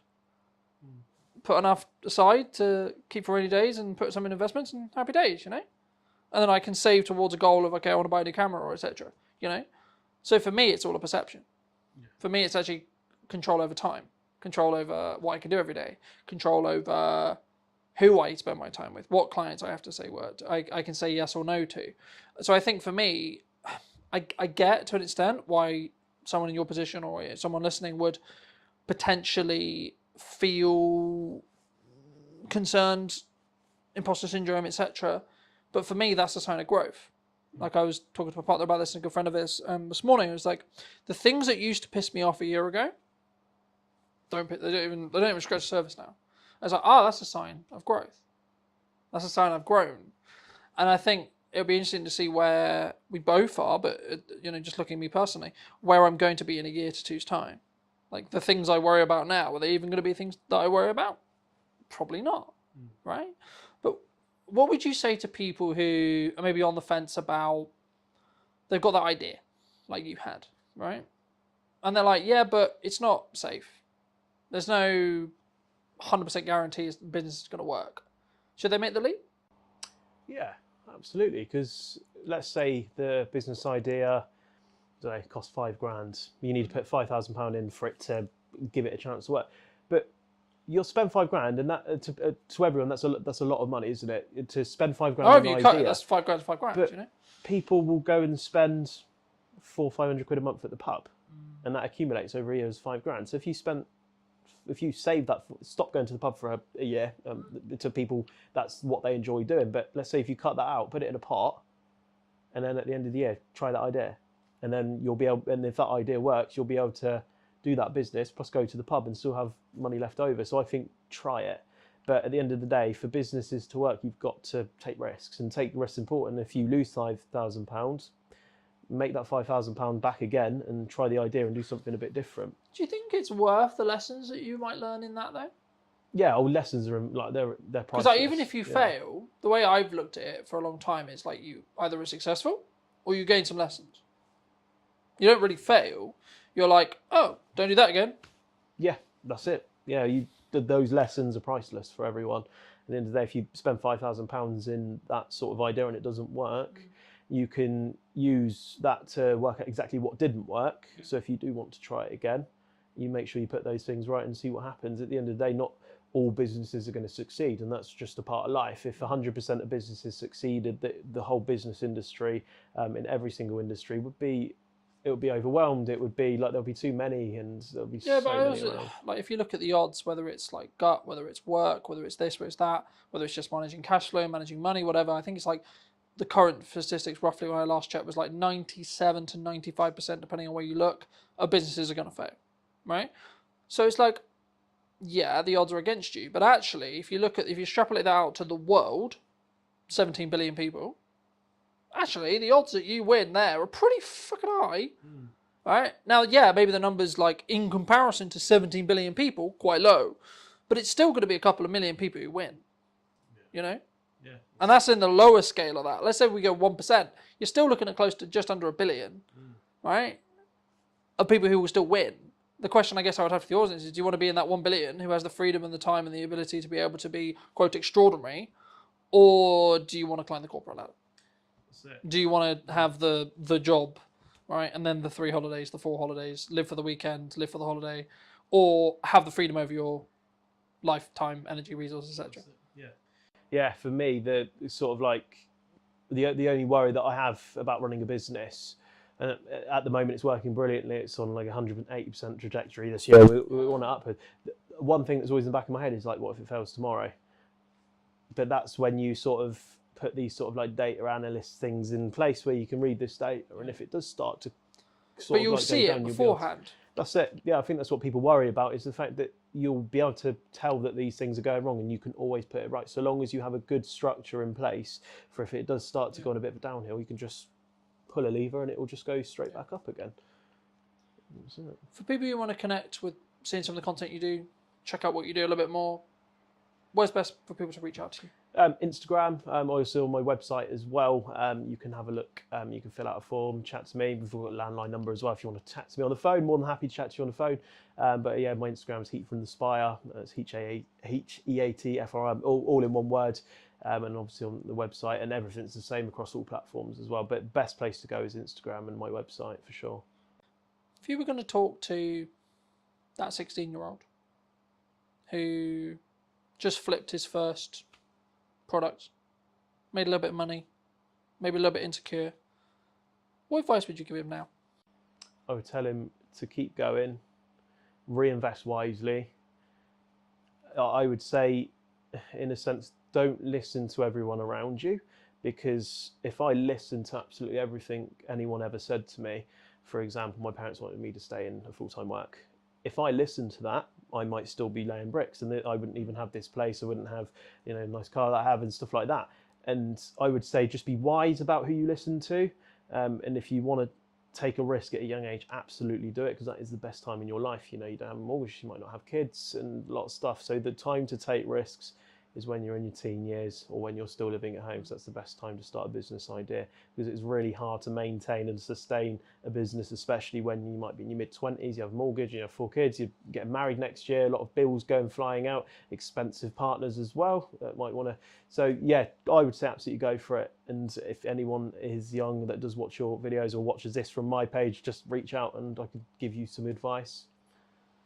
Thank you so much for watching. If you did enjoy this episode and would like to see more like it, make sure to be subscribed. Let me know what you think in the comment section down below, and I'll see you very